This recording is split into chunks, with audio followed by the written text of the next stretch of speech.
Chapter 1. The Struggle of Sun and Moon. Heaven and earth are boundless. The universe draws upon its laws. A middle-aged man unleashed a formidable palm strike toward a colossal talisman in the night sky. Boom!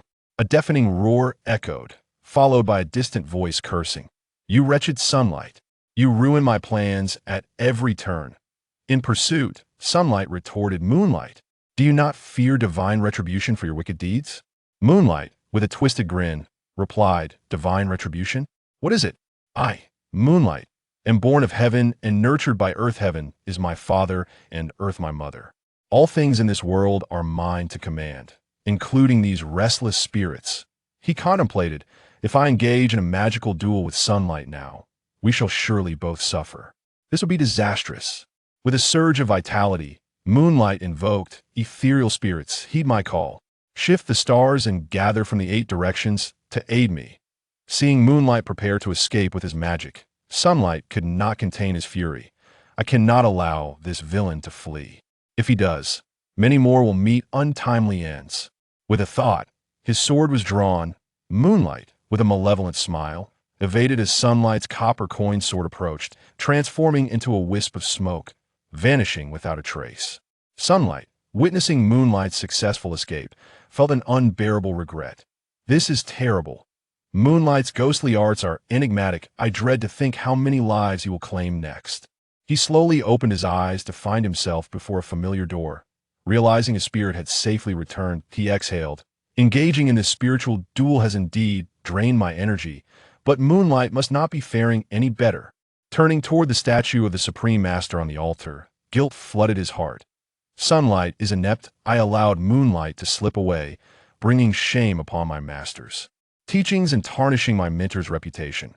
Just as Sunlight wallowed in self-reproach, a gentle knock echoed from outside. "Dad, it's the middle of the night. What are you doing? Are you thinking about Mom again?" "Outside," Ninchu softly added. "All right then, I'm going for dim sum with you dawn tomorrow. Good night, good night." With a sigh, Sunlight had scarcely settled into bed when a wisp of blue smoke darted into a nearby bar. The following afternoon at 2:30, Yi Dong, engrossed in a mystery novel at home, heard a knock at the door. "Hello, are you Yi Dong?" "Yes, may I ask who you are?" "New District Police Department. We need your assistance with a case and require to search your home. Here is the search warrant. Thank you for your cooperation." Upon hearing it was the police and that a search was necessary, Yi Dong felt a tightening in his chest and inquired, "May I ask what has happened? Do you know Liang Lingji?" Yi Dong had a close friend named Liang Lingji. Despite his pleasant-sounding name, Yi Dong believed that the Ji in his name did not signify wisdom, but rather fool. "I know him. What's happened to that fool?" Upon hearing that it concerned his close friend, Yi Dong's heart raced with anxiety. "He has encountered trouble and is currently hospitalized.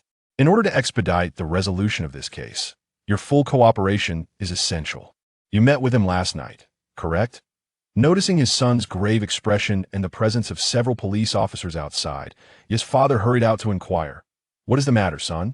"Ji Zong is in trouble." Before long, Yi Dong found himself at the police station. After providing a statement, he encountered the other 2 individuals who had been with Liang Lingji during the second half, namely Mu Xiaobao and De Chun, a duo of contrasting stature. The tall and robust one was Xiaobao, while the short and frail one was De Chun. "What were you 2 up to? How did you get into trouble?" Yi Dong reproached. "Ji Zong has always been a playful spirit. Why didn't you try to dissuade him?"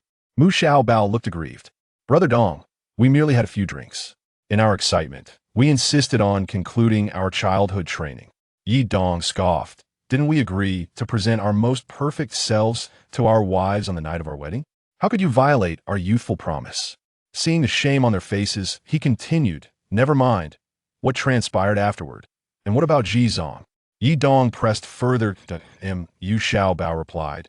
"After he shoved us into a taxi, he took one himself. I was intoxicated but still partially aware. I distinctly saw him enter a taxi behind us." Yi Dong was taken aback. How did Ji Zong end up in such dire circumstances? At that moment, an officer approached. "Let's go. I am Officer Li, and I will take you to see your friend. Perhaps we can rouse him." The trio followed the officer to the hospital, where they beheld Liang Lingji lying on the hospital bed.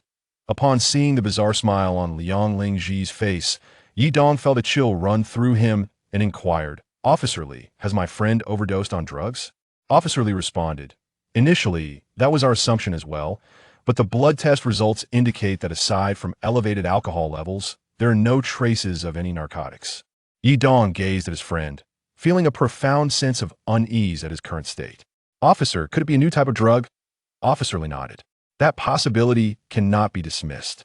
We have already dispatched personnel to search your home thoroughly and found no drugs. Upon reviewing the surveillance footage, we confirmed that, as you stated, he took a taxi alone to the hotel, after which hotel staff reported him when they noticed something." Amidst why Yidong contemplated Liang Lingji for a moment before speaking. It could either be that he was drugged at the bar, or the taxi driver and hotel staff are the most likely suspects. The duo chimed in, "We drank the same beverages as Liang Lingji. How is it that he is in trouble while we are not?" Officer Li speculated, "This essentially rules out the possibility of being poisoned at the bar." According to the forensic examination, the rigidity of Liang Lingzi's body indicates that he has been deceased for at least 3 hours, and the time of the room check was at 2:30, which also eliminates the possibility of any involvement from the service staff at that moment. A police officer arrived, exclaiming, "Chief, we've located the driver." Yi Dong couldn't help but marvel. The speed of investigation by the criminal police is astonishingly swift. The fruitlessness of their efforts left Yi Dong feeling quite despondent. It's strange back in school, whenever the mentally challenged would hear the theme music from Peeping is Innocent, they would instantly awaken to it seems he has sustained quite a severe injury. It would be troublesome if he were to be left with a mental disability. That evening, Officer Li called, "Is this Yi Dong?" "Yes, Officer Li. I have a few questions I'd like to ask you." "Sure." Officer Li continued, "We've hit a deadlock. The taxi driver's suspicion has been eliminated, yet he mentioned some very peculiar things." Yi Dong raised an eyebrow in curiosity. "Even you find it strange, Officer Li?" Officer Li replied, "The taxi driver stated that when Liang Lingji entered the vehicle, it appeared as though he was conversing with someone nearby, and he seemed to be cradling someone in his arms. However, aside from the driver and Liang Lingji, there was no one else in the car. The driver thought Liang Lingji was simply inebriated and paid it little mind." Yi Dong inquired, "Are you suggesting that Liang Lingji might be suffering from some sort of delusional disorder?" Officer Li softly responded, "I would prefer that he were afflicted with a delusion that would simplify matters considerably." Yi Dong was taken aback. "That's impossible. He's nicknamed the Genius Fool, but he is genuinely not mentally challenged. I assure you, with my pure, unblemished integrity, he does not possess any mental issues. If that is the case, then there is indeed something amiss. Could it be?" He hesitated to voice the thought of something sinister at play. Feeling it inappropriate to suggest such a notion in front of Officer Li, he rephrased, "With all suspects eliminated, logically, the issue must lie with Liang Lingji himself." Officer Li pondered for a moment. "If anything unusual comes to mind regarding Liang Lingji, please contact me immediately." As soon as Yi Dong hung up, his phone rang. The caller was Chen Yang, the daughter of Taoist Chen Yang. Yi Dong felt a surge of hope. "That's right. I remember Nianxue mentioning that her father possesses supernatural abilities. Perhaps he could provide insight into these mysterious events." "Hello, Nianju." "Hello, Yidong. Are you free?" "Yes, as it happens, I have something to discuss with you." Chapter 2. Time is of the essence. In light of the urgency, Yi Dong quickly made his way to the paper effigy shop. Seeing Yi Dong drenched in sweat, Nianxue asked, "What's the matter that has you in such a rush?" Yi Dong explained, "I have a close friend named Liang Lingji, known as the Genius Fool. I believe you've met him. He has encountered some bizarre circumstances and is now hospitalized." He recounted the entire situation to Nianxue, who, usually carefree and cheerful, subdued her smile. After glancing at the clock on the wall and contemplating for a moment, she stated earnestly, "Let's go. Take me to see." Yi Dong hesitated, appearing somewhat embarrassed. "I actually came to find your father. You can perform spells? How come I never knew after all this time?" "Stop dilly-dallying. Let's hurry." With a mixture of skepticism and reluctance, Yi Dong led Nianxue to Liang Lingzi's hospital room. Upon entering, they found Liang Lingji's mother with swollen, tear-streaked eyes, undoubtedly tormented by her own anguish. Yi Dong could only offer some consolation, saying, "Auntie, Aji has a fate that will protect him. He will certainly be fine." Liang's mother recognized the kindness in Yi Dong's words, wiped her tears, and replied, "You two should talk. I'll step outside for some fresh air." Once Liang's mother left, Nianxue approached Liang Lingji, retrieving a small atragram compass from her bag. After a brief examination, she leaned closer for a detailed observation, murmuring, "How can this young man be deficient in kidney essence at such a tender age?" Yi Dong, perplexed by her mutterings, inquired, "Nianxue, what's with that strange smile of his? Did you notice something unusual?" Nianxue ignored him and softly requested, "Cover for me." She gestured with her eyes for Yi Dong to position himself behind her, shielding her from view. Uncertain of her intentions, Yi Dong complied, ensuring she was adequately concealed. Then, to his utter astonishment, Nianxue slipped her hand beneath Liang Lingzi's thigh. Yi Dong's eyes widened in disbelief, his expression one of shock. "What were you doing?" "Taking advantage of him. After knowing you for over 10 years, I never imagined you were this kind of Nianxue." Nianxue remained unfazed by his outburst, continuing to probe the area around Liang Lingzi's kidneys. Observing his enigmatic smile, she nodded repeatedly, as if confirming a suspicion. "Indeed, it's a sign of overexertion." Yi Dong leaned in, questioning, "What are you talking about? Don't think that using terminology I don't understand will distract me from your earlier actions." Nianxue replied, "What do you mean?" "I suspect he has had his soul taken by a female ghost." "A female ghost? His soul?" Yi Dong gasped at Nianxue's assertion. "Are you saying a female ghost has taken his soul?" "Exactly. Check his pants. Doesn't it look like his little bird is in a state of distress, as if he just finished an exhausting encounter?" Though reluctant, curiosity got the better of him, and Yi Dong slowly unbuttoned Liang Lingji's pants. To his astonishment, the little bird indeed appeared fatigued and in poor condition. Stunned, Yi Dong asked, "Did you just touch his?" Nianxue snapped back, "Can you focus on the matter at hand? Look, does it not resemble what I described? From the looks of it, it certainly seems ill. It's akin to a withered cucumber." Nianxue scoffed, "It's a mushroom, not a cucumber." Yi Dong smirked him, "I'm not just giving a bit of face to the mentally challenged?" Nianxue pondered aloud. That would explain the peculiar smile on his face, wouldn't it? Yi Dong's expression turned skeptical. "Are you suggesting that this strange smile is the result of his momentary pleasure?" Nianxue nodded in agreement, then began to muse. But why would this female ghost spare his life instead of letting him perish in ecstasy? A chill ran through Yi Dong's heart as he pressed further. "Perish in ecstasy? You mean die from pleasure?" Nianxue furrowed her brows. "Precisely. The ghost ensnared his soul, yet chose not to take his life. What could be the reason behind that?" Her hands clenched tightly, as if grappling for an explanation. Yi Dong asked, "Is there any hope left for him?" Nianxue stepped closer to Liang Lingji, softly reciting, "Heavenly Lord of the Spirit Treasure, soothe this form. My disciple's soul, 5 organs in the nether. Azure dragon and white tiger, arrayed in myriad forms. Vermilion bird and black tortoise, guard this body." Swiftly, as the law commands, once she completed her incantation, she clarified, "I have just cast a purification spell on him, which will temporarily safeguard his body. However, my magical prowess is limited and can only protect him for a day." Yi Dong inquired, "And what happens after that day?" Nianxue shook her head. "If his soul does not return within a day, he will no longer recognize his own body and will become a wandering spirit, homeless and lost." Upon hearing this, Yi Dong was struck with horror. Looking at his childhood friend, he fought to suppress his sorrow and asked, "What can we do to save him?" Nianxue replied, "If my father were here, he could utilize the supreme power of the heavenly Lord of Tai to summon the heavenly eye and locate Liang Lingzi's soul with ease.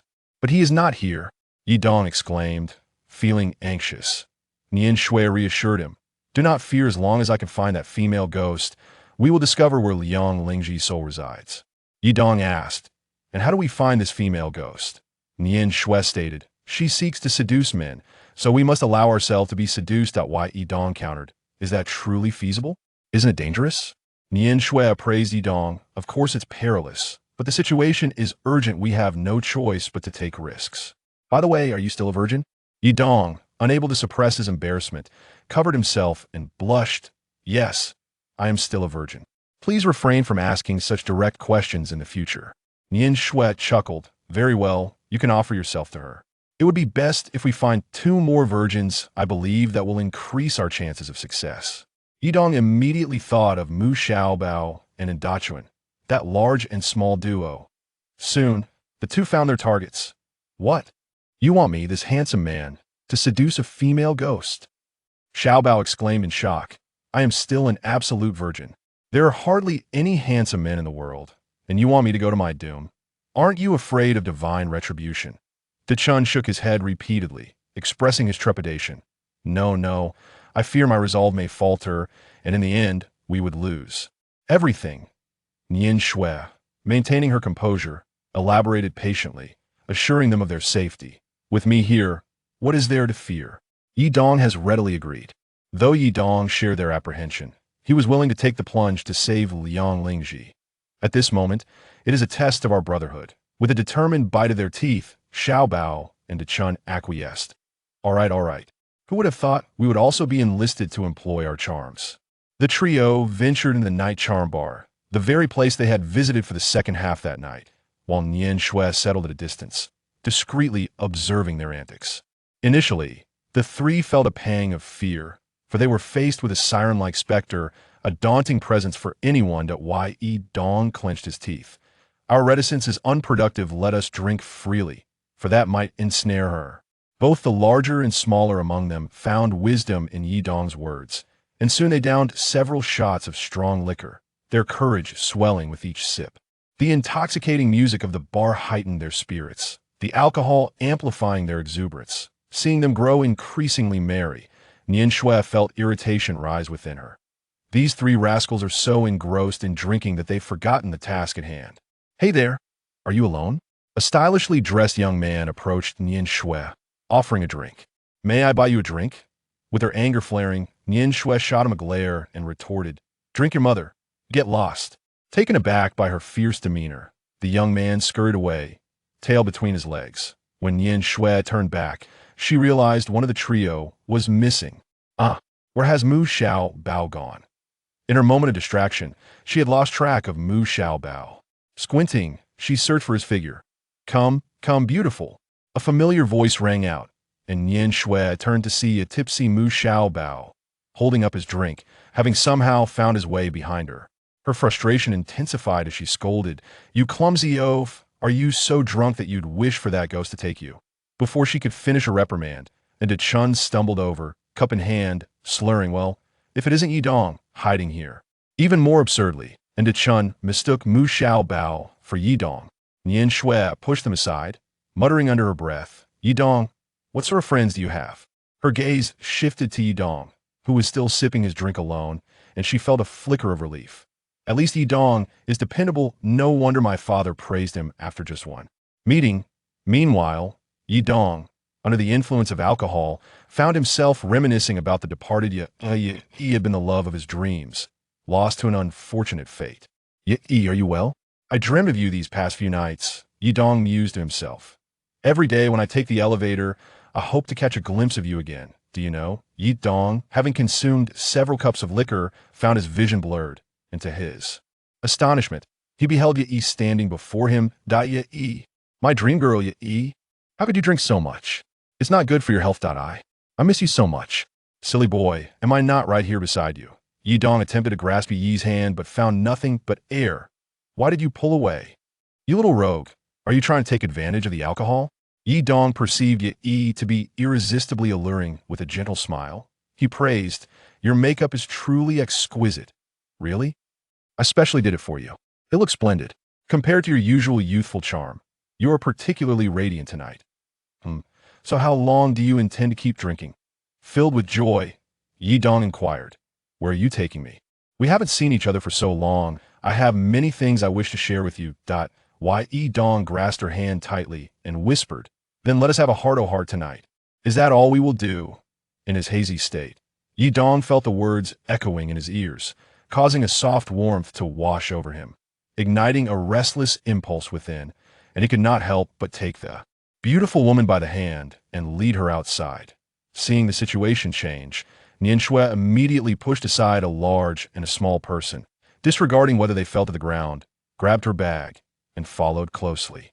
Behind Yi Dong, Yi Dong's taxi came to a halt in front of a hotel, startling Nian Shui, who quietly cursed. Has Yi Dong lost his mind from the alcohol, or is it something else? He is completely deviating from script. Without further thought, she hailed a taxi of her own, trailing behind Yi Dong's vehicle. While Yi Dong's taxi stopped in front of a hotel, and Nian Shui hurriedly paid the fare and exited the car. She gently took out her divination compass, combining the hotel's location with Yi Dong's birth date, quickly calculating before her heart sank. This is bad. A dire omen.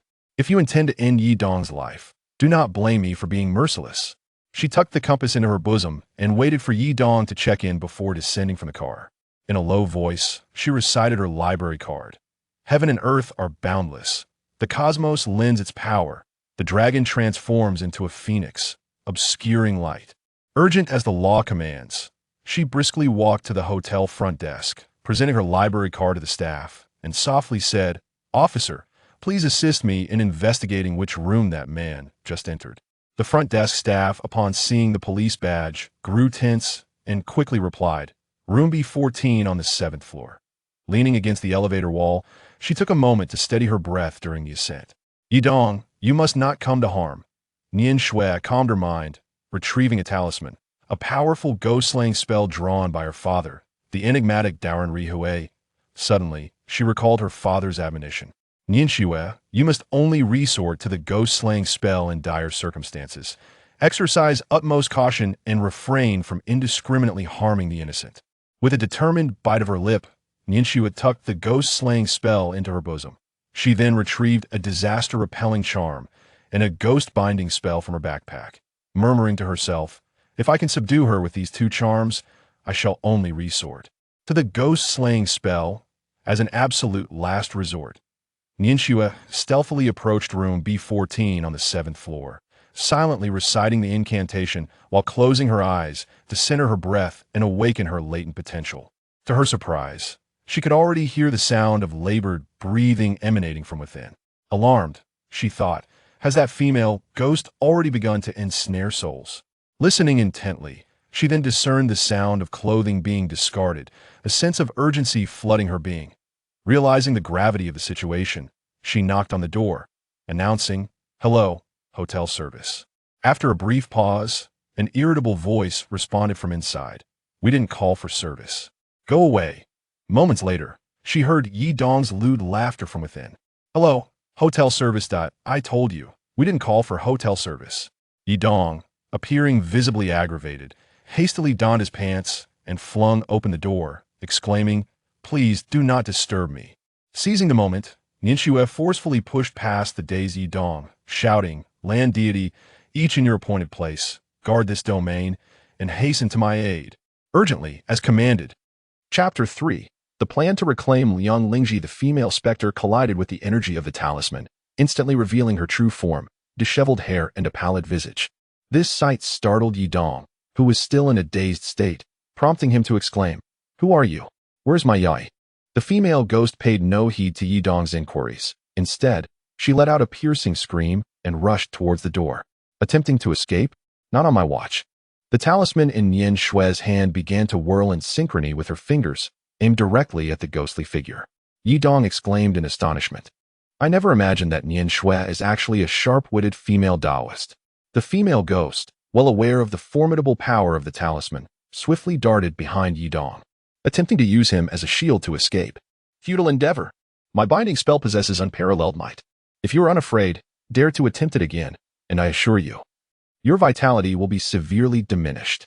Having previously suffered a setback, the ghost hesitated, frantically scuttling around the room in an attempt to evade subjugation. Although Nian Shui had a decade of cultivation, her compassionate heart prevented her from being too harsh, resulting in the room descending into utter chaos. In a fit of frustration, she scolded, "Wretched creature, do not waste time. Lives are at stake.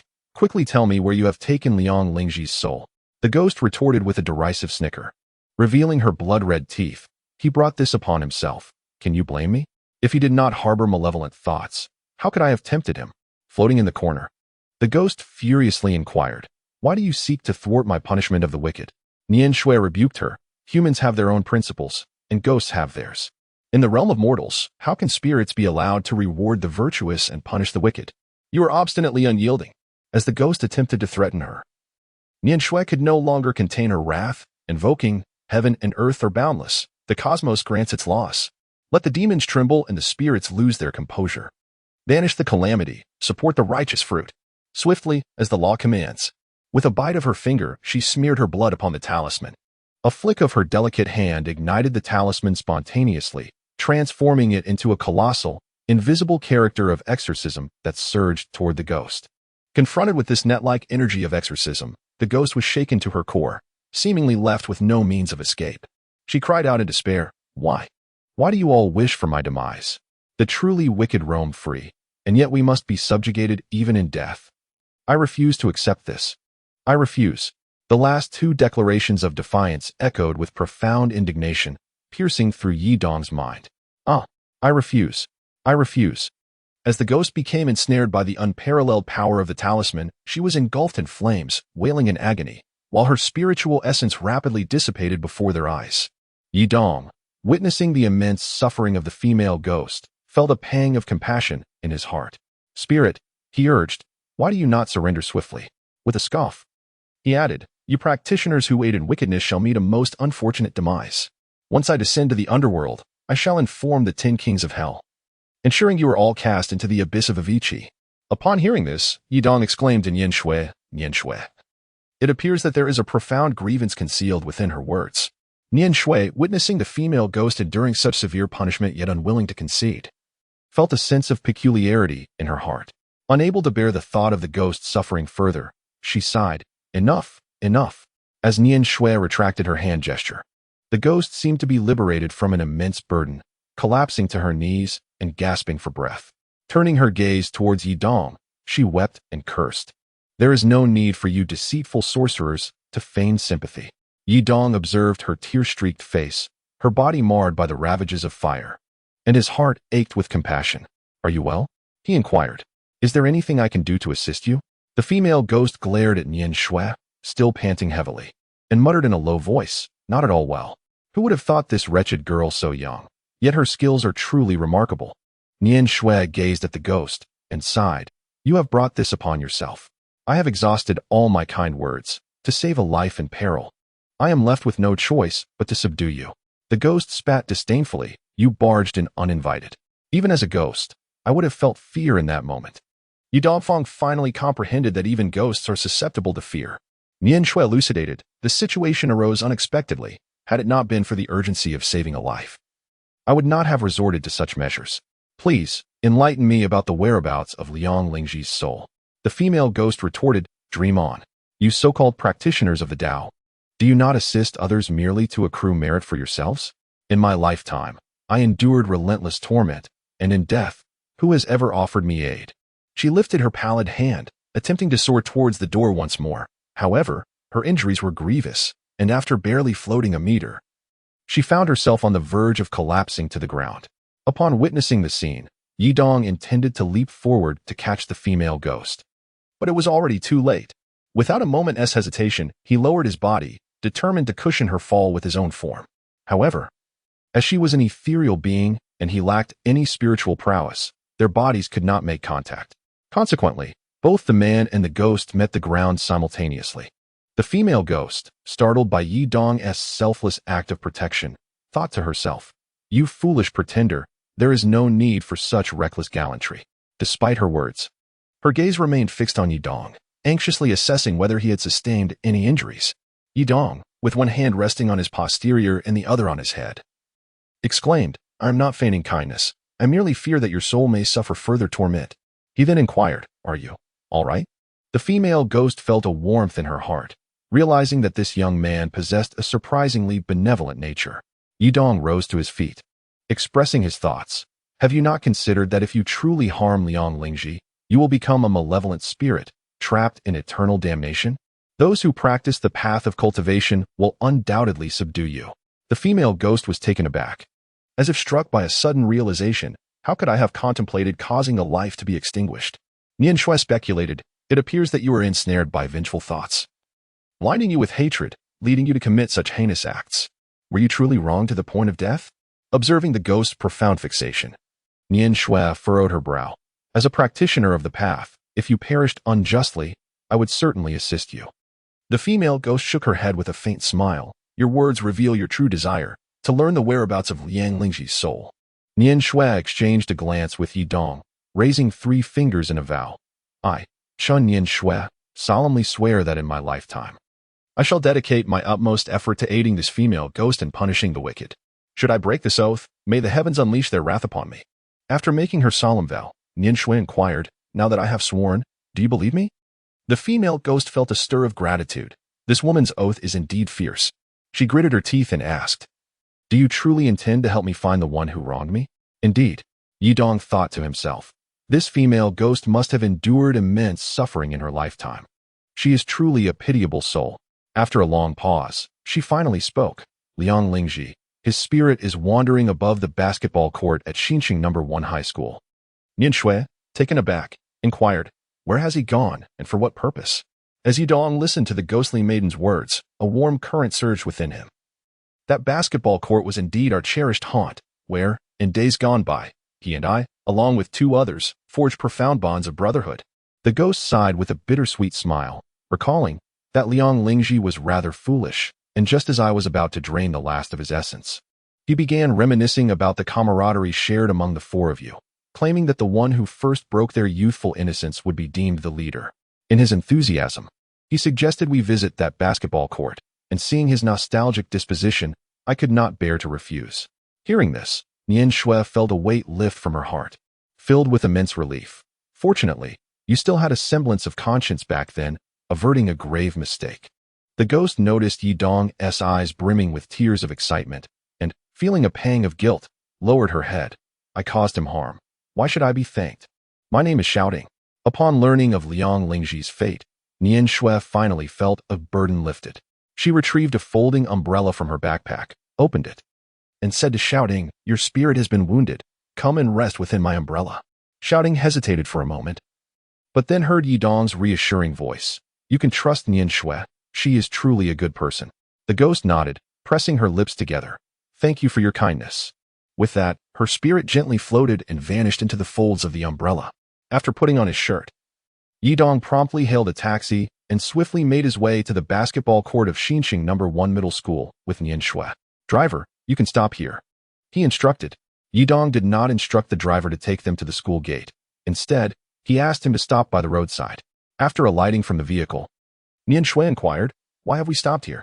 Yi Dong chuckled mischievously. If we climb over this wall, we shall reach the basketball court, thus saving a considerable amount of time. Upon hearing this, Yi Dong let out an awkward smile. Indeed, you make a valid point. After his recent contest with Xiao Ting, Yi Dong had come to realize that Nian Shui possessed considerable skill. At this moment, he was naturally inclined to heed her words. Once Nian Shui had arranged the magical array, she softly intoned, Ancestors' decree, the dual visage of the Vajra, the 1,000-mile soul restraint, hasten the return to one's true nature. Yi Dong observed with curiosity, fixating intently on the diminutive grass figure clutched in Nian Shui's hand. After a prolonged silence, he inquired softly, the grass figure appears to be unresponsive, does it not? Nian Shui set the grass figure down and, in a hushed tone, replied, this soul summoning technique is far simpler than those spells used for subduing demons and vanquishing evil. Typically, I can execute it with ease. However, just now, in my effort to save you, I employed my vital energy to cast the veil of eyes and engaged in a struggle with the female ghost. I require a moment to recuperate. Yi Dong nodded slightly. It seems that the spell you mentioned for obscuring vision is exceedingly taxing on one's energy.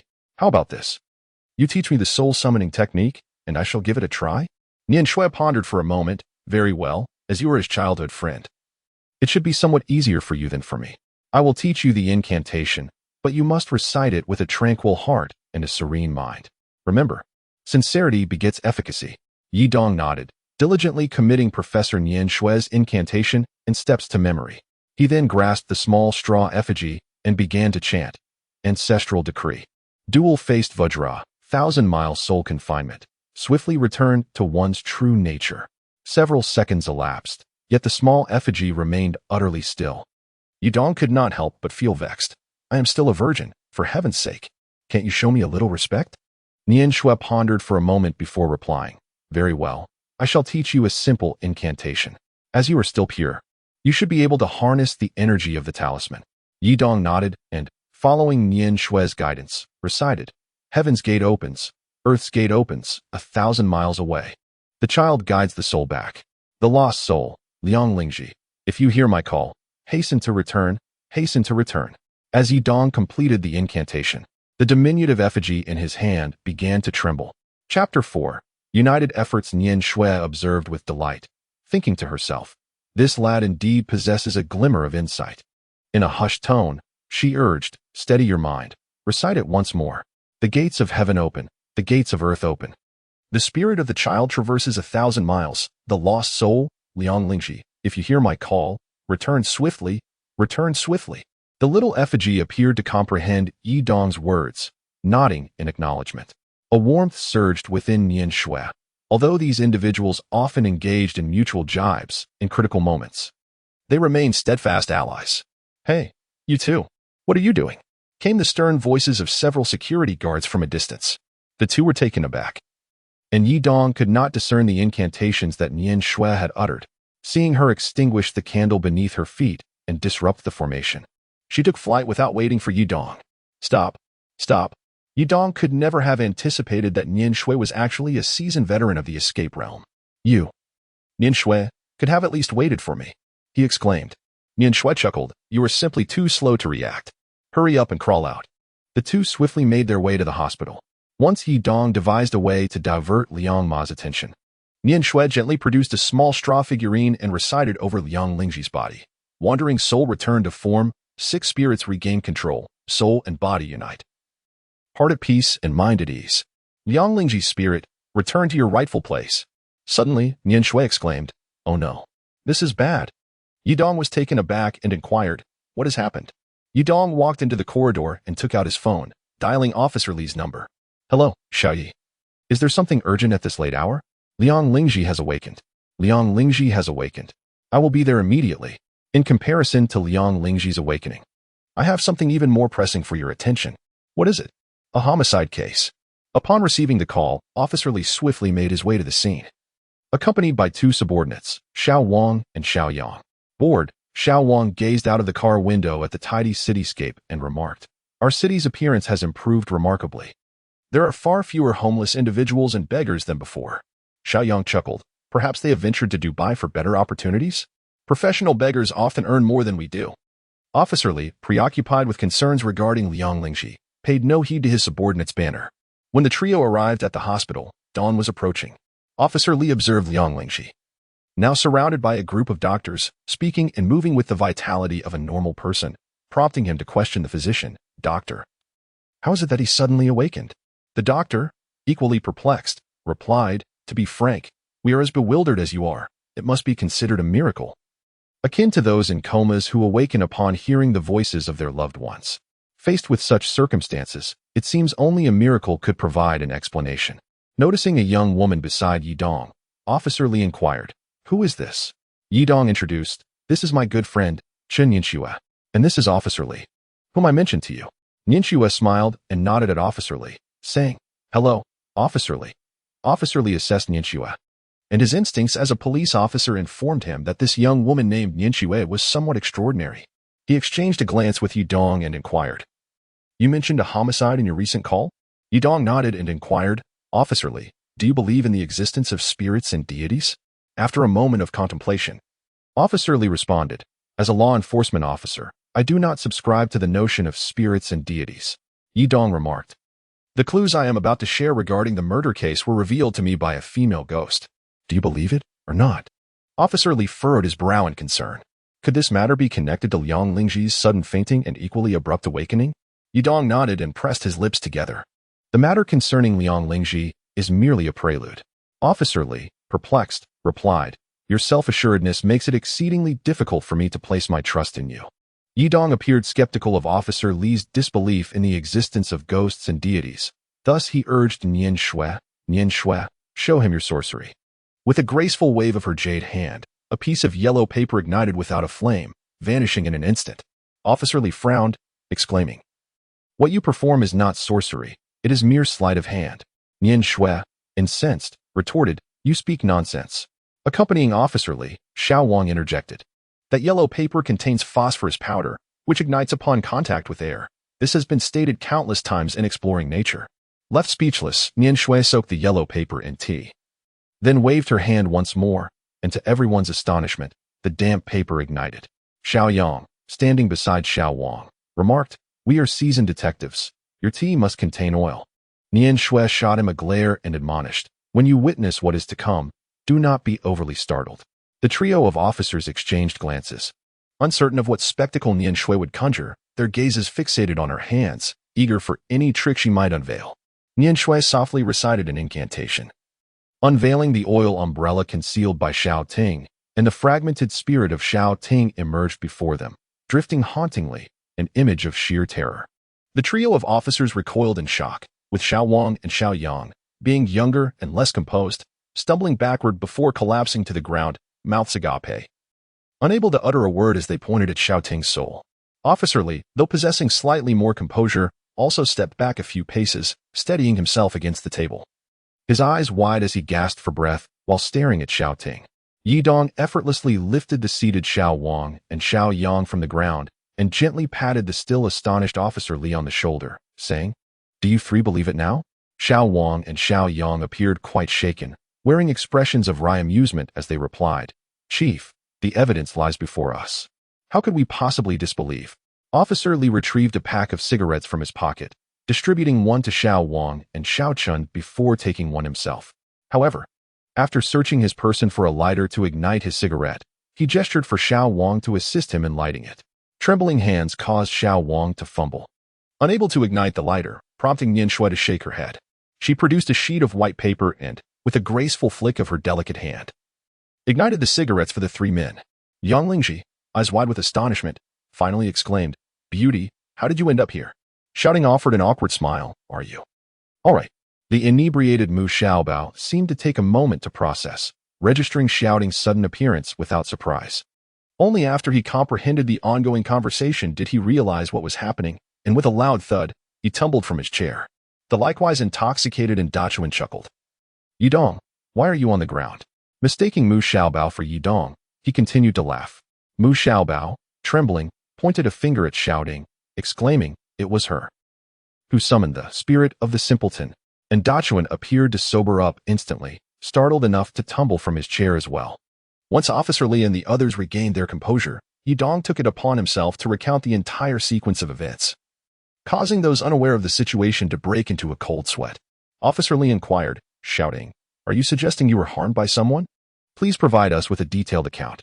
Seeing the collective effort of those present to address her grievances, Shouting felt a surge of emotion and began to weep. Witnessing her distress, the others felt their hearts ache. Nian Shui consoled her, shouting, "With Officer Li here, please share your plight so we can assist in apprehending the perpetrator." Chapter 5. The emergence of clues. Xiao Wang hastily took notes, pausing as Shouting fell silent, his pen hovering midair. Her expression was complex, caught between a desire to speak and an inability to continue. The others could surmise the gravity of her situation. A woman being forcibly taken into a van surely indicated dire circumstances. Nian Shui nodded encouragingly at Shouting. Gritting her teeth, Shouting finally declared, after being forced into the van, "I was gang raped by 3 men." This revelation pierced the hearts of the listeners. Liang Lingji, filled with indignation, cursed, "Damn it, these beasts." Though Officer Li felt a deep sorrow, his experience as a seasoned policeman tempered his fury. He asked, "When they assaulted you, could you recall any of their faces or distinguishing features?" Additionally, after the vehicle had traveled for some time, I heard what sounded like a burst pipe, followed by the rush of water gushing forth. Officer Li commended, "Excellent." Shouting, "You have provided me with invaluable leads." Xiao Yang pushed the laptop toward Officer Li, stating, "Based on several clues provided by Shouting, I have deduced that if they departed from Yongxing Avenue and heard the sound of a bursting water pipe, they must have traversed Yumen Road. Indeed, this is the location." He continued, "Next, the vehicle experienced severe jolts, which indicates a route along Yuhua Road.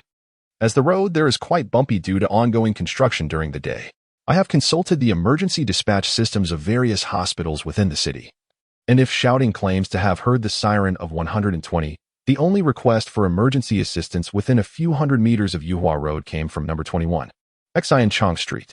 Subsequently, the scent of barbecued food was detected, which points to the entrance of Tianxing Village, not far from Yongchang Street, where numerous barbecue stalls abound. Officer Li nodded in approval. You too are impressive. You have a bright future ahead. Yi Dong and his companions marveled at how swiftly Officer Li and his team, based on the clues provided by shouting, had nearly confirmed the location where she was abducted. Nianxue offered words of comfort, saying, shouting, "Look at how capable Officer Li and his team are. I am confident they will assist you in solving this case." With tears in her eyes, Shouting nodded in acknowledgement. She then recounted, "I was confined in a small room, unaware of how long I had been held captive. After enduring numerous instances of waterboarding, they cleansed my body and placed me upon an operating table." Upon hearing this, a chill ran through the hearts of those present, and they instinctively touched their kidneys. Realizing that the others had grasped the gravity of the situation, Shouting, with tears streaming down her face, clenched her teeth and affirmed, "Indeed, they intend to harvest my organs." Yi Dong was both astonished and enraged, clenching his fists tightly. "These villains are utterly brazen." Shouting, in tears, exclaimed, "At that moment, I thought, even if I were to become a ghost, I would seek revenge on them at all costs." Officer Li, with clenched fists and deep remorse, declared, "This band of miscreants, I, Li, shall ensure they are brought to justice." Shouting, filled with grief and indignation, recounted, "They are nothing but monsters. After administering a specially concocted anesthetic, I was forced to watch helplessly as they slowly sliced open my abdomen, extracting my kidneys, liver, and other vital organs piece by piece." My heavens! Upon hearing this, the crowd felt a chill run through them, their stomachs churning as they instinctively gasped for air. Yi Dong was engulfed in profound sorrow as she watched others gradually lay bare her innards, feeling utterly powerless. One could only imagine the depths of her fear and despair. Shouting's eyes widened as she stared blankly ahead, reflecting, "This is precisely how I felt, watching those butchers methodically carve me to death." Upon hearing this, Xiao Wang gripped his pen so tightly that it cracked under the pressure, unable to write a single word. Truly, these were scoundrels unworthy of even the basest of creatures. The two, one large and one small, were already in tears, passionately vowing, "By all that is sacred, I shall risk everything to avenge you." Shouting turned to Officer Li and recounted, "After I closed my eyes, upon awakening, I found myself inexplicably floating within the confines of a bar steeped in nocturnal allure. A surge of intense hatred washed over me, particularly directed towards those lascivious men, which nearly led to a grave mistake involving Liang Lingji's spirit." Liang Lingji felt a deep sense of shame, admitting, "I merely exchanged idle banter with the others. Reflecting on it now, I realize it was a case of my own making." Officer Li, gritting his teeth, rose to his feet and bowed deeply to Shouting, declaring, "I, Li Wei, vow here and now that even if it costs me my very bones, I will ensure your grievances are avenged." He then turned and strode toward the door, with Xiao Wang and Xiao Yang bowing deeply to Shouting before following Officer Li out. Before long, a covert operation was underway, the police, having conducted round-the-clock investigations, finally located the van and the three suspects responsible for Shouting's abduction. As Officer Li had surmised, after a day and night of relentless searching, they ultimately discovered Shouting's lifeless body. To the astonishment of the police, surrounding her were 22 other corpses, each having suffered the removal of vital organs.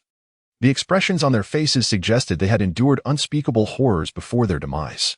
At that moment, Officer Li comprehended why the number of homeless individuals and beggars in the city had diminished so drastically. Given the gravity of the case, the police, after reporting to higher authorities, opted for discretion in their investigation to ensure a smooth inquiry, maintaining appropriate confidentiality. Yi Dong and his companions, weighed down by melancholy for several days, sat beside Officer Li and remarked, "Who would have thought that Liang Lingji's incident would unveil such a significant case? Officer Li, is there anything we can do to assist?" Officer Li replied, "Indeed, there is a lingering question that troubles me. How could those three suspects have completely forgotten the events that transpired afterward?" Nian Shui speculated, "I contacted my father, and he suggested that the suspects might have fallen victim to some form of sorcery or black magic." Liang Lingji inquired, "Are you implying that their initial acts of bullying and abduction were voluntary, yet what transpired in that small room was beyond their control? Is such sorcery truly real? I thought it only existed in movies." Nian Shui shook her head, stating, "As my father said, while you may choose not to believe in certain inexplicable phenomena, you should not deny their existence." Officer Li inquired, "Nianxue, do you possess a method to unravel their curse?" After a moment's hesitation, Nianxue replied, "I do have a technique, but I have never employed it before, so I cannot ascertain its efficacy. Yi Dong remarked. Given the circumstances, it wouldn't hurt to give it a try, would it? However, if it proves ineffective, will there be any adverse effects on you? Nian Shui smiled softly. None at all. Yi Dong, with his meticulous thoughts, was certainly aware of the gravity of the situation. He forced a wry smile, acknowledging, then it is decided. However, before Nian Shui could express her thoughts, Yi Dong interrupted her. Nian Shui, teach me the method to dispel the curse. You possess the skills. Even if I were to suffer, you would protect me. Nian Shui shook her head firmly. No, it is unwise. Without proper cultivation, should the curse rebound, it could severely harm your spirit, or worse, lead to you being controlled by it. Allow me to handle this. I am unafraid. Liang Lingji, who had remained silent, exhaled a puff of smoke, his gaze piercing as he looked towards the oil umbrella where Xiaoting was situated. Chapter 6. Dispelling the curse, the group observed Liang Lingji's resolute demeanor and then glanced towards the oil umbrella where Xiaoting was. They all nodded in silent agreement, for they understood that none among them desired to aid Xiaoting more than Liang Lingji. That evening, after Nian Shui elucidated the details and taboos surrounding the curse, she proceeded with Officer Li into the prisoner monitoring room. Damn it, you scoundrels, still chattering. Mu Xiaobao, filled with indignation, struck out, landing a blow that left the bald man dazed. Before the bald man could plead for mercy, and Dachuan also delivered a swift slap, their combined speed quick as lightning, effectively silencing the trio with a barrage of strikes that left them bruised and battered, a truly satisfying sight. Liang Lingji clenched his fists and landed a punch on each of the scar-faced trio before inquiring, Yi Dong, would you care for a few punches as well? Yi Dong let out a cold laugh, saying, no need. Those three scoundrels will soon be half dead anyway. You all take a moment to steady your breath and prepare yourselves. Officer Li feigned ignorance, and after the two, one large and one small, had beaten the three for a while longer, he finally intervened, saying, that's enough. The larger and smaller assailants scoffed, cursing, you wretched beings, worse than pigs and dogs. They forcefully stuffed a towel into the prisoners' mouths. Meanwhile, Nian Shui arranged her formation and inquired once more of Liang Lingji. Liang Lingji, have you memorized your incantation? Noticing Liang Lingji roll up her sleeves and nod vigorously, Nian Shui declared, let us commence the spell. Time is of the essence. Upon hearing this, everyone fell silent. Liang Lingji interlaced her fingers, adopting the posture of the Bagua fingers, and chanted fervently, Great Sage Star, respond without cease. Exorcise evil and bind spirits, safeguard life and self. Wisdom be clear. Heart and mind at peace. The three souls endure, and the spirit never wanes. The three bald men, upon realizing that Liang Lingji was about to cast a spell upon them, were filled with immense terror, shaking their heads in desperation as tears and snot streamed down their faces. Yi Dong paid them no mind and, with a curious tone, quietly inquired of Nian Shui, what incantation did you teach him? Yi Dong nodded slightly, and upon witnessing Liang Lingji produce a small knife and carve a long crimson line across his palm, he was astonished to see the blood drip onto the heads of the three prisoners. This scene appeared particularly gruesome and bizarre, starkly contrasting with the ceremonial rituals he had previously observed. His curiosity heightened. What on earth was he doing? Nian Shui elucidated, stating that during the process of casting a curse, the blood of the priest is required as a catalyst, and similarly, to lift the curse, the blood of the person performing the act must also be utilized. The term blood offering to lift the curse encapsulates this notion. The others nodded in understanding. And then they heard Liang Lingji intoning incantations, Qian Luo de Na, Dong Gang Tai Xian, slay demons and bind malevolence, guiding countless souls, expel evil and drive away toxic shadows, urgently, as the law commands. As Liang Lingji ceased his incantation, he squeezed more blood from his palm and, with a forceful motion, struck down hard upon the heads of the three individuals. Yi Dong could infer from the literal meaning of the incantations that these spells were intended to expel the malevolence residing within the three individuals. Nian Shui softly cautioned, everyone, remain vigilant and do not let your focus waver. The clock's second hand ticked steadily, its rhythmic sound echoing in the tense atmosphere. Shortly thereafter, noticing a change in Liang Lingji's complexion, Nian Shui commanded the group, be cautious. If the situation escalates to a life-threatening degree, the police are authorized to shoot these three. The chilling nature of Nian Shui's words sent a wave of apprehension through the crowd, causing them to grip their ropes and handcuffs tightly, while Officer Li and his colleagues clutched their firearms, ready to draw at a moment's notice. The atmosphere in the interrogation room turned palpably oppressive. The three men with scarred faces, already intimidated by the eerie array before them, began to whimper at Nian Shue's horrifying declaration, but with their mouths gagged. Their cries were muffled, leaving them only to widen their eyes in terror at the blank wall ahead, tears of fear streaming down their faces. Suddenly, the three ceased their whimpering. The individuals present exchanged anxious glances, tightening their grip on their weapons. The interrogation room fell into an eerie silence, as though death itself had settled within its confines. Abruptly, a chilling voice, laced with malice, emanated from the bald man. "Oh, it seems someone dares to meddle with our blood curse." More startling than the emergence of that male voice was the sinister, haunting tone that slowly emerged from within the scarred man's body. "My dear junior brother, it appears your blood curse lacks sufficient ferocity." Though the female voice was soft and delicate, it carried an inexplicable aura of malevolence.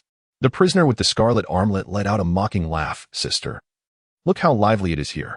Judging by the situation, it seems they do not regard you with much esteem." A wave of unease swept through the crowd. How could the three prisoners, facing away from them, possibly see them? Yidong felt a chill deep within. Could it be that the mastermind behind this malevolent villain is a woman?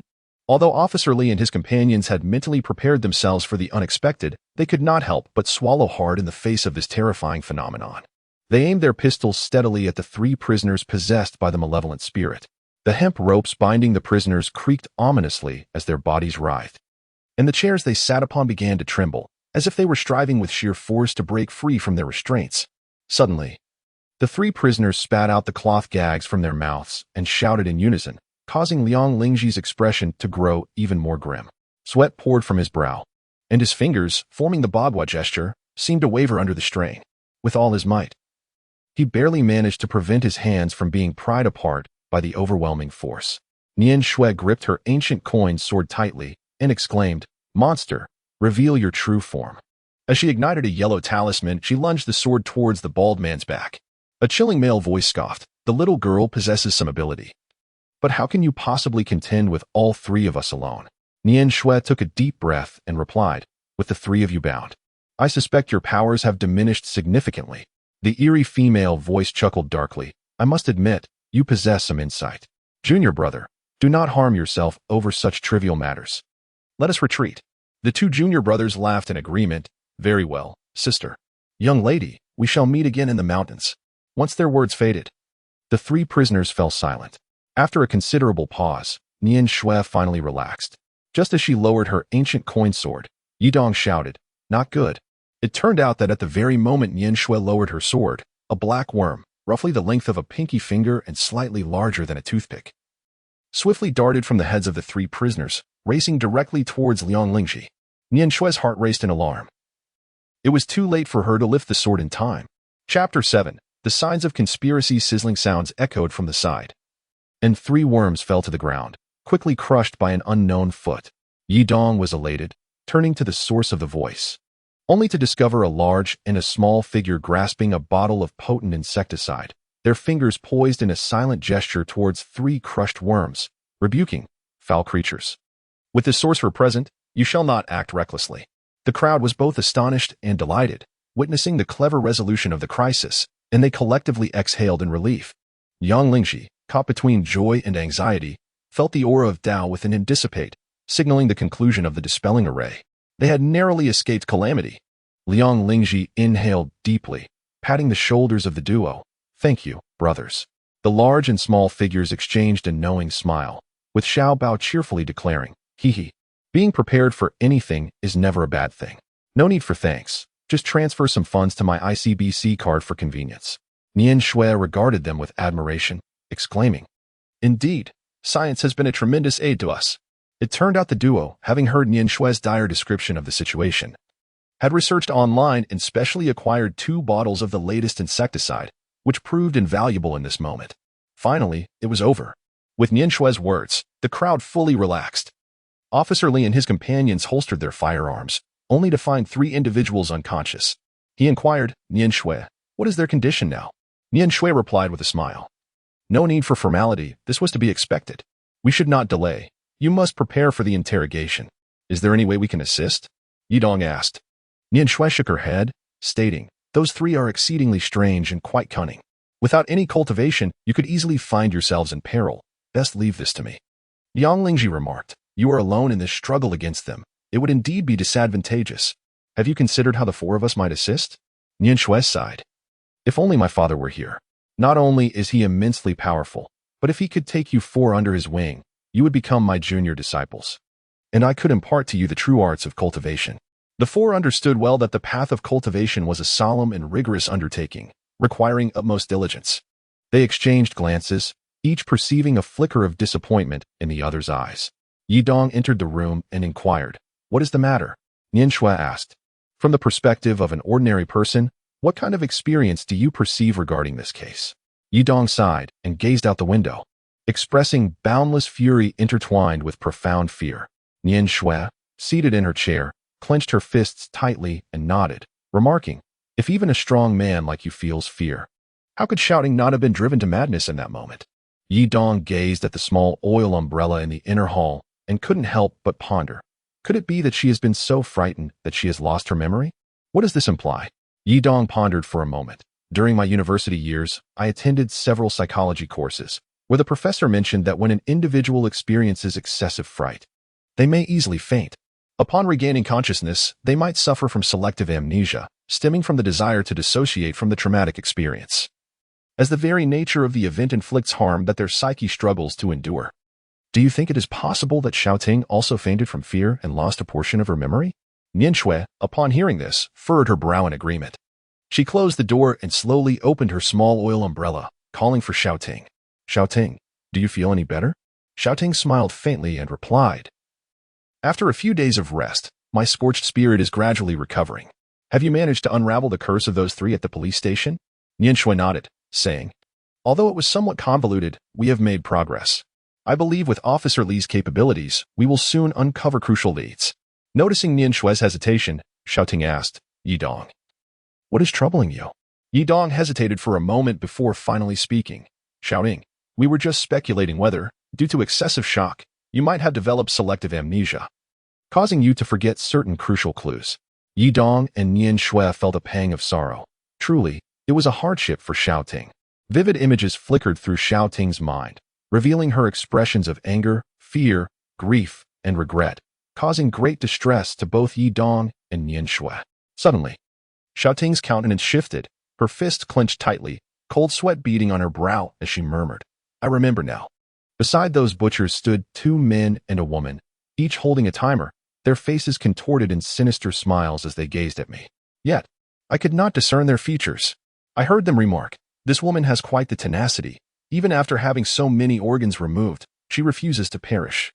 Yidong felt a bead of sweat form in his palm as he asked, are they actually timing us? Xiaoting, drenched in cold sweat, altered her tone, nodding frantically in fear as she exclaimed, yes, they are timing us. They are calculating when I will finally breathe my last. Shaking her head incessantly, she cried out, they are terrifying, 1,000 times more frightening than ghosts. They are not human, they are cold-blooded. I refuse to die. I cannot bear the sound of that ticking timer. It seemed as though Xiaoting was oblivious to Nian Shui's admonitions. Spotting the clock on the wall emitting that dreadfully terrifying ticking sound, she let out a shriek. With a swift movement of her hand, she unleashed a tangible wave of energy, shattering the clock as it fell to the ground. Oh no, Nian Shui gasped, her hands weaving intricate signs as she hurriedly chanted to Xiaoting, may wisdom be clear, may the mind find peace, may the three souls endure, and may the spirit not be lost. Swiftly, as commanded, Yidong understood that Nian Shui was reciting the latter two lines of the tranquil heart mantra. As soon as her words fell, Xiaoting appeared as if struck by a potent sedative, sitting vacantly on the ground. Nian Shui let out a long sigh and said to Yidong, please help her up. Yidong was perplexed. She is a spirit, and I possess no magical powers to assist her. Nian Shui shot him a glare and asserted, if I say it can be done, then it can. Yidong did not rebut. He approached Xiaoting and gently embraced her shoulders, attempting to help her rise. Chapter 8. The True Fire of Samadhi. After Nian Shui comforted Xiaoting, the two of them drove to the police station. Yidong suddenly inquired, why don't we bring Xiaoting to the police station? Nian Shui shook her head and replied, the police station is already imbued with an aura of authority, further safeguarded by the formidable presence of Lord Yi. The righteousness emanating from there is overwhelming. Even the most malevolent beings would be compelled to retreat. What specter would dare approach? Given the police station's formidable righteousness, how then did the three disciples manage to communicate through the bodies of the bald men? Nian Shui had pondered this question earnestly and explained. They had long since implanted their blood into the bodies of the bald men. The other end of this connection was activated by Liang Lingji. Thus, the bald man's body serves as a conduit between the two. Although the three were of a nefarious path, they remained fundamentally human, making their presence in the police station somewhat plausible. Upon their arrival at the police station, they sensed an even more somber atmosphere. Have you arrived? We just got here. There is no time to lose, Officer Li stated. From the mouths of the bald trio, we learned that they must offer a statue before their actions. Nian Shui asked. Did they describe what the offering was like? Officer Li furrowed his brow. Based on their account, our colleagues have sketched this image. After comparison, the overall recognition rate reached 90%. He retrieved a stack of photographs from the drawer and said, Here it is. Take a good look. Nian Shui received the drawing and was taken aback. It's a serpent-human hybrid. Yudong exchanged a glance with Officer Li, pondering the enigma of the serpent-human. Nian Shui elucidated. The serpent-human is a mythical creature, possessing the visage of a serpent and the form of a human, complete with 4 limbs. It is notorious for its insatiable appetite for human flesh and its cunning nature, embodying treachery and malice. These fiends are often found in groups, reveling in their sinister games. When the ancient folk heard the sounds of mirth echoing through the mountains yet saw no souls in sight, they knew to flee, lest they encounter the serpent-human's wickedness. She then inquired, aside from knowing that they worship the serpent-human, do we have any other leads? Indeed, came the reply. Based on the testimonies and descriptions provided by the bald men, we have narrowed it down to 2 individuals, named Lu Yi and Zhao Aoyan. Yudong inquired. How did you manage to pinpoint them? Officer Li took a breath and replied, Lu Yi is an esteemed internist at a private hospital within the city, possessing considerable authority in the medical field, while Zhao Aoyan operates a cutting-edge refrigeration technology company. Yudong was elated. Have we found any evidence? Officer Li pondered for a moment before replying. Indeed, we conducted a night raid and searched their residence, uncovering a plethora of images depicting internal organs, with peculiar timestamps inscribed behind each image. Yudong inquired, have the individuals been apprehended? Officer Li tightened his fingers in irritation and responded, indeed, they have been caught, and one of them has divulged the name of a certain Feng Chang, who is their leader. Nian Shui speculated. Human trafficking operations typically occur in groups of 3 to 5, which aligns with the behavioral patterns of such illicit activities. Yudong inquired, by the way, Nian Shui, you mentioned that the clues provided by Xiao Ting are of immense assistance to our case. Nian Shui replied with indignation. Xiao Ting recalled that during the time she was subjected to organ harvesting, someone nearby was holding a timer and laughing derisively. This can be correlated with the photographs of organs discovered at Lu Ye's residence. Officer Li, upon hearing this, was consumed by rage, his teeth grinding audibly as he gazed at the banner emblazoned with eradicating harm for the people, his heart swelling with fury and resentment. Nian Shui fixed a fierce gaze upon the photograph of the human trafficker and continued, the reason they calculated the time of death for Xiao Ting and the others is, on one hand, to assess the viability of those organs. However, I believe there is an even more significant motive, to ascertain which of the 20-plus deceased endured the longest suffering. Officer Li, perplexed, remarked, I can comprehend the first aspect. It resembles conducting human experiments. Yet, I cannot fathom the purpose of the second. Yudong was taken aback. Could it be that they were comparing the anguish of the deceased in order to determine which among these 20-odd individuals harbored the deepest resentment at the moment of their demise? Nian Shui nodded slightly. You are indeed correct. That is their objective. Yudong stared wide-eyed, inhaling sharply in disbelief, filled with rage. Beasts. They are not human. This is simply wickedness. Officer Li was equally astonished. What, then, is their ultimate objective? Nian Shui elucidated. Xiao Ting's spirit was ensnared before the wine of nocturnal desire, subjected to prolonged terror and despair.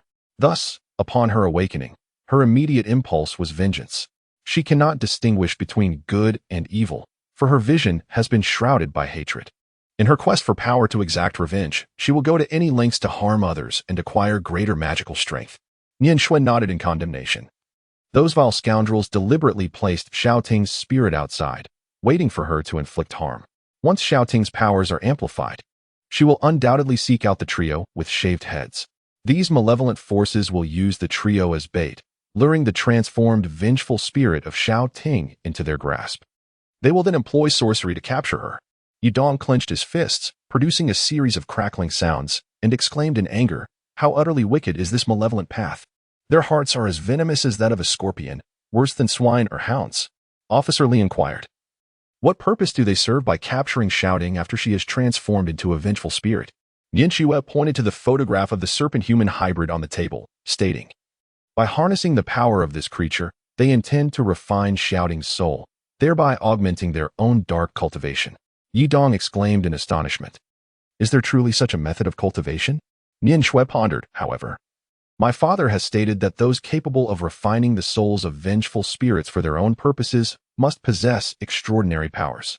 Yet, no matter how one perceives it, the abilities of those three practitioners of the dark arts do not seem to reach that level, do they?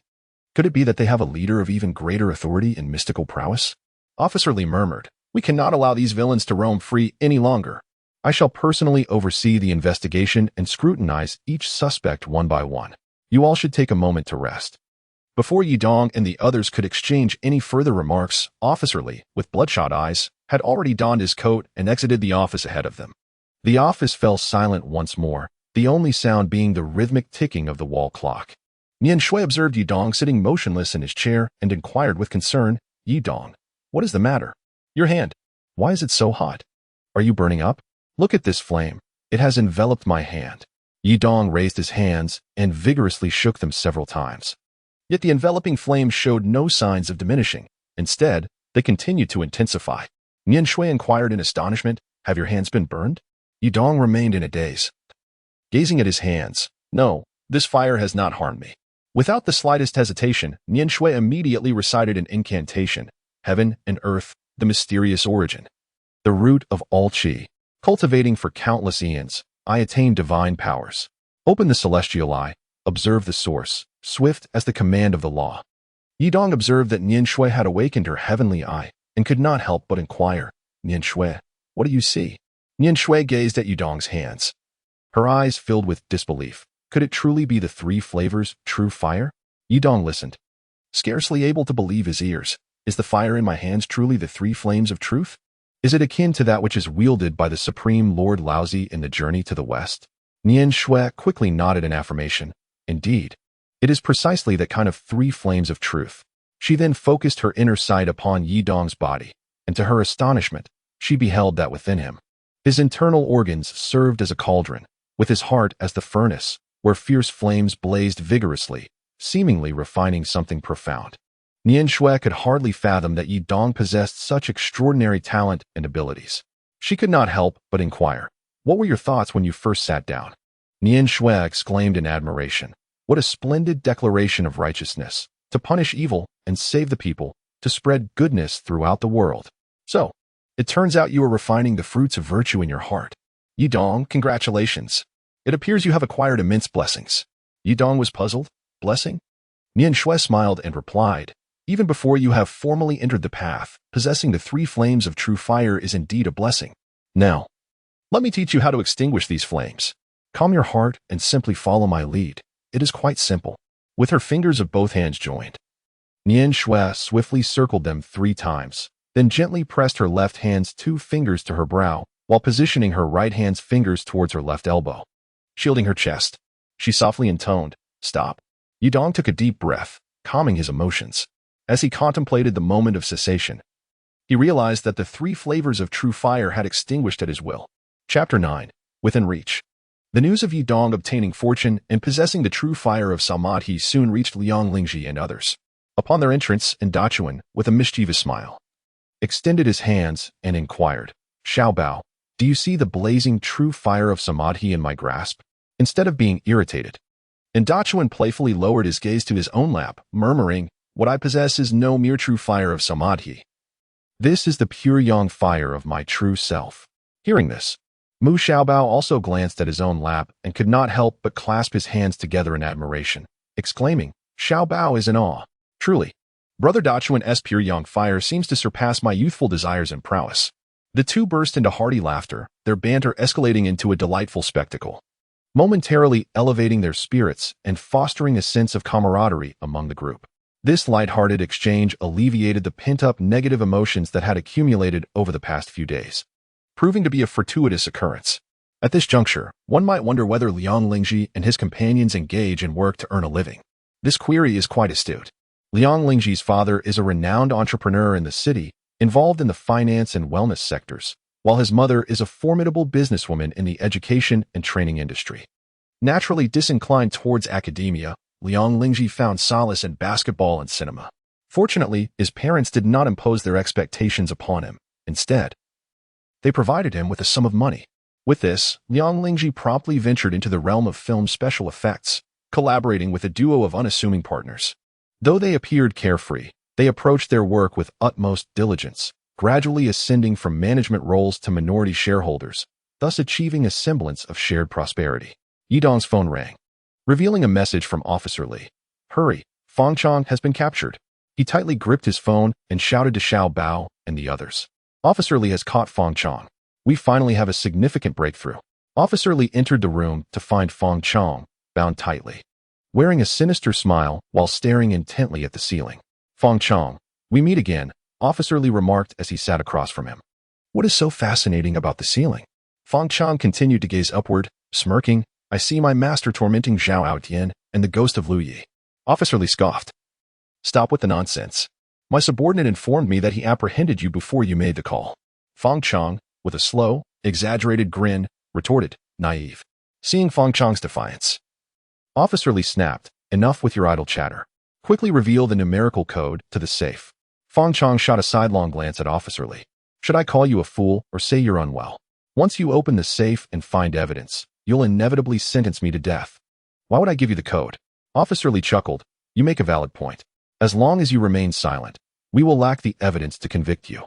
Fang Chong eyed Officer Li skeptically. "You understand, so let us not waste time. Release me." Xiao Yang, perplexed, voiced his frustration. "We worked hard to capture him. Why should we let him go?" Officer Li focused on Fang Chong. "We searched his home and found no evidence. Nonetheless, he is arrogant. We'll keep him locked up for a day." Fang Chong, seemingly anticipating Officer Li's struggle to find evidence, sneered, "What a good officer. Incapable of solving any case, yet adept at abusing power." Officer Li, gritting his teeth, pointed at Fang Chong. "Watch your words. Don't give me any leverage." 24 hours later, Officer Li released Fang Chong. Stretching and rubbing his bleary eyes, he chuckled and swaggered out of the police station. "Thank you for the hospitality, Officer Li." Xiao Yang, feeling frustrated, exclaimed, "Chief, what is going on? Isn't the handwriting analysis sufficient evidence?" Officer Li shook his head. "Not enough. If he gives us a false code, any evidence inside would be destroyed." As Fang Chong stepped out of the police station, he noticed several burly men lurking at the street corner, their intimidating presence suggesting ill intentions. Composing himself, he took a few steps forward and spotted several individuals in a van across the street, seemingly waiting for him. Fang Chong was filled with astonishment. Why were these individuals fixated on him? Could they be sent by the police to surveil him? After further contemplation, he deduced from their demeanor and attire that they were likely not law enforcement. Could they possibly be sent by his master? The tattoos of the Serpent Man suggested that they indeed belonged to his master's faction. Fang Chong felt a mix of fear and bewilderment. Did his master harbor suspicions about him? No, that was inconceivable. He was utterly devoted to his master. Such doubt was unwarranted. Suddenly, a sharp blow struck his head, plunging him into unconsciousness. Time passed, though he could not ascertain how long, until Fang Chang groggily opened his eyes to find himself imprisoned in a pitch-black, foul-smelling place. An overwhelming sense of dread surged from within. Had he been captured by the serpent-tattooed brute? Surely his master would not send someone to apprehend him. No, that could not be. He attempted to reassure himself, but the more he sought comfort, the heavier his unease grew. As fear consumed him, he could not help but shout, "Who are you? Release me at once." Fang Chong cried out in desperation, "Help! Someone please help me." His voice grew hoarse from the unrelenting cries. There was no point in calling out. No one would come to save them. Chapter 10. A descent into despair. A lifeless voice gradually reached Fang Chong's ears. Startled, he gasped and stared into the impenetrable darkness surrounding him. It became apparent that he was not alone in this confinement. Trembling, he inquired, "You? Who are you?" His heart raced. "Who are you? And who are they?" They are the master." "What?" Fang Chong's heart sank. "Who is the master you speak of?" The voice coughed twice, then sighed. "We are all devotees of the serpent. Who else could the master be?" Fang Chong shook his head in denial. "No, The master would never treat me this way. The voice, hearing Fang Chang's rebuttal, responded with a chilling tone, "Why wouldn't the master treat you this way? My 5 brethren and I have committed countless acts for them. Is it not fitting that we find ourselves in this wretched state?" Fang Chang was struck with horror, contemplating. How could this be? How could this be? Suddenly, the sound of a circuit breaker echoed, and the dark room was instantly illuminated. Instinctively, Fang Chang shut his eyes. When he slowly opened them again, he was taken aback by the sight before him. He found himself in a spacious chamber, its windows tightly sealed, allowing not a sliver of light to penetrate. On the ground lay a multitude of prisoners, barely clinging to life, while the walls surrounding them were adorned with liquid crystal displays broadcasting grotesquely violent scenes. Individuals clad in the garb of a uniformed cult laughed heartily as they monitored the tormented captives. To Fang Chang's horror, the screens not only showcased the extraction of organs, but also exhibited a variety of sadistic methods of torture. In a state of panic, Fang Chang shouted, "What is the meaning of this? I am one of you. Release me. I am your apothecary." From the shadows, a languid voice replied, "Observe the art of sorcery. We shall introduce dozens of parasitic insects into that man's body. These creatures will gnaw mercilessly at his internal organs, gradually draining his life essence. After they have sufficiently feasted, they will emerge from his eyes, ears, mouth, and nose. The agony will persist for approximately 3 to 4 days. This task was previously entrusted to my 3rd disciple." Hearing this, Fang Chang felt as though his own insides were being viciously torn apart, an involuntary pain coursing through him. The voice continued, now tinged with sorrow. "Who could have imagined that our master would be so cruel as to transform our souls into vengeful spirits? My brothers, each of whom were unwaveringly loyal to him, are now doomed." Trembling, Fang Chang gazed at the increasingly brutal and sanguinary images on the screens and inquired, "What transgressions have you committed to deserve such severe punishment?" The man offered a faint smile before breaking into tears. Fang Chang, now alarmed, stammered, "Why are you crying?" The man, amidst his sobs, recounted, in the past, "We questioned our master in the same manner, seeking to understand our supposed misdeeds. Yet he replied, 'You have committed no errors, however.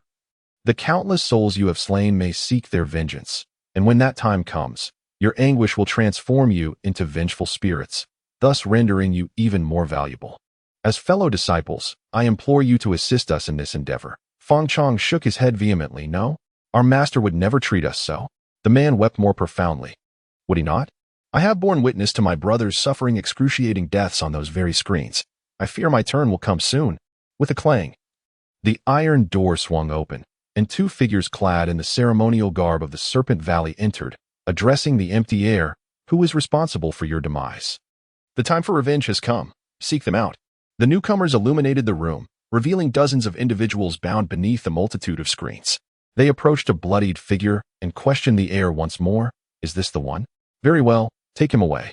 Noticing that the bloodied man seemed to remain unconscious, the guards splashed cold water onto his face to rouse him. The bloodied man suddenly awoke, and upon seeing the guards before him, he realized that his time had come. With every ounce of strength, he clutched the ground, shaking his head and weeping uncontrollably. "I do not want to go. I refuse to be devoured by those insects." The 2 guards scoffed. "A soul has come to claim you. Begging us is futile." Yet, regardless of the man's desperate struggles, he was forcefully dragged away. At that moment, Fang Chang's heart raced with terror, for illuminated by the light, he recognized the unfortunate soul being taken, his former companion. "Lu Yi, Lu Yi, Lu Yi," Fang Chang cried out, his heart sinking, staring blankly at the door, unable to utter a single word.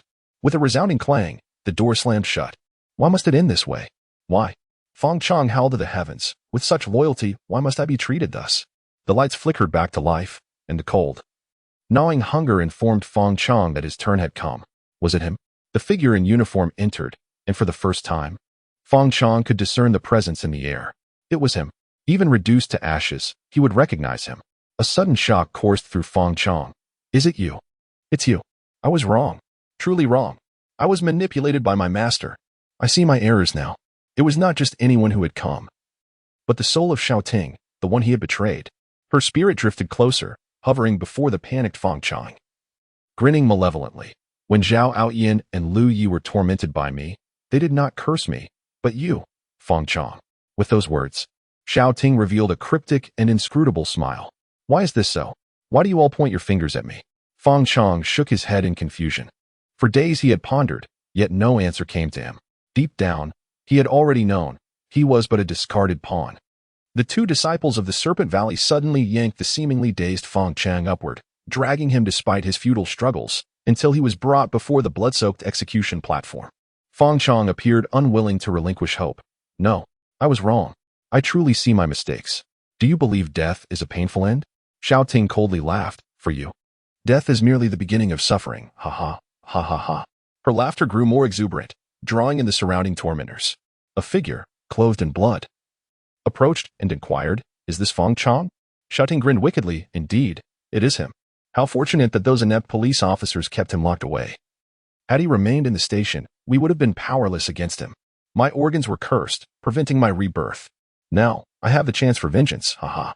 Ha ha ha. Xiao Ting's laughter was laced with fury, her malevolent visage marred with blood, exuding an aura of terror. Fang Chong, realizing that his pleas to Xiao Ting were in vain, turned to the surrounding onlookers with a desperate grin and implored, "Brothers, I too am one of your comrades. I beseech you, let me go." The guards erupted in laughter, declaring, "We are bound by a blood oath to our master. We are his true disciples, while you, a mere pawn, dare to compare yourself with us." One guard, seemingly enraged, drove a blade into Fang Chong's foot, and the group, indifferent to his plight, departed with boisterous laughter. Fang Chong's foot bled profusely, the pain excruciating, yet it paled in comparison to the anguish of his spirit. "Master, why? Why?" His anguished cries soon led to his clothes being stripped away, and he was laid upon the torture rack, akin to a fish on a chopping block, awaiting slaughter.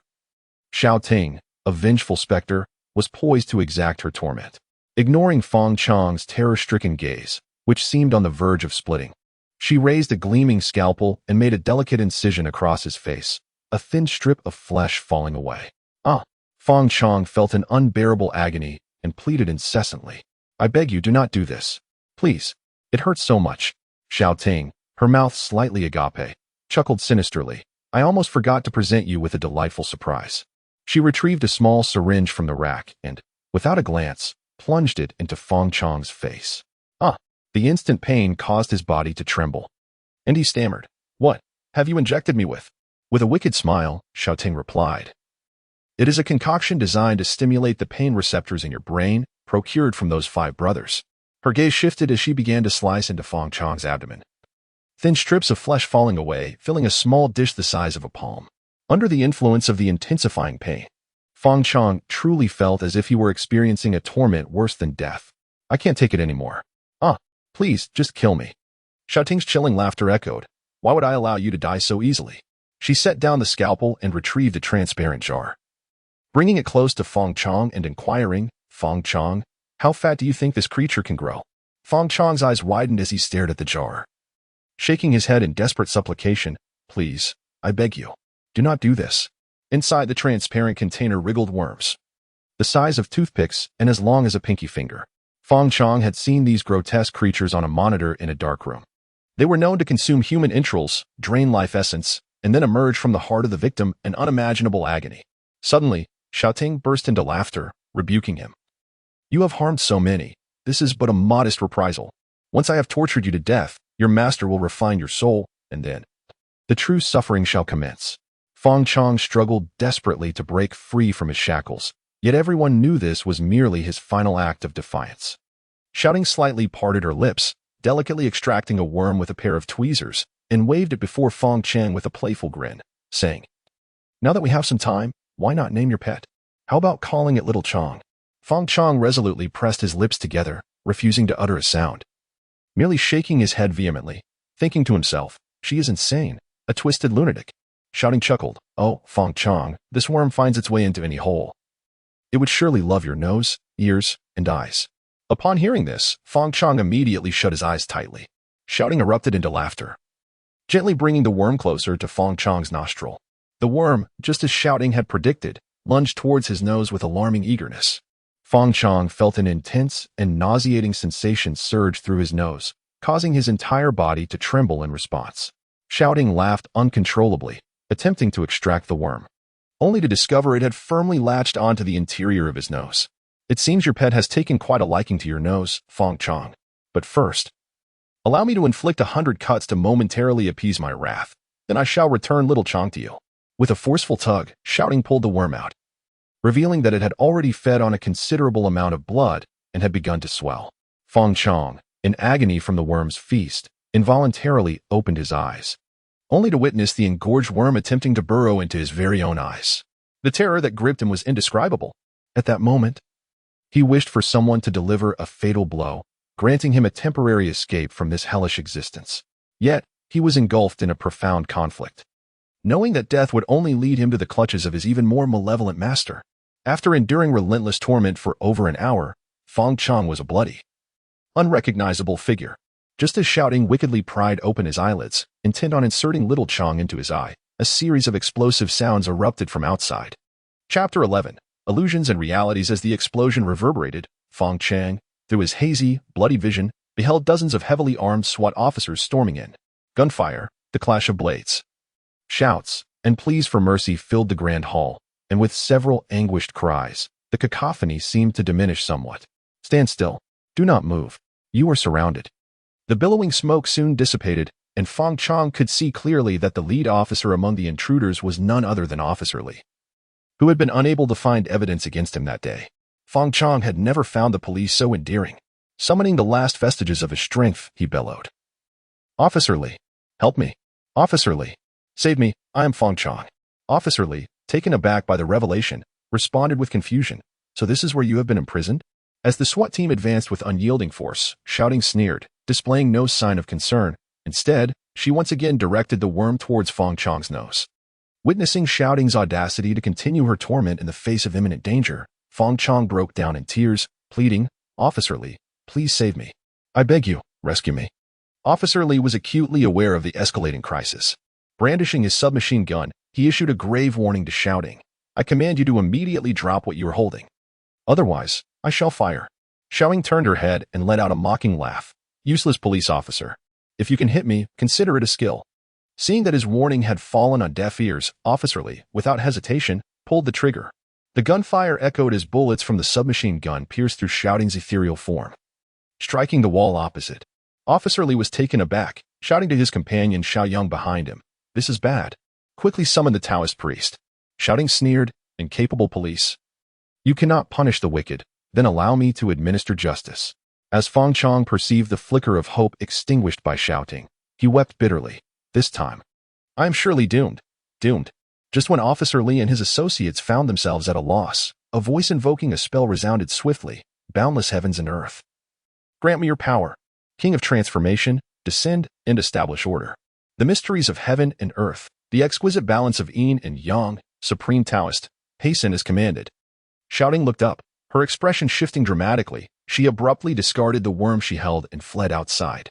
The newcomer was none other than Yin Shui, clad in a Taoist robe. She scolded, "Ignorant demon, are you harming others again? You shall not escape this time." Yin Shui recited her incantation, "Earthly spirits, take your positions, guard this place, and hasten to my aid." As commanded, Fong Chong watched as the fleeing Shouting was ensnared in an invisible force, rendered immobile. Ecstatic, he exclaimed, "Taoist priest, save me. Taoist priest, save me." Trapped, Shouting cursed, "Why do you stop me from avenging myself? Fong Chong is a villain who deserves his fate." However, before she could utter another word, Yin Shui withdrew her celestial gourd and ensnared Shouting's soul within. Fong Chong noted with astonishment how Officer Li, usually so steadfast, was now reduced to a servile smile in response to Yin Shui's rebuke. After a lengthy pause, he finally spoke, "Master Chun, according to intelligence, those 3 demonic Taoists are indeed here." Yin Shui, upon hearing this, erupted in fury. "Fool! Do you comprehend that my purpose here is to subdue those 3 evil beings and eliminate the threat to the people? Everyone is busy. I implore you to ensure your intelligence is accurate before calling upon me next time." Officer Li, visibly embarrassed, replied, "The master is correct. I assure you I will handle matters properly next time." He turned to gaze at Fong Chong, who was tortured to the point of unrecognizability, and slowly drew out a cigarette, igniting it with a smirk of schadenfreude. "Fong Chong, it has only been a few days. How have you changed so drastically?"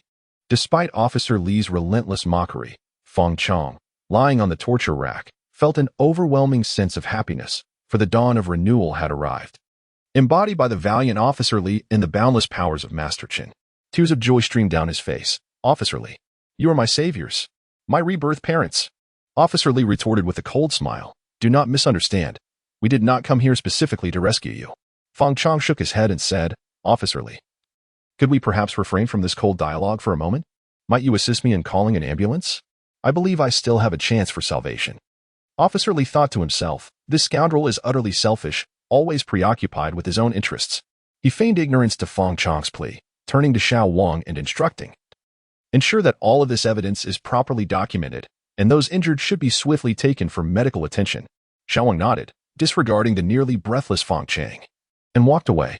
Fang Chong, aware of his previous recklessness that had offended Officer Li and his colleagues, cast aside his pride and dignity in this moment of desperation, forcing a smile as he inquired, Officer Li, who exactly is that sorceress we encountered earlier?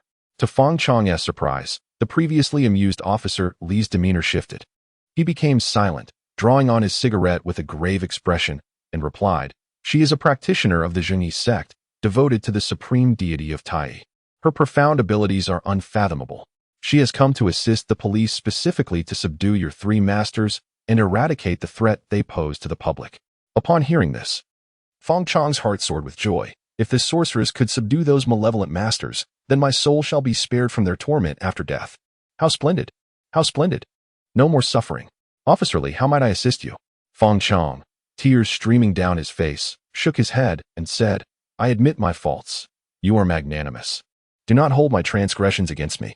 I am willing to cooperate with your investigation. Based on the numerical code provided by Fang Chong, we successfully opened the refrigerated safe. Officer Li held a stack of photographs and handed them to the assembled group, saying, I appreciate your efforts in playing along with Fang Chong during the charade. The crowd exchanged knowing smiles, feeling an immense sense of relief, and as they noticed the corners of Officer Li's mouth curve upwards, his eyes glistening with unshed tears, silence enveloped them. After a long pause, Yidong spoke first. I am truly in awe of Officer Li's stratagem. Officer Li shook his head. In extraordinary times, extraordinary measures are required. Sometimes, when faced with cunning adversaries, employing specific methods becomes a necessity.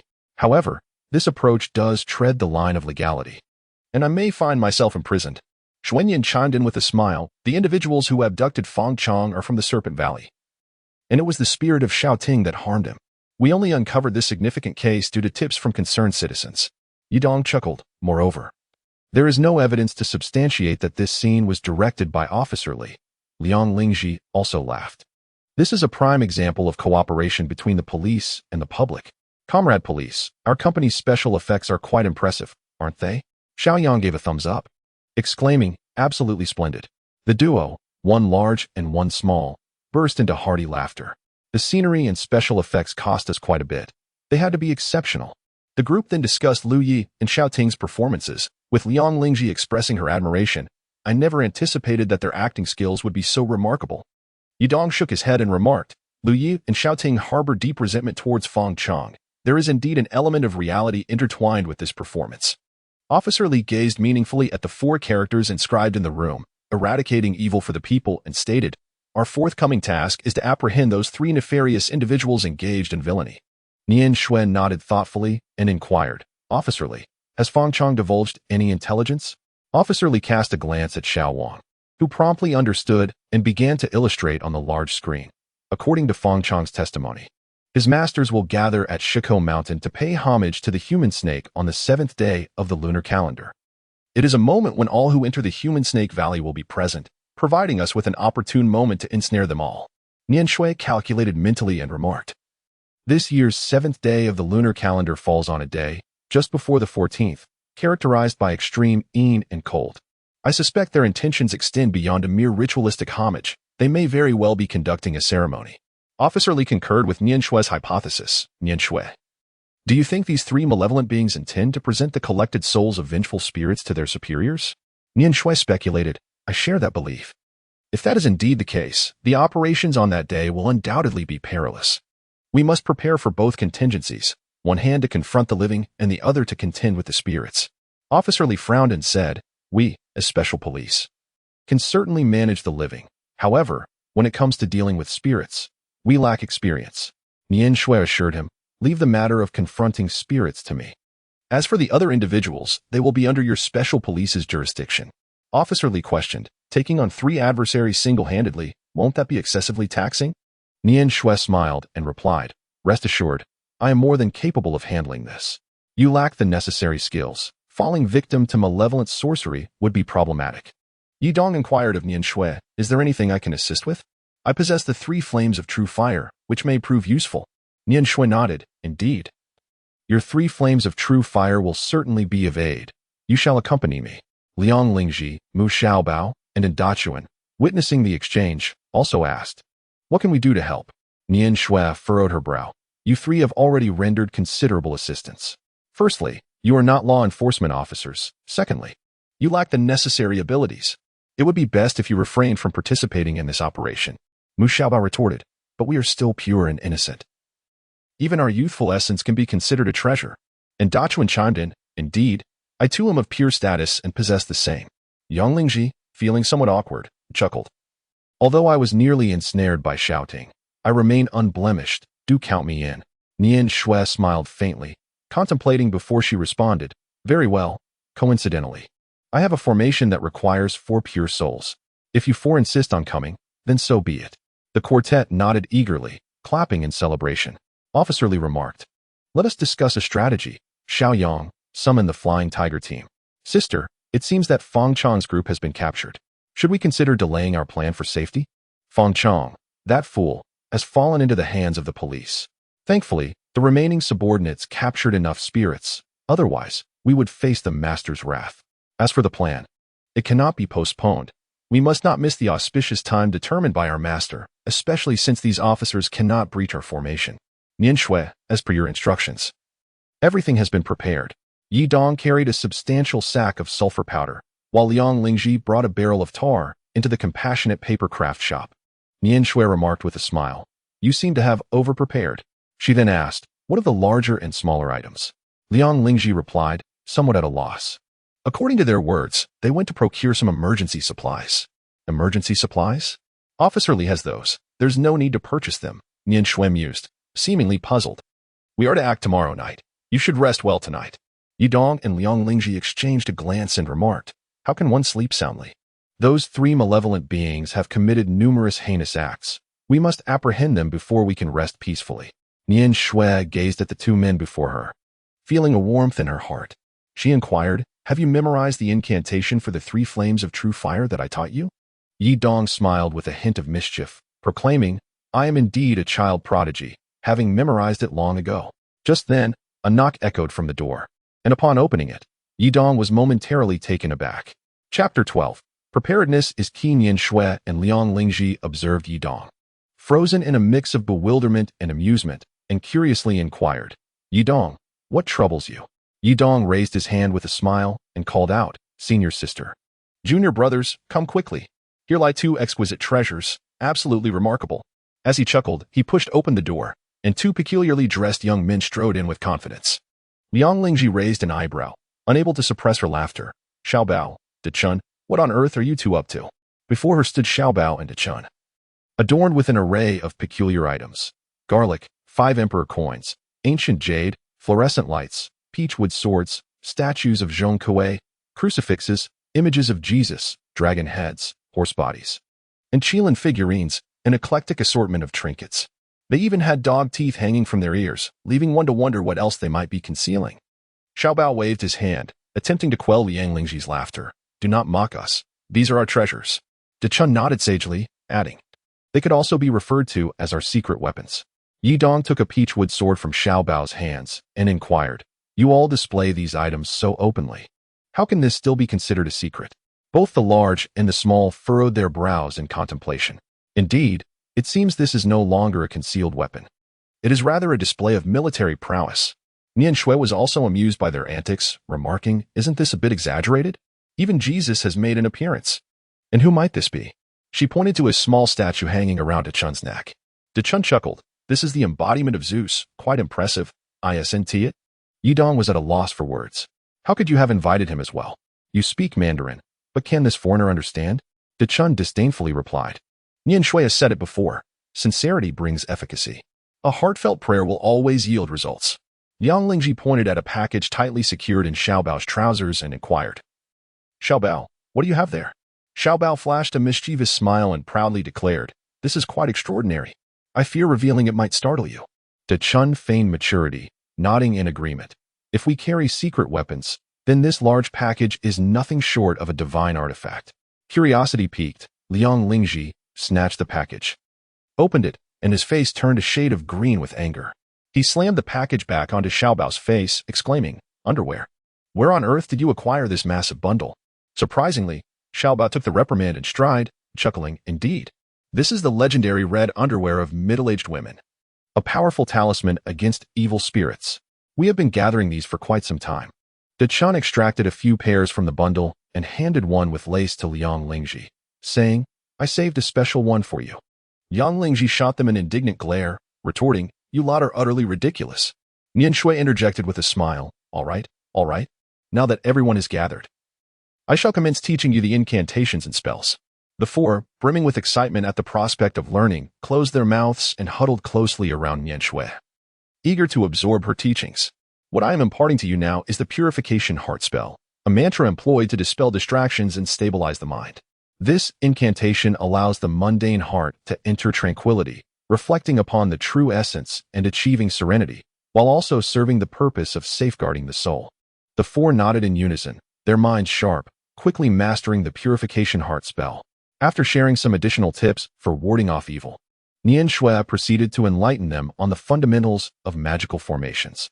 "Since all four of you are pure, I shall teach you to use the youthful spirit exorcism formation. This formation is relatively simple and practical. You will stand at the positions of the azure dragon, white tiger, black tortoise, and vermilion bird, each fulfilling your role, while simultaneously reciting the incantation and spell. This will provide excellent protection for the spellcaster within the formation." Yi Dong inquired, "Does this qualify as a protective formation?" Nian Shui responded, "Indeed, this is a variant of a protective formation. In truth, even ordinary individuals can utilize this formation. However, the efficacy is markedly enhanced for those who are still virgins." "I have a question." Xiaobao raised his hand and asked, "Why is the effect better for virgins?" Nian Shui, with utmost seriousness, elucidated, "The virgin body possesses a pure yang attribute. If one is engaged in intercourse, the yang energy is diminished. Assuming all other conditions remain constant, the pure yang energy of a non-virgin is not as abundant as that of a virgin. Nevertheless, a non-virgin can cultivate to attain a yang energy that surpasses that of a virgin." The four nodded in understanding, and Yi Dong queried, "What is our ancestral master's perspective on this matter?" Nian Shui replied, "During the cultivation process, it is preferable to be a virgin, as it aids in the establishment of a solid foundation. As one's Taoist practice deepens, one may then engage in a suitable union of yin and yang."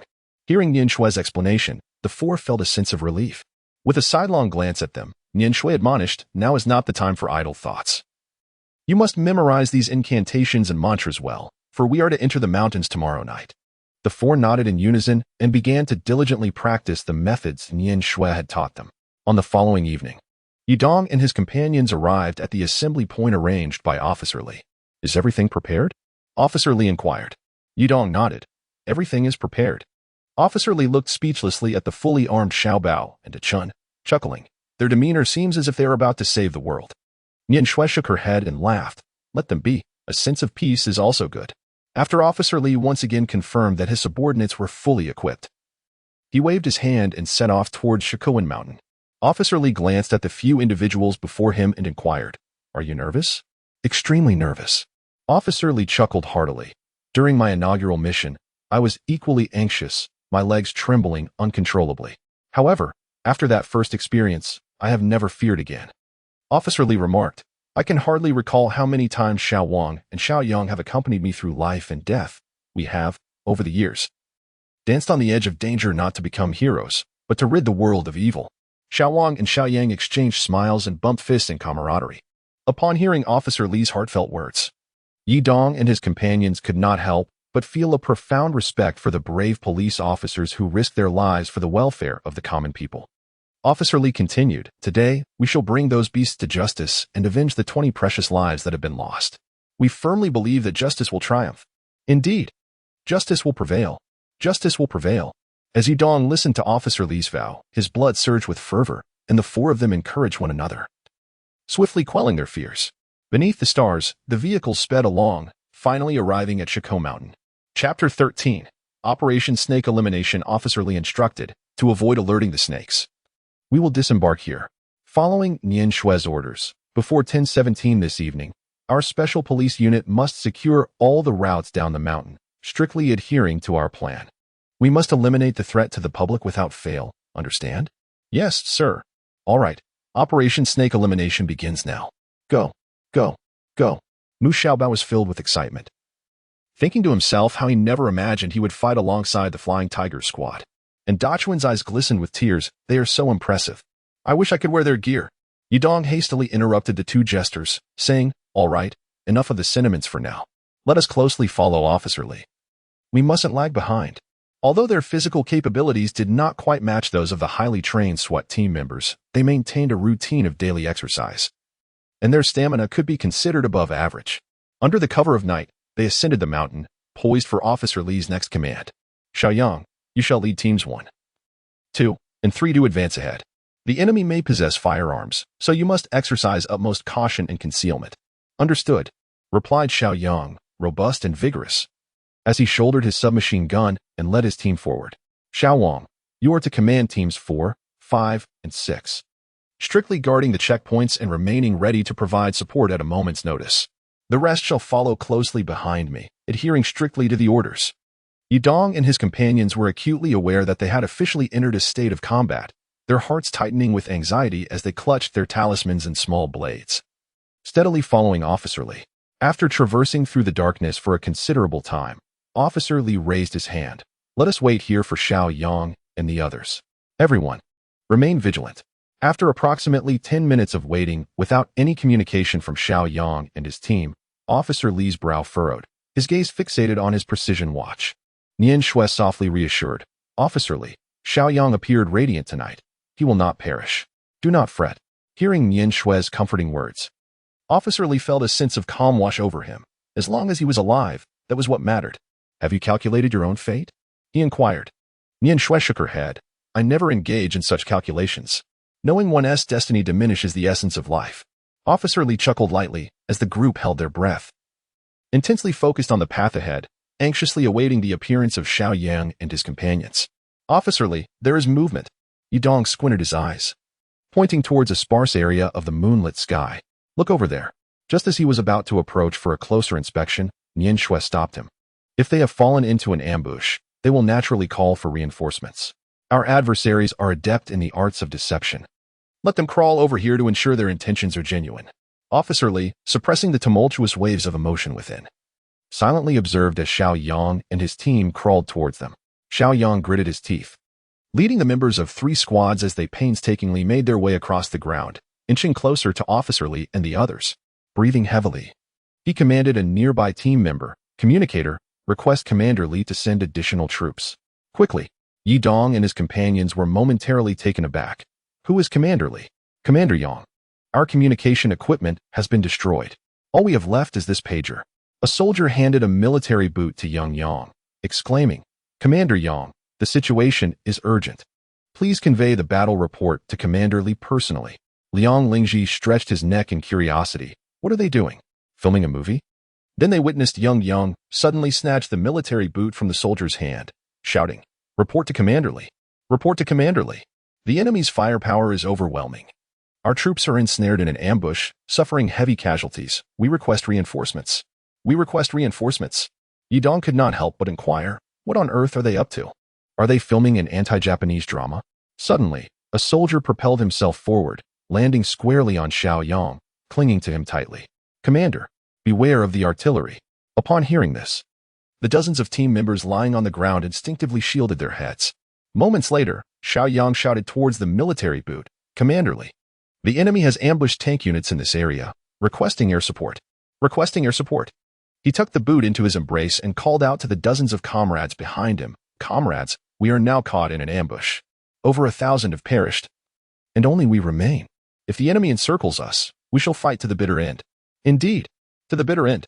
The team members echoed with solemn determination. Officer Li whispered, Have they fallen under some spell? Nian Shui, with little interest in the drama, remarked. Given their demeanor, they are undoubtedly bewitched. She shook her head, drew a talisman, and waved her delicate hand, reciting Supreme Tai Shang, unceasing in transformation. Expel demons and protect life. Wisdom clear, heart tranquil. The three souls eternal. The spirit unlost. The talisman ignited with Nian Shui's true fire, slowly drifting toward Xiao Yang and the others. Xiao Yang's eyes widened with joy as he gazed at the floating talisman, exclaiming, Commander Li has dispatched the Hornet fighter for support. The Hornet is here. We are saved. Nian Shui produced another talisman, urgently chanting, 8 dragons, 8 tigers, 8 diamond warriors, crowned with fire dragons illuminating all directions, banishing demons and restoring light. Swiftly as commanded. The talisman soared, instantly igniting towards Xiao Yang and his companions. Xiao Yang, fixated on the blazing talisman, suddenly closed his eyes. When they reopened, he found Officer Li and others staring at him in disbelief. Xiao Yang, bewildered, asked, Chief, what are you doing here? Officer Li helped Xiao Yang to his feet, explaining, You have been ensnared by sorcery. Nian Shui has liberated you. Xiao Yang looked at the group in confusion, but upon seeing Nian Shui nodding at him, he began to believe in the enchantment. Noticing Xiao Yang had regained consciousness, Officer Li inquired, What exactly transpired? Report. We ascended a small hillside and encountered several bandits. As I attempted to apprehend them for intelligence, peculiar laughter echoed around us. Sensing something amiss, I intended to inform you, but we fell into that illusionary trap. Nian Shui pondered for a moment and replied, You likely triggered the illusion mechanism there. Did you come into contact with anything strange while pursuing the bandits? Xiao Yang nodded. On our way to capture them, we trampled several small flags planted by the roadside. Nian Shui concluded, Officer Li, since they are aware of our intentions to apprehend them, we need not remain concealed. Let us charge in and capture them directly.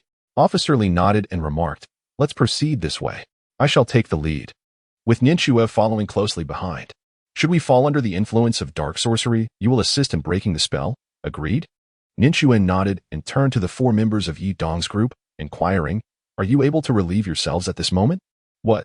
Liang Lingji was somewhat taken aback by Nian Shui's question. Chapter 14. Let us fight together. These special police officers, well trained and disciplined, silently accepted the diapers handed to them by Yi Dong and promptly secured them over their noses. Officer Li tightened his grip on his submachine gun and advanced ahead. Xiao Yang, Team 7 and 8, follow me. Nian Shui and her 5 companions will trail behind. The rest of you, remain vigilant for any enemies approaching from the rear. It is imperative that you protect Nian Shui and her group. As the night deepened, the mountain winds howled with increasing ferocity, yet this did little to dissipate the tension that gripped Yi Dong and his companions.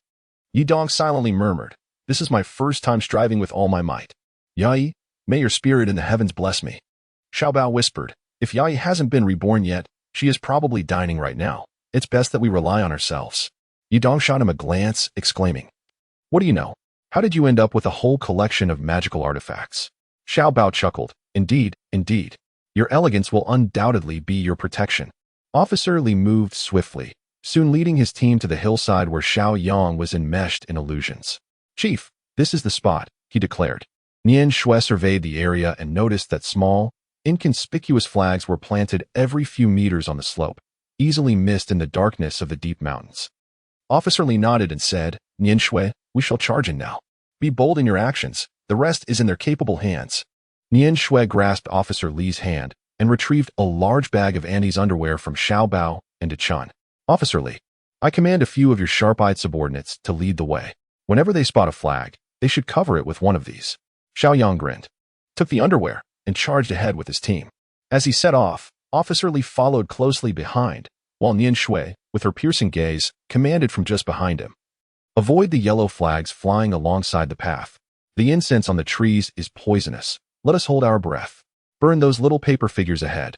The group pressed on, overcoming various traps and peculiar obstacles, effectively navigating through the bizarre and sinister enchantments.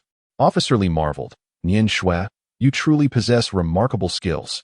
It is evident that a master knows their craft. Nian Shui smiled and turned to Yi Dong, asking, Are you all right? Yi Dong gasped for breath. I'm fine for now, but I was nearly frightened to death by that horde of snakes. Liang Lingji echoed his sentiments. That bunch of rascals actually placed so many snakes in the trees. Thankfully, we were well prepared with a large bag of tobacco oil and sulfur. Otherwise, we would have truly suffered a great loss. Officer Li spoke in a low voice. Next, we must confront armed bandits. I believe they are already on high alert. The mission of Team 9 is to safely escort Nian Shui and her companions to the mountain peak via a detour. Xiao Li, do you understand? Officer Li nodded and cautioned. Nian Shui, and all of you, be extremely careful. Rest assured, Officer Li, you all must be cautious as well. The group split into two. Officer Li led the main force into the main road, while Nian Shui and the others advanced towards the mountain peak under the protection of Team 9. Sister, those cursed police seem ready to attack, one of the followers remarked. The sister, draped in a cerulean cloak with a serpent crown adorning her head, revealed her exquisite beauty under the moonlight. She turned and smiled. Our position is easy to defend, but hard to assault, even if they are well equipped. It will take them considerable time to breach our defenses, ample time for us to complete our ritual. Moreover, as a Qinglin sorceress, I am not one to be trifled with. Today is a momentous occasion. We cannot allow them to spoil the festivities. A bearded man with a rat-like appearance, standing to the left of the Qinglin sorceress, chuckled. Sister is right. Today is indeed a grand day.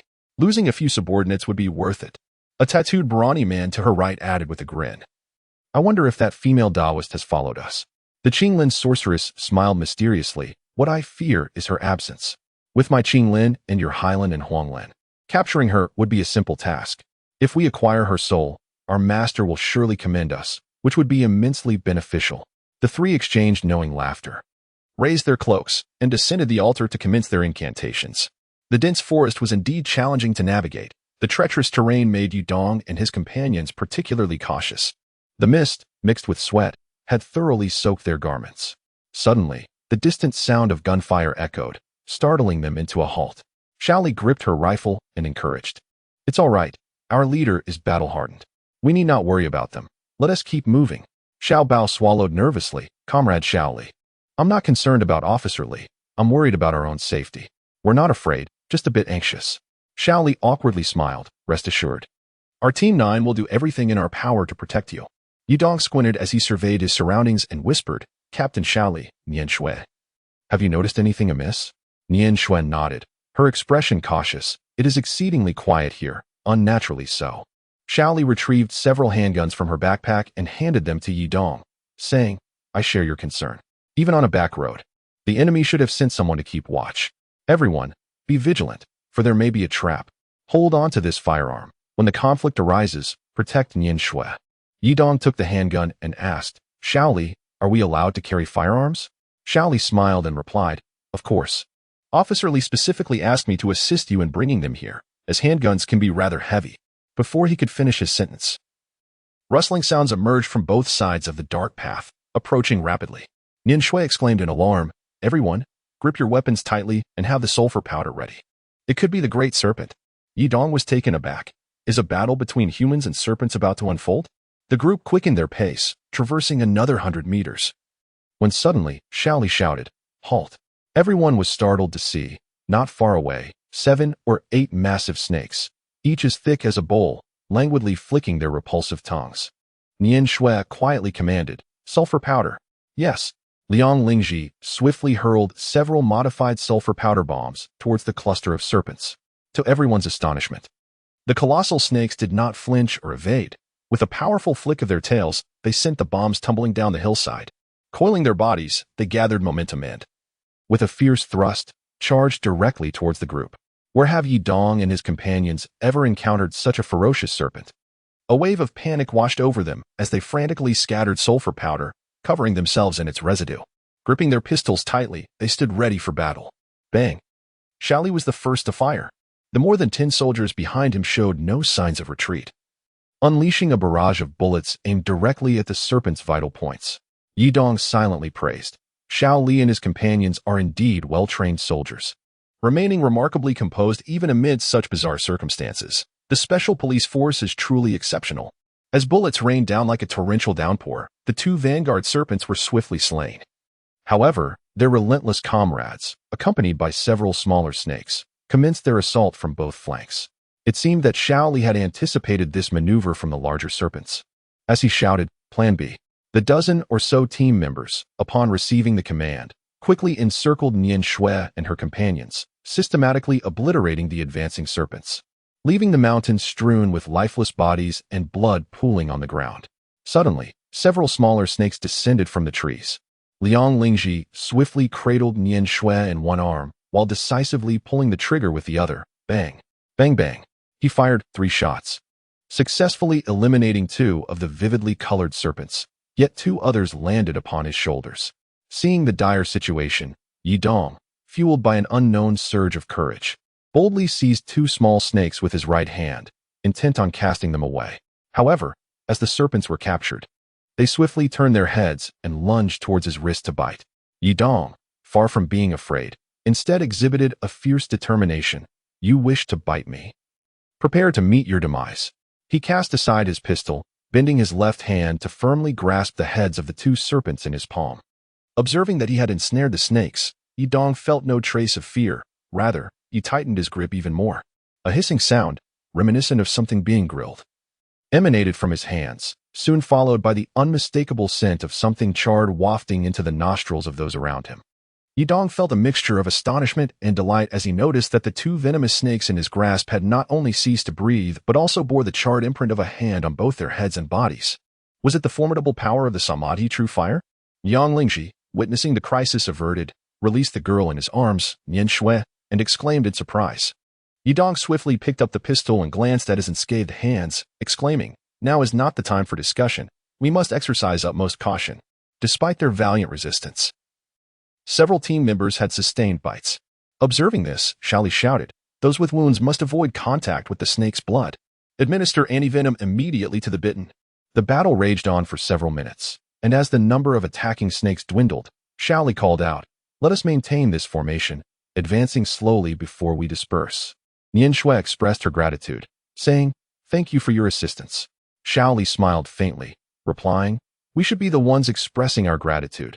You could have remained uninvolved. Yet you placed yourselves in peril for this cause." The group continued onward, stepping over a mass of serpent corpses, and upon traversing the narrow path, the snakes ceased their pursuit. Xiao Bao, puzzled, asked, "Why have they stopped chasing us?" Nian Shui speculated, "It seems that the narrow path was ensnared by dark sorcery, designed specifically to lure these serpents to attack us." Suddenly, a rapid succession of gunfire erupted. Bullets whizzed past Xiao Bao's arm, narrowly missing him, striking the trees instead and sending splinters flying. Li exclaimed, "Everyone, take cover. Provide suppressive fire." The sound of several submachine guns firing in unison momentarily secured precious time for the group to seek refuge. Xiao Bao, clutching his lightly injured arm, cursed, "Damn it. How dare they fire from ambush? I almost became a martyr." De Chun, seeing Xiao Bao escape the danger, chuckled and asked, "Are you done for?" Xiao Bao retorted, "You're the one done for. I am fortunate and blessed. I am still a virgin. How could I die so easily?" The group huddled beneath their cover, their hearts racing as if they might leap from their chests. Yi Dong remarked, having just endured the encirclement of a serpent-like horde, "We now find ourselves immediately ensnared in a hail of gunfire. This night, we have truly experienced the life of a flying tiger." And De Chun clasped his hands together and exclaimed, "God bless us, Amit Ba. The esteemed Tai Jinren must ensure our safety." Liang Lingji, observing De Chun's disjointed utterances, could not help but chuckle. "You invoke God, Buddha, and Tai Jinren all at once. Are you not being a tad greedy?" Xiao Bao interjected, No. It's not wrong to call upon deities. After all, they are divine beings. What if they actually hear us?" "Captain, the enemy on the right has been neutralized. Please give your orders. You and I will charge ahead, while the rest provide covering fire. Let the deputy lead." Xiao Li, accompanied by 2 teammates, advanced rapidly under the concentrated fire of the deputy and the others, dispatching several remaining bandits who dared to resist. He waved to signal the group to continue moving forward. Yang Lingji could not help but praise, "The flying tigers truly are remarkable. Those foot soldiers on the opposite side are simply not of the same caliber." Li pointed into the distance and inquired, "Nian Shui, the area ablaze with torches over there must be the enemy's altar, correct?" Nian Shui furrowed her brow, replying, "That should be correct. It appears someone is already casting spells there. We must hurry." A series of bone-chilling roars from enraged beasts echoed rapidly from the altar. What on earth are those creatures? Yi Dong and others were utterly astonished by the scene before them. Chapter 15. The behemoth of the wilderness, the incessant rumbling echoed, and the ground trembled unpredictably, reminiscent of a drunken old man's staggering steps. Yidong gazed into the distance, where, upon the altar engulfed in flames, 3 colossal serpents, as thick as large wooden barrels, emerged slowly.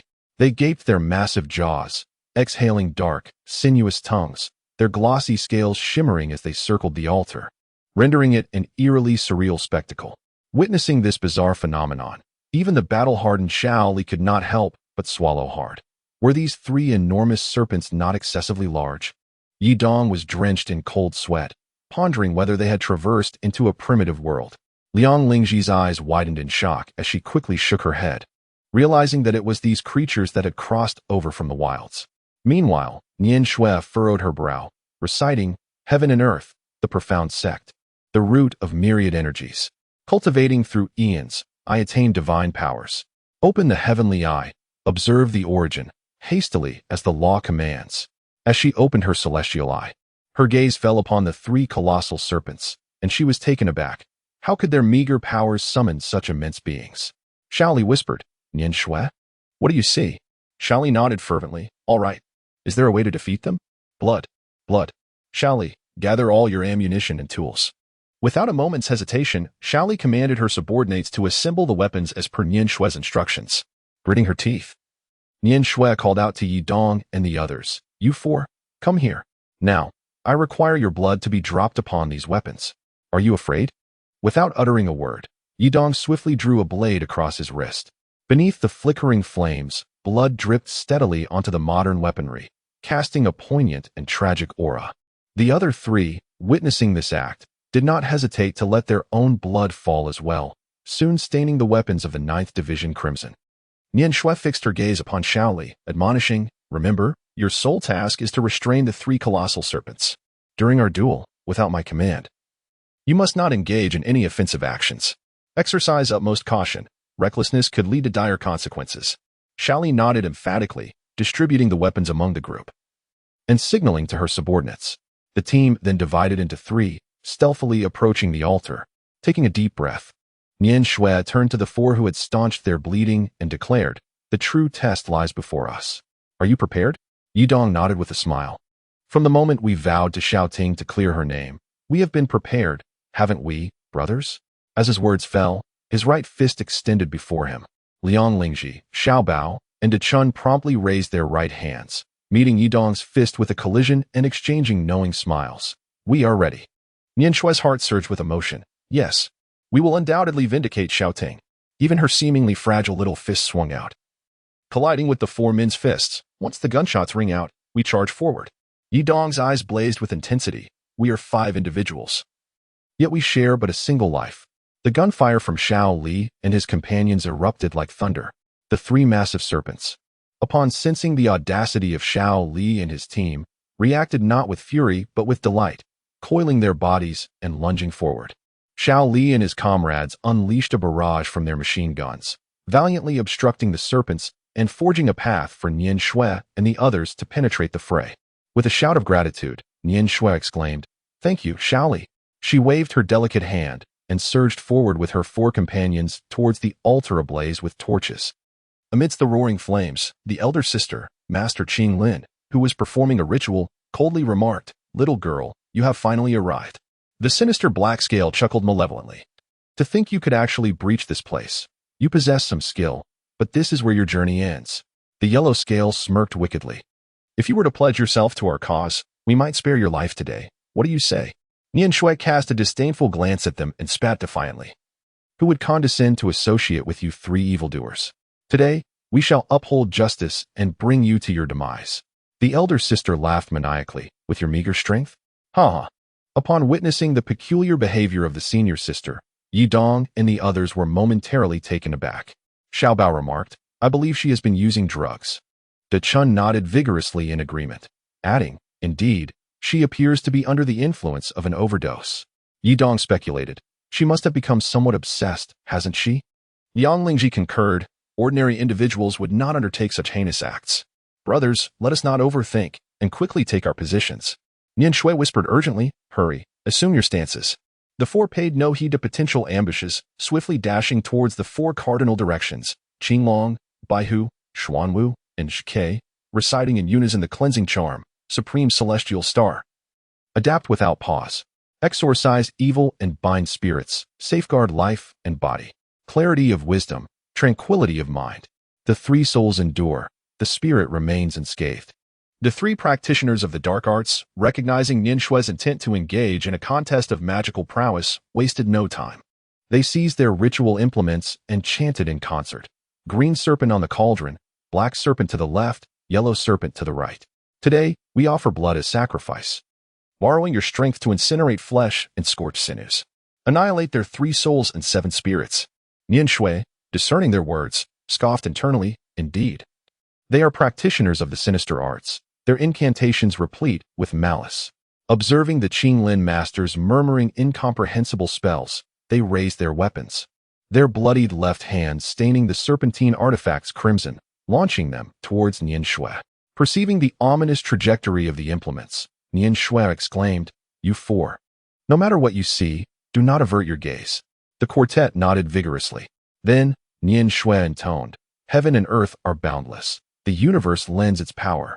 King of transformation, descend and stabilize the celestial realms. The mysteries of heaven and earth, the exquisite balance of yin and yang, supreme celestial being. Hasten forth as per the decree."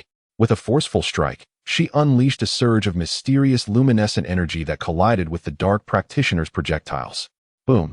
The point of impact erupted in blinding brilliance, illuminating the surrounding darkness like a flare. To their astonishment, the reinforcements, a band of ruffians, brandished their firearms and aimed at Nian Shui and her companions, seeking to launch a surprise attack. Strangely, Nian Shui did not spare them a glance, remaining wholly absorbed in her magical duel with the Qinglin trio. Ignoring the bullets that seemed to vanish into thin air, the would-be assailants suddenly trembled, collapsing to the ground, unconscious. Foolish mortals. Qinglin, witnessing their failure, felt a surge of anger. With a flick of his left hand, a wave of malevolence surged forth like a ravenous wolf towards the fallen ruffians, astonishingly extracting their souls entirely.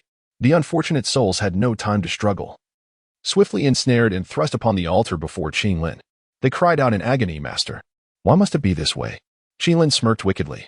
"You are but remnants of your former selves. Why not lend your spirits to assist your master in this endeavor?" The wails of the tormented souls reverberated through the altar, capturing the attention of the Ninth Division. Nian Shui shouted, "Shaoli, do not concern yourselves with us.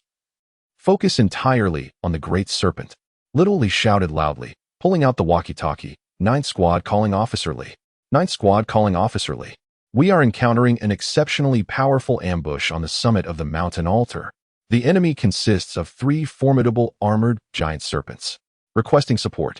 Requesting support. Only weapons stained with blood can harm them. Remember. Remember." Upon hearing Little Li's plea for reinforcement, Officer Li made a swift decision. Under the cover of gunfire from other team members, he led the 7th Squad in a breakthrough, inching closer to the mountaintop where Little Li was situated.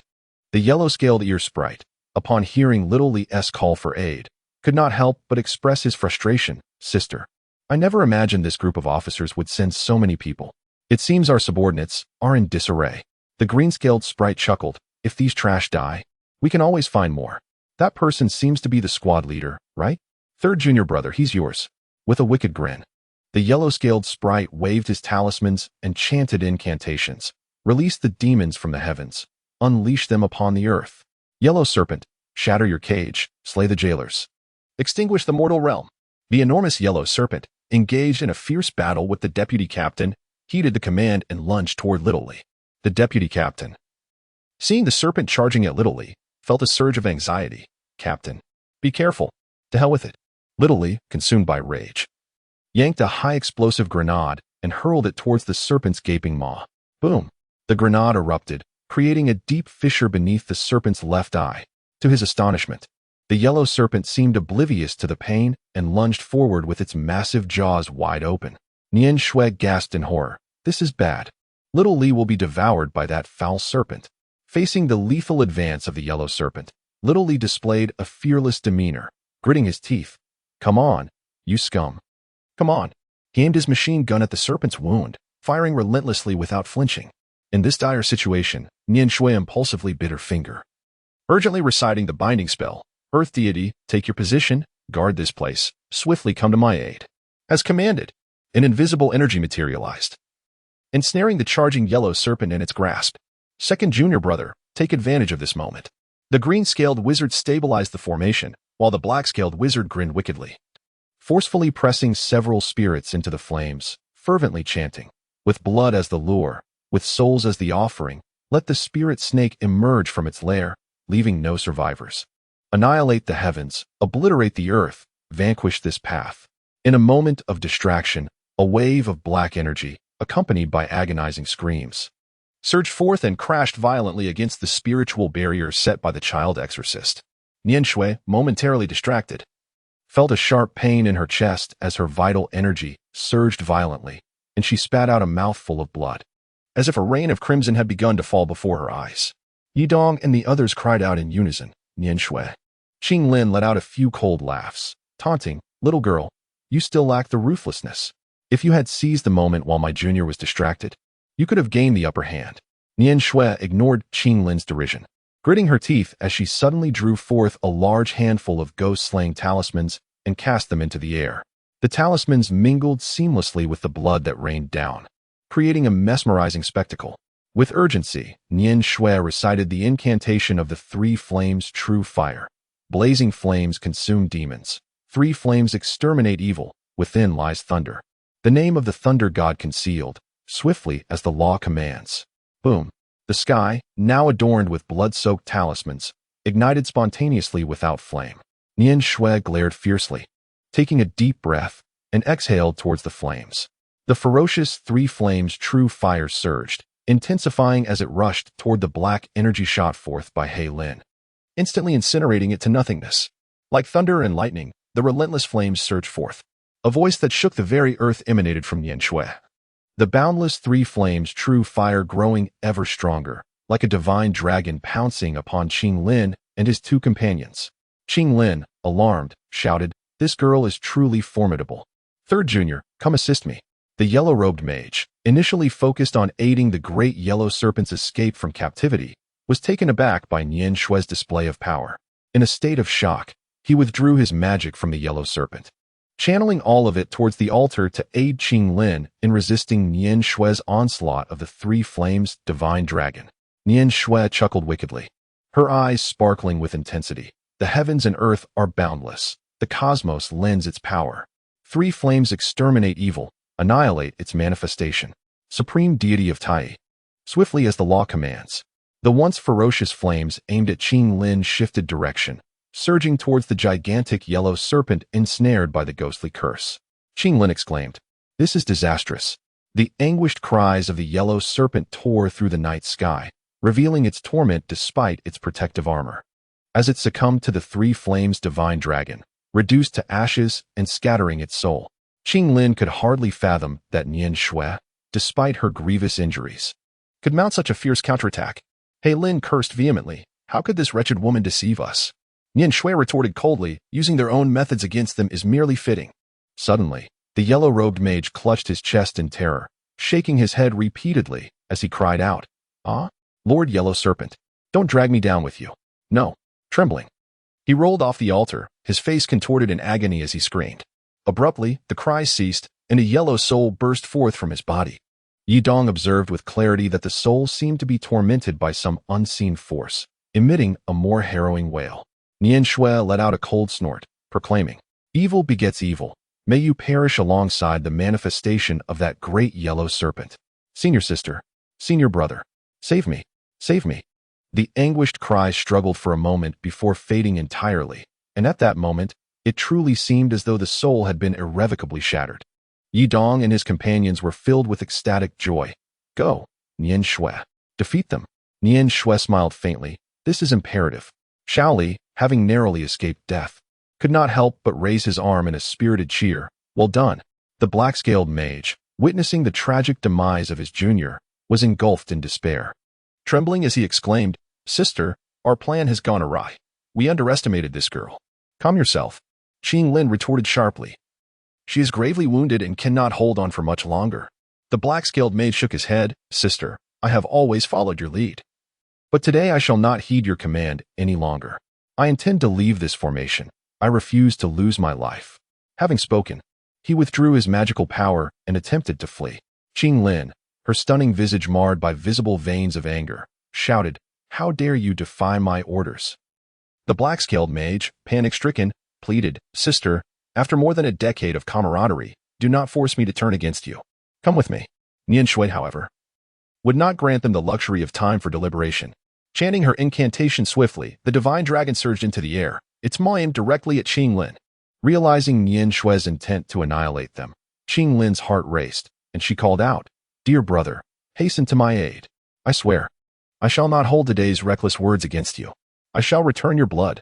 How about that?" With fury igniting in her eyes, Qing Lin waved a small flag, causing the enormous green serpent to break free from the entanglement of the 9th Division and charge straight at the black-scaled mage. Chapter 16. The situation is dire. The black-scaled mage heard the menacing hiss of the serpent behind him and understood the peril. "My sister is ruthless. I cannot afford to sit idly by." He hastily recited his incantation, attempting to summon the great black serpent to intercept the green serpent, yet it heeded him not. Continuing its fierce battle with Shaoli and the others. "Great black serpent, why do you not come to my aid now?" The head of the black serpent disregarded his calls, remaining embroiled in combat. Qing Lin could not help but laugh mockingly, her voice dripping with disdain. "Even the black serpent's avatar looks down upon you, traitor. Perish." The black-scaled mage's pupils dilated in terror as he yelled while fleeing, "Bastard! Bastard!" He sprinted desperately. But how could a human's speed compare to that of a colossal creature like the green serpent from the wilds? Before he could cover 100 meters, a horrific scream escaped his lips as his body was gruesomely bitten in two by the green serpent, blood spilling profusely, a tragic end. Seeing her adversary being slaughtered, Qing Lin was overcome with manic joy. "No one can betray me. No one can betray me. Ha, ha, ha." The more exuberant her laughter became, the more grotesque her expression turned, reminiscent of a person suffering a split personality, inscrutable and unnerving. Then, with a piercing cry, she slashed at her own wrist, blood gushing forth to feed the roaring flames that tormented her very soul. The fire surged violently, akin to a pack of ravenous wolves, surging forth relentlessly towards Nian Shui's divine fire dragon. Nian Shui was profoundly astonished. Although Qing Lin was a woman, her ruthlessness in killing surpassed that of any man, showing no mercy even when slaying her own disciples. Observing Qing Lin's desperate resistance, she intensified the flames of the Samadhi true fire, step by step consuming Qing Lin with the ferocity of a hungry wolf. Despite initially holding the upper hand, Qing Lin, in her frantic struggle, realized that with Huang Lin slain and He Lin having betrayed her, her fate was virtually sealed if she could escape the encirclement. There remained a glimmer of hope for survival, yet the vast influence of her master would make it impossible to evade forever. Alas, alas! Confronted with the approaching wrath of the divine dragon, Qing Lin sneered, "Little girl, do you seek my life? Even in death, I shall take you down with me." To Nian Shui's astonishment, Qing Lin withdrew her magical energy, allowing the divine flames to engulf her body. Even Nian Shui could not fathom why Qing Lin would suddenly cease to fight. Why was she not defending herself? If she continued on this path, she would surely be reduced to ashes, her soul scattered. Suddenly, from within the searing flames, Qing Lin's maniacal laughter echoed. "To the victor belongs the spoils. To the victor belongs the spoils." A peculiar sound emanated from the inferno. Nian Shui was taken aback, her heart sinking. Could it be? Was she about to unleash the human serpent manifestation? There, amidst the raging flames, Qing Lin was charred and bloodied, her long hair reduced to nothing, revealing a blood-soaked raw skull as she chanted, "With my blood as the guide, with my flesh as the offering, with my and the souls of dozens. As tribute, I beseech the great sage of the human serpent to lend me strength." As the incantation left her lips, the two colossal serpents grappling with Shaoli and the others vanished into thin air, followed by an ear-splitting cry that erupted from within Qing Lin, reverberating through the air. It had been long since such a sound had emerged. The monstrous cry resounded once more. A colossal figure materialized leisurely from Qing Lin, yet curiously. Though the flames blazed brightly around, the ground bore no shadow of this gigantic entity. Shaoli and the others were frozen in terror. Were there really three increasingly larger serpents summoned? Officer Li and his team arrived at the scene. Drenched in cold sweat as they faced the overwhelming pressure emanating from the formation, Chen Yang gripped his submachine gun tightly, trembling as he asked, "Boss, did we come to the wrong set?" Officer Li swallowed hard. I too wish they were merely filming a movie." Nian Shue's heart raced violently as she confronted the immense spirit of the serpent. It felt as though her strategic thinking had abandoned her. Could this truly be the legendary human serpent manifestation? What should I do? What should I do? Yi Dong's reminder was akin to a bucket of icy water, instantly awakening the still-dazed Nian Shui. Indeed, at this moment, I must not waver, otherwise none of us shall survive this ordeal. Then, Yi Dong shouted, "Brothers, I am aware of the fear that resides within you. I understand, for I too am afraid. Yet, we are men. We cannot falter at such a critical juncture." Liang Lingji gritted his trembling teeth and cried out, "I promised Xiao Ting that I would avenge her." Xiao Bao and De Chun gasped for air, declaring, "I refuse to be a coward. Come forth, you vile serpent, and face your doom." The spectral entity paid no heed to their fervent cries. Instead, it delicately grasped the souls of several bandits and slowly consumed them. A sinister smile spreading across its face. The taste of souls is indeed delectable. After stuffing a few souls between its teeth, the human serpent manifestation gazed down upon Nian Shui, mocking. A mere juvenile exorcism array dares to act so boldly here?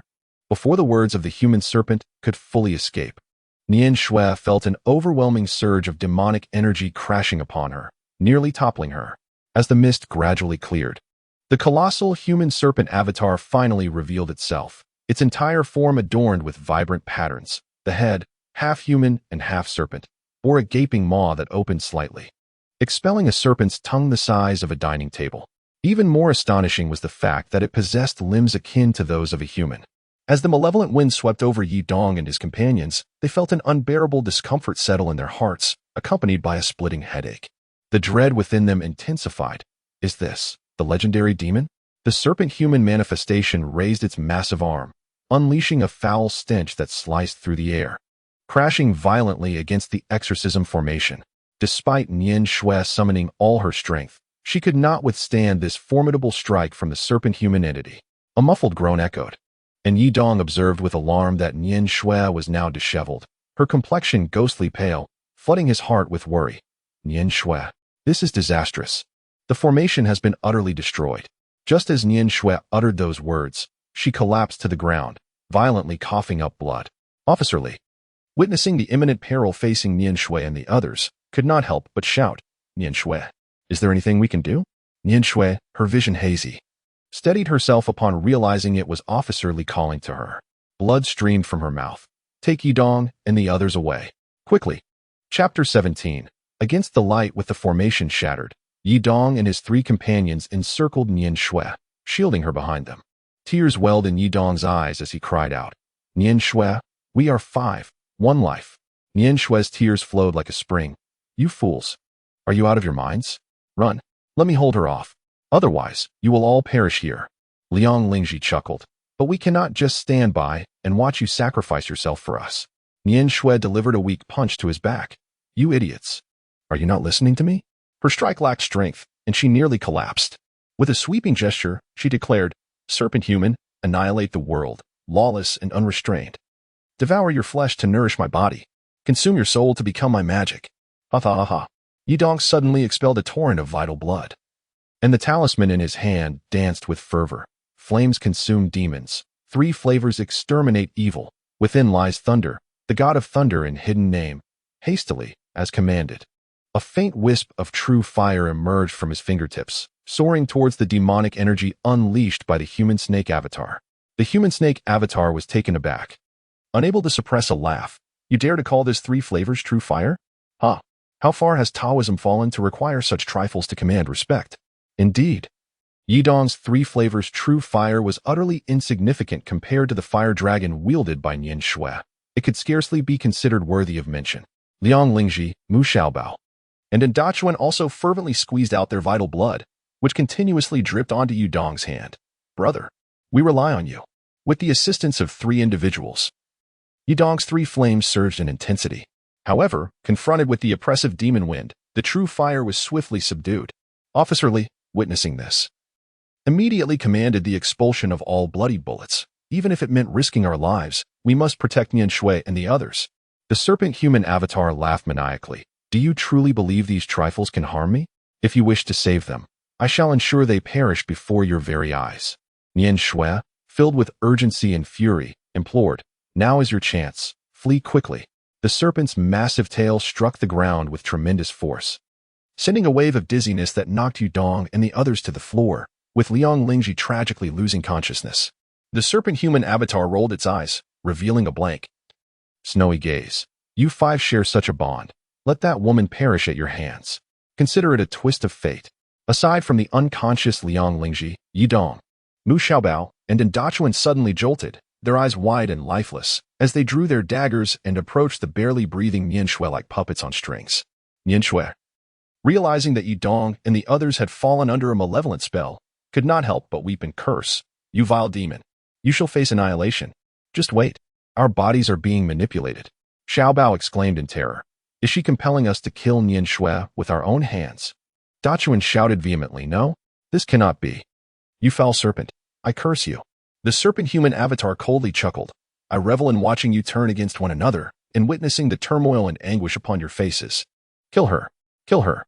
As Liang Lingji groggily regained consciousness, seeing the three weeping as they approached Nian Shui, she was instantly struck with fear, exclaiming, What are you doing? Yudong cried out, Fools, come swiftly to our aid. Our bodies have been ensnared by that loathsome serpent. The blade is nearly upon Nian Shui, severely wounded. Nian Shui found herself devoid of any recourse. Through tear-filled eyes, she beheld the tormented expressions etched upon Yudong and the others, and her heart ached with sorrow. She shook her head with a bitter smile, murmuring, I harbor no resentment towards you. It is I who have brought this upon you. With those words, she closed her eyes, a gentle smile gracing her lips. Tears streamed down the faces of Yudong and his companions as they cried out in desperation, no. Just as their gleaming daggers were poised to pierce Nian Shui's body, Liang Lingji, without a moment's hesitation, fiercely embraced her. The sound of steel-piercing flesh echoed as three glistening daggers plunged into Liang Lingji's back. A cry of agony escaped his lips as he clutched Nian Shui even tighter. Startled, Nian Shui trembled at the sight of Liang Lingji desperately protecting her, her expression shifting to one of shock and horror. Are you foolish? Are you truly foolish? Why would you do this? You will die? Liang Lingji, his eyes rolling back, managed a dazed smile as he murmured, This life was always meant to be saved by you.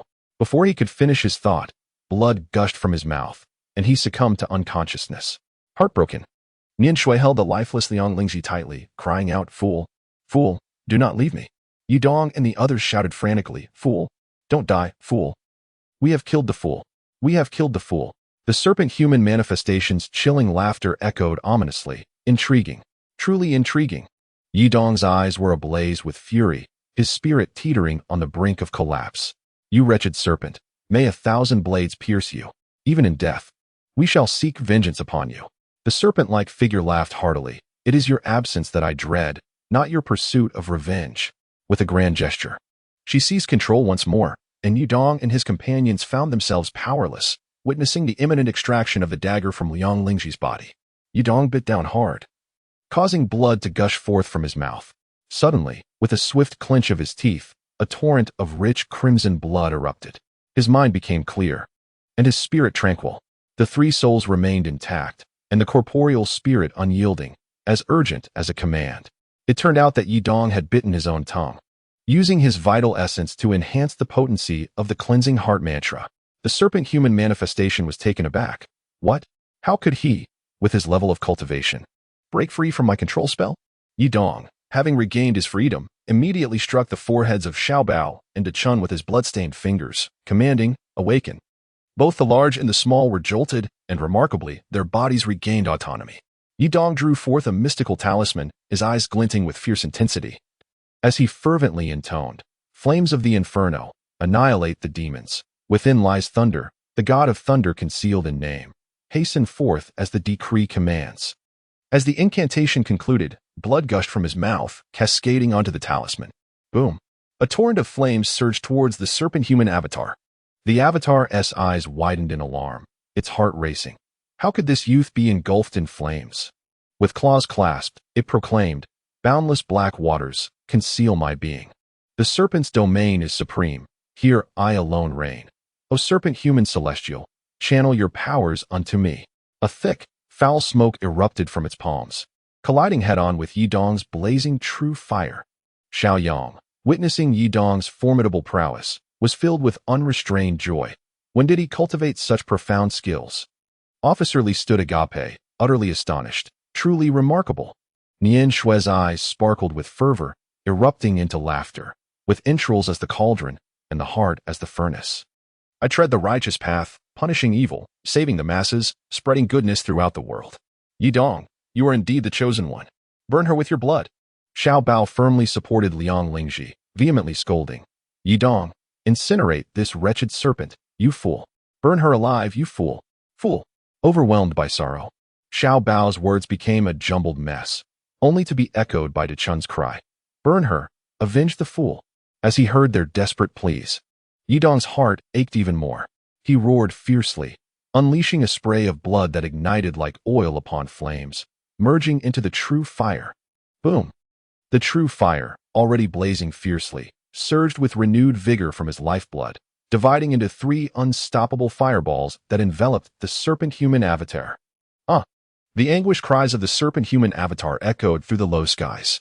Nian Shui tightly embraced Liang Lingji. Yidong has avenged you. Yidong has avenged you. The avatar's screams reverberated in waves, scattering the creatures of the forest in terror, as the cries of frightened beasts resounded throughout the entire Snake Mountain. Officer Li and the others, hearing the agonizing wails of the serpent-human avatar, could not contain their joy and wept. We shall burn this fiend. We have triumphed. Suddenly, the conflagration and black mist coalesced and dissipated, the shockwave scattering debris across the ground, extinguishing many of the towering torches. Nian Shui gasped. Yidong, be cautious. That wretched serpent is not yet defeated. Yidong retreated 3 steps, his visage ashen as he uttered, what more can I possibly do? Upon witnessing Yidong's drastic change in complexion, Nian Shui felt a chill in her heart. Not only was his face devoid of color, but the space between his brows had darkened ominously. Alarm bells rang in her mind. This was dire. Yidong had just sustained injuries to his spirit in the previous battle, and continuing to fight would surely render him a mere shell of his former self, if not lead to his demise. In midair, the serpentine manifestation re-emerged, revealing its form anew. Scorched patches of snake skin began to shed, unveiling a layer of even more lustrous and smooth scales beneath. It sneered, such flames may be potent, but you can only wield them once, can you not? Yet, my true form can shed its skin multiple times. Ha ha. Yidong suddenly coughed up a mouthful of blood and struck the ground with his fist, exclaiming, Scoundrel! Scoundrel! The serpent-human manifestation sneered incessantly, suddenly letting out a chilling cry. Die! A wave of demonic wind swept in once more, and Yidong understood that should this strike land, their chance of survival would plummet to an unequivocal 100%. He turned and tightly embraced Nian Shui and the others, saying, Brothers, I apologize. I have done my utmost. It is my honor to have known you 5. Chun, Xiao Bao, Nian Shui, tears streamed down their faces as they encircled Liang Lingji at the core. The 4 of them holding each other tightly with a bittersweet smile, closing their eyes. In that fleeting moment between life and death, a resounding thunder rolled from the heavens above. The cosmos was boundless, and the universe lent its power. A scroll of divine light appeared in the air. Chanting the golden light incantation, all deities bowed in reverence. The Supreme Celestial Master, urgent and commanding, proclaimed, Chapter 18. Divine armaments descend a stream of golden light, cascaded from the heavens, enveloping Nian Shui and her companions like a golden bell, securing them within its protective embrace. Upon witnessing this, Nian Shui felt an immense weight lift from her heart, her spirit invigorated. It is my father. My father has come. Yidong and his companions were seized painfully by the fervent hands of Nian Shui, their eyes wide with disbelief as they looked up. Could it be that Master Chen, the radiant Taoist, has come to our rescue? The golden-clad Taoist descended like a celestial warrior, gracefully floating before Nian Shui and the others. With a commanding gesture, he pointed at the astonished serpent figure and rebuked, Impudent serpent, how dare you disrupt the mortal realm without permission? Today, I, Radiant Tao, shall uphold humanity and capture you. Little Bao, tears streaming down his face and sniffling, cried out, This foul serpent has slain our brothers. We cannot let it escape. Chun, equally tearful, pleaded esteemed Taoist. You must stand for us. Nian Shui's heart soared with joy. Is there still hope for the foolish? Is there still hope for the foolish? Yi Dong's pale face gradually took on a hint of rosy color. Then I shall send him for emergency aid immediately, he exclaimed. Yet, he heard Ri Hui intervene, saying, Do not be hasty. A man can endure a little blood loss without succumbing to death. Allow me to deal with this serpent demon first, and then we shall see to his rescue. Yi Dong was about to pursue the inquiry, but was halted by Nian Shui, who assured him, Rest assured. My father has stated that those with intellectual disabilities will not perish. He will undoubtedly survive. As Yi Dong listened to Nian Shui's persuasive words, his anxiety gradually dissipated. Indeed, your father is so formidable. If he claims that there is nothing to worry about, then surely there is nothing to fear. The group embraced one another in tears. Their friendship elevated once more. The serpent-like manifestation loomed in the air, sneering, Do you think that mastering the golden light incantation instills fear in me? I am, after all, the sovereign among serpents. Ri Hui snorted in anger. You may insult me, but you shall not ridicule the golden light incantation. With a flourish, he wielded the ancient coin sword as if it were a bolt of lightning, casting a handful of talismans into the sky. Strangely, these talismans remained suspended in midair, and Ri Hui's voice resonated like a brass bell. Boundless is the universe. The cosmos grants its power. The guardians of the three realms, the five emperors await. All deities pay homage, commanding the thunder. Tai Celestial Lord, hasten forth as the law commands. As the incantation concluded, the previously motionless talismans began to multiply, as if undergoing cellular division, manifesting countless spiritual symbols from thin air. The Tao begets one, one begets two, two begets three, and three begets all things. Thousands of talismans transformed into golden light, surging forth to pierce the serpent-like manifestation. Nian Shui's brow unfurled in astonishment. Is this the three begets of all things that my father spoke of? The serpent manifestation, witnessing the onslaught of the three begets of all things, felt a wave of fear wash over her, a sentiment she could not deny. With a flicker of wickedness, she shed her serpent scales, transforming them into myriad sharp blades that surged towards the golden light in a fierce collision. Boom, boom. The two forces clashed violently, producing a thunderous explosion that sent shivers through the very core of their beings. Yi Dong gazed in disbelief at the fierce battle unfolding in the sky. Is this truly the modern world in which I reside? Nian Shui swallowed hard. This is the first time I have witnessed such a combat. Xiao Bao watched with tears of excitement. Nian Shui's father is simply magnificent. He has already gained the upper hand. Just as Xiao Bao observed, Ri Hui had seized the advantage amidst the ebb and flow of battle, relentlessly pressing the Ren, Shi Fa Xiang. The demons quaked in fear, and the spirits vanished. Within, there was thunder, the name of the thunder god concealed. A bolt of divine lightning descended from the heavens, striking directly at the Ren, Shi Fa Xiang. The Ren, Shi Fa Xiang, intent on countering the myriad golden rays before her, could not have anticipated that Ri Hui had such a stratagem in store. Caught off guard, she was struck by Ri Hui's attack, blood gushing forth, and in her dire predicament, she was forced to shed another layer of skin. The Ren Shi Fa Xiang, well versed in combat, realized that should the battle continue, her defeat was inevitable. Contemplating her situation, she thought, This Ri Hui possesses celestial prowess. I cannot afford to lose my life here. As long as the Green Mountains remain, I need not worry about firewood. Retreat is the wisest course. With a sweeping motion of her hand, a dense cloud of black smoke surged towards the unsuspecting officer Li and others. Ri Hui laughed heartily. Such despicable little tricks. Expand. Golden Bell of Radiance. In an instant, the golden bell surrounding Nian Shui and the others swelled immensely, enveloping Officer Li and the rest within its protective embrace. The black smoke, upon contact with the golden bell, dissipated like water droplets on a hot griddle, vanishing without a trace. The Ren Shi Fa Xiang, realizing the gravity of the situation, sensed the surge of demonic energy and hastened her escape. Ri Hui snorted lightly, hastily reciting an enhanced version of the binding spell. For heavenly kings, 8 earthly guardians, protect this place and hasten to my aid. Swiftly, as the decree commands. Just as the Ren Shi Fa Xiang had fled less than 100 meters, she was caught off guard by the sudden binding spell and found herself ensnared by Ri Hui's magical barrier, rendered immobile. The Ren Shi Fa Xiang cried out, This is disastrous. Ri Hui, with fierce brows raised, declared, It is too late. You, vile creature, have committed numerous atrocities.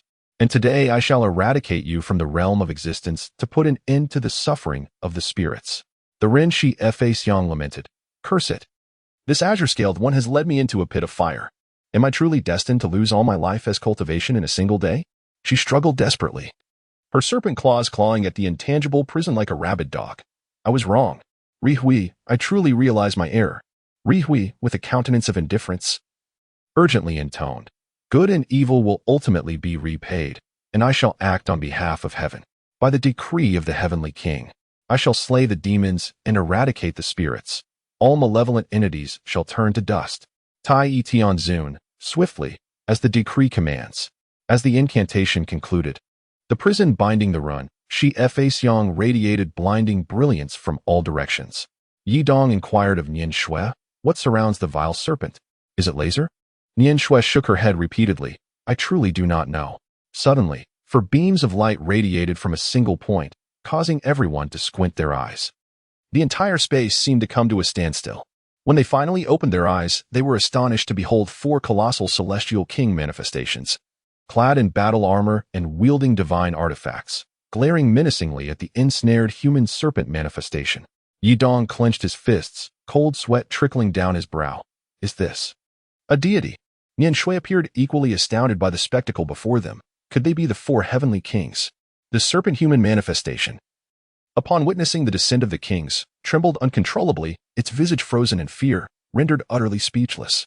With a commanding wave of his hand, Ri Hui proclaimed, decimate, eradicate, obliterate. The 4 heavenly kings, heeding the command, ruthlessly thrust their weapons towards the serpent human manifestation. The serpent human manifestation let out a wretched cry as its ethereal force dissipated rapidly, vanishing into nothingness in an instant.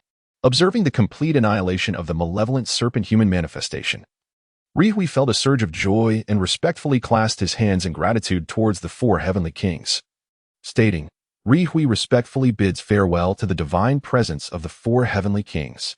The 4 heavenly kings, acknowledging with a slight nod, emitted a radiant glow reminiscent of their arrival and vanished in the blink of an eye. Chapter 19. The gathering of great minds. Yi Dong was taken aback, contemplating the fact that Master Ri Hui, with a simple gesture, had sent off the 4 heavenly kings, such prominent figures, while Nian Shui had to wait for an incense stick to burn fully, even to bid farewell to a few gatekeepers. The disparity was evident.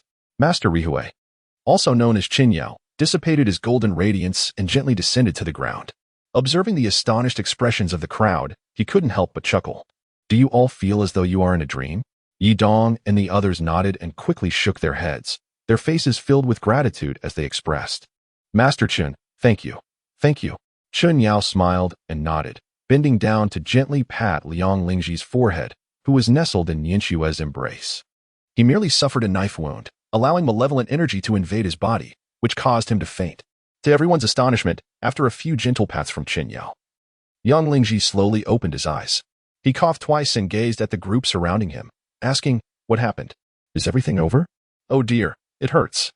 Upon witnessing Liang Lingji finally awaken, Nian Shui could not contain her tears and exclaimed, You foolish one, I am so relieved to see you awake. Yi Dong exchanged knowing smiles with his companions and remarked, This time, the fool has truly performed a heroic act worthy of great commendation. Liang Lingji responded with a wry smile, I possess no remarkable skills, but I could certainly endure a few wounds for Nian Shui. Was it not this esteemed Taoist who saved me? Nian Shui nodded, wiping away her tears in joy. He is my father. It was his timely arrival that rescued us. Liang Lingji grasped Chen Yao's hand tightly, expressing her gratitude.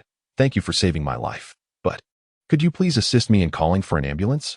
Officer Li clasped his hands in respect towards Chen Yao, then turned to Liang Lingji, saying, The rescue helicopter is on its way. Hold on. Chen Yao reassured her with a smile. Do not panic. The 3 wounds he sustained did not strike any vital areas. He will not perish. Yang Lingji, barely conscious, inquired, Why am I always the one to be injured? Master, a few voices called out from behind, and Yi Dong turned to see several Taoists hurrying towards them with furrowed brows.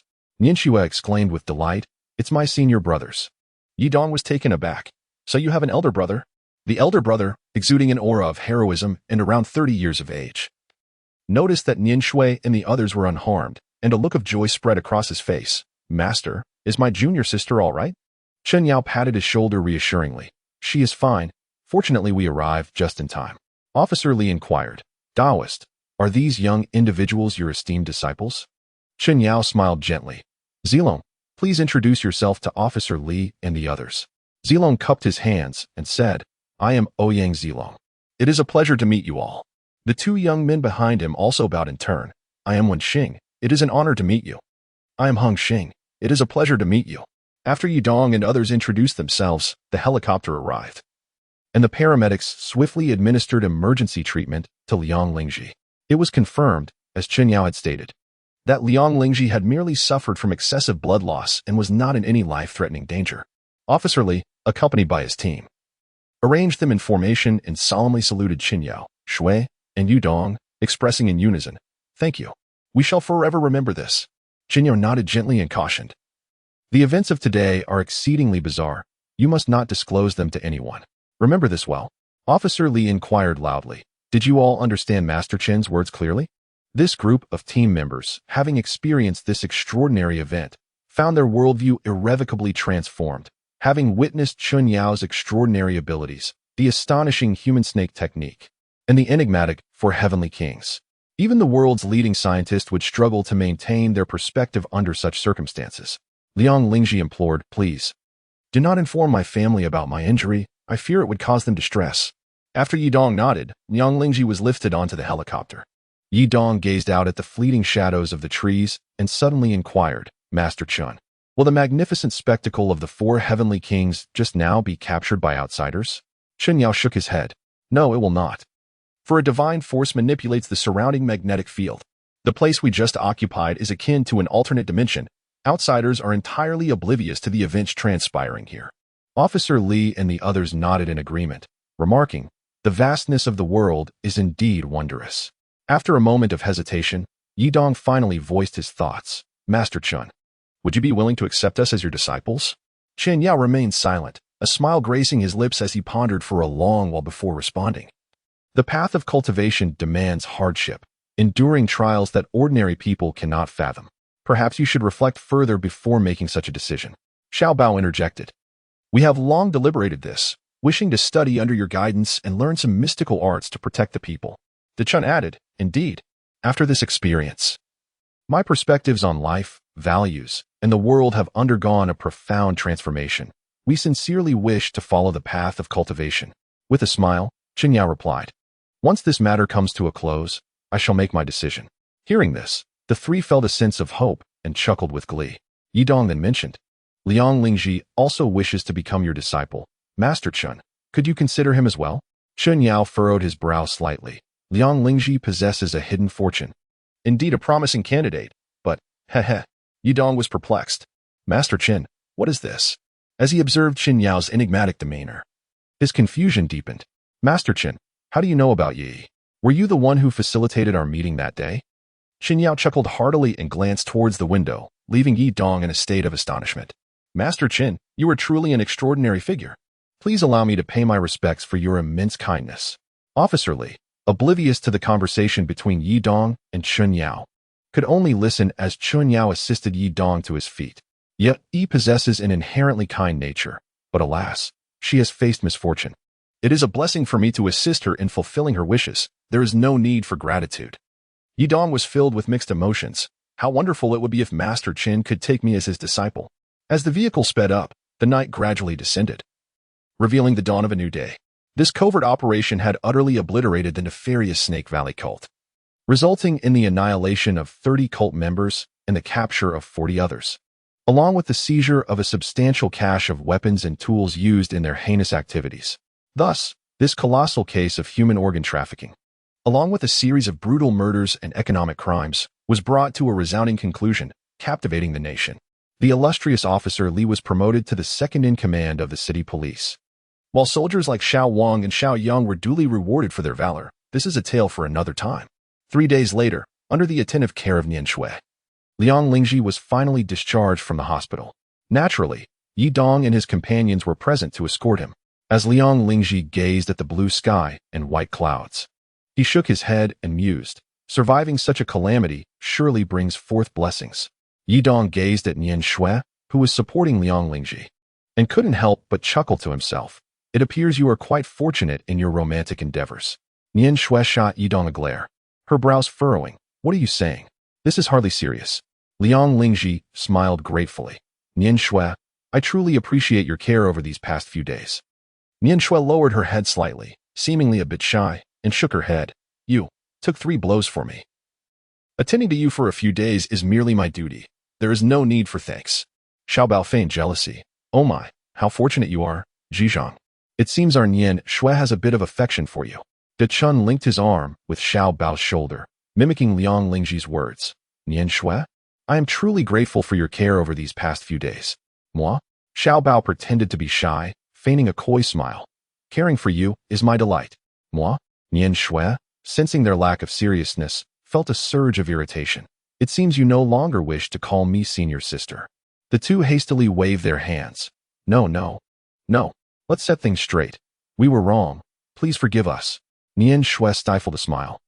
Assisting Liang Lingji into the carriage as they all headed towards the compassionate paper craft shop. Today marked the day of farewell to Xiaoting. Upon entering the inner hall, they discovered Chen Yang engaged in cheerful conversation with 2 elderly men. One, a white-haired sage with a youthful visage, and the other, a diminutive monk clad in traditional robes.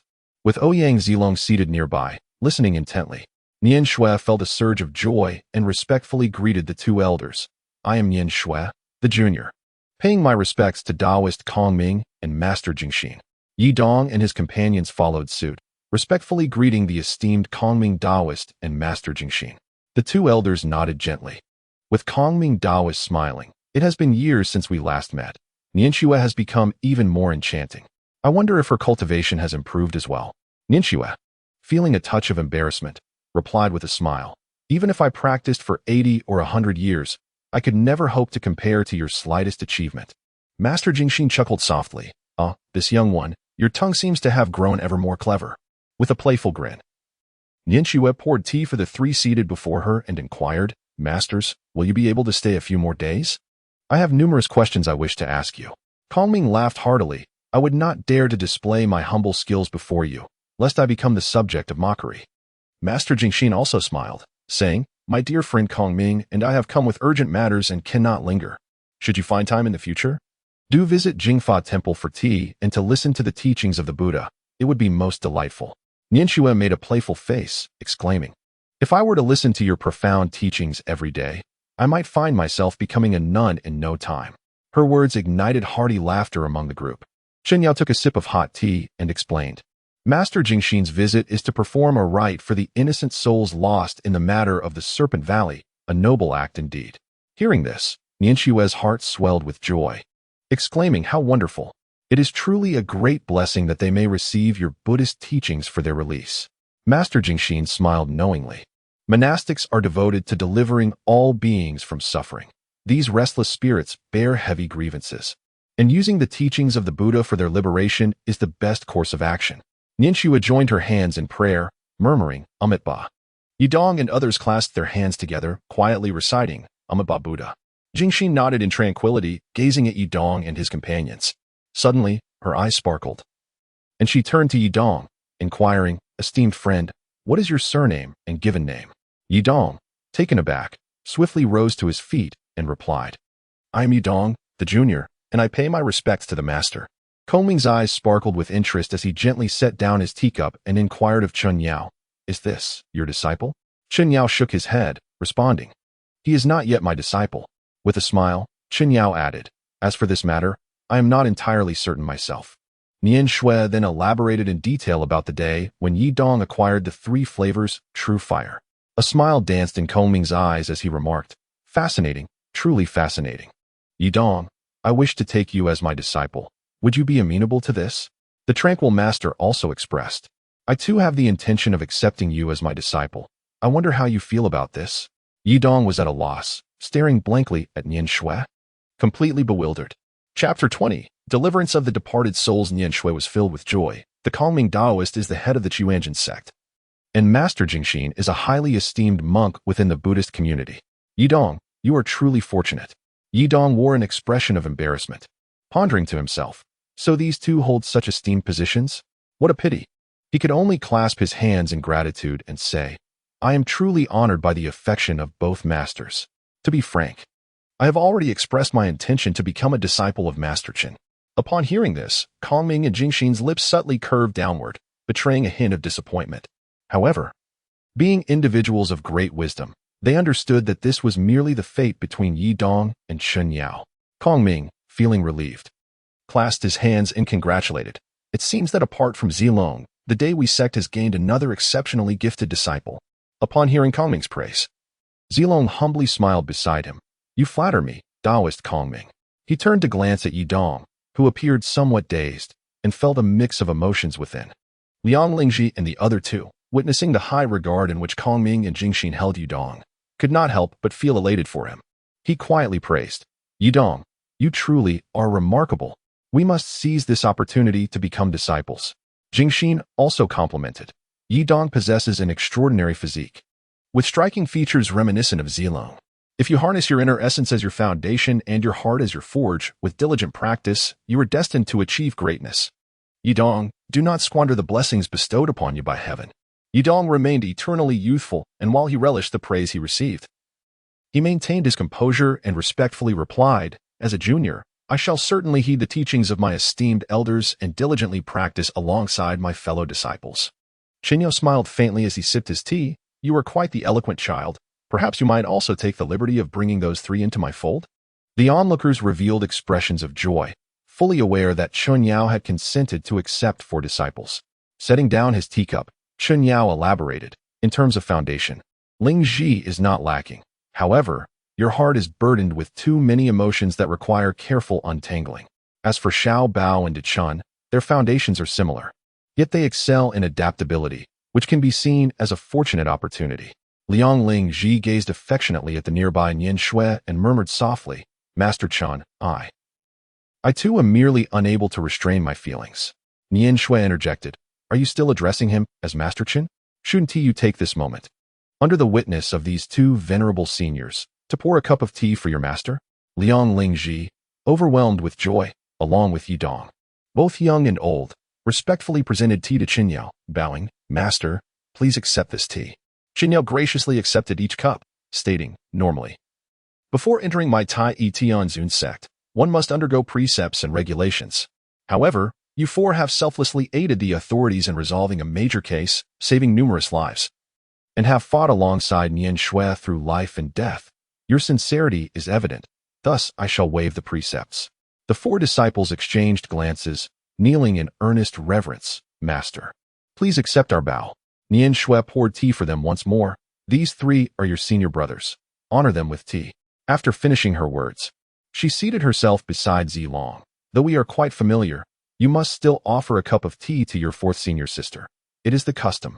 Zilong senior brother, Wenxing senior brother, Hengxing senior brother, and senior sister Nian Shui, please accept this tea.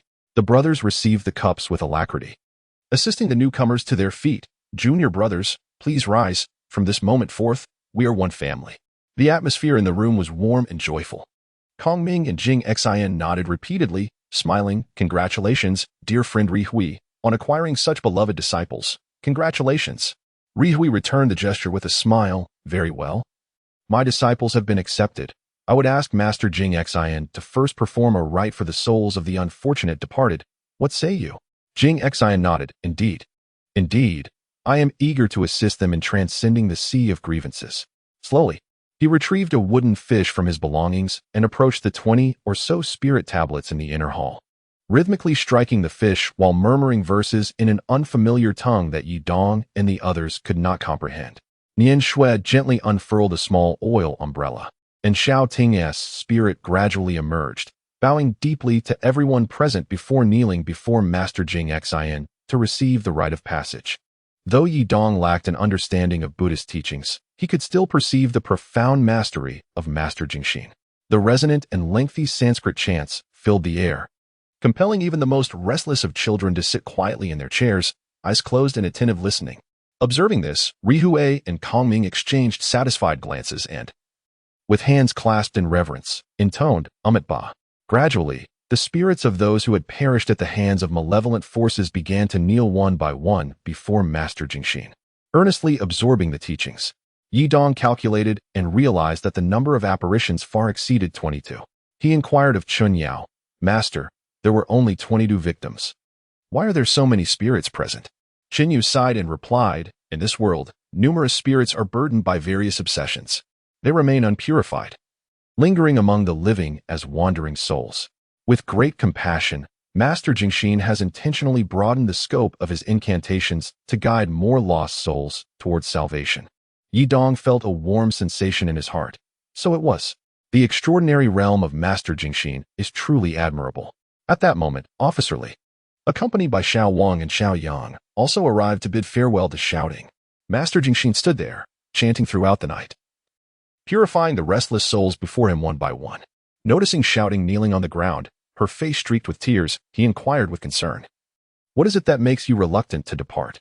Shouting wiped her tears and replied, "I have yet to bow in gratitude to my benefactors. Once I pay my respects, I shall depart in peace."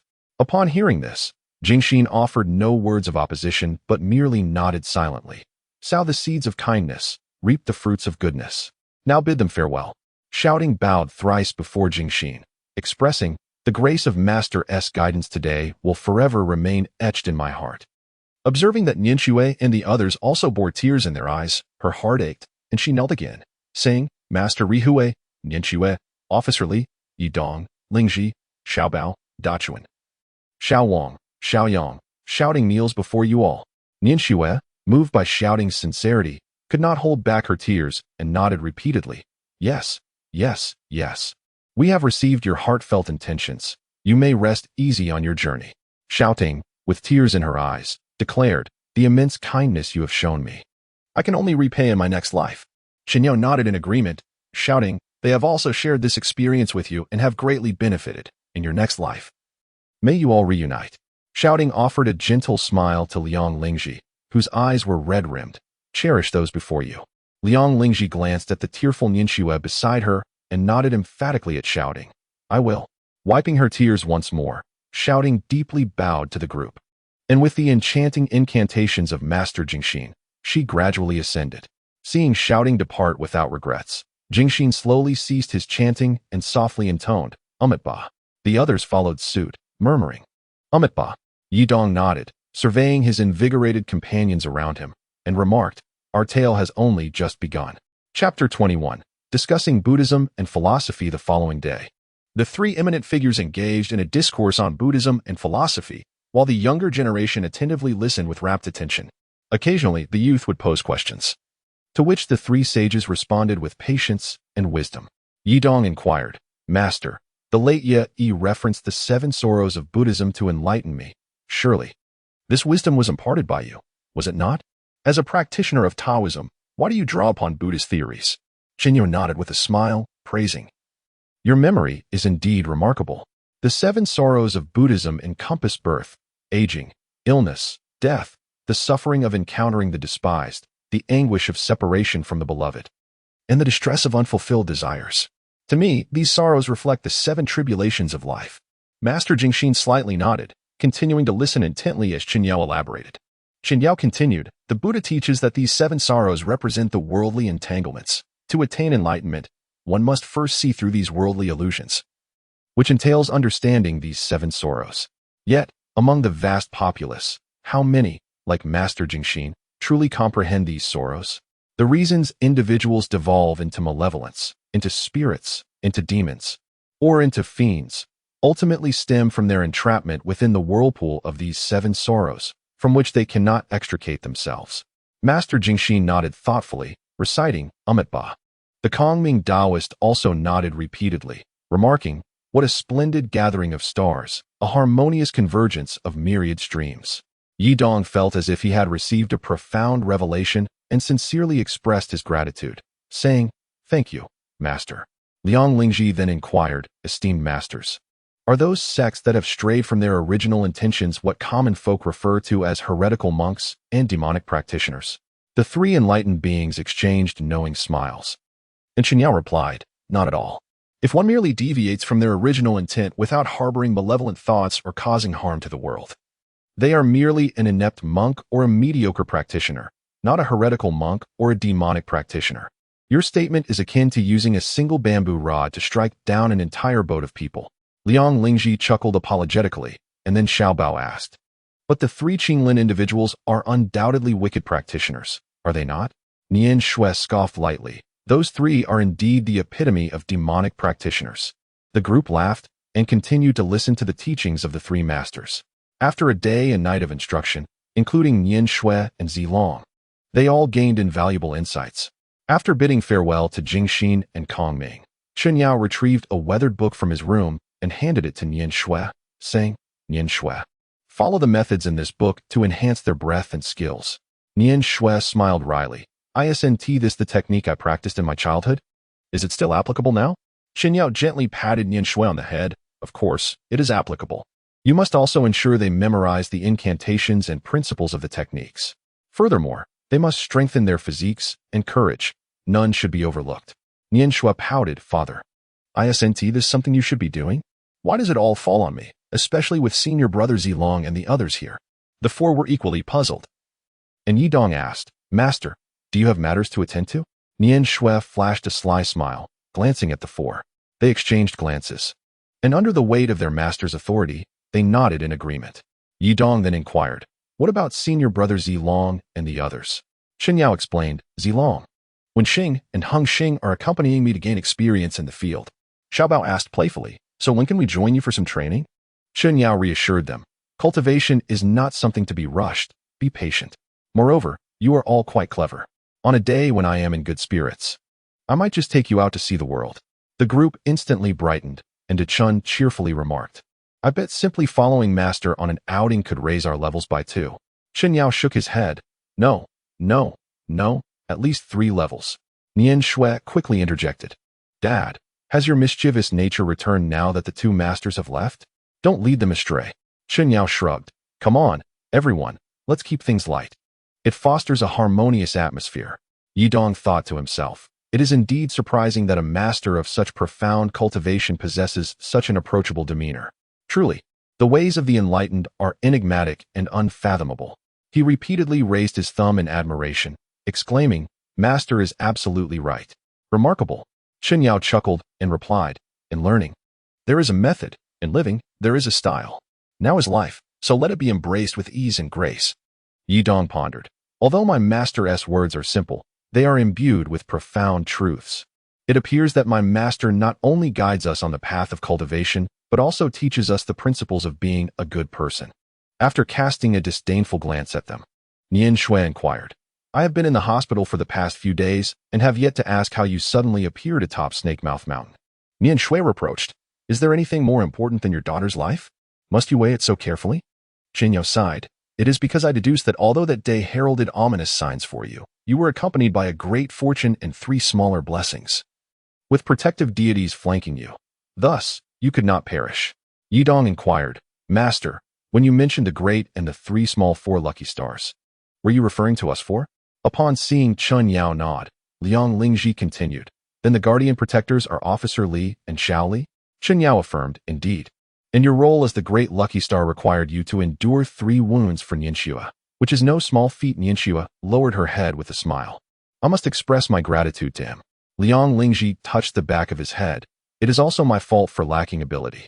Nianxua raised her head to interject, No, you are indeed capable. Your selfless spirit is a significant strength in itself." Chen Yao regarded Nianxua with a peculiar gaze. "Nianxua, do not become complacent in your training just because he took the blows for you." Nianxua playfully punched Chen Yao. "You are nearly 60. Yet you lack seriousness and do not resemble a wise master at all. Rest assured, I shall train the 4 of them rigorously." De Chun was astonished. "Master, you are almost 60? Goodness, I thought you were at most 40. Xiao Bao was taken aback. "How could it be 40? At most 30. It cannot be more." Chen Yao laughed heartily. "You too. Everything is well, except for one thing. You have a penchant for speaking the unvarnished truth." "Ha ha ha ha." Liang Lingji whispered to Nianxua, "Your father is quite humorous." The elder and the younger exchanged a knowing smile, filled with pride. Chen Yao nodded with a smile. "On the day before Lingji's soul was taken, I received a plea for help from the Kongming Taoist. The situation was urgent, and Zilong accompanied me. The five were taken aback. What? Someone as formidable as the Kongming Taoist sought assistance.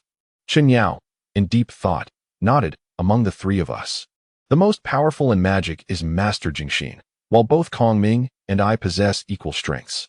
He added, upon receiving the plea from Kongming, I was indeed somewhat surprised, thinking he must have encountered an exceedingly powerful demon.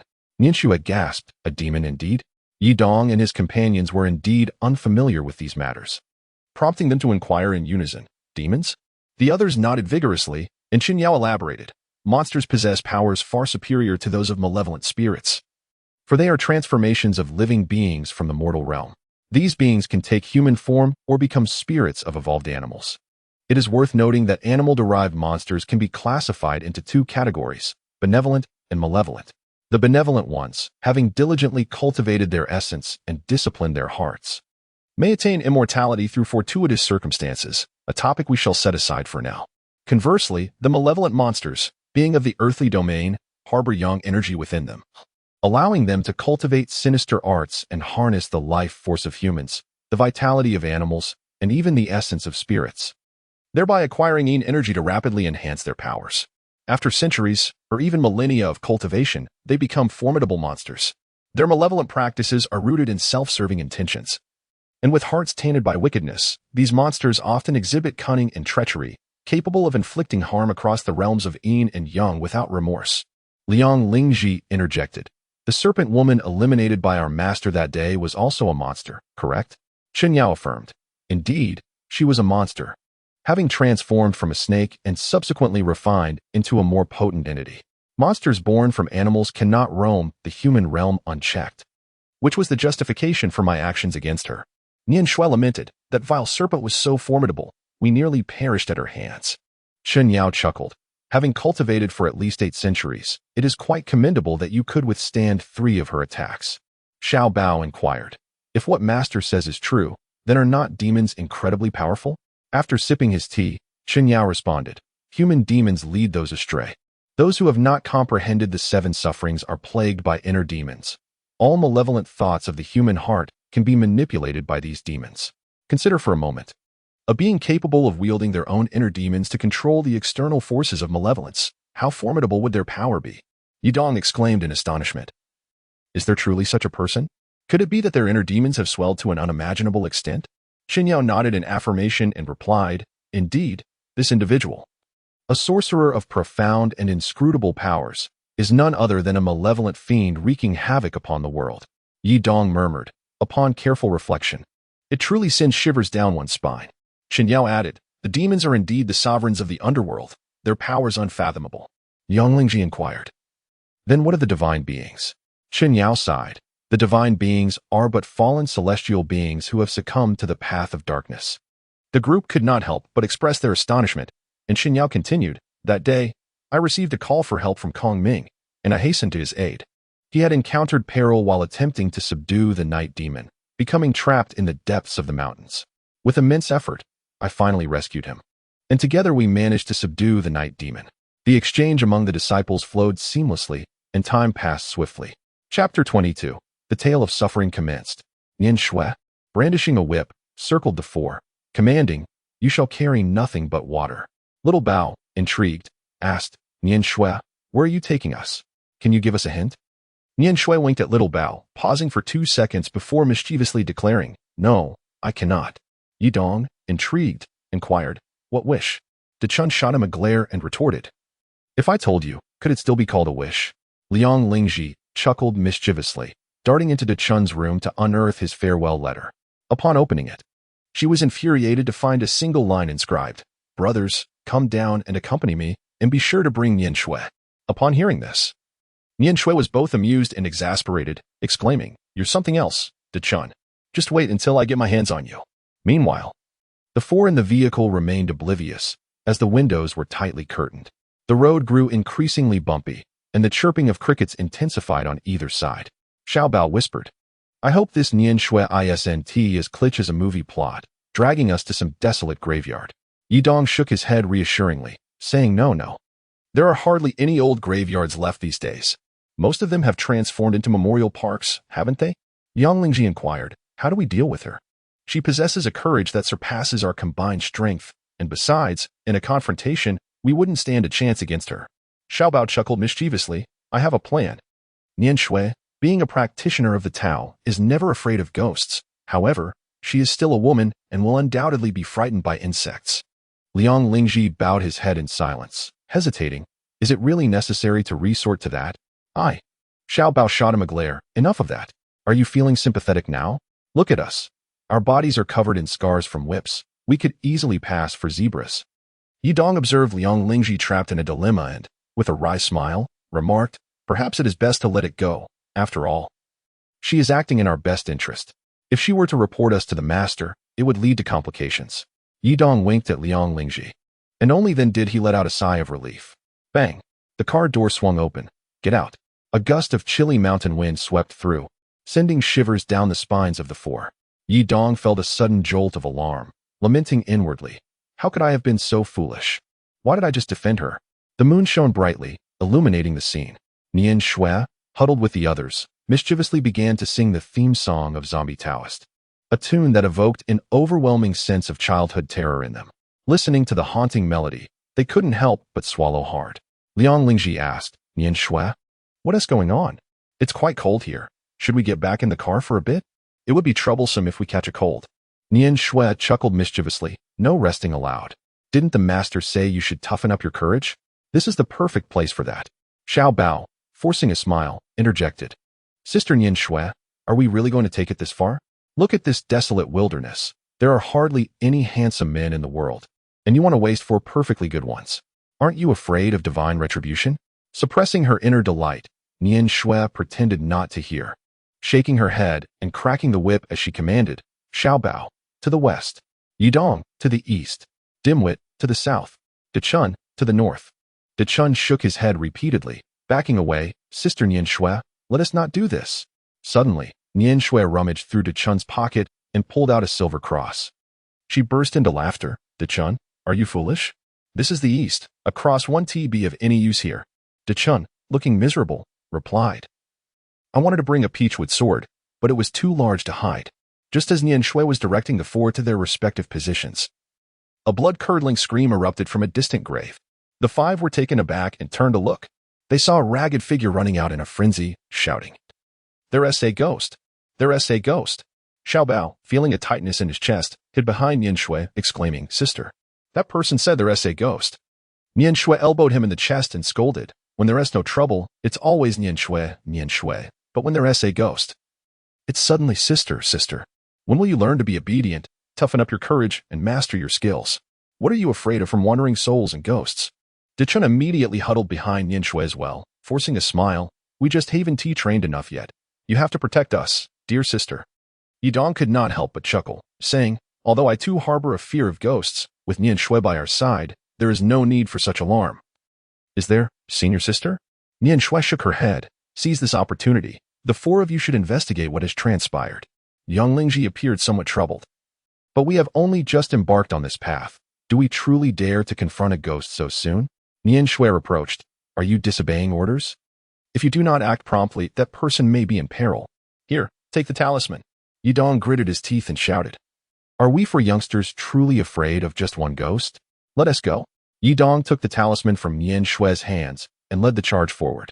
As the three others witnessed Yidong muster his courage and rush ahead, they too shouted in unison and hastened to follow, the person being pursued by the ghost. Upon seeing Yidong and his companions charging towards him with such fervor, was struck with terror, exclaiming, My goodness, there are four more ghosts. Ignoring the frantic calls from Yidong and the others, he turned and dove into the thicket, clearly shaken by fear. Xiaobao, tall and robust, lunged into the underbrush and dragged the man out, while Dechun swiftly delivered a slap to him, saying, Hey, snap out of it. We are human. The man, reeling from the slap, was even more terrified, shouting, The ghosts are attacking. The ghosts are attacking. Help me, third master. I swear I won't do it again. I swear I won't do it again. A chilling laugh echoed from above. It has been long since anyone came to keep me company. After all this time, I have almost forgotten the taste of human flesh. Today, I shall savor it thoroughly. Yidong was taken aback, retreating several steps, and, imitating Shui's scornful demeanor, exclaimed, What manner of demon are you? Yang Lingji also assumed a combative stance, declaring, "Do not be so insolent. If you possess any courage, step forward for a duel." The voice retorted with a mocking chuckle, "You little brat, when I was a specter, you were still in diapers." Although De Chun felt a twinge of fear, witnessing Yi Dong and Liang Lingji's fiery retorts emboldened him somewhat. He scoffed, "Still calling yourself grandpa? Such a cowardly wretch, truly a son of a—" Little Bao chimed in with a laugh. "Indeed, just a frightened coward, preying on those who lack experience." Liang Lingji, hand poised over his pocket to draw a talisman at any moment, inquired, "What is it that you desire?" The old man responded with a sinister grin, "Desire? Why? To feast upon you, of course." Yi Dong scolded, "Eat, eat, eat. Show me how you eat. You become nothing but skin and bones. I suspect your teeth have fallen out." The old man, taken aback by the audacity of these individuals who seemed unperturbed by him, felt a surge of frustration and retorted, "So what if I'm thin? What business is it of yours? At such a young age, you meddle too much." Meanwhile, the eccentric figure gradually regained his senses and, noticing Yi Dong and his companions embroiled in a verbal spat with the ghost, felt puzzled and inquired, "What on earth are you all doing? Is this bickering truly entertaining? And you, old man, why frighten me? I am a living person, and you are a ghost." The ghost countered, "If I'm not frightening, what purpose do I serve as a ghost?" De Chun interjected, "Do you not realize that scaring people in this desolate wilderness could drive someone to madness?" The old ghost, now irate, exclaimed, "Hey, I merely intended to startle him. Will you never cease this relentless barrage of insults? If you continue to berate me, I shall take offense. Even ghosts possess dignity." It turned out that this old man was indeed a rather comical specter. Yi Dong exclaimed, "Have you committed a wrongdoing yet cannot be scolded? Why don't you ascend to the heavens instead?" At this, the old ghost was taken aback by Yi Dong's words and everyone's astonishment. He collapsed onto the ground and wept uncontrollably. The onlookers were bewildered, and Liang Lingji, irked, remarked, "Hey, old man, is it really necessary to cry just because you were scolded a few times?" The old ghost wiped his tears and lamented, "Do you think I wish to remain in this wretched place? I have long desired to ascend to the heavens. The conditions here are unbearable. With poor food and insufficient rest, and the roof leaks terribly. Not a single ghost has come to converse with me in a month. Occasionally, some passers-by come by, and I wish to ask them to burn some money for me. Yet they are all cowards, fleeing without even seeing my shadow, despite the fact that I have none." A tattered figure interjected, "I say, old ghost, it seems you are merely a destitute spirit. If you wish to call me, then do so directly. Why must you mock me while you shout? Are you not aware of how terrifying that is?" The old ghost retorted, "You are no better. A coward in your own right. When I called you, your jaw nearly dropped to the ground in fright, and you fled with your pants unfastened. Truly pathetic." The man, his face flushed, stammered in defense, I had just relieved myself and forgot to fasten my trousers." The old ghost, further incensed, exclaimed, "To hell with you. If you must urinate, why do it in my home? Do you realize that my only appliances have been soaked because of you?" The man, seemingly at a loss for words, could only respond, "Since being sent to this place, I've been filled with dread, and when fear strikes, one must relieve themselves urgently, leading to my hasty disrobing. Besides, you lack a tombstone." Upon hearing this, Yi Dong and the others finally grasped the essence of the situation. Yi Dong remarked, "It is indeed inappropriate for you to relieve yourself in someone else's abode." He then turned to the old ghost and said, "It is equally improper for you to frighten him." The old ghost, incensed, retorted, "Am I the one in the wrong? If another ghost were to have their home inundated by such a misdeed, and did not break your toothpicks in retaliation, I would gladly acknowledge you as my elder." The man, aware of his own fault, stammered, "In that case, I shall construct a grand residence for you, present you with several boxes of paper money valued at 100 billion per sheet, and provide you with a few wives and servants, along with an entire suite of brand new household appliances, including a 60-inch television, a massage chair, and an air-energy water heater. Furthermore, I shall erect a grand marble tombstone, and we shall consider this matter resolved. What do you say?" The old ghost pondered for a moment and replied, "That seems acceptable. You all bear witness. Should he fail to fulfill this promise, do not blame me for seeking vengeance." The astute Xiao Bao pulled out a card from his bag and handed it to the man, saying, "This is from our senior sister's paper crafting shop. Guaranteed to offer exquisite craftsmanship and high quality. Spend over 2,000 and receive a talisman drawn by this esteemed master, capable of curing ailments. Spend over 3,000. and you will receive a group photo of our 4 brothers, which can ward off evil spirits. The man received the card, perplexed, and inquired, is there no discount? Li Xun chimed in, indeed, there is a discount. Spend 1,000 and receive a 2 discount. Spend 2,000 for a 4 discount. And spend 3,000 for a 8 discount. The more you buy, the more you receive, and the greater the discount. Yidong couldn't help but chuckle inwardly. Isn't this 3,000 discount merely a 1,000 discount? These two are indeed born merchants. The man playfully flicked his fingers and chuckled. Your shop is quite a bargain. Such a significant discount. Liang Lingji couldn't help but inquire. Excuse me, what is your name? And what brings you alone to this desolate wilderness? Also, who is the 3rd master you just called out? Yidong chuckled coldly. Your boss is quite ruthless, isn't he? The old man mockingly retorted. With your sneaky demeanor, you must be up to no good. Li Jiu shot him a glance and replied. I was punished for failing to protect the young lady. Who would have thought I'd run into you in such unfortunate circumstances? Damn it, this moment truly feels costly. Nian Shui had long approached, intrigued by the lively exchange among the 5 and the ghost, quietly eavesdropping. Suddenly, she leaped out and exclaimed, there's a ghost. The group, startled by her sudden outburst, cried out in alarm, while Xiao Bao, Li Xun, and Li Jiu fell to the ground in fright. Nian Shui, witnessing their reaction, burst into hearty laughter. Yidong exclaimed, Sister Nian Shui, are you trying to frighten someone to death? The old man retorted, where did this little girl come from? Making such a ruckus. She shows no respect for her elders.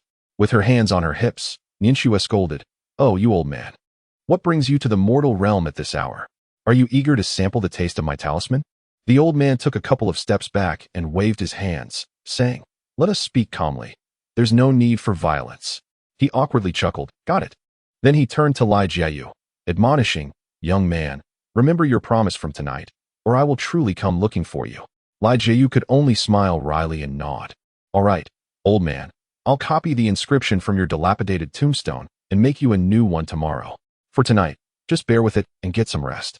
The old man glared at him disdainfully before vanishing from sight.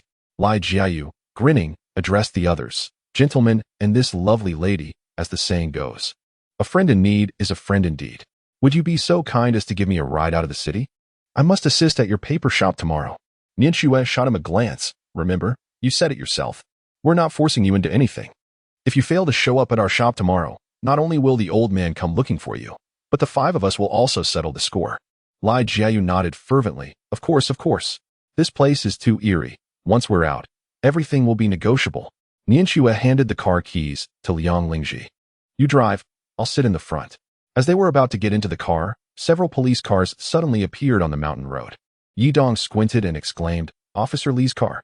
Officer Li rolled down the window, and upon seeing Yidong and the others, was filled with curiosity. What are you all doing here in the middle of the night, instead of resting at home? Nian Shui replied with a smile. I'm just bringing them to the wild graveyard to test their courage. Officer Li exited the vehicle.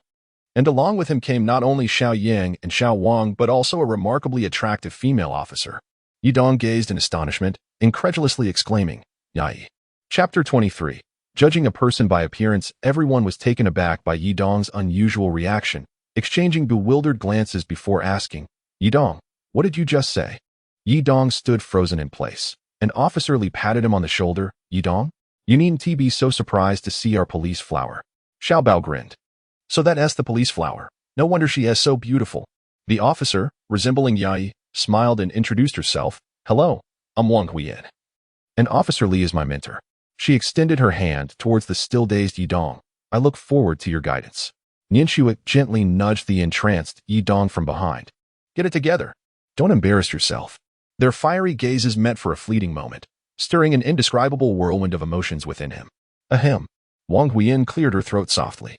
Yidong, realizing his rudeness, quickly released Wang Huiyan's delicate hand and bowed his head in apology, saying, I am truly sorry. I was momentarily captivated by your beauty. Please do not take offense. Wang Huiyan smiled gently. But there is also a great beauty beside you. She extended her hand towards Nian Shui, greeting, hello. Nian Shui softly grasped her hand and replied with a smile.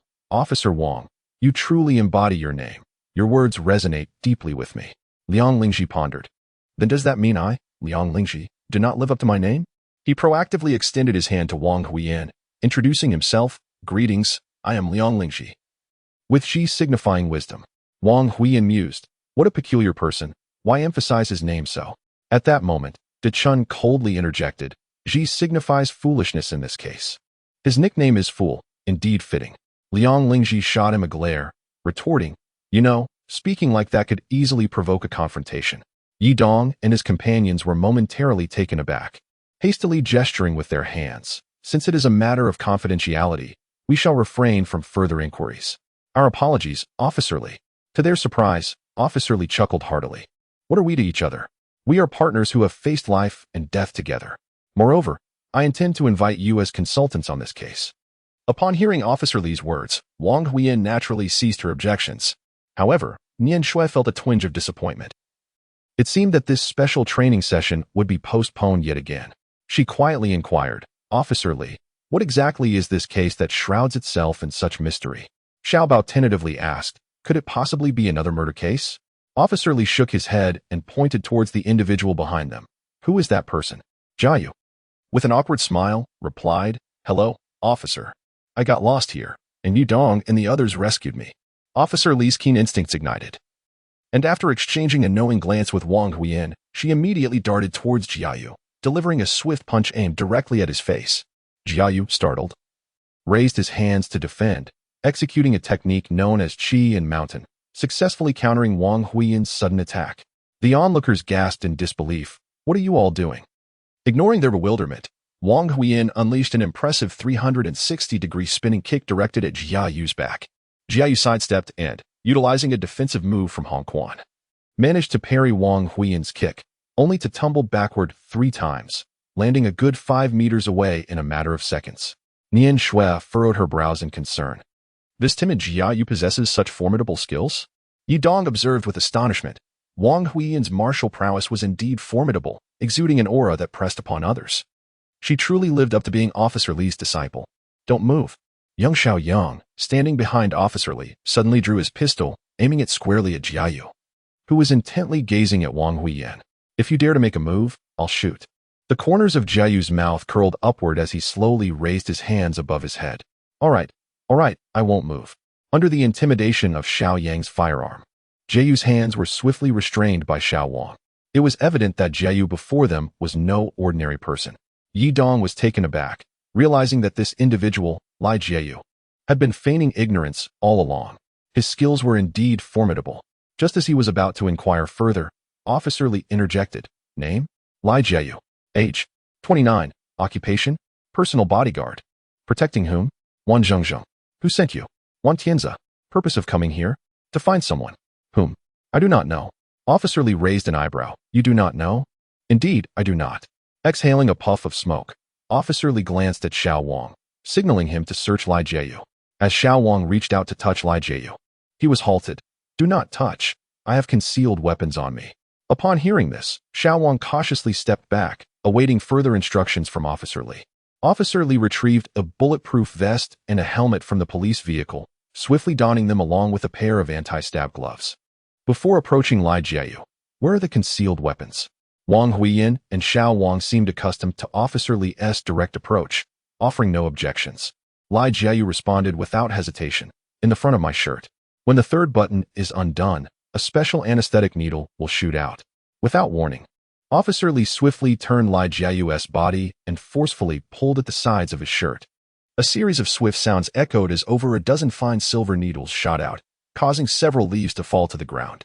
Observing the anesthetic needles, Officer Li inquired, are there any other concealed weapons? Li Jiayu shook his head. None. There is a photograph in my inner pocket. That is the person we are looking for. Undaunted, Officer Li reached into Li Jiayu's inner pocket and retrieved the photograph, illuminating it with his flashlight. A look of concern crossing his face. Is it this photograph?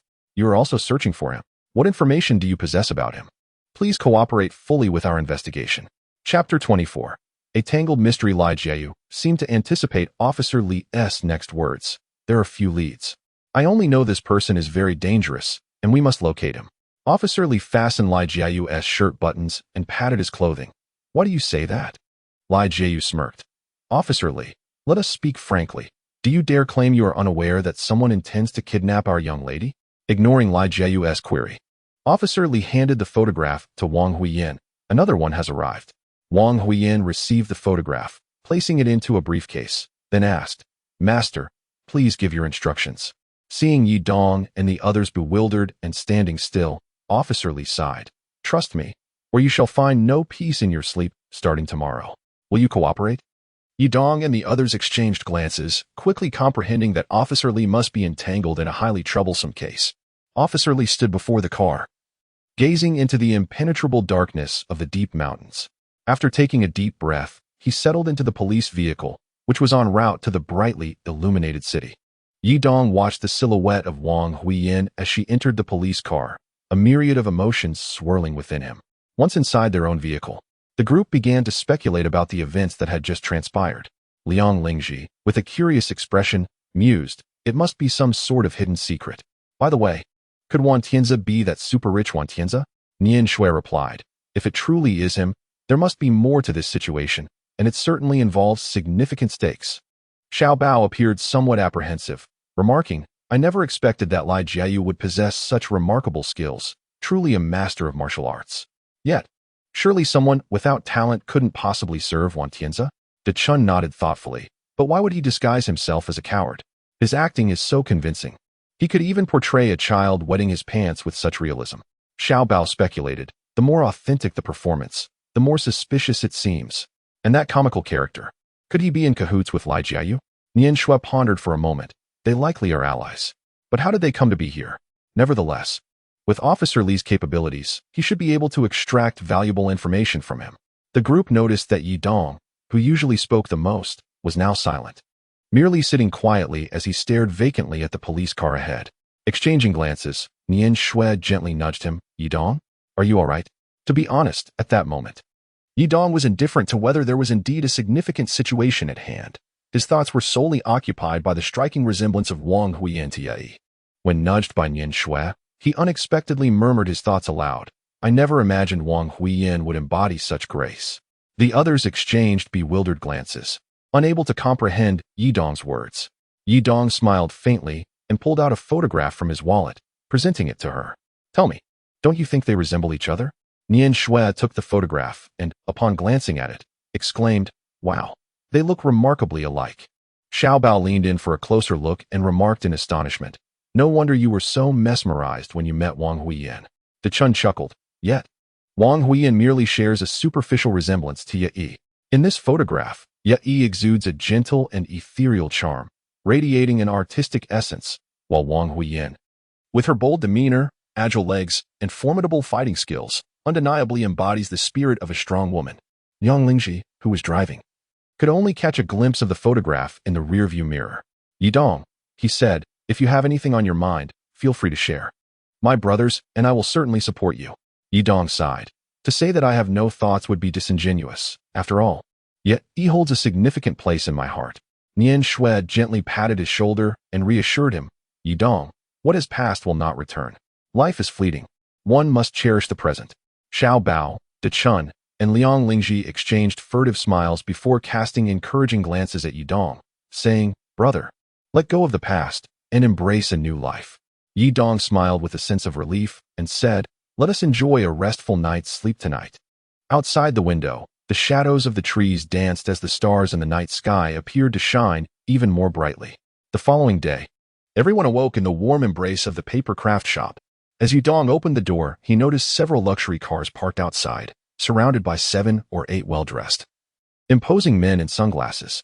Upon seeing Yi Dong emerge, the leader of the group removed his sunglasses and politely inquired, Hello, may I ask if you are Yi Dong?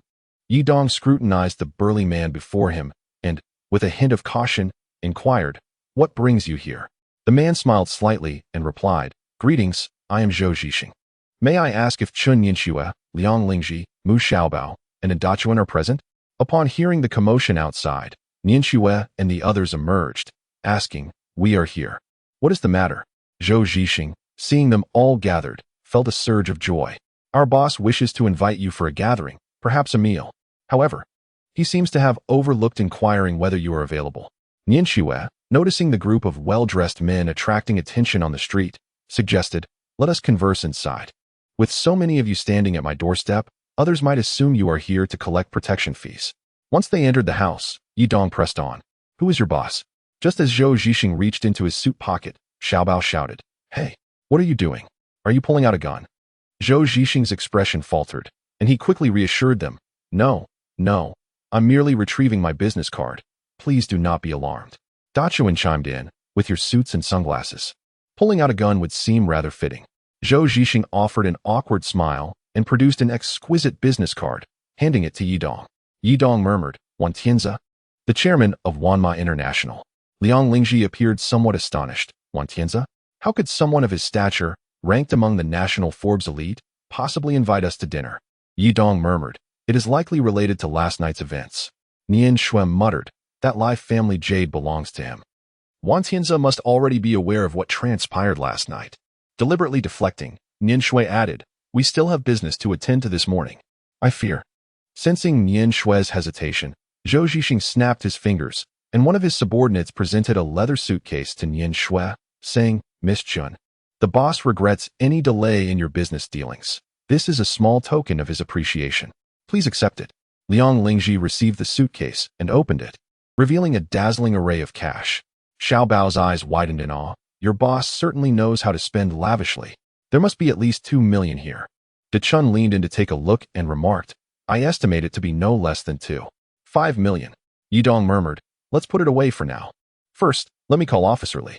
If we cannot accept it, we can always donate it. Nian Shui agreed with Yidong's suggestion, saying, Yidong, please take the money into the inner room. Yidong chuckled, carrying the money as he entered the inner room. After glancing outside and confirming that no one was following, he dialed Officer Li's number. Officer Li, it's Yidong. The people from Wan Tianzi sent us a box of money under the pretense of treating us to a meal, claiming it would hinder our business at the paper offerings shop. I believe it would be inappropriate for us to accept this money for the time being. Could you assist in safeguarding it? On the other end of the line, Officer Li pondered for a moment and replied, In that case, I will dispatch Xiao Yang and Xiao Wang to retrieve the money from your back door in 10 minutes. Afterward, you should take the opportunity to visit Wan Tianzi's residence and ascertain his true intentions. Yidong appeared somewhat anxious. In the films I've seen, the super wealthy kill without a second thought. I fear there may be danger. Officer Li reassured him, You need not worry about that. Wan Tianzi would never be foolish enough to commit murder in his own home. Just eat and drink to your heart's content. I will take care of everything. After a moment of hesitation, Yidong ultimately decided to heed Officer Li's advice. Just as 10 minutes elapsed, Xiao Yang discreetly retrieved the money from the back entrance of the paper effigy shop. Once he managed the funds, he exited the inner chamber, only to hear Xiao Bao inquire of Zhou Zhixing, Will you need to change into a different outfit to meet your boss? Zhou Zhixing maintained his ever-present smile, replying, No, as long as I appear neat and tidy, it suffices. Upon Yidong's emergence, the group felt no need to prolong their stay and promptly entered one of the luxurious vehicles. After a winding drive, the car approached a heavily guarded grand estate. Even though the Liang family possessed considerable wealth, arriving at this estate revealed the true essence of affluence. De Chun gazed through the car window, continually expressing admiration. Look at those security personnel, observe the exquisite decor, behold those luxury cars, and admire that helipad. Xiao Bao interjected quietly, Enough already. Don't embarrass yourself. Close your mouth. Yidong was equally astonished, thinking it was unreasonable to blame him. The opulence surrounding them was indeed reminiscent of a film set. Nian Shui discreetly took out her divination compass to measure the surroundings and couldn't help but exclaim, What a treasure trove of feng shui. Wan Tianzi truly has an eye for choosing locations. Liang Lingji interjected. I suspect he must have consulted a prominent feng shui master who searched long and hard to find this spot. It must have cost a fortune. Zhou Zhixing elucidated. Our boss holds great respect for practitioners of the Tao. Everything here has been arranged according to the directives of an esteemed elder Taoist. The group harbored their own thoughts. Practitioners of the Tao? After disembarking the vehicle and undergoing a routine inspection, they followed Zhou Zhixing for a minute, traversing the grand hall before ascending to the second floor. There, they beheld a refreshingly spirited man, approximately 50 years of age, engaged in animated conversation with a gracefully poised middle-aged woman holding a jade pendant. Zhou Zhixing stepped forward respectfully. Greetings, sir, madam, your guests have arrived. The gentleman, pleased to see Zhou Zhixing had brought them, nodded appreciatively, stowing the jade pendant away before rising to stride towards Yidong and the others. with the lady following closely behind. The gentleman, with a hearty laugh, extended his hand. Greetings. I am Wan Tianzi, and this is my wife. It is a pleasure to meet you all. Wan Tianzi's genial demeanor swiftly altered Yi Dong's preconceived notion of the aloofness often associated with the ultra-wealthy. After everyone exchanged handshakes with Wan Tianzi, Nian Shui inquired, "May I ask what brings us here, Mr. Wan?" With a wave of his hand and a smile. Wan Tianzi replied, "Please, no formalities. If you don't mind, you may address me as Uncle Wan." Nian Shui smiled slightly. "Uncle Wan." Wan Tianzi chuckled, "Excellent, very gracious.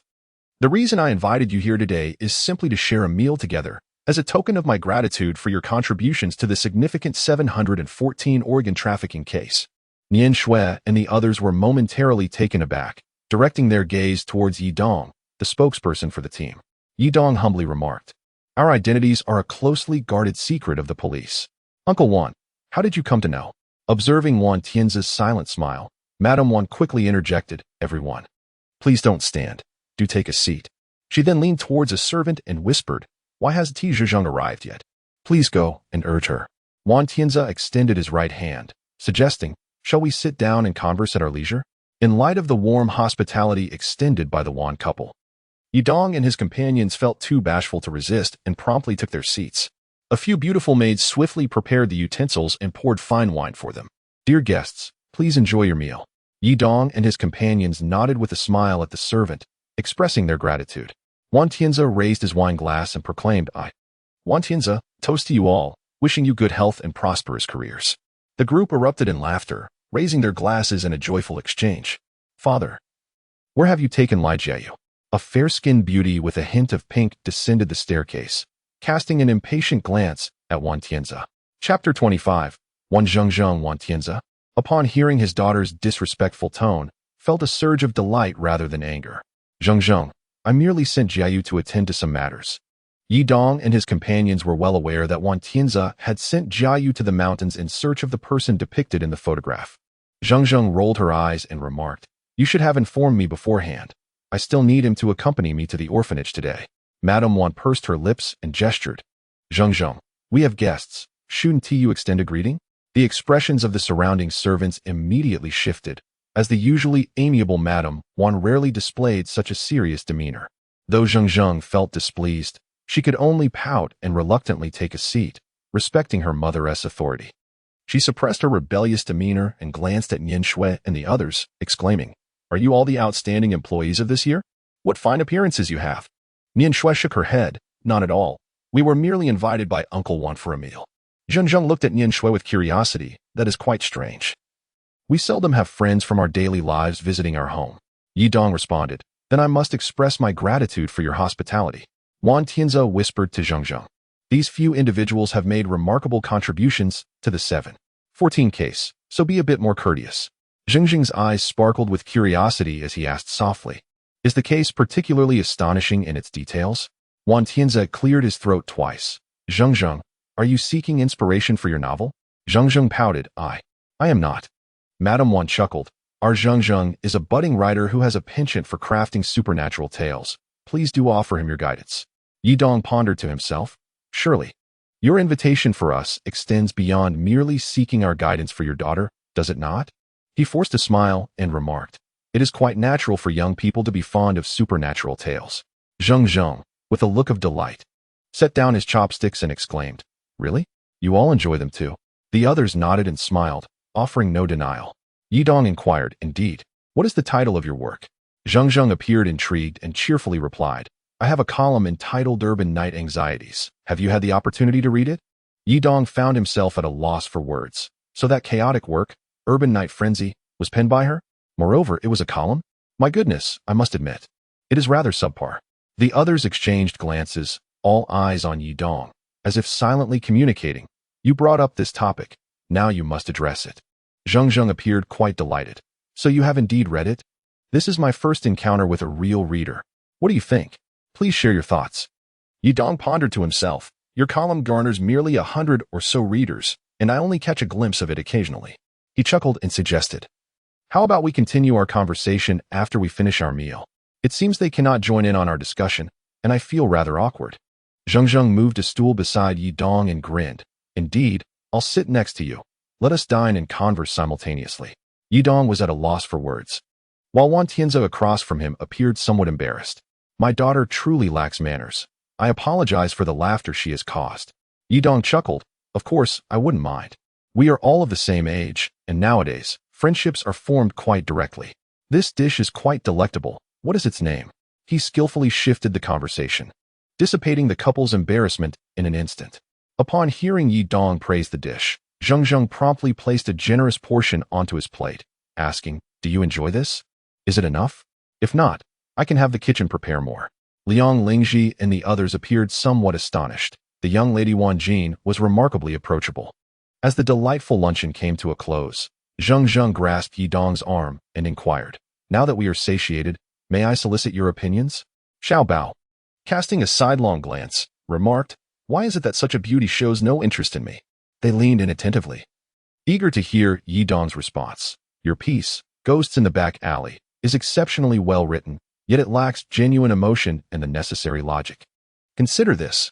If you possess no magical powers and encountered a ghost, wouldn't your immediate instinct be to flee or confront it? Yet, you portrayed the protagonist engaging in conversation with the ghost, even adding him on WeChat. This is evidently illogical." His words resonated, causing Liang Lingji to stifle a laugh, only to be met with a sharp glance from Zheng. He quickly explained, "Did I sneeze at an inopportune moment? My apologies, my apologies." Nian Shui and the others struggled to contain their amusement, while Zheng, sounding dejected, stated, "Well, I have never experienced that kind of life, so it is naturally less authentic when I write about it." Seemingly having discovered a treasure trove, Zheng eagerly presented a large platter of fruit, exclaiming, "Yi hero, do you have any methods to help me improve?" Yidong gently pushed aside the fruits and remarked, "My previous involvement in the literary society has endowed me with a certain imaginative prowess, which is not merely a product of whimsical fancy, but rather a breakthrough and creation grounded in logical foundations." Zheng listened intently, diligently recording Yidong's words. Yidong continued, "The collection of themes is equally important, such as in your piece The Terrifying Journey of the Deep Guang Train." Nian Shui and the others, observing the engrossed conversation between Yidong and Zheng, chose not to interrupt and began to explore the magnificent estate of Wan Tianzi. Amidst their lively discussion, the imposing gates of the estate slowly creaked open, and a gray sports car, its headlights flickering, gradually entered. A dashing young gentleman, holding a bouquet of flowers, alighted from the vehicle and swiftly made his way into the hall. Nian Shui inquired of the attendant behind her, "Xiao Hong, who is that person?" Xiao Hong replied with a smile, "Oh, him? He is Mo Dingxi, the son of the chairman of the Jinxiu Hishan Group, a quintessential super-rich second-generation heir. He has harbored affections for our young lady for quite some time, yet she has persistently ignored him." Nian Shui nodded thoughtfully. "Mo Dingxi? He certainly possesses an attractive demeanor." Just then, Mo Dingxi, even before entering, called out, "Zheng, look what I have brought for you." However, upon seeing Zheng engrossed in conversation with Yidong, a pang of disappointment struck him, causing his once bright smile to falter. Zheng, noticing Mo Dingxi, immediately adopted a sour expression and retorted, "What brings you here, Mo Dingxi? I did not extend an invitation." Zheng, with a dismissive "oh," chose to ignore him, but Yidong interjected, "It is impolite to disregard a guest." "You know," Zheng pouted, set down her pen and paper, and asked, "Where are the flowers? Bring them here." Mo Dingxi, smiling, handed over a large bouquet, stating, "I just picked these, I gathered them myself." As Zheng received the flowers, she scoffed, "Spare me the charade. Who do you think you're fooling? Save those tales for the starlets." Mo Dingxi's expression turned forlorn, and he forced a smile. "I knew you wouldn't believe me, but it's of no consequence. May I ask who this friend is?" Yidong extended his hand, greeting, "Hello, my name is Yidong." Mo Dingxi reciprocated the gesture, replying, "Greetings, I am Mo Dingxi." Mo Dingxi, feeling somewhat awkward, thought to himself, "Very well, I shall take my leave now. Do enjoy your conversation." Yidong, observing Mo Dingxi departing, remarked, "These roses are indeed plucked by his own hands." Zheng inquired, "How do you know that?" Yidong explained, "I just shook hands with him and noticed that his fingers were indeed marked with numerous wounds, likely inflicted by thorns from roses due to his inexperience in picking them."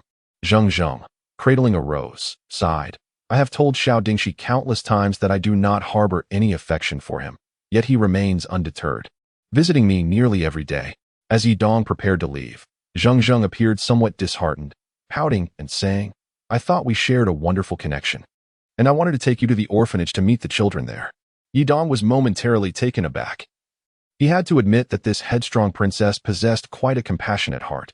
He rubbed his nose and thought to himself that he had little else to occupy his afternoon, so visiting the children would indeed be a worthwhile endeavor. Upon noticing Yi Dong's change of heart, Zheng was filled with joy and exclaimed, "Nianxue, are you all going to the orphanage to see those children?" At the mention of the orphanage, Xiao Bao and De Chun felt a sudden chill and simultaneously voiced, "Nianxue, I have a foreboding feeling." Chapter 26. The orphanage. Nianxue curled her lips in disdain and remarked, "Have you both watched too many movies? Or are you truly afraid of ghosts? This is precisely the opportunity for you to muster your courage." "Sir, the young lady is preparing to visit the orphanage," Zhou Zhixing said as he hastened to Wan Tianzi's side. Wan Tianzi set down the magnifying glass he had been using to examine the jade pendant and pondered for a moment before responding. "Take a few more people with you and personally accompany her on this visit." Zhou Zhixing nodded in agreement and soon followed Zheng out the door.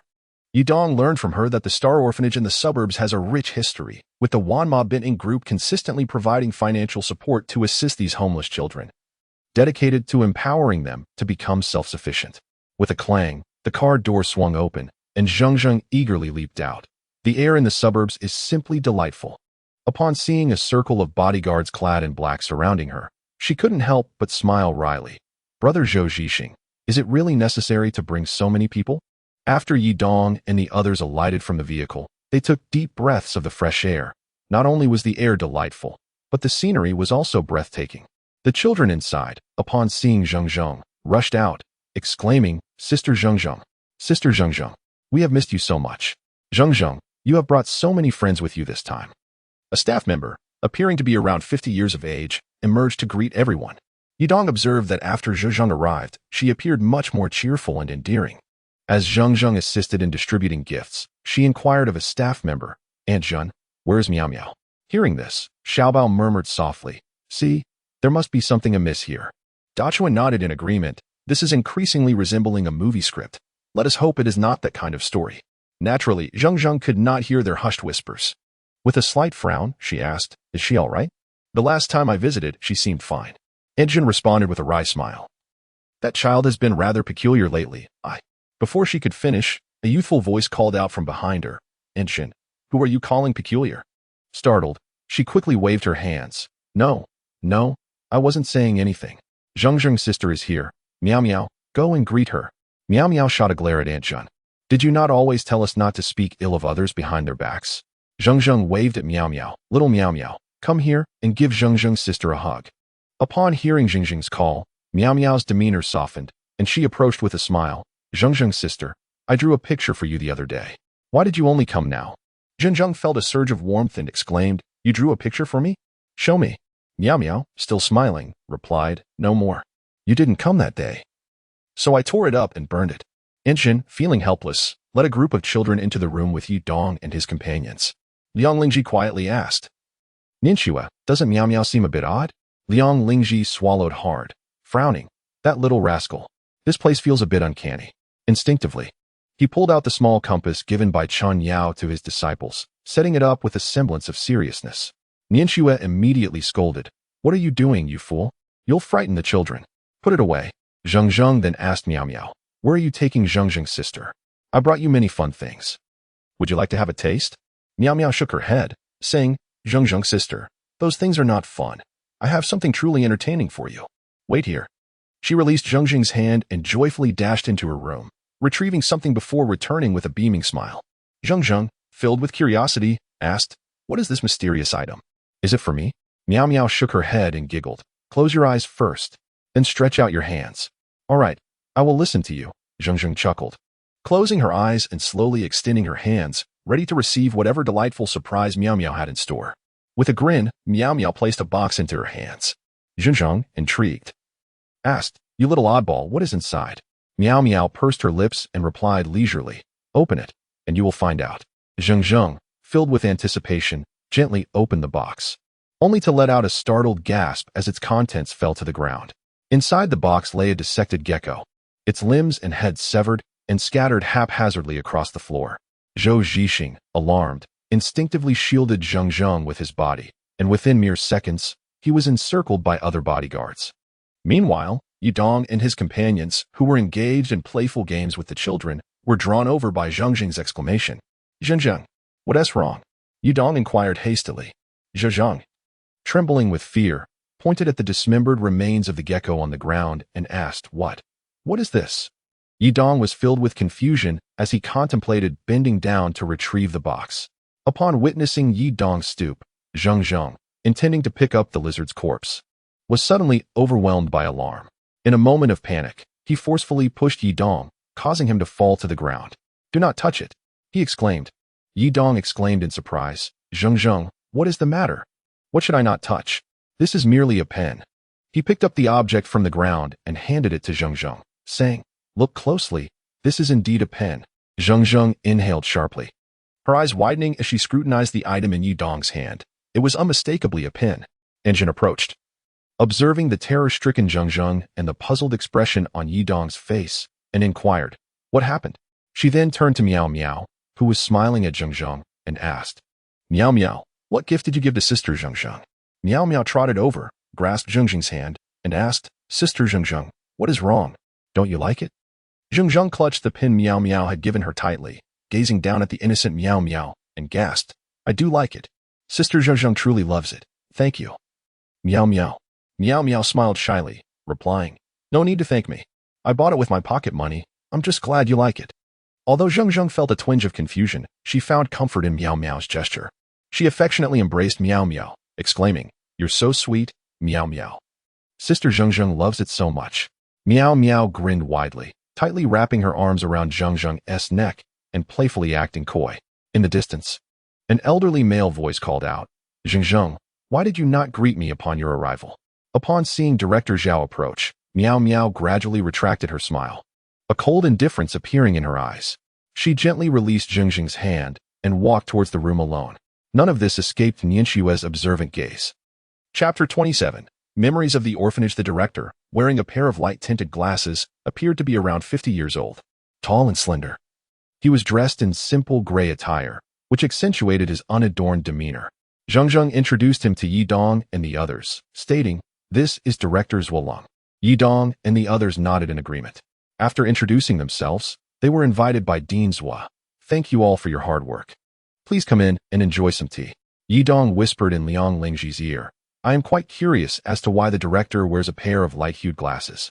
It turns out he is blind in his right eye." Liang Lingji nodded in agreement. "I have also noticed that. For some reason, I find the individuals at this orphanage to be rather peculiar. If you were to ask me what exactly seems odd, I would be at a loss for words." Yidong glanced around and murmured softly, "Have you noticed? It seems that Miao Miao rather dislikes this dean. She leaves immediately upon his arrival." Liang Lingji shook her head, replying, "No, my attention has been entirely focused on Nianshui." Yidong sneered, "All you do is keep an eye on Nianshui. No wonder Master said you have developed feelings." Liang Lingji retorted, "If Wang Huiyan were here, I suspect you would have already stripped down." Xiao Bao interjected, "To think you would resort to removing your trousers at the slightest disagreement. I never imagined you to be such a person, Yidong." After speaking, he shook his head in deep disappointment. The Chun also expressed his disillusionment, saying, "Yidong, I have misjudged you." Yidong felt utterly perplexed. "Why have you three turned your ire towards me?" Xiao Bao retorted, "Last night, it was Wang Huiyan, today it's one Zheng. We are simply envious of you." "Is that so difficult to comprehend?" Nianshui, hearing the murmurs behind her grow increasingly audacious, could not help but exclaim, "Must you all chatter incessantly? Can't you maintain silence for just a moment?" Since last night, a vague sense of unease had settled within her, and now, in this eerie orphanage, her worries had intensified. Yet, typically carefree, she chose to remain silent, opting instead to observe the unfolding events. Zheng sat on a low chair, gently placing his teacup down. "Director Zhua, is everything operating smoothly here?" Zhua replied with a smirk, "Aside from a few mischievous children, everything runs quite normally, thanks largely to your father's generous support." Zheng humbly responded, "My father is merely doing his small part." He glanced at Aunt Zhen, hesitating to voice his thoughts. Zhua inquired, "Zheng, we have known each other for several years now. Feel free to speak your mind." Zheng nodded and, after a lengthy pause, said, When I visited that day, Meow Meow seemed so lively and adorable. Why? Upon seeing her today, does she appear as though she has transformed into a different person, silently brooding? Zwa set down his teacup, pondering. That day, Meow Meow painted a picture for you, but regrettably, you were unable to come. She must have been sulking, for she hasn't spoken a word since. Zhenjiang awkwardly explained. I was unwell due to my monthly cycle that day and couldn't come. I failed to inform you in advance, and thus, Meow Meow's heartfelt gesture was wasted. She gazed at the pen in her hand, sorrow evident in her eyes. Liang Lingji remarked, even if she hadn't come that day, there was no need for Meow Meow to tear up and burn the painting, was there? Doesn't that seem a bit extreme? Yidong murmured. There are countless strange individuals and peculiar occurrences. Let us continue to listen. And Shin sighed beside him, ever since Hua Hua passed away. Meow Meow's demeanor has become increasingly eccentric. Zhuo Leng's expression faltered slightly as he speculated. That event occurred over a year ago. Meow Meow should have nearly forgotten it by now, shouldn't she? Zheng Zheng felt a profound sorrow, his brows furrowing deeply. I hope that event has not cast too great a shadow over Meow Meow. Yidong was filled with curiosity. Who is Hua Hua? And what incident are you referring to? Aunt Zhen, feeling awkward, replied. Indeed, you may not be aware of this matter. Hua Hua is Meow Meow's twin sister, who tragically passed away last year due to an accident. He pressed further. What kind of accident? Aunt Zhen's expression grew pained as she directed her gaze toward Zheng Zheng, who gently patted Aunt Zhen's arm and said, Hua Hua accidentally fell into the dry well outside and drowned. Yang Lingji immediately questioned, isn't it a dry well? How could she drown? Yidong squinted his eyes, pondering. Could it be that Aunt Zhen's expression suggests a connection between her and the death of Hua Hua? If so, did her negligence in watching over Hua Hua lead to the latter's playful fall into the dry well? Instinctively, he glanced towards Aunt Zhen, and upon their eyes meeting, she immediately turned her head to look elsewhere, an action that seemed to affirm Yidong's suspicions. It must be true. This matter surely involves her. Zhang Zhang's eyes glistened with unshed tears, his face a mask of sorrow as he gazed at the now sealed dry well in the outer hall. We cannot fathom why that dry well happened to contain water that fateful night. I recall that Meow Meow was so heartbroken she fainted in tears. Liang Lingji followed Zheng Zhang's gaze and saw the sealed dry well standing in the outer hall. Is it that well? Zheng Zheng nodded. Indeed, it is that very one. Yidong shook his head in skepticism, exclaiming, it is impossible. That well is at least 1.2 meters deep, given Meow Meow and the other's stature. They could not possibly climb to the top. Zheng Zheng sighed and turned his gaze towards Zhuo Leng. Zhuo Leng, with a fixed stare, focused intently on the dry well, remarking, you are correct. That night was indeed bizarre. Yidong inquired, what peculiar method do you speak of? He gestured towards a tall chair occupied by De Chun, saying, it is this very chair. Upon hearing Zhuo Leng's words, De Chun sprang up from the chair with a start, exclaiming, if there are oddities, let them not be blamed. If there are oddities, let them not be blamed. Zhuo Leng shook his head and replied, it is merely this type. The chair from that night has already been cremated by us. Yidong whispered to Nian Shui, given Meow Meow's physique, a year ago, Hua Hua would surely have been unable to move such a large chair. Nian Shui nodded and inquired of Zhuo Leng, and what transpired thereafter. Aunt Jin sobbed softly and lamented, in the middle of the night, I awoke to find Hua Hua missing from her bed. So I hurriedly got up to search for her. However, I only discovered a pair of small shoes beside the chair near the dry well. But there was no sign of her. As she recounted this, her sorrow became overwhelming, and she began to weep inconsolably. Zheng Zheng offered words of comfort. Aunt Zhen, what happened that night was an unfortunate accident. You mustn't blame yourself. Aunt Zhen wept. If only I had noticed earlier, perhaps I could have saved Hua Hua. Nian Shui murmured, it is such a pity that such a lovely girl had a twin sister, and one of them drowned. Zhuo Leng shook his head. Although the circumstances are indeed perplexing, the police have closed the case based on the footage, declaring it an accidental event. Zhang Zheng sighed. Ever since that incident occurred, Meow Meow's temperament has become erratic. I worry she may develop a mental disorder. Yidong set down his teacup and remarked, I believe it would be prudent to take Meow Meow to see a psychologist while she is still young. Early detection and treatment are essential. The others nodded in agreement. And a moment of silence ensued, leaving everyone at a loss for words. Suddenly, Nian Shui placed her teacup down and inquired, Zheng Zheng, would you be able to show me around this place? Yidong and the others understood that their senior sister intended to assess the feng shui of the place. With a determined spirit, Zheng Zheng adjusted her demeanor, concealing her sorrow, and grasped Nian Shue's hand as they proceeded outside. Although this was an orphanage, the learning facilities were comprehensive. "Allow me to show you around," she said. Directors Waleng nodded in agreement, expressing gratitude for Zheng Zheng's guidance. Zheng Zheng smiled and, with Yudong and the others trailing behind, and Jin and directors were returned to their respective tasks. Upon exiting the inner hall, Nian Shui turned to Yudong and exchanged a knowing glance. Yudong, understanding her cue, took Zheng Zheng's arm and suggested, "Zheng Zheng, let us discuss your column." Nian Shui added, "You may converse at your leisure. I shall accompany Xiao Bao and the others." With a smile, Zheng Zheng readily agreed, releasing Nian Shui's hand as she followed Yi Dong into the shade of the trees. After they had distanced themselves, Nian Shui discreetly retrieved a small compass and whispered, "You three provide me cover. Please ensure the children and directors do not see us." Liang Lingji and the others nodded in unison, encircling Nian Shui protectively. After a considerable time measuring the various facilities with the Bagua compass, Nian Shui quietly remarked, "The magnetic field here appears stable, and the layout is quite favorable, perfectly aligning with the principles of the 5 elements. Could it be that after that incident, Wan Qinzi sent someone to arrange this?" Yang Lingji inquired softly, "Nian Shui, have you discovered anything amiss?" Nian Shui murmured an incantation. "Heaven and earth are boundless. The universe lends its law. By the heavenly eye, discern truth from falsehood. Hasten as the decree commands." Dichun interjected softly, "Isn't this merely the opening of the heavenly eye? The earthly eye remains unopened." Xiaobao added, "This is indeed the spell for opening the heavenly eye. The earthly eye requires invoking the earthly sight to seek the origin." Nian Shui felt a wave of gratitude as she listened to their discussion.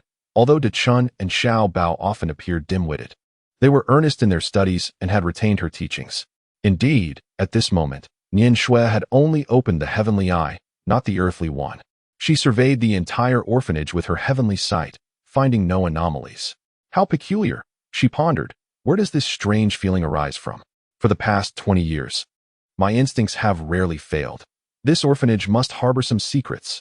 Noting Nian Shui's apparent lack of findings, Liang Lingji proposed, "Nian Shui, should we open the earthly eye as well?" The distant sounds of laughter and play from the children approached, seemingly drawing nearer. Nian Shui whispered, "Let us call it a day. We must not frighten the children." Dichun speculated, "Is that Miao Miao leading the group?" Xiao Bao squinted at the approaching children, exclaiming, "Indeed, the leader is Miao Miao. I hadn't realized she possessed such charisma." Nian Shui's brow furrowed in thought, suddenly struck by a conjecture. Did Miao Miao arrive here by mere coincidence or by design? On the other side, Yi Dong and Zheng Zheng ceased their conversation as the children approached to play, joining Nian Shui and the others in their merriment. Suddenly, a small ball rolled towards them, coming to a stop at Nian Shui's feet. As she bent down to pick it up, a sweet yet oddly sinister smile appeared before her, startling her. "Miao Miao?" In an instant, Miao Miao retracted her smile and snatched the ball away, exclaiming, "This is my ball. I'll get it myself." With her hand now empty, Nian Shui watched as the ball was taken from her grasp. Her brow furrowed, and her eyes sparkled with intensity as she locked gazes with Miao Miao. Seemingly unfazed by Nian Shui's piercing stare, Miao Miao burst into laughter. "Thank you, Sister Nian Shui." Caught off guard by Miao Miao's peculiar behavior, Nian Shui was taken aback as Miao Miao wrapped her arms around her neck in a firm embrace, whispering chillingly in her ear, "Sister Nian Shui, I know you saw it. Sister Xingzheng saw it too, and I saw it as well, but we cannot speak of it, you understand? Otherwise, Sister Xingzheng will be in danger." A jolt of alarm surged through Nian Shui as she gently pushed Miao Miao away, her mind racing with confusion. "Miao Miao, what on earth are you talking about?" she inquired. After Miao Miao finished speaking, she turned and walked away, clutching the ball. Nian Shui, now utterly baffled, straightened her posture. Her brow furrowed when she noticed a figure in gray in the distance, seemingly watching her. Chapter 28. Miao Miao Yi Dong softly inquired, "What is the matter? You seem rather peculiar." At that moment, Miao Miao, who was frolicking with her companions, appeared to overhear the conversation. She turned to glance at Zheng Zheng and then at Nian Shui before unexpectedly darting away. Observing this, Zhang Zheng anxiously remarked, "Is Miao Miao upset?" Just as she was about to pursue her, Nian Shui halted her, saying, "Let her be. She likely just can't bear to part from you. Children are often like that." Without delay, Zheng Zheng rushed forward to coax, "Little Miao Miao, don't run so fast. Be careful not to fall." She crouched down, extending her arms to shield the sweat-drenched Meow Meow. Meow Meow's little face flushed crimson, and without a moment to wipe her brow, she hurriedly handed over a rolled item to Zheng Zheng, exclaiming, "Sister Zheng, here." Zheng Zheng accepted the scroll and gently asked, "Did you run off to fetch this for me?" Meow Meow mischievously smiled, "Yes." Sister Zheng, quickly open it and take a look. Zheng slowly unfurled the scroll in her presence. It revealed a crayon drawing depicting a young woman holding the hands of two adorable little girls, frolicking on the grass beneath a sky of blue and clouds of white. Although the craftsmanship was modest, the thoughtful arrangement of colors and composition suggested that the artist had invested considerable effort. Zheng felt a warmth in her heart and asked, "Meow Meow, did you create this?" Meow Meow tilted her head and giggled. "Yes, I spent the whole day on it. The adult is Sister Zheng. The girl on your left is me, and the one on your right is my little sister. We are all playing together on the grass." Yidong and the others gathered around, and upon hearing Meow Meow's explanation, they were filled with a myriad of emotions. It was evident that Zheng and Hua held a significant place in Meow Meow's heart. Zheng's eyes glistened with unshed tears as she exclaimed, "It's truly exquisite. I absolutely adore it. Thank you, Meow Meow." Meow Meow, feeling a bit bashful, quickly shook her head and replied, "No need to mention it. Once I grow up and earn money, I shall treat Sister Zheng to a meal." Yidong crouched down gently, caressing Meow Meow's small forehead. "You are such a good girl, Meow Meow, but I have heard that you have burned the painting. How is it that there is still a painting?" Meow Meow covered her mouth and smiled, pulling Zheng and Yidong's ears closer to her, whispering, "The one that was burned was painted by my little sister. Please don't tell anyone." Upon hearing this, Yidong and Zheng exchanged startled glances, their eyes reflecting mutual astonishment. He inquired softly, "Meow Meow, why did your sister choose to burn the painting?" Meow Meow pouted and replied, "That day, when Sister Zheng was absent, I felt quite despondent and unwell. In a fit of anger, I tore the painting apart and set it ablaze. However, after destroying it, I was overwhelmed with sadness and cried for a long time. I stayed with her in the room all day until she finally stopped weeping. Then we both painted this picture together, intending to present it anew to Sister Zheng. Despite finding Meow Meow's words rather peculiar, an inexplicable blend of sorrow and warmth stirred within their hearts, leaving them with an unsettling yet profound feeling. Yidong speculated, could it be that Meow Meow often hides alone in her room to converse with Hua? From another perspective, is it possible that Hua's spirit has been accompanying Meow Meow all along? He feigned nonchalance, gently comforting Meow Meow. "You were truly obedient, Meow Meow. Besides painting together, has Hua shared anything else with you?" Meow Meow turned her head to scan the surroundings and, noticing the absence of teachers, whispered, "Hua said that the principal and Aunt Zhun are not good people and told me not to play with them." Zheng felt a jolt in his heart. What makes them unworthy? Meow Meow shook her head, her eyes darting, "I don't know. It's what Hua told me, and I believe it. I simply don't like the principal and Aunt Zhun, so when they come, I hide far away." Zheng pondered. So, Meow Meow has been giving Aunt Zhun a cold shoulder due to Hua's influence. He inquired further, has Hua said anything else? Meow Meow, with an adorable expression, replied cheerfully, "Hua said that Sister Zheng is a truly good person and that I should eat well and grow up quickly to protect you." Yidong speculated inwardly, is the protection of Zheng connected to the matter mentioned by Li Jiayu regarding someone wanting to kidnap Zheng? He inquired softly, has Hua mentioned when she would come to play with you? Upon hearing this question, Meow Meow pouted her lips and lowered her head, responding, "Hua said that Sister Nianxue is quite fierce and that she can only come to play with me after she leaves." Yidong chuckled inwardly, appreciating Nianxue's imposing presence. Her over a decade of cultivation was indeed impressive. He comforted Meow Meow, saying, "Meow Meow, dear, although Sister Nianxue may seem fierce, she is, like Sister Zheng, a truly good person." Meow Meow grinned, "Is that so? But Hua doesn't like her at all, and there's nothing I can do about it." Zheng picked Meow Meow up and carried her inside, reassuring her, "I'll come by often to play with you, all right?" Meow Meow blinked her sparkling eyes and nodded understandingly. "I understand." Suddenly, she lowered her voice and said, "You should spend more time with Nianxue. She can protect you for me." Zheng was taken aback, sensing a chill behind her, and gently set Meow Meow down. "I understand, dear Meow Meow." The group bid farewell to the dean and others before boarding a luxurious 7-seater vehicle, heading towards the city. Inside the car, the atmosphere was tense, with everyone wearing troubled expressions, seemingly burdened by heavy thoughts. Yudong pondered for a moment, then took out his phone to send a WeChat message to Officer Li. Officer Li? This is Yudong. Have there been any developments? Not at the moment. But we have observed a rather peculiar phenomenon regarding Wan Zhejiang. Do elaborate. Yudong typed rapidly, recounting his observations from the orphanage to Officer Li in great detail. On the other end of the line, he noticed Officer Li's brow furrowed deeply. The two, Xiao and Wang, exchanged glances, each harboring a sense of foreboding. Tick-tock, tick-tock, tick-tock. The sound of the second hand of the clock on the wall filled the room once more. Officer Li instructed Xiao Wang, "Please retrieve all the information regarding the accidental drowning incident that occurred at the Star Orphanage a year ago." Xiao Wang replied with a wry smile, "Boss, do you think that case is related to the one we are currently handling?" Officer Li replied with a significant tone, "It is preferable that there is no connection. If there is, we may find ourselves in deep trouble." He sent a WeChat message to Yi Dong. "Dong, try to probe what Wan Tianzi knows. I have a feeling this case is extraordinary." "All right, I will do my best," Yi Dong replied as he tucked his phone away, hoping that Officer Li's intuition was misguided. Zhang sighed. "I never expected Miao Miao to have two personalities. This must be a case of dissociative identity disorder, right?"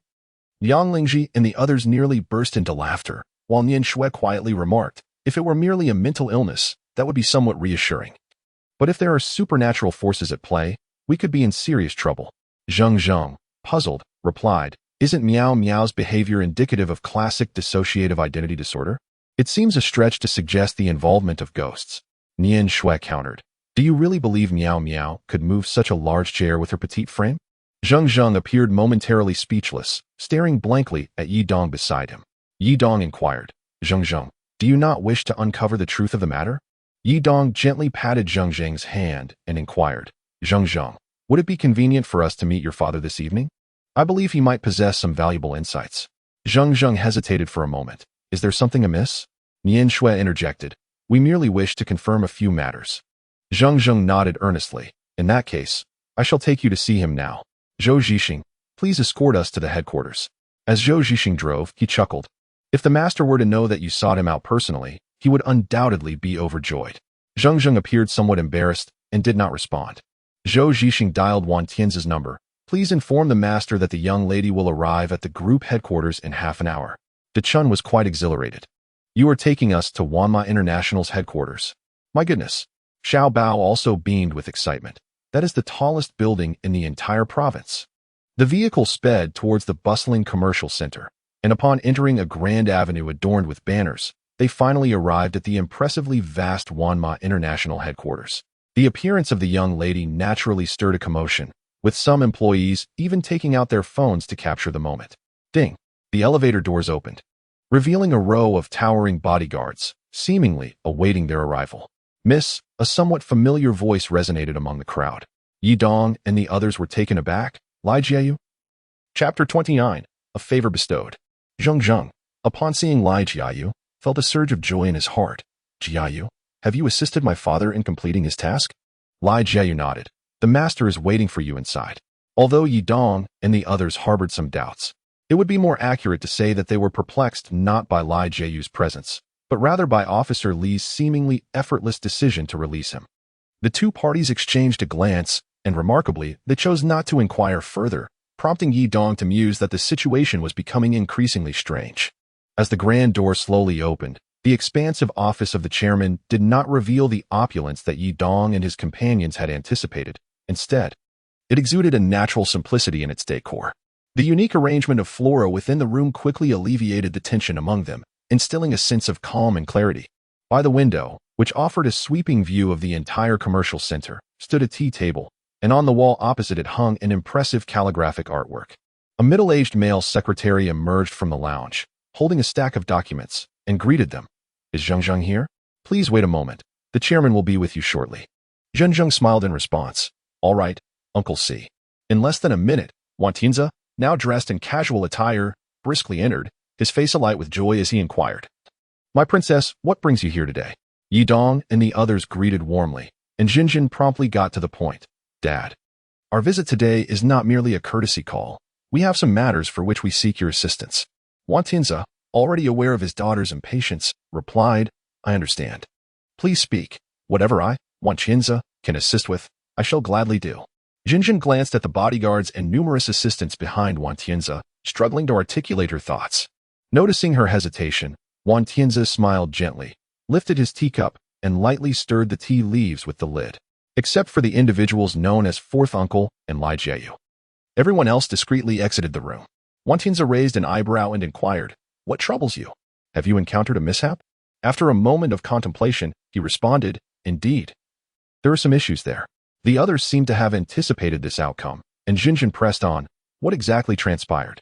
Wan Tianzi set down his teacup and hesitated for a moment longer. "I can share the situation regarding the Star Orphanage with you, but you must agree to one condition first." "What do you say?" Jinjin pouted slightly, appearing somewhat vexed. Then, "Esteemed chairman, do enlighten me." Yi Dong and the others felt somewhat embarrassed to interject, merely pretending to be unconcerned as they sipped their tea. Wan Tianzi nodded slightly, gradually concealing his smile. "The condition is that after I share the details with you, you must not set foot there, not even for a moment." Yi Dong and the others were taken aback, casting perplexed glances at Wan Tianzi, their eyes brimming with questions. Zheng, even more bewildered, inquired, "Why is that?" Wan Tianzi refrained from elaborating on the reasons, instead asking, "Can you agree to it?" With a sigh, he declared, "I, Wan Tianzi, am a man of my word. And I hope my daughter will embody the same principle." Yi Dong gently reassured, "Zheng, you simply cannot enter, but the little ones can certainly come out to play." Zheng's eyes sparkled with realization. "Oh right. How could I have been so foolish?" Wan Tianzi, upon hearing this, chuckled and remarked, "Ah, the youth are always full of ideas." "Yi Dong, who is your master?" Yi Dong was suddenly confronted with this question, and his heart immediately became alert as he retorted, "Uncle Wan." "What do you mean by that?" Wan Tianzi inquired. "Did you not earlier ask me how I knew you had assisted the police in solving cases?" Yi Dong set down his teacup and smiled, saying, "My master is the renowned Taoist Ri Hui. Uncle Wan, your esteemed position today surely reflects your exceptional qualities. Therefore, your invitation for us to dine at your residence must hold significance beyond mere sustenance. Am I correct?" Wan Tianzi, observing that Yi Dong no longer inquired about how he obtained confidential police information, regarded him with increased admiration. This young man demonstrates an understanding of the broader picture and the balance of power, impressive indeed. It seems my assumption regarding their master being a formidable figure was accurate. He nodded in agreement. "Indeed, you must have surmised the underlying purpose of this dinner invitation by now, have you not?" Yi Dong gazed at Zheng beside him and said, "If I am not mistaken, you wish for us to protect Zheng. Or perhaps you desire our master to personally safeguard her." Zheng, standing nearby, was utterly perplexed. "What are you two talking about? What do you mean by protecting me?" Seeing his daughter's bewildered expression, Wan Tianzi reassured her, "Do not fret. Allow me to share a story with you, and you shall come to understand." Yi Dong gazed at Nian Shui, as if communicating through his eyes. Is there truly a story concealed within this? The sun outside gradually dipped toward the west, and the automated curtains began to draw closed, significantly dimming the light within the city, thus rendering the atmosphere increasingly somber. Yi Dong pondered, history from over 170 years ago? Surely it must pertain to the era of warfare. Wan Tianzi remarked, "It is said that he possesses profound knowledge of many extraordinary arts, among which the most remarkable is the technique of eternal soul preservation." Nian Shui, taken aback, interjected, "Eternal soul preservation? Is that not the legendary art that allows one to exist indefinitely in the form of a specter?" Yi Dong and others expressed their astonishment. Could such a spell truly exist? Wan Tianzi replied with a bitter smile, "This is the method of soul binding for eternal life. Yet it contravenes the natural order, and the practitioner shall inevitably face divine retribution." Liang Lingji inquired, "Has this technique ever been employed?" Wan Tianzi gazed at his teacup, murmuring, "To my knowledge, this spell has been invoked only once. In the past, when the venerable Xian was blessed with a son. It should have been a moment of great joy. Alas, fate was cruel. In a time of chaos and war, marauders ravaged the land, plundering and wreaking havoc even upon the humble confines of Sanzai Academy, leaving no survivors among the more than 60 souls present, including Xian's pregnant wife. It was indeed a tragic chapter of human suffering. At that moment, Wan Tianzi resembled a venerable storyteller, observing Yi Dong and the others lamenting in despair. He took a slow sip of tea and continued, "Such was the irony of fate. Upon returning home, Xian bore witness to this calamity. In the face of his beloved wife, now separated from him by the threshold of death, fury consumed him. Harnessing celestial magic, he exacted vengeance upon the 100-odd marauders, annihilating them all. In a desperate act, he sacrificed his own life as cultivation, invoking the spell of soul binding for eternal life, imprisoning the souls of those marauders within the womb of his wife, condemning them to endure the torment of rebirth for eternity. Yidong inquired, "What is the suffering of life?" Nian Shui elucidated, "For humanity, the myriad pressures at the moment of birth constitute suffering. The specific pains of birth include the anguish of confinement within the womb, the torment of blood and filth, the burden of dual pressures, the prickling of the skin, and the confusion of being lost in chaos. However, once the infant emerges into the world, these sufferings dissipate, thus marking the beginning of life as a human being." Liang Lingji furrowed her brow and remarked, "So, we endure such immense agony before our birth. It truly makes one cherish life, a responsibility we all share." Suddenly, Yidong posed a question. "Then, do these over 100 souls imprisoned by Xianyong not endure endless torment?" Wan Qinzi replied solemnly, "Indeed, even to this day. They are subjected to the suffering of existence." Zheng queried, "What connection does this have with the orphanage?" Wan Tianzi gave a wry smile and explained, "The connection is profound. While Xian was employing his sorcery to defy the heavens, a demon practitioner fortuitously witnessed the entire process of the soul-binding spell. After the divine thunder struck down and ended Xian's life, this audacious demon practitioner collected the malevolent spirits trapped within the soul-binding spell and invested heavily in constructing a tomb beneath the academy, a place where he consolidated all his knowledge. Aptly named the Eternal Tomb. Prior to his demise, the demon sealed the gathered malevolent spirits within the tomb using arcane techniques, condemning them to serve as his eternal guardians." The crowd gasped in astonishment. "Good heavens! Is there truly a grave beneath the orphanage?" In Chapter 30, Beneath the Withered Well, Wan Tianzi appeared to have grown immune to the astonishment reflected in Yidong and the others' expressions, and continued, "When I discovered the ancient tomb beneath the orphanage, I was equally taken aback, mirroring the expressions you all wear now." Yidong murmured, "If the inhabitants of the orphanage were to discover the existence of such a grave beneath the ground, it would be quite challenging for them to maintain their composure." Nian Shui inquired, "What transpired thereafter? And how did you, Uncle Wan, come to know of these secrets?" Wan Tianzi continued his narrative. "The knowledge I possess of these mysteries stems from a fateful night 23 years ago, during a dark and tempestuous evening, when I faced a significant setback in life. I found myself alone by the seaside, drowning my sorrows in drink. During this time, a wandering Taoist approached me, seeking a share of my liquor. I jested, 'You, a practitioner of the Tao, enjoy drinking as well?' He chuckled and replied, 'The wine flows away with the urine, and troubles drift away with the wind. A sip of good wine for a good friend. So, will you share it with me?' I found this Taoist quite intriguing and, without further thought, shared half of my drink with him. Little did I know, he was a recluse of great wisdom." Debao laughed and said, "One day, when we encounter our own troubles, we should adopt Uncle Wan's approach and see if we can meet such a sage." Uncle Wan shook his head with a wry smile. As we became half drunk, I confided my inner turmoil to him, and he revealed to me the secrets of the orphanage. He spoke of a stone door beneath a dry well, beyond which lay a cold pool of water, concealing another door beneath its depths. This door leads to a warm pond, and crossing that pond will bring one to glimpse a corner of the ancient tomb. Nian Shui pondered aloud. How could this Taoist possess such detailed knowledge? Could it be that he has ventured into the ancient tomb before? The group responded with an exclamation, each harboring their own thoughts. Yidong's mind raced with remarkable speed. It turned out that Uncle Wan was also a person of extraordinary experiences. What was the true origin of this figure? Who had shared this tale with him in the past? Aside from himself and Uncle Wan, how many others were privy to this secret? He then heard Wan Tianzi say, "At that time, I was in the prime of my youth, truly brimming with vigor. And having consumed a fair amount of alcohol, one could say that my courage was bolstered, rendering me fearless. After the Taoist departed, I procured a flashlight, cloaked in darkness, and scaled the wall into the orphanage, descending alone into the dry well." Upon hearing this, everyone gasped in astonishment. De Chun smiled wryly and remarked, "Uncle Wan, you truly possess remarkable bravery. Knowing there are tigers on the mountain, you still choose to ascend it." Zheng, filled with concern, inquired, "What did you encounter once you descended?" Wan Tianzi set down his teacup as a torrent of thoughts seemed to flood his mind, and after a long pause, he began to speak. "Do not be deceived by the seemingly barren exterior of that dry well. It conceals a vast universe within. The group exchanged glances, eagerly awaiting Wan Tian's elaboration. In truth, there were 4 exceedingly inconspicuous mechanism stone doors hidden within the walls of the dry well, and I was able to open them due to the method the Taoist had imparted to me. 4. The expressions of several were filled with confusion. Why 4 doors instead of just one? Yudong pondered, feeling perplexed. How could the police fail to discover the stone door while retrieving the body? It must have been concealed.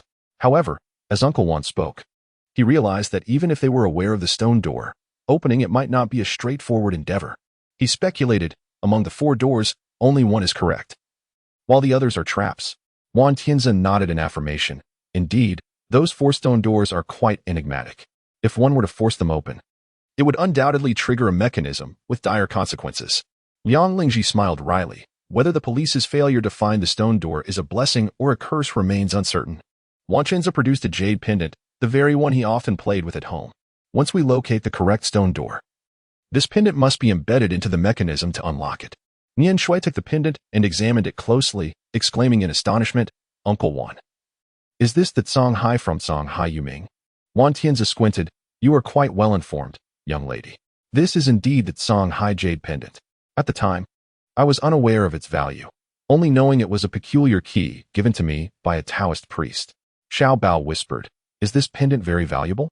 Wan Tianzhen shook his head, not particularly. Currently, similar jade pendants are priced at around 80 million. Xiao Bao's expression darkened. Indeed, to you, money seems merely a number. Yidong murmured. How peculiar it is that the Taoist not only revealed the secret of the dry well to you, but also bestowed upon you the jade pendant for opening the door.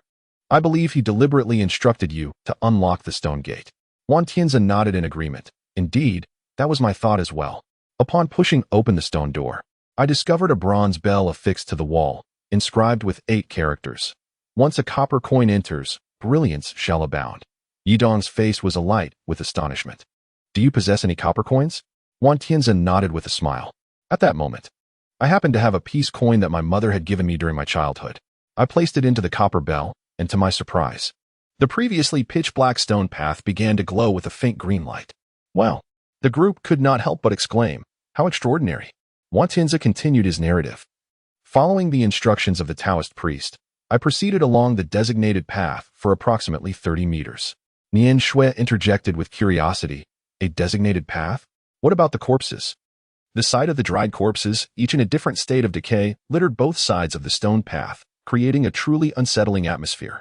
At that moment, I genuinely contemplated turning back, yet my insatiable curiosity compelled me to press onward, gritting my teeth against my fear.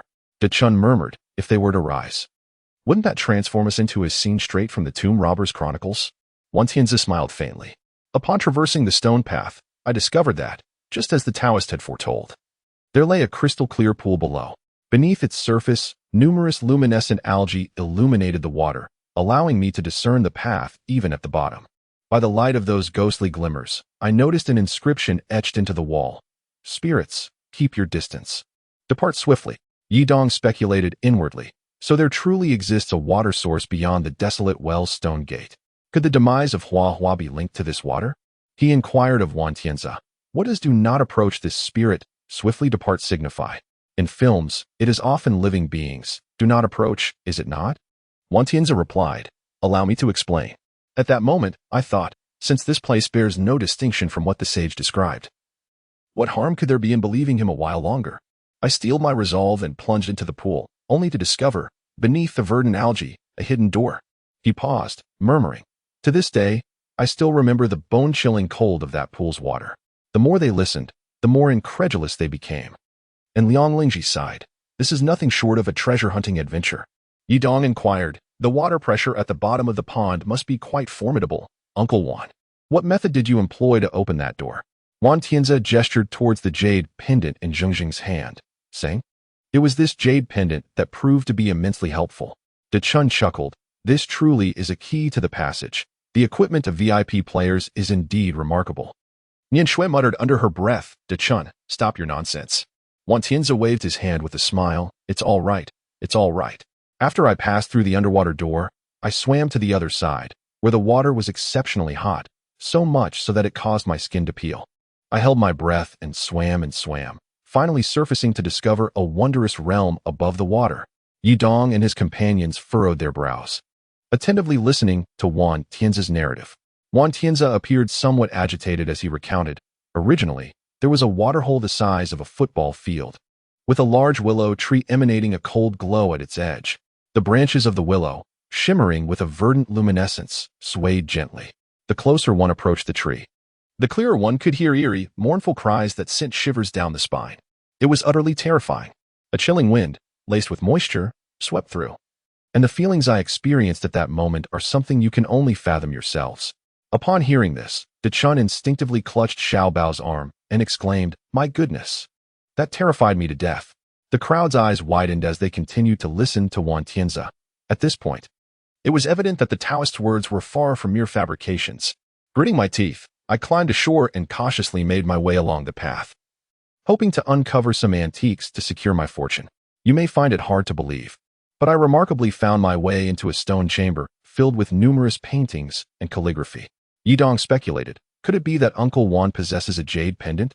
This pendant seems like a passport, preventing those guarding the tomb from daring to disturb you.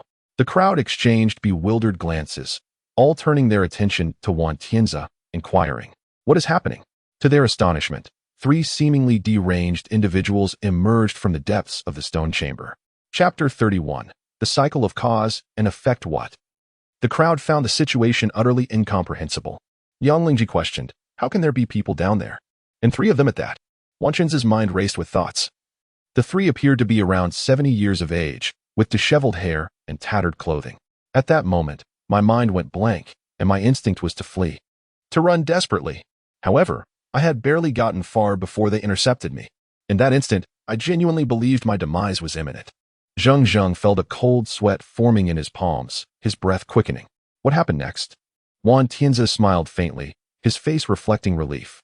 No one could have anticipated that their intention in stopping me was not to kill, but rather to beseech my assistance in escaping their torment. It seemed they regarded me as their last hope. Nian Shui was taken aback. Escape from torment? What kind of torment? Wan Tianzi sipped his tea and continued. I was quite frightened at the time, sitting there for a long while before regaining my composure. According to them, they had been trapped there due to a loss in a battle against malevolent beings. When I inquired how long they had been confined, they instead asked me the current year and date. Yi Dong raised an eyebrow, expressing his bewilderment. Why does this matter become increasingly perplexing? The group exchanged puzzled glances, seemingly struggling to comprehend Wan Tianzi's words. Yi Dong whispered, how long have they been trapped? Wan Tianzi let out a bitter smile and replied, you may find it hard to believe, but they have been confined since the year 1912. The 3 of them exchanged glances, seemingly unable to accept Wan Tianzi's assertion. Their eyes filled with skepticism towards him. Yi Dong murmured, a 50-year-old with the visage of a 70-year-old? From 1912 to 1993. There is a span of a full 81 years. If one were to add 50 to 81, that would amount to a staggering 131 years. Could it be? Liang Lingji inquired. Could it be what? Yi Dong gazed intently into Wan Tianzi's eyes and whispered, Uncle Wan, what you encountered were not mere mortals, but spirits, ghosts, trapped for a full 81 years. Wan Tianzi smiled with reassurance, gently patting Yi Dong on the shoulder. I told you, your mind is sharp. Indeed, as you have said, all 3 of them are spirits. The crowd was struck with astonishment and dread. What? Spirits? Nian Shui inquired. Could it be that they too are ensnared by the eternal soul-binding technique? As twilight descended, the lights within the room flickered to life. Yet they could not fend off the encroaching darkness, and the atmosphere grew increasingly eerie. Wan Tianzi, his lips pressed tightly together, exhaled a long breath through his nose. According to their accounts, during a failed confrontation with their adversaries, they employed a spell to safeguard their true essence, believing they would evade calamity. Alas, they ultimately could not escape the grasp of death. The most terrifying aspect is that they remain utterly unaware of their own demise, which occurred long ago. Yi Dong was perplexed. Why are they so oblivious? Wan Tianzi explained, because they have succumbed to the torment of confusion amidst the suffering of existence. Nian Shui pondered. Are they merely afflicted by the torment of confusion? Wan Tianzi smiled bitterly for a moment. Indeed, it seems their true essence has been safeguarded by spells. In this prison, devoid of sunlight, they languished in a state of oblivion for over 80 years. Even now, the mere recollection chills my heart. The others present immediately displayed expressions of dread, their skin prickling with goosebumps. Zheng rubbed his hands together and inquired, "Have you aided them?" Wan Tianzi gently caressed Zheng's soft hair. They pledged that if I helped them escape their plight, they would grant me an unbounded wish. Xiaobao's eyes sparkled. A wish that can manifest anything. What did Uncle Wan ask for? De Chun interjected, "So they are akin to Aladdin's lamp. Does that mean you could ascend to greatness in an instant?" Wan Tianzi smiled contentedly, gazing at Zheng with tender affection. "I told them, I desire neither mountains of gold nor eternal life. I simply wish for a child." Everyone was taken aback, turning their gazes towards Zheng in unison. Zheng stared blankly at Wan Tianzi. "Me? For my sake, you relinquished the chance to soar to greatness." In an instant, Yi Dong and the others comprehended the gravity of the situation. Faced with the overwhelming temptation of boundless possibilities, Wan Tianzi resolutely chose Zheng. "Dad." Zheng's eyes brimmed with tears. Unable to contain her sorrow, Wan Tianzi gazed at the family portrait hanging on the wall. "Fortunately, I made this request to them. It has brought so much joy to your mother and me." Zheng clutched Wan Tianzi's arm tightly, sobbing. Wan Tianzi comforted her. "Daughters are treasures to be cherished." Nianxue gently patted Zheng's hand, saying, "Silly girl, at this moment, you should be smiling." Zheng looked at her father. Her face filled with remorse. "Dad, Yet, she soon broke into a smile. So what happened next? Wan Tianzi's expression shifted, and he pondered. The three of them were acutely aware of the perilous nature of the soul solidification technique. Encountering it could aptly be described as a brush with death. However, to escape the torment of this chaotic labyrinth, they had no choice but to risk everything. They utilized all their skills, and together we formed the four-quadrant grand formation. To ensure the successful operation of the formation, one of them sacrificed their spiritual essence, ultimately meeting a tragic fate. Liang Lingji murmured. Their bond was indeed profound. Wan Tianzi agreed. Once the formation was successfully activated, the souls of the remaining two merged with mine. Enduring immense pain, I traversed the yin and yang, separated by the gate of ice and fire beneath the waters, ultimately freeing myself from the agonies of the chaotic maze. Nianxue contemplated. Being possessed by spirits is undoubtedly painful, especially by two malevolent souls. In a way, Uncle Wan has truly wagered his life for Zheng. It is indeed admirable. Yi Dong's curiosity resurfaced. What is the interplay of yin and yang with ice, fire, and water? Nianxue elucidated. The interplay of yin and yang with ice, fire, and water is, in fact, an exceptionally intricate and elusive array of mystical formations. It is said to be composed of 4/5 cool water and 1/5 boiling water, each type of water encapsulating its own essence and nature. If I am not mistaken, beneath the water lies a small hot spring, correct? Wan Tianzi gave Nianxue a thumbs up. Indeed, beneath the water resides a modest hot spring, which supplies the 1/5 boiling water, while the remaining 4/5 is sourced from the pond situated behind the desolate well. Yi Dong exclaimed in astonishment. How precise must the ratio of hot and cold water be? Wan Tianzi replied with a wry smile. If that sorcerer dares to employ the eternal soul preservation array to guard his tomb, he cannot possibly be an ordinary individual. Liang Lingji inquired. This water arrangement must be exceedingly challenging, correct? Wan Tianzi nodded, stating, according to their accounts, should a ghost traverse the yin-yang ice and fire array directly, it would inevitably endure the torment of the 8th layer of ice mountain hell and the 9th layer of boiling oil hell repeatedly. That is indeed a veritable hell. The mere thought of the suffering invokes dread. The group touched their arms thoughtfully, and Yi Dong nodded. Thus, after they escaped the agony of confusion, they must rely on your body to navigate the yin-yang ice and fire water. He then asked, and what transpired thereafter? Wan Tianzi sighed. Well, due to my body harboring 2-century-old souls, I fainted after exiting the desolate well and fell gravely ill, remaining unconscious for 2 days and nights. Upon awakening, my wife informed me that Xiao Zheng had survived the critical phase and his life was finally secured. Zheng felt a tumult of emotions. What of the souls of the remaining two? Wan Tianzi shook his head. I truly do not know. They departed without leaving a word, likely reincarnated. De Chun lamented. Is this not a case of good deeds being rewarded? Did you manage to retrieve the artifacts from the stone chamber? Wan Tianzi smiled faintly. It is rather unfortunate that I could not extract the treasures inside. My dreams of amassing wealth through antiques were thus dashed. He grasped Zheng's hand with a smile. However, ever since Zheng emerged from peril, the burden in my heart has finally lifted. To ensure a good life for you and your mother, I devoted myself to earning money. After several years of hard work, I managed to accumulate some capital and connections, embarking on a transportation business. Subsequently, both my life and career began to flourish. And after many more years, I finally propelled one mob bending towards international horizons. With financial resources at my disposal, I devised a way to gain control of the orphanage. In accordance with that sorcerer's last words, the orphanage has remained untouched. Yi Dong felt a deep admiration. How humble he is, effortlessly downplaying the achievements he has labored for decades to attain with just a single statement. Nian Shui proceeded to pour another cup of tea for Wan Tianzi. Uncle Wan. What transpired next? The crowd turned their gaze towards the calligraphy and paintings, puzzled. Is this related to the artwork? Wan Tianzi, filled with skepticism, nodded affirmatively. Indeed, it bears significant relevance. I distinctly remember that this piece of calligraphy once graced the stone chamber of an ancient tomb. At that time, I even contemplated bringing it out. Yi Dong's eyes widened in astonishment as he exclaimed, "Are you saying that aside from Uncle Wan, there were others who entered the ancient tomb during the subsequent 22 years? Wan Tianzi nodded vigorously in affirmation. Indeed, that is also my conjecture. The group fell into a contemplative silence, each mind racing with thoughts. What could be the connection between these two events? Nianxue clenched her fingers tightly, pondering. Could it be that those grave robbers inadvertently triggered the eternal soul-binding array, resulting in Huahua's untimely demise? Wan Tianzi offered a faint smile before shaking his head. Not so.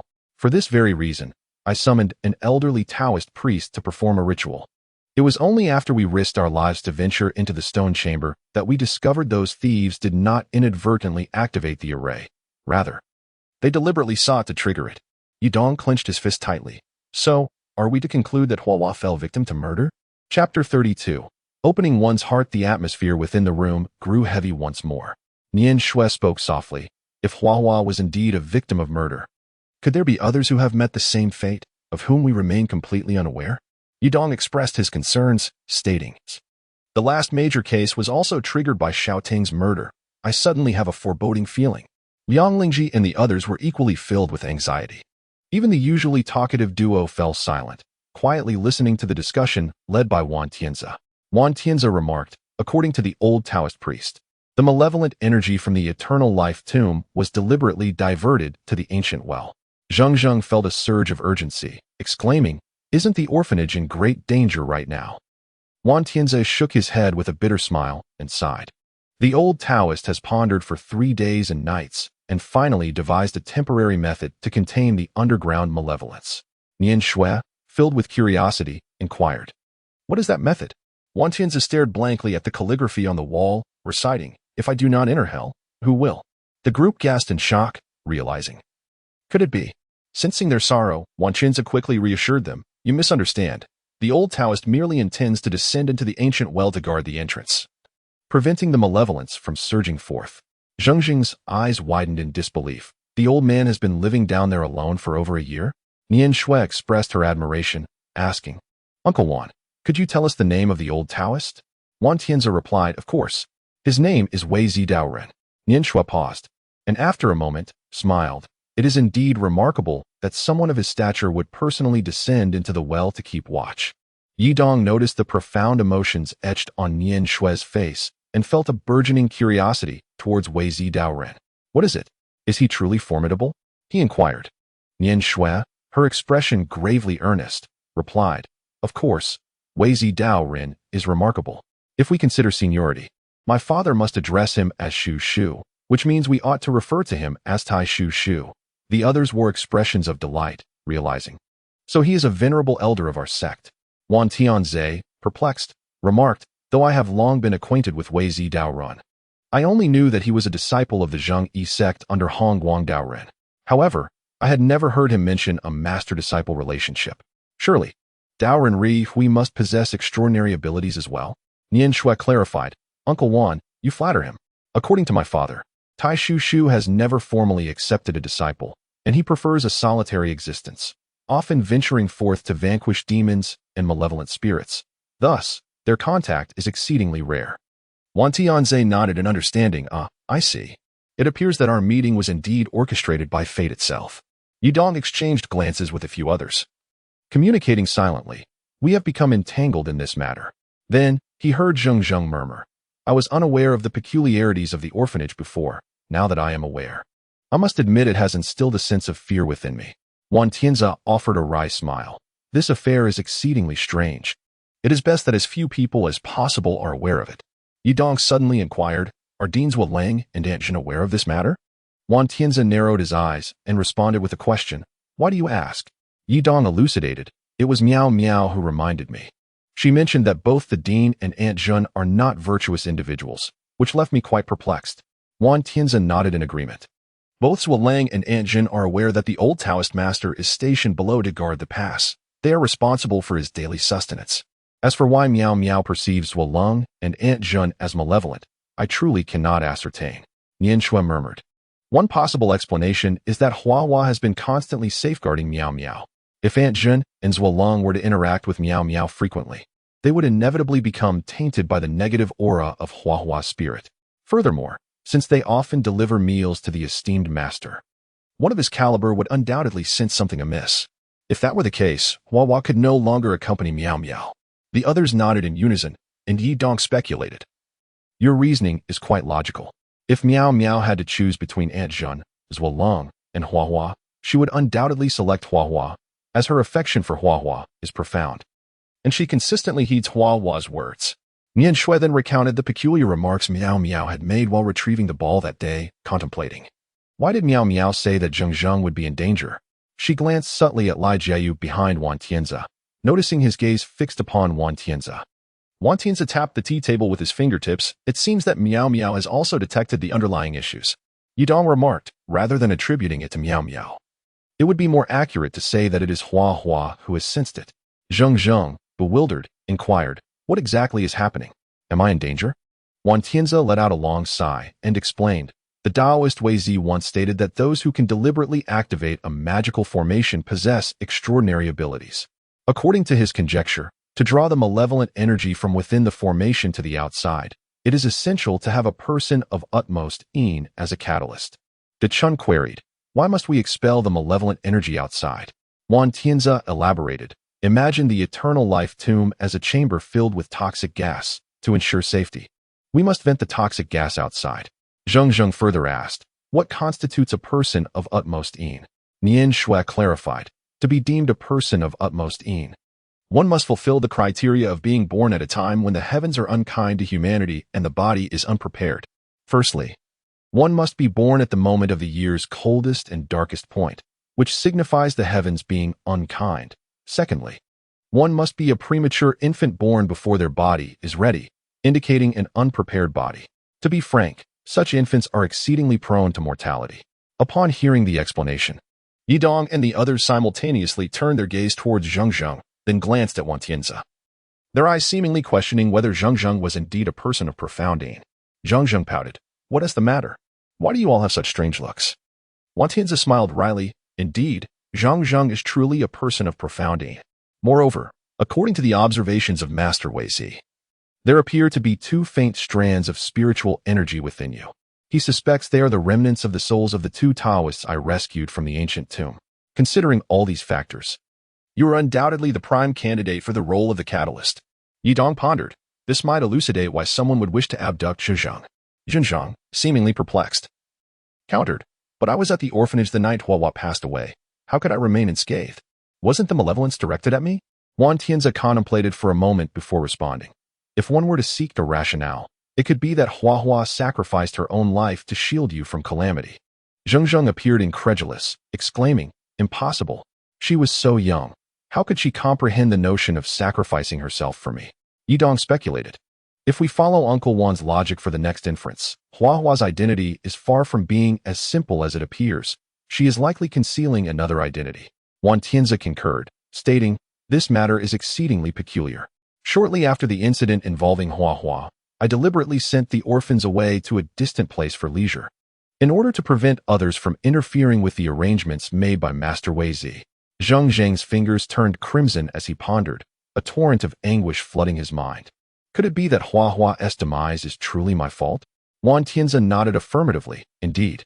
In a few days, the new orphanage constructed by our group will be completed. At that time, the children will have a new environment, and you will be able to see them again. Liang Lingji could not help but commend. Uncle Wan is truly benevolent, dedicating himself wholeheartedly for the sake of these children. Wan Tianzi shook his head in modesty. In truth, I should have constructed this new orphanage long ago. It is my fault for being rash and not anticipating that others could access the ancient tomb through alternative means. Yidong remarked, according to Uncle Wan, Meow Meow's peculiar behavior has indeed caught your attention. Viewed from another perspective, it has likely attracted the notice of grave robbers as well. Thus, Zheng must always be accompanied by a considerable entourage of bodyguards. He turned his gaze towards Li Jiayu, adding, this is precisely why Uncle Wan has summoned a plethora of highly skilled protectors. At that moment, Zheng comprehended the depth of Wan Tianzi's concern for her. She had been sheltered under her father's protection all along, yet she had treated him with such disregard. A pang of guilt surged within her, and her reddened eyes filled with remorse as they fixed upon Wan Tianzi. Little Bao inquired softly, Uncle Wan, do Zheng's bodyguards carry firearms? Wan Tianzi smiled without replying, as the implication was evidently understood. He lifted his teacup, taking a sip before murmuring, there are some threats in this world that cannot simply be warded off with a gun. Nian Xuan nodded with a smile. So, Uncle Wan desires us to safeguard Zheng? Wan Tianzi offered a wry smile. Initially, I failed to convey the situation clearly. I apologize, everyone. The others quickly shook their heads, feeling not a trace of resentment toward Wan Tianzi. Instead, their admiration for the chivalrous man before them grew deeper. Liang Lingji turned to Li Jiayu, asking, then how did Li Jiayu find himself at the wild graveyard last night? Li Jiayu nodded in response. I was there on behalf of the master. Yidong awkwardly remarked, so that is how it is. He has been doing all this for our sake. And we once dubbed him a coward.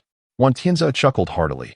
Jiayu is not only as bold as a bull, but also possesses remarkable skills. Even if the four of you were to join forces, you would likely find yourselves at a disadvantage. Chen inquired, what about that foolish ghost? Is he part of your group as well? Wan Tianzi pondered for a moment. Humans and ghosts are fundamentally different.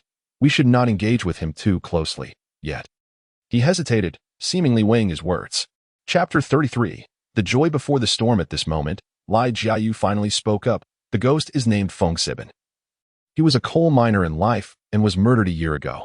Yidong inquired, murdered a year ago? Huahua also passed away a year prior. Is there a connection? Liang Lingji murmured. I never imagined that a foolish ghost could also be a wronged soul. Xiaobao whispered.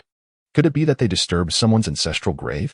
Li Jiayu nodded. At that time, Fengsibin had an injury on his leg and did not participate in the task.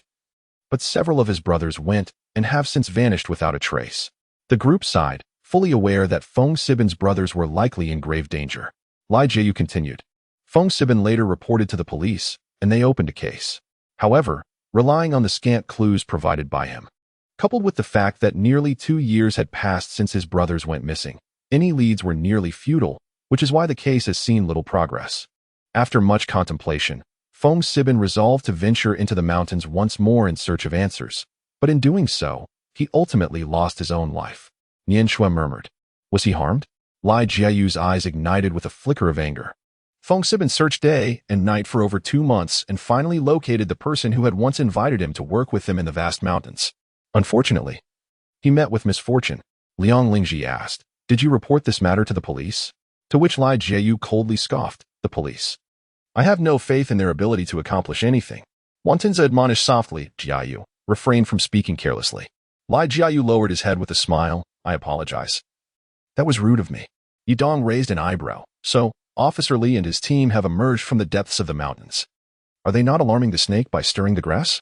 Wan Tianzi shook his head. You mentioned that Officer Li took the western road, while Jiayu pursued the thieves heading east, traversing through the wild woods. These tomb raiders are exceedingly cunning, having deliberately left numerous false clues for the police. Nian Xuan murmured. I never imagined that someone as astute as Officer Li could be so easily deceived. After listening to Wan Tianzi's lengthy narrative, Yidong and the others felt as though a veil had been lifted, their thoughts becoming significantly clearer. Yidong pondered.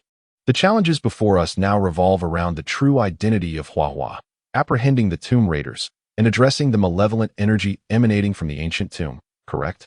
Nian Xuan nodded. Aside from that, I am quite eager to meet my grandmaster. She paused, and meow meow. Wan Tianzi, sensing their intention to take their leave, smiled and said, Yidong. Wait a moment. Uncle Wan has something to present to you. Yidong was perplexed. Why is it being given to me? Yidong took the box and was immediately enveloped by a fragrant aroma reminiscent of ancient wood. As he gently lifted the lid, a cold light reflected in his eyes. Within the box lay a dagger, approximately 20 centimeters long, adorned with a dragon-patterned sheath and a dragon head hilt. Upon seeing the dagger, Nian Shue's eyes sparkled with excitement. You actually possess this dagger? Wan Tianzi replied with a smug smile.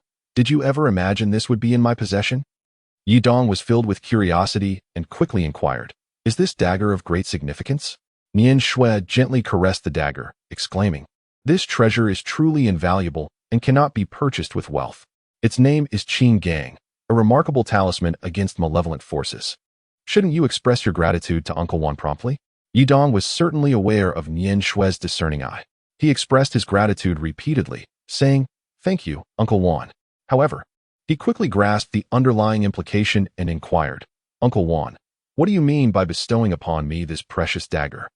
Wan Tianzi patted Yidong on the shoulder and replied, my daughter is naturally curious and mischievous. I hope you will spend more time by her side to protect her.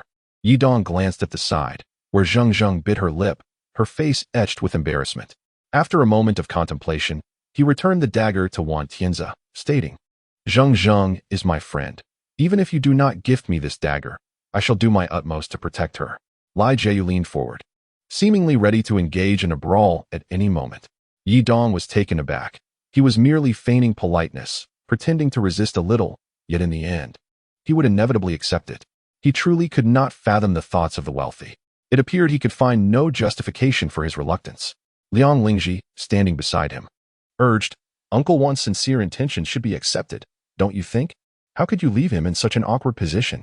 Zhu softly added, Yidong, you ought to accept my father's goodwill. Both the elder and the younger voiced in unison, Yidong, cease your pretense and accept it, otherwise, we shall face the consequences. Yidong accepted the dagger, bowing slightly in gratitude. Thank you, Uncle Wan. Wan Tianzi, filled with reassurance, patted his shoulder. Young man, do your best. Uncle Wan has faith in you, so I shall entrust my daughter to your care for the time being. Yidong nodded repeatedly, casting a glance at Zheng. Uncle Wan, rest assured, I will do everything in my power to protect her. Nian Shui whispered, junior brother Yidong has found a formidable support. Once you attain wealth and fortune, do not forget your senior sister. Yidong spoke softly, Nian Shui, I shall bestow this knife upon you. The weight of this responsibility is truly immense. Nian Shui replied with a hint of mischief, I wouldn't dare accept it. You should manage it yourself. Zheng gently wrapped her arms around Wan Tianzi's, playfully saying, Father, have I been so unkind to you in the past that you would be angry with me? Wan Tianzi laughed heartily. If you would spend more time chatting with your father, we could put the past behind us, otherwise. Wan Tianzi nodded, no worries. I am more than willing. Now you all proceed with your tasks, but do be cautious. Jiayu, you need not accompany them. I have matters to discuss with you. Li Jiayu nodded in agreement and quietly advised Zheng. Zheng, please do not indulge in childish play as before. It is time to mature. Do you understand? Zheng felt a rush of gratitude. Jiayu, I understand. Thank you. In the car, Yidong temporarily set aside his confusion.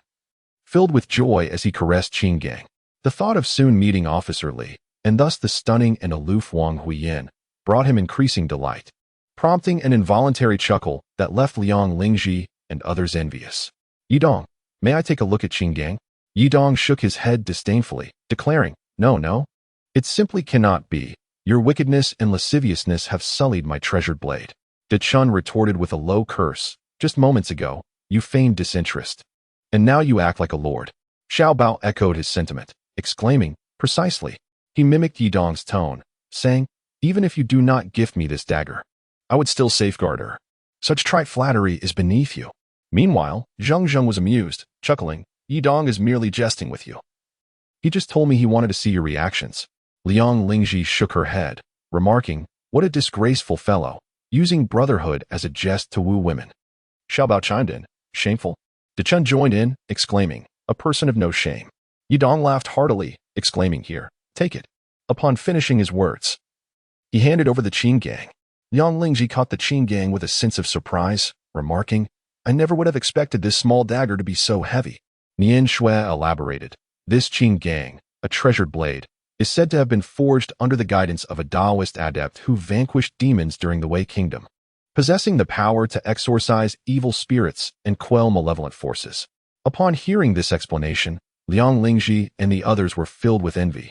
Yidong, with a beautiful woman by his side and a precious blade in hand, truly seems to be blessed with extraordinary fortune. Both the larger and smaller companions echoed in unison. Such immense fortune. Zheng, filled with curiosity, inquired, "What is extraordinary fortune?" Yidong, upon hearing their words, felt a swell of pride within him. "This is all thanks to Zheng. Zheng, feeling somewhat awkward, replied, I appreciate your care over these past few days." The others exchanged faint smiles, saying, "Why say such things? We are friends now, aren't we, Yidong?" With Yidong's affirmation, Zheng's heart swelled with joy. This group of friends is truly delightful. As the vehicle arrived at the CAI papercraft shop, the sky had darkened considerably. Upon stepping out of the car, they noticed the front door slightly ajar. Xiao Bao, taken aback, exclaimed, "Has the shop been robbed?" Upon hearing Xiao Bao's startled whisper, Zhou Zhixing instinctively drew Zheng closer for protection. Yidong surveyed his surroundings and, with one hand, seized the eager little Bao who was about to rush inside. "Do not act impulsively. It is Officer Li and his team who have arrived." He gestured toward a private vehicle parked several dozen meters away. "That is Officer Li's car. Let us go take a look." With Nian Shui's affirmation, a wave of anticipation surged within Yidong. "I wonder if Wang Huiyan has come as well." De Chun chuckled mischievously. "Is Officer Li breaking the law? Is there a reward for reporting him?" Nian Shui interjected, "Enough of your nonsense. Let us proceed." As they stepped into the inner chamber, a delightful aroma of food wafted through the air. Yidong grinned broadly. "I never imagined Officer Li could cook so well." Liang Lingji feigned modesty. "Oh dear, how embarrassing." Nian Shui scoffed. "Oh please, as if you would ever feel embarrassed." Officer Li emerged from the kitchen, holding a plate of vegetables. Upon seeing Zheng, he half-jokingly remarked, "Does the daughter of a wealthy magnate find humble fare to her liking?" Zheng appeared slightly awkward. "I'm just an ordinary person. I eat what you eat." Officer Li then retrieved his phone and made a call, handing it to Zheng. "Tell your father to withdraw these bodyguards." Faced with this unexpected demand from Officer Li, Zheng felt rather flustered, unsure whether to take the phone or leave it. Chapter 34. Ensnared in emotion, Yidong received the phone from Officer Li and handed it to Zheng, instructing him to follow Officer Li's guidance. Zheng had long since lowered his defenses against Yidong, so he readily agreed to his words. "Hello?" A voice came through the phone. It was Wan Tianzi. "Dad, it's Zheng. Whose phone is this? Are you safe?" "Yes, I'm safe. I'm with Yidong and the others at the paper effigy shop. This phone belongs to Officer Li." "Officer Li is there too? Did he ask me to remove the bodyguards?" "How did you know, Dad? A father's skills are extensive." "All right, I understand now." Zheng returned the phone to Officer Li and inquired, "Officer Li, how did you know my father's personal number?" Officer Li smiled slightly. "If I were you, I wouldn't pose that question." Suddenly, Zhou Zhixing's phone rang. "Yes, all right, understood, good." After placing the phone in his pocket, he bowed to Yidong and the others, saying, "I appreciate your assistance, ladies. We must take our leave." Officer Li patted his shoulder and smiled wryly. "Those 8 bodyguards are each armed with a handgun, a folding knife, 2 retractable batons, and a stun baton. Tell me, as a police officer, should I apprehend them or not?" Upon hearing Officer Li's explanation, Yidong could not help but smile wryly and remarked, "So you simply let them go?" Officer Li nodded in acknowledgement. "These are the unspoken rules of the gray area. You will encounter more of them in the future. Come, indulge in my culinary skills, and let us converse as we dine." Ever since the significant event of the 714 case, the individuals present had forged a bond of mutual trust and understanding. They often gathered for meals to discuss ideals in life, their camaraderie remarkably harmonious. Yidong tugged at Officer Li's sleeve and softly inquired, as Wang Huiyan arrived. To his surprise, Officer Li suddenly raised his voice. "Are you asking me whether Wang Huiyan is here?" "Oh." Xiao Bao and De Chun immediately erupted into a chorus of teasing. Zheng quietly asked Nian Shui, "Who exactly is Wang Huiyan?" Nian Shui replied, "A stunning beauty. A police flower. Well, more accurately, a sharp-witted police flower." Zheng nodded, somewhat understanding, while discreetly observing Yidong's reaction. Yidong was taken aback by Officer Li's playful antics. Faced with the peculiar gazes of those around him, he merely smiled. "After all, we are friends, aren't we?" "Officer Li, Officer Li grinned mischievously and replied, "Enough of the explanations. She should be here by now." No sooner had he spoken than a tall beauty clad in a fitness tank top entered, carrying a basket of fruit. "I apologize for being late," she said. One cannot deny that Wang Huiyin's figure was truly remarkable. Her slender waist and ample bosom were striking, as you can imagine. "Well," came the simultaneous exclamation from Xiao Bao and the others in the room. Yi Dong felt a surge of warmth in his eyes, his heart racing with fervor. So, it turns out, Yi Yi's beauty holds such significance. "Oh no, no, no, it's Wang Huiyin, Wang Huiyin. Stay calm, stay composed." Wang Huiyin smiled broadly. "This is my first visit to you all. I certainly cannot arrive empty-handed." Yi Dong felt that every frown and smile from Wang Huiyin stirred his heart with an unbidden affection, leaving him momentarily entranced. Wang Huiyin pondered within herself. What is wrong with this person? Could it be that my attire is too revealing? She cleared her throat softly and inquired, "I wonder if we can get something to eat?" Yi Dong smiled repeatedly. "If we are to indulge. It seems we are just missing you, my lovely beauty." Wang Huiyin responded with a curious hum. "I hadn't realized you were quite adept at charming young ladies." Officer Li raised his glass, interjecting, all right, let us warmly welcome Zheng and Huiyin into our circle of friends. Let us raise a toast." Zheng and Huiyin beamed with joy, and as the drinks flowed, a delightful intoxication began to envelop the group, leading to a lively exchange of words. Xiao Bao cautiously inquired, "Huiyin, does our esteemed police flower have a boyfriend?" Xiao Wang chuckled. "Let me tell you, our Huiyin has quite the lofty standards for a partner. You, my friend, needn't even entertain the thought." Laughter erupted around the table, and Xiao Bao sheepishly remarked, I was merely inquiring on Yi Dong's behalf." Huiyin, with her large eyes sparkling, fixed her gaze on Yi Dong. "Is it truly you who wishes to know?" With a mischievous grin, she leaned towards him, playfully teasing, "Are you seeking courage through the drink?" A collective gasp from the group followed. For it seemed Huiyin not only welcomed Yi Dong's boldness, but also exuded an enticing allure that stirred the atmosphere. While only Officer Li quietly sipped his drink in the background, Yi Dong found himself utterly powerless against Wang Huiyin, whose enchanting resemblance to Yi was tinged with an additional allure. Just as he was about to extend a sinful hand to embrace her slender waist, a vision of the pure and gentle Yi suddenly surfaced in his mind, softly imploring, "Yi Dong, she is not me." It was as though a bucket of ice water had been thrown over his head, and his thoughts instantly quieted. How perilous! I almost succumbed to folly. I nearly forgot she is merely reminiscent of Yi. Huiyin is a formidable warrior. A mere disagreement could truly lead to my undoing. Yi Dong regained his clarity of mind, and naturally refrained from any reckless behavior fueled by alcohol. With a gentle push, he nudged Huiyin's slender waist, saying, "Huiyin, I am rather sweaty. Please do not lean in so closely." Huiyin appeared somewhat taken aback, realizing that Yi Dong possessed a commendable level of self-control, which led her to regard him with a newfound respect. She smiled softly. "I do not have a boyfriend. Are you not pleased?" De Chun jested. "Indeed, we are delighted." The conversation swiftly pivoted, as each individual present exuded their own charm, ensuring that the table was never devoid of lively banter. Noticing that Yi Dong seemed to be slightly inebriated, Zheng gazed at him with affectionate eyes and softly cautioned, "Yi Dong, do not drink too much."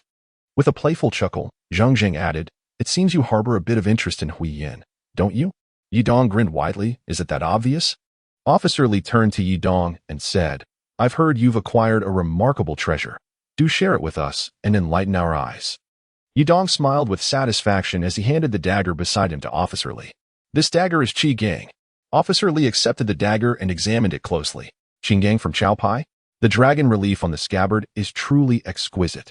He gently drew the blade, which gleamed ominously, and remarked, "I never imagined that after nearly 2 millennia, this blade remains terrifyingly sharp."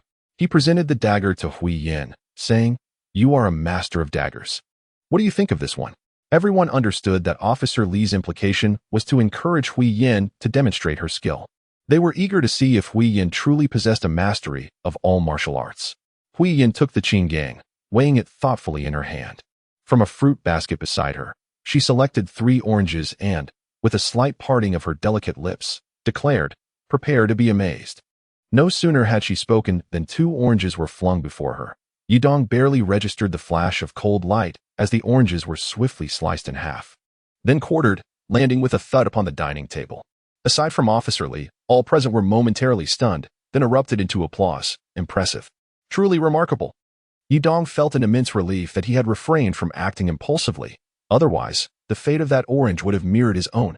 Officer Li chuckled and inquired, Yidong, do you believe Hui Yin is qualified to be your bodyguard? Chapter 35. The undercover operation. The atmosphere of merriment in the room abruptly stiffened. Yidong's expression shifted as he glanced over at the tight-lipped Xiao Wang and Xiao Yang. In that instant, he comprehended their unease. Xiao Wang and Xiao Yang, feeling guilty, dared not to speak, did they? Indeed, one who accepts favors becomes beholden to the giver. This Officer Li is quite the seasoned veteran. How could he possibly be so benevolent as to cook for us? The cunning of this old fox has finally been revealed. Yidong tentatively inquired, Officer Li, what prompts such a statement? Officer Li extracted a slender rod from a wooden pillar and handed it to Yidong, declaring, after careful consideration, I have decided to request your assistance as an undercover agent. Undercover? The assembly gasped in astonishment, with Nian Shui being the first to raise her hand in opposition. No, that is far too perilous. As his senior sister and close friend, I vehemently oppose this. Liang Lingji and several others followed suit, voicing their dissent. I too object. He is not even a police officer. This undertaking is far too dangerous. Noticing Yidong's silence, Xiao Yang gestured for calm. Perhaps you should allow the chief to explain. Hui Yin grasped Yidong's arm, suggesting, let us sit and discuss this. Officer Li surveyed the room before speaking. I trust you have learned from Wan Tianzi that this case is extraordinary, involving cultural relics, homicide, smuggling, and kidnapping among other factors. It is exceedingly challenging for the police alone to apprehend this group of criminals, hence I seek your support. Liang Lingji questioned, support is certainly feasible. But why choose Yidong when there are so many undercover agents in the police force? Xiao Wang and Xiao Yang would suffice. Xiao Wang appeared somewhat disheartened. Do you think we do not wish to be undercover? We are constantly in the chief's company, and our profiles are already in police publications. How could we be undercover? De Chun retorted, but doesn't the police academy train individuals specifically for undercover work? You should recruit them. Officer Li shook his head, though they have undergone systematic training. They ultimately lack one crucial aspect for tackling such a significant case. The group fell silent, and Yidong speculated, is it training related to Taoist arts? Officer Li smirked. I knew you were astute. Indeed, it pertains to training in Taoist arts. Upon hearing this, the others began to grasp Officer Li's intentions. He continued, to be candid. Over a month ago, a major artifact trafficking ring came under our scrutiny. After relentless investigation, we have obtained some leads on this criminal organization.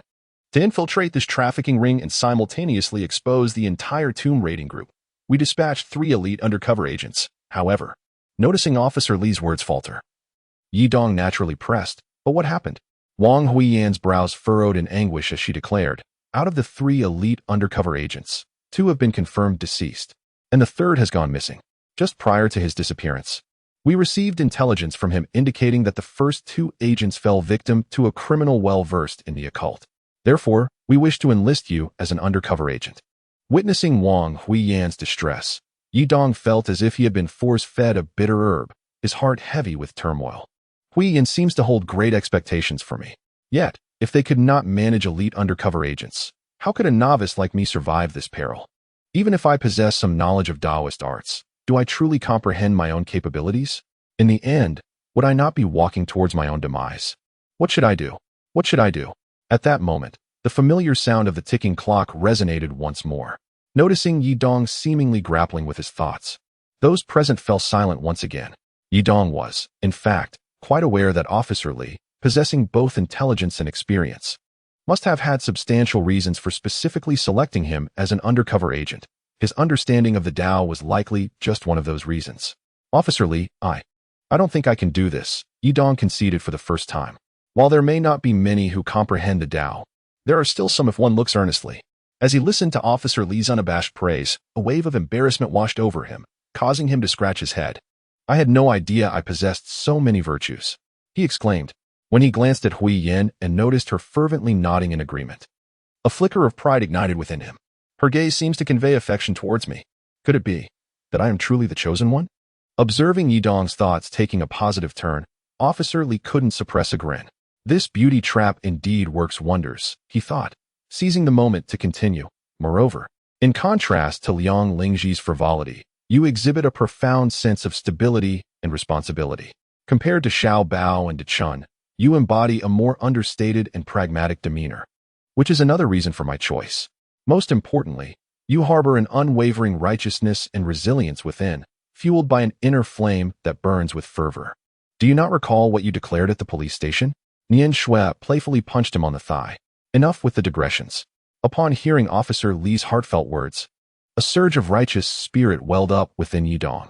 What did I say at the police station? To uphold justice and rid the world of evil? The individuals who had initially opposed him most vehemently, including Nian Shui, let out a long sigh of relief, their furrowed brows gradually easing, as their melancholic gazes turned towards Yidong. Though a sense of righteousness began to ignite within Yidong, his lack of systematic training rendered him somewhat hesitant. Officer Li, apart from possessing a modicum of metaphysical knowledge and a slightly enhanced physical capability, I truly lack any skills in combat, harassment, violence, marksmanship, throwing knives, or even leaping from cliffs.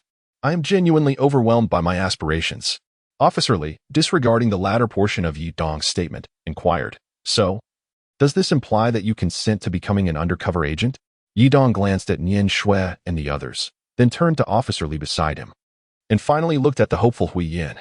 Although he was inwardly willing, the words remained trapped within him. The burden and peril of being an undercover agent were immense.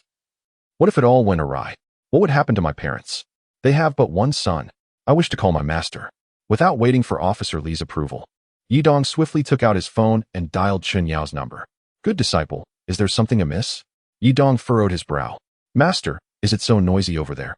I have something I wish to consult you about. There was a brief pause on the other end of the line, and the cacophony subsided. Speak freely. I welcome your inquiries. Thank you, Master. Nian Shui must have informed you about the events we encountered today, correct? She has shared the details with me. Please continue. It is this. Officer Li wishes for me to go undercover, infiltrating a gang of tomb raiders. How intriguing. Have you acquiesced to his request? Master, I am terrified. Fear is a natural human instinct. If you choose not to proceed, simply admit your hesitation. There is no shame in that. I find myself in a quandary, unable to reach a decisive conclusion. As you are aware, the responsibilities and risks associated with being an undercover agent are immense. Before Yidong could finish his words, Chen Yao interrupted him, saying, Are you worried that in the event of an unforeseen circumstance, your parents would be left without anyone to care for them? Yidong sighed, acknowledging the inevitable insight of his master. Disciple, he posed a counter-question. If your parents were to oppose your role as an undercover agent, would you truly refrain from pursuing it? This query left Yidong momentarily speechless in response to Chen Yao's challenge. A chuckle resonated from the other end of the line. Disciple, if you believe this endeavor is just, then pursue it with unwavering resolve. Certain matters, certain responsibilities, are tasks that we, as practitioners of the way, must embrace. Yidong fell into silence. I understand. Thank you, Master. Take care. The call ended, and Yidong smiled faintly, extending his right hand towards Officer Li. Officer Li, I look forward to your guidance. Officer Li's eyes reddened as he firmly grasped his hand. Seeing Yidong's determination, Hui Yin wrapped her arms around the two hands and exclaimed, Wonderful, marvelous. Yidong gazed at the tearful Hui Yin, her emotions palpable, and felt a stirring within.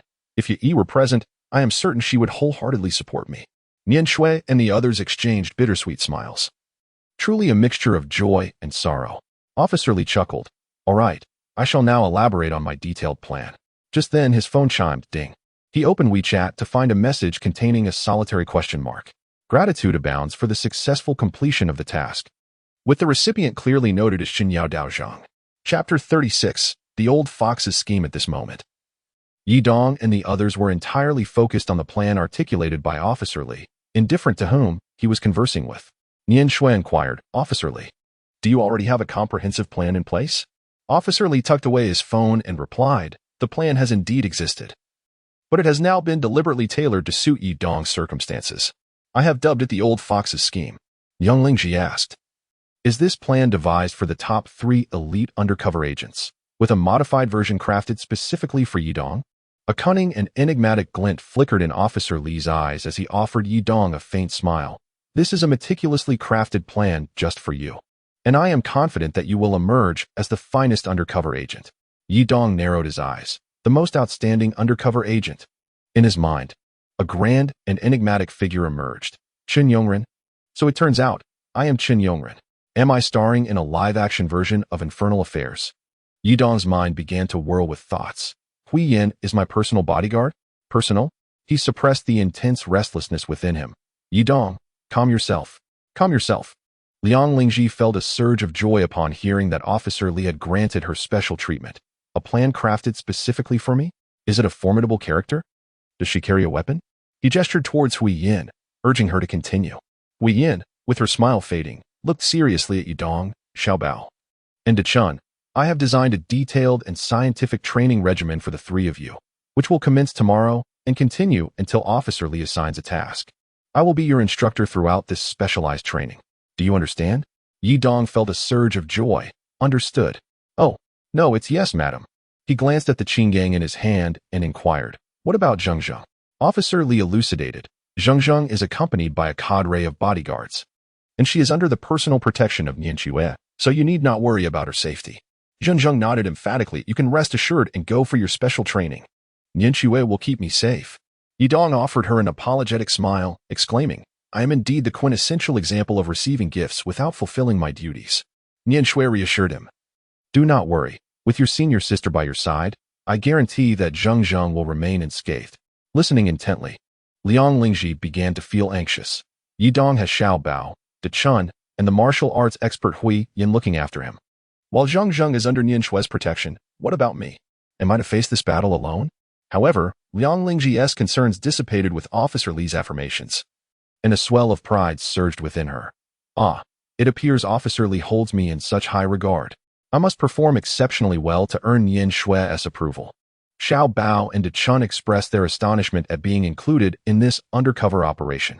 Xiao Bao queried, Officer Li, if we're talking about bodyguards and drivers, aren't the police academy graduates far more qualified than us? Why choose us? Without hesitation, Officer Li replied, although you may be a tad indolent, you possess a cleverness that allows for adaptability. While you may fear for your lives, those who are cautious tend to be more prudent and less prone to errors.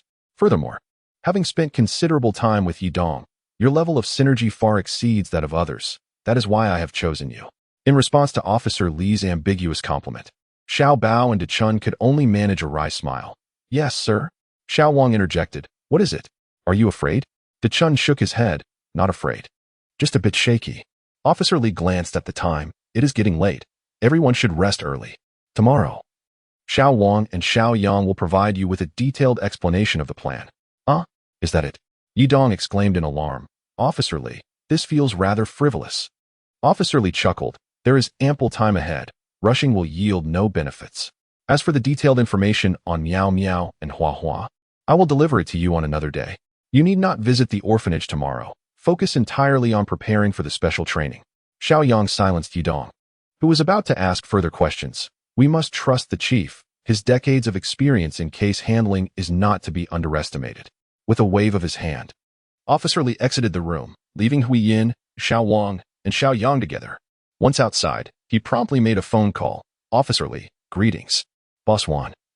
I hope I am not disturbing your rest. Let us dispense with pleasantries and get straight to the point. Officer Li pondered. This matter is manageable, and I indeed require them to protect Zhengzheng. I apologize for disrupting your plans to groom a son-in-law, Boss Wan. Wantinza scoffed. Officer Li, you truly have an eye for talent. Very well, I shall take my leave now. The call ended abruptly. A rare occurrence for someone bold enough to hang up on Officer Li. Yet, Officer Li seemed unfazed, sitting in the taxi, gazing at the streets outside, while mentally retracing the process of identifying vulnerabilities in the entire plan. The following day, before dawn had broken, Liang Lingji was still enveloped in a sweet reverie, embracing his dream lover, Nian Xue. Suddenly, he felt a chill on his backside and a sharp pain on his face, jolting him awake. Get up, get up. As he blinked through the haze of sleep, a riot of colors assaulted his eyes, compelling him to shut them once more. Where am I? With vision obscured, he resorted to his sense of smell. The air was thick with a heavy scent of perfume.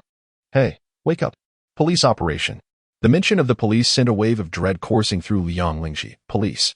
He opened his eyes wide in shock, only to find a row of elegantly dressed women huddled against the left wall, while a line of naked men crouched against the right.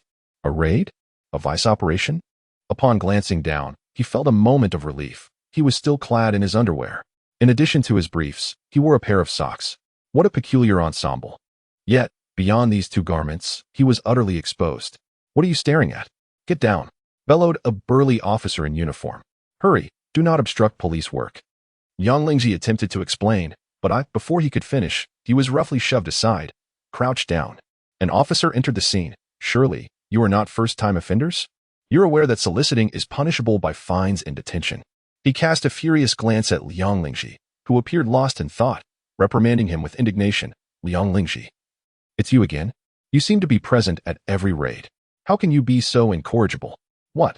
Liang Lingji's eyes widened as he noticed the other patrons casting him admiring looks, as if to say, Comrades, you've worked hard. The officer retorted. What else is there to say? Which establishments haven't you frequented? This upscale massage parlor has seen you, and the street salons too. Your desires seem insatiable. This is unjust. Officer, Liang Lingji began, but was cut off. Are you trying to say you were out drinking with friends last night and woke up here? Shocked. He gasped. How did you know that's what I wanted to say? The officer scoffed. Enough, Liang Lingji, I already know your lines by heart. Can't you put in a little more effort when trying to deceive the police? Please have some respect for my profession. Wherever there's a vice operation, there's a legend of you. Before Liang Lingji could offer further defense, he was shoved and joined a line of patrons boarding the police vehicle. This was disastrous. How could this happen? What about Yi Dong and the others? If Nianxua learns that I've been caught in a vice raid, it would be utterly catastrophic. Meanwhile, upon awakening, Yi Dong, Xiaobao, and Dachuan found that everything had changed. Chapter 37, each with their own splendor. Where's this place? Yi Dong was the first to sense something amiss. What is that strange, foul odor? Little Bao quickly covered his nose. It smells like feces. Dechun's gaze faltered slightly. Is that from a dog? Where are we? A dog training facility. Yi Dong surveyed the surroundings. Look at those dog leashes over there. And that row of dog bowls. Little Bao muttered under his breath. Who would play such a prank on us, bringing us to this wretched place? Dechun, with a sense of trepidation, clasped Yi Dong's arm. Yi Dong, I have a foreboding feeling. You are our senior brother. You must protect us. Dechun's apprehension mirrored Yi Dong's own fears. Could this possibly be the special training that Officer Li arranged for us?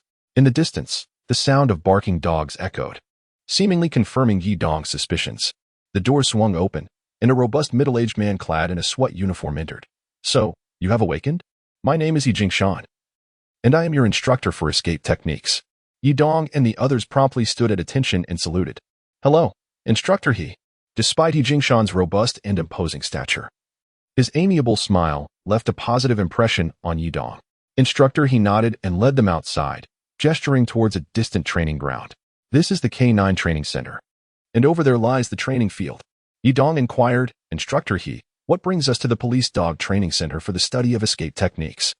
Instructor He responded with a gentle smile. The police dog training center is not solely dedicated to the training of police dogs. Much like a massage parlor transcends mere massage. Xiaobao felt a surge of amusement in his heart, realizing that Instructor He was quite the seasoned veteran. He gave a thumbs up, exclaiming, Instructor He, your analogy is truly apt. When shall we commence our training? Instructor He patted his shoulder, saying, the youth is brimming with enthusiasm. But first, let us have breakfast. A hearty meal will prepare you for a rigorous practice. At this moment, Yi Dong's mood could be likened to ordering a cup of milk tea, only to be served with a glass of unchilled cola, which he was unable to exchange without charge. A frustration that gnawed at him. An unsettling feeling lingered, as if something was amiss. He spoke softly to Dechun and Xiaobao. Xiaobao praised, the term insane is aptly used here. I suspect Nianxua is somewhere, hiding and observing us. We must not give them the satisfaction of mockery. Yi Dong felt a sense of relief after the incident with Xiaoting. Both Xiaobao and Dechun had evidently matured significantly, their courage seemingly bolstered. After finishing breakfast, the trio was escorted to an off-road obstacle training ground. Instructor He donned a pair of gloves and retrieved a damp cloth from a sealed box, smiling at Yi Dong and the others as he instructed, turn around. Upon obeying, they felt Instructor He apply the wet substance to their backs, legs, and even their posteriors. Unable to contain his curiosity, Xiaobao inquired, Instructor He, what is this stuff? It has quite an odd smell. Stepping closer to them, Instructor He wiped the cloth across their necks and groin areas, chuckling, it's nothing to worry about. Yi Dong whispered, Instructor He, your air of mystery has made us quite anxious. Instructor He placed a cloth on Yi Dong's shoulder and replied, relax, there's nothing to worry about. Yi Dong speculated, perhaps it is the lingering sin of that damp substance that causes the apprehension? Instructor He pointed towards a distant elevation. Do you see that high point? Today's training agenda entails overcoming obstacles to ascend that peak. The more Yi Dong thought about it, the more he felt something was amiss. It's merely around 700 meters to the summit. Must we train for an entire day? This is absurd. Instructor He left them at the cross-country course and stepped outside. Hey, don't you want to know what has been smeared on you? Allow me to enlighten you. It is the secretion of a female dog in heat. Yi Dong exclaimed, are we to be locked in and set upon by dogs? De Chun, wrinkling his nose at the unpleasant odor emanating from himself, retorted, what manner of training is this? It is nothing short of cruelty. No need to scold any further. Instructor He could not contain his amusement, saying, in a moment, I shall unleash the male dogs. However, fret not, they shall not bite you. As for how they will interact with you, I trust you are well aware. Laughter erupted from several instructors behind him, their eyes gleaming with anticipation as they eagerly watched Yi Dong and his companions, as if they were about to witness a riveting spectacle.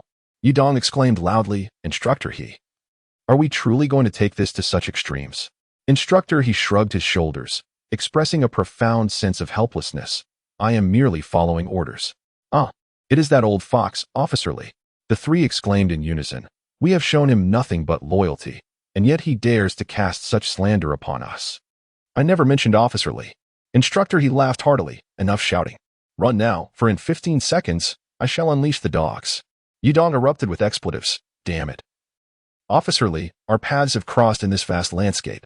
Seeing Xiao Bao and De Chun still standing there, filled with indignation, Yi Dong grasped their arms and urged, what are you waiting for? Do you wish to be subjected to such indignity? Let us not forget our purity. We cannot allow ourselves to be tarnished. Damn it.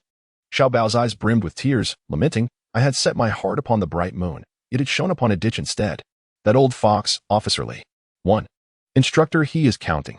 Before he could finish, De Chun shot forward like an arrow, leaving Yi Dong and Xiao Bao behind. Don't worry about me. Though I may be small, I can run fast. You take care of yourselves. Goodness. Is this the legendary moment when one's latent potential erupts in times of crisis? Yi Dong couldn't help but exclaim, De Chun, we must catch up with him. Woof, woof. Behind them, the fervent barking of dogs echoed. The dogs had been unleashed, not just 1 or 2, nor 3 or 4, but over 20. Their target, the trio of female dogs. The three darted past the first 3 wooden barriers, only to hear the barking growing ever closer. Damn it, why is there a high wall ahead? A towering wall loomed before them. Yi Dong exclaimed vehemently, these obstacles can be removed at any moment. Sprinting ahead, De Chun shouted, I will crouch down to provide you support. You can step on my back to ascend, and then pull me up. It was reminiscent of the tactical maneuvers seen in action films. With that, De Chun bent his body, and Yi Dong placed a foot upon his back, using his hands to deftly vault over the high wall. Xiao Bao followed suit, successfully scaling the barrier without incident. Yi Dong gazed at the pack of ravenous, drooling hounds behind De Chun, now less than 20 meters away. His voice involuntarily rose. De Chun, take a running start, then grab my leg. I will pull you up. De Chun retreated a few meters, then, with a burst of speed, leaped into the air, clinging tightly to Yi Dong's calf. I've got you. Pull me up quickly. Alas, the famished dogs were upon them. A large wolf dog leaped from 3 meters away, while the other dogs howled in a frenzy, seemingly rallying behind the wolf dog. Attack him. Attack him. To be honest, Yi Dong had never harbored such disdain for dogs before. As fate would have it, the dog lunged, its massive jaws aimed directly at De Chun's backside. Oh no. A shrill scream erupted from De Chun's lips. Yi Dong and Xiao Bao were taken aback. What happened? Did it bite you? De Chun, overwhelmed with fear, exclaimed, No, no, no. It has caught the fabric of my trousers at the back. Hurry, pull me up. Yi Dong gritted his teeth and summoned every ounce of strength to finally pull De Chun into the safety zone. However, the ravenous dog showed no signs of relenting, its grip only tightening. Xiao Bao shouted, Kick it with your foot. De Chun, filled with terror and frustration, retorted, It's biting my backside. I can't reach it with my foot. The famished dog clung to the fabric of De Chun's pants, shaking its body with a fierce determination, as if it would not cease until it had vanquished its opponent. The struggle between man and beast was extraordinarily intense. Keep going, Xiao Bao exclaimed, grasping De Chun's hand. Don't falter now. We are men of steel. A sudden ripping sound echoed as the dog tore away Chun's trousers along with his cherished crimson undergarments. The large dog fell away, but Chun's backside was now fully exposed. Crouching atop the high wall, Chun covered his pale behind, tears streaming down his face as he cursed, "We shall remember this. The moment we get out, we will have it castrated." Chapter 38, Stirring Restlessness. Hey, don't just lie there. The wall is shifting. Yidong urgently pulled Chun, who was left exposed at the rear. "Get up, or we might lose the front guard as well. If we lose the front, the position is gone."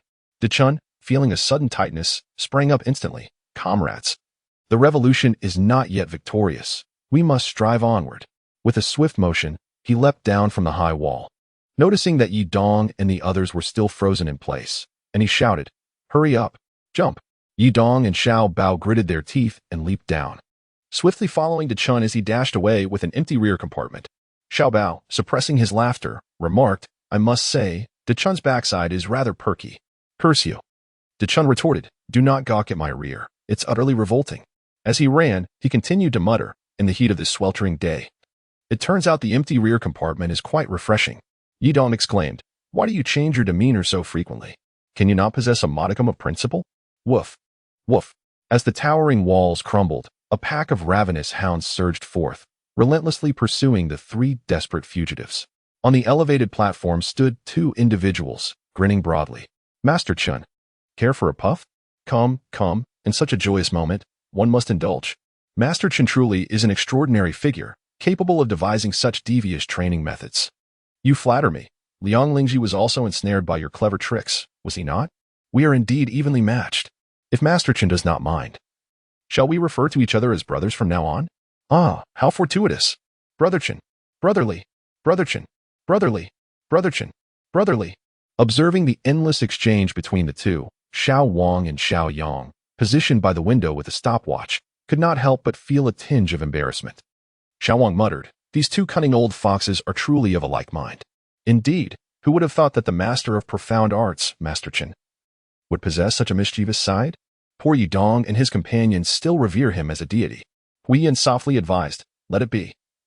It is rare for our master to encounter someone as extraordinary as Master Chen. His exuberance is entirely understandable, especially given his humorous and relaxed demeanor, which is indeed hard to dislike. As long as we surmount those final obstacles, we shall be safe." Yidong urged, grasping the fatigued Chun's hand. "Chun, do not lag behind." Chun replied with "This 700-meter stretch is more arduous than running 10 kilometers. It's quite thrilling, and I fear I might wet myself." Xiao Bao panted heavily, yet his pace remained unyielding. "Let us refrain from conversation for now.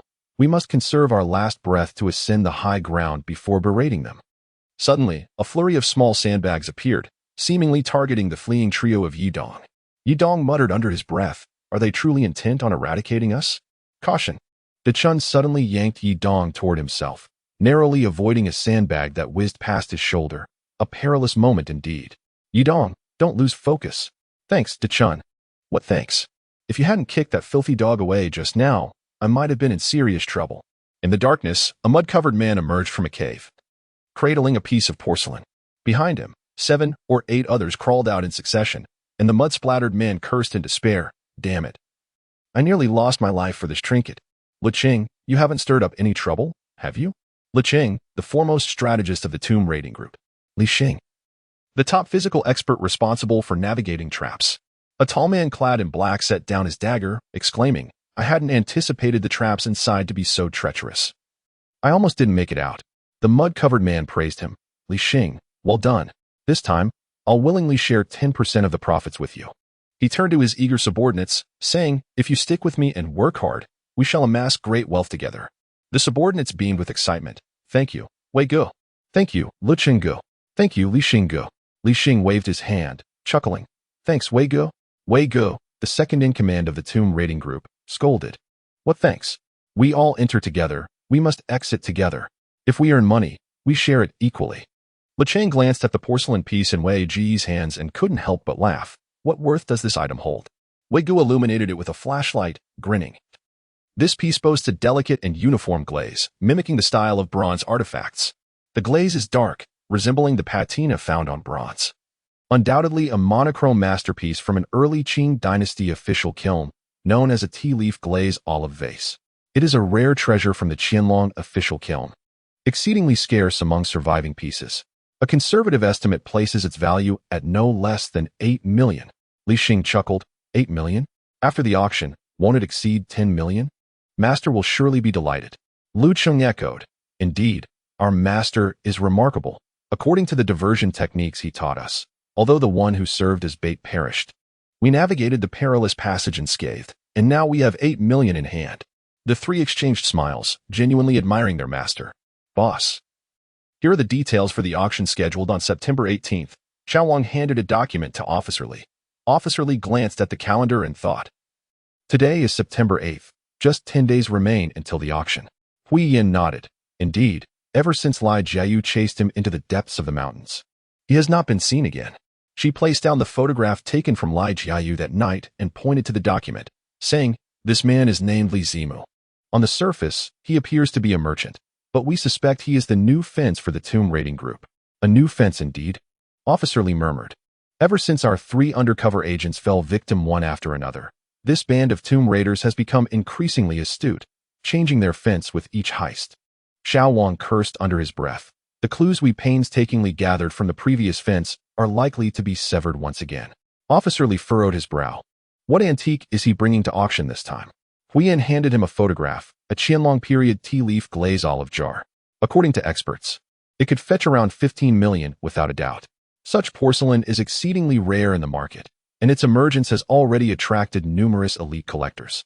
Notable figures like the affluent Wantians and the illustrious Mobicheng have expressed their intention to attend this auction. Officer Li sneered, with 10 days to go. I anticipate even more wealthy individuals will join the bidding, and it will surely be a spectacle. Huiyan inquired, what about Miao Miao's situation? Officer Li replied, I will handle Miao Miao's matter with special care. Xiao Wang remarked, should we expedite the modification plan regarding Liang Lingji? Chapter 39. Accelerated progress. A resounding slap echoed within the detention center as a man, bewildered, covered his face and stared at the woman before him. Mom. You hit me. Have you forgotten how you ended up in the hospital last time? You nearly collapsed and had to be carried in on a stretcher. The woman, tears streaming down her face, struck him again, filled with exasperation. It's me. The man, visibly frustrated, protested. Why won't you let me explain? Clang. The iron door swung open, and a guard handed a document to the woman. Liang Lingji is free to go. He is a habitual offender, if he is caught again. It likely won't just be detention. Liang Lingji felt a surge of warmth in his heart. It seems I have become their seasoned veteran. To be a leading figure in the realm of procuring companions, and to be so sought after by men. Once in the luxury vehicle, Liang Lingji dared not utter a word to his mother. After all, their family held some renown locally, and the disgraceful news surrounding him was undeniably difficult to bear. During his days in detention, Liang Lingji had come to a realization. This was undoubtedly a trap set by Officer Li. That old fish has ensnared me in such a cunning scheme. How ruthless. Does he wish for me to tarnish my reputation to infiltrate the tomb raiding gang? The more he pondered, the angrier he became. He speaks of a specially tailored plan. If the procuring companions part is true, I might accept it. But I've been unfairly burdened with a heavy stigma.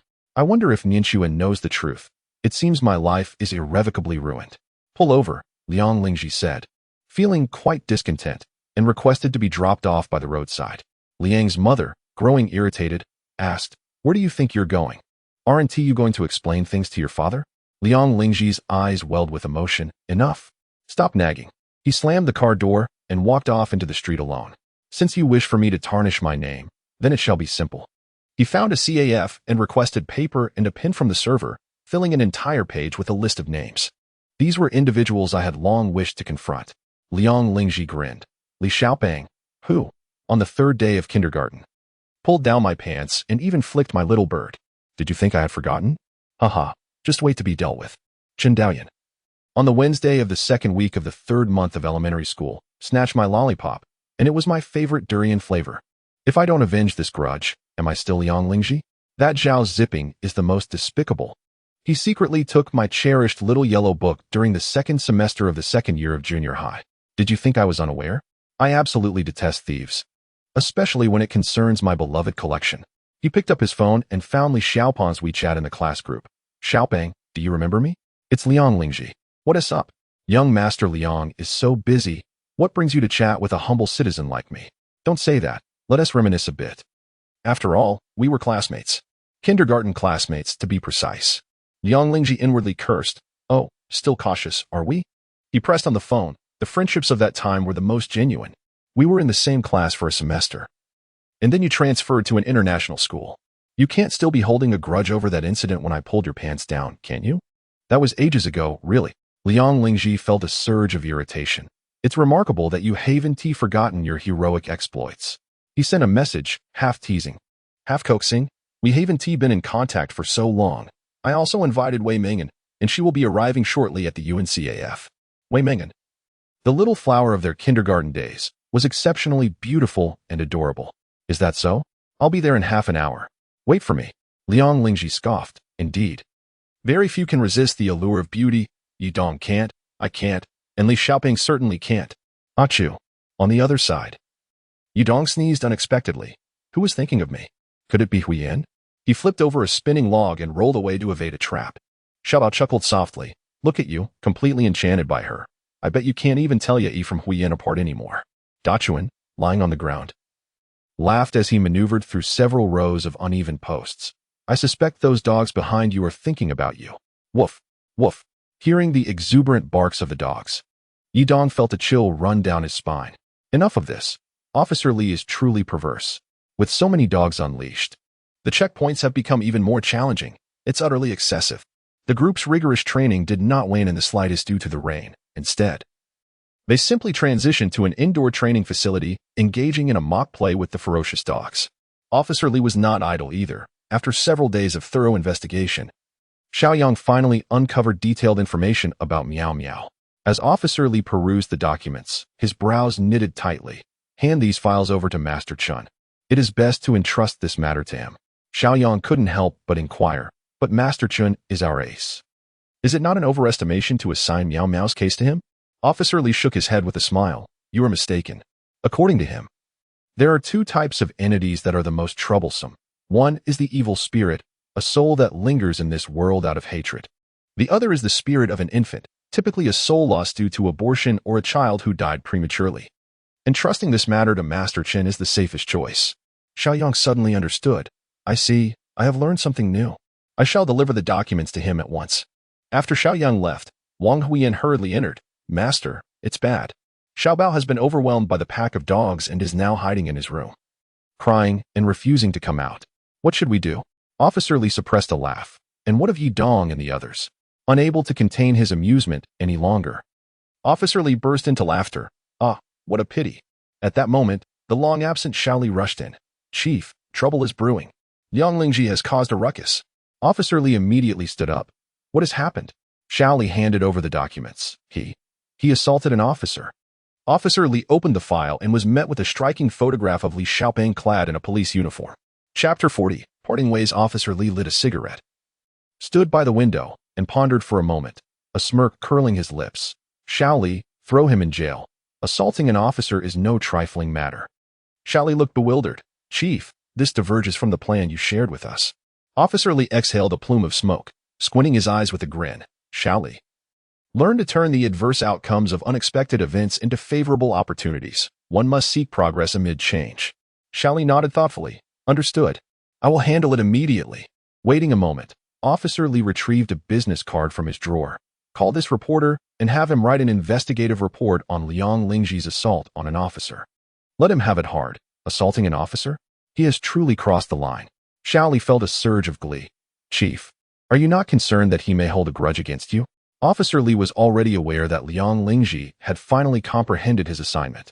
This unforeseen incident had merely unfortunate consequences for Li Xiaoping, who had unwittingly been the victim of Liang Lingji's actions, now burdened with an assault charge. Poor Li Xiaoping. Li Xiaoping, with tears streaming down his face, lamented, Damn it, that lunatic Liang Lingji is still fixated on events from 20 years ago. I was just a 4-year-old baby then. How could I have understood right from wrong? Xiao Li bit his tongue, suppressing a smile. Li Xiaoping, rest assured, the organization will undoubtedly provide you with a satisfactory outcome. Just sign this document, and I shall promptly have him apprehended and imprisoned. Li Xiaoping was taken aback. Prison? Li nodded affirmatively.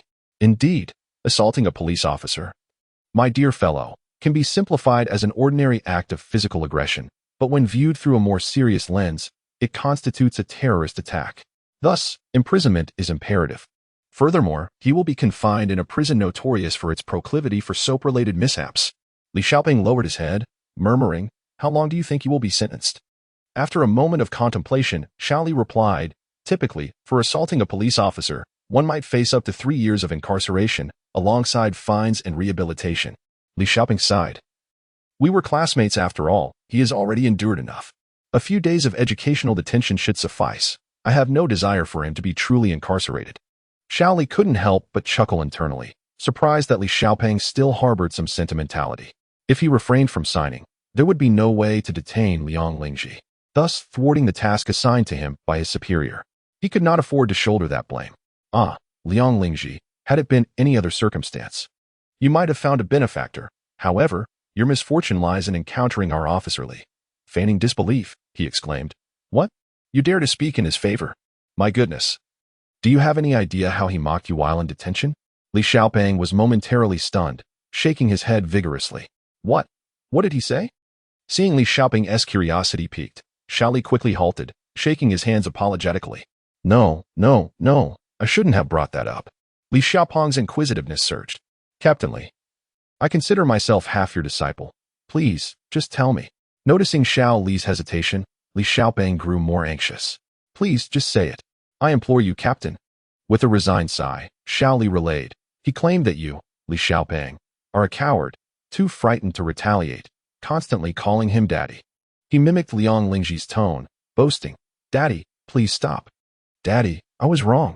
He even mentioned that during your kindergarten days, you frequently sneaked into the girls' restroom, which he found utterly intolerable. He asserted that he was acting to uphold justice. At that moment, I almost felt compelled to punch Liang Lingji myself. Damn it, that imbecile. Li Xiaoping erupted in fury, slamming his hand on the table. "I never called him daddy. And I swear, I absolutely did not sneak into the girls' restroom." Li found it immensely amusing, biting his lip to stifle his laughter. He forcefully placed the document on the table.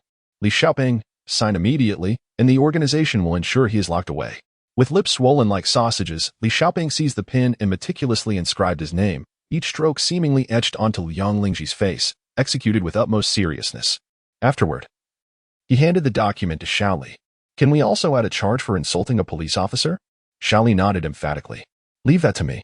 Inside the detention center, Liang Lingji was once again confronted by those familiar faces. Don't even mention old Wu. He's utterly insufferable. Liang Lingji's expression was one of exasperation. Truly, this is the culmination of a lifetime of misfortune. Although Lao Wu was considerably older than Liang Lingji, in his eyes, Liang was an esteemed senior. "Ji Ge, what on earth have you done? Assaulting a police officer." Liang Lingji's frustration spilled forth. Instantly, over 20 suspects in the detention room turned their heads in unison to gaze at him. Moments later, one suspect approached Liang Lingji and gave him a thumbs up. "Impressive. Ji Ge, you dared to strike a police officer. I admire your courage. Respect. Respect." The crowd gathered around, continuously praising Liang Lingji's boldness. Liang Lingji internally scoffed at the foolishness of these individuals, lamenting their ignorance of the consequences. He waved his hand dismissively, signaling them to disperse. "Liang Lingji, step forward." A police officer approached the cell with a file in hand. Liang Lingji's eyes brightened. "Captain Li." He hurried to stand before Captain Li. "Do you remember me?" "It's Liang Lingji." Captain Li smirked. "Of course, I remember Liang Lingji, the standout in the world of escorting young ladies. You assaulted an officer on your very first day out. You've become quite the sensation in the city." "Sensation?" Liang Lingji panicked. "Have I landed myself in serious trouble?" Captain Li chuckled coldly. "Assaulting a police officer, my friend, that is a crime. Come on, you're going to jail." Liang Lingji's spirit plummeted, and he pleaded, "Captain Li, please help me." Captain Li shook his head. "I'm afraid not. You should have your family hire a competent lawyer." He turned to the prison guard and commanded, "Take him away." Liang Lingji inwardly lamented, "I've truly gotten myself into trouble now. This is a disaster." Chen Yang took the file from Officer Li, murmuring, "I never expected Miao Miao and Hua Hua to have such a tragic background. Brother Li, you can trust me to handle this matter. I entrust my 4 disciples to you." He turned to his second disciple, Wen Xing, and third disciple, Heng Xing, instructing, "Wen Xing, Hung Xing. Accompany Officer Li to the training ground and ensure that the junior disciples' cultivation in the arts is conducted properly, without error. When Xing and Hung Xing nodded in agreement, and Officer Li remarked, Brother Chun, your master is still beneath the dry well. If you have time, do pay him a visit. Chen Yang scoffed. That old man is always a lone wolf. Finding him is no easy feat. Very well. I'll make time to see him. He exited with the file, glancing at the clock, 10:20 p.m. His eldest disciple, Zilong, opened the car door and asked, Master, where are we headed? To the Star Orphanage. Chapter 41. Turning the Tables. Master, I heard that junior brother Yidong and his companions have been treated quite harshly. Should we? Zilong inquired through the rearview mirror. Chen Yao shook his head with a smile. Zilong, have you forgotten that when you three brothers first joined my ranks, you were also subjected to harsh treatment? Chen Yao glanced at the time. Fate is preordained, yet the outcome is determined by man. Zilong smiled calmly. I understand, Master. The master and disciple each shouldered a bundle and disembarked from the vehicle, gazing at the newly established Star Orphanage 10 meters away. Xin Yu softly inquired of Zilong, Can you sense anything? The door is locked. We'll have to scale the wall. Chen Yao said coldly. Zilong, with a furrowed brow, replied, Master, please refrain from making cold jokes to tease me at this late hour. Chen Yao chuckled. My apologies. I have yet to enter work mode. As soon as he finished speaking, his brow furrowed, and an overwhelming aura emanated from him. Zilong, we must proceed. Zilong felt a tremor in his spirit. Yes, Master. The wind in the night seemed to still, and the leaves ceased their rustling. The master and disciple swiftly vaulted over the 3-meter-high wall and entered the pristine Star Orphanage. Suddenly, a few gusts of wind echoed from a distance. Chen Yao's ears perked up, and he murmured, Hua Hua should be sensing my presence. She must be hiding. Use your heavenly eye to locate her. Zilong was uncertain why Chen Yao deliberately unleashed his formidable aura. Yet, as usual, he chose not to question it, and followed Chen Yao's instructions. The universe is boundless, and the heavens lend their laws. Borrowing the heavenly eye to discern truth from falsehood, borrowing the earthly eye to seek the source. Tai Tianzuan, I command you urgently. Zilong's eyes shone like torches, scanning the entire orphanage with the precision of a scanner. In the basement of the orphanage, he discovered Hua Hua's restless spirit. Master, I found her in the basement. Chen Yao nodded. Then, as we usually do, Zilong swiftly gestured with his hands and chanted, Earthly spirits, take your positions. Guard this place, hasten to assist me. I command you urgently. As the confinement spell was uttered, an invisible energy enveloped the entire orphanage. Zilong whispered, Hua Hua's spirit seems to be growing increasingly agitated. Just as anticipated, Chen Yao replied quietly, Let us first restrain Hua Hua, and then retrieve Miao Miao. You must remember, do not harm Hua Hua. Zilong complied, following closely behind Chen Yao as they sprinted towards the basement. Hua Hua, guarding Miao Miao, smirked disdainfully. Humph. No one can harm Miao Miao. You shall perish in the basement. A spirit, quietly holding its breath, was about to stealthily infiltrate Miao Miao's room when it was halted by a chilling child's voice.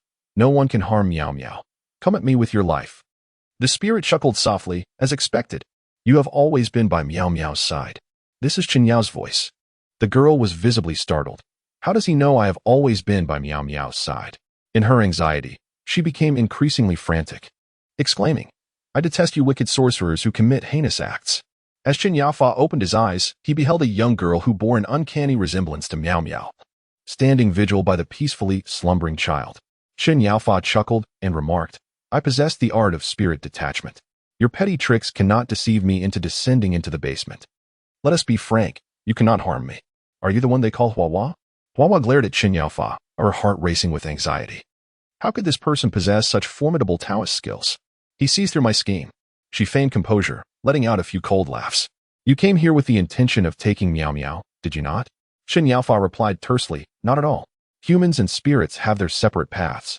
It is far more suitable for us to protect Miao Miao. The girl let out a strange cry, her voice turning hoarse and weary. Protect Miao Miao? I would be grateful if you do not harm her. You pretentious demon, prepare to meet your demise. Before she could finish her words, she raised her hands and lunged at Chen Yaofa, exclaiming, No one can separate me from Miao Miao. Chen Yaofa furrowed his brow, stubborn and unyielding.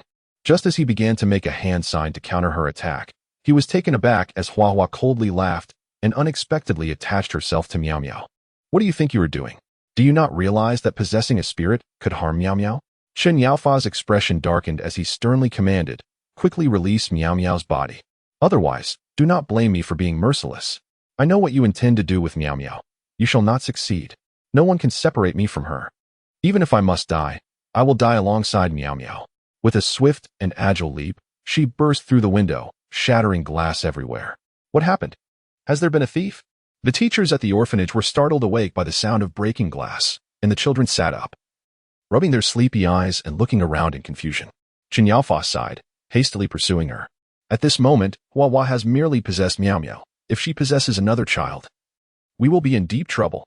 Miao Miao, her small frame exposed to the wild wind, sprinted barefoot as she let out maniacal laughter, racing towards the surrounding wall.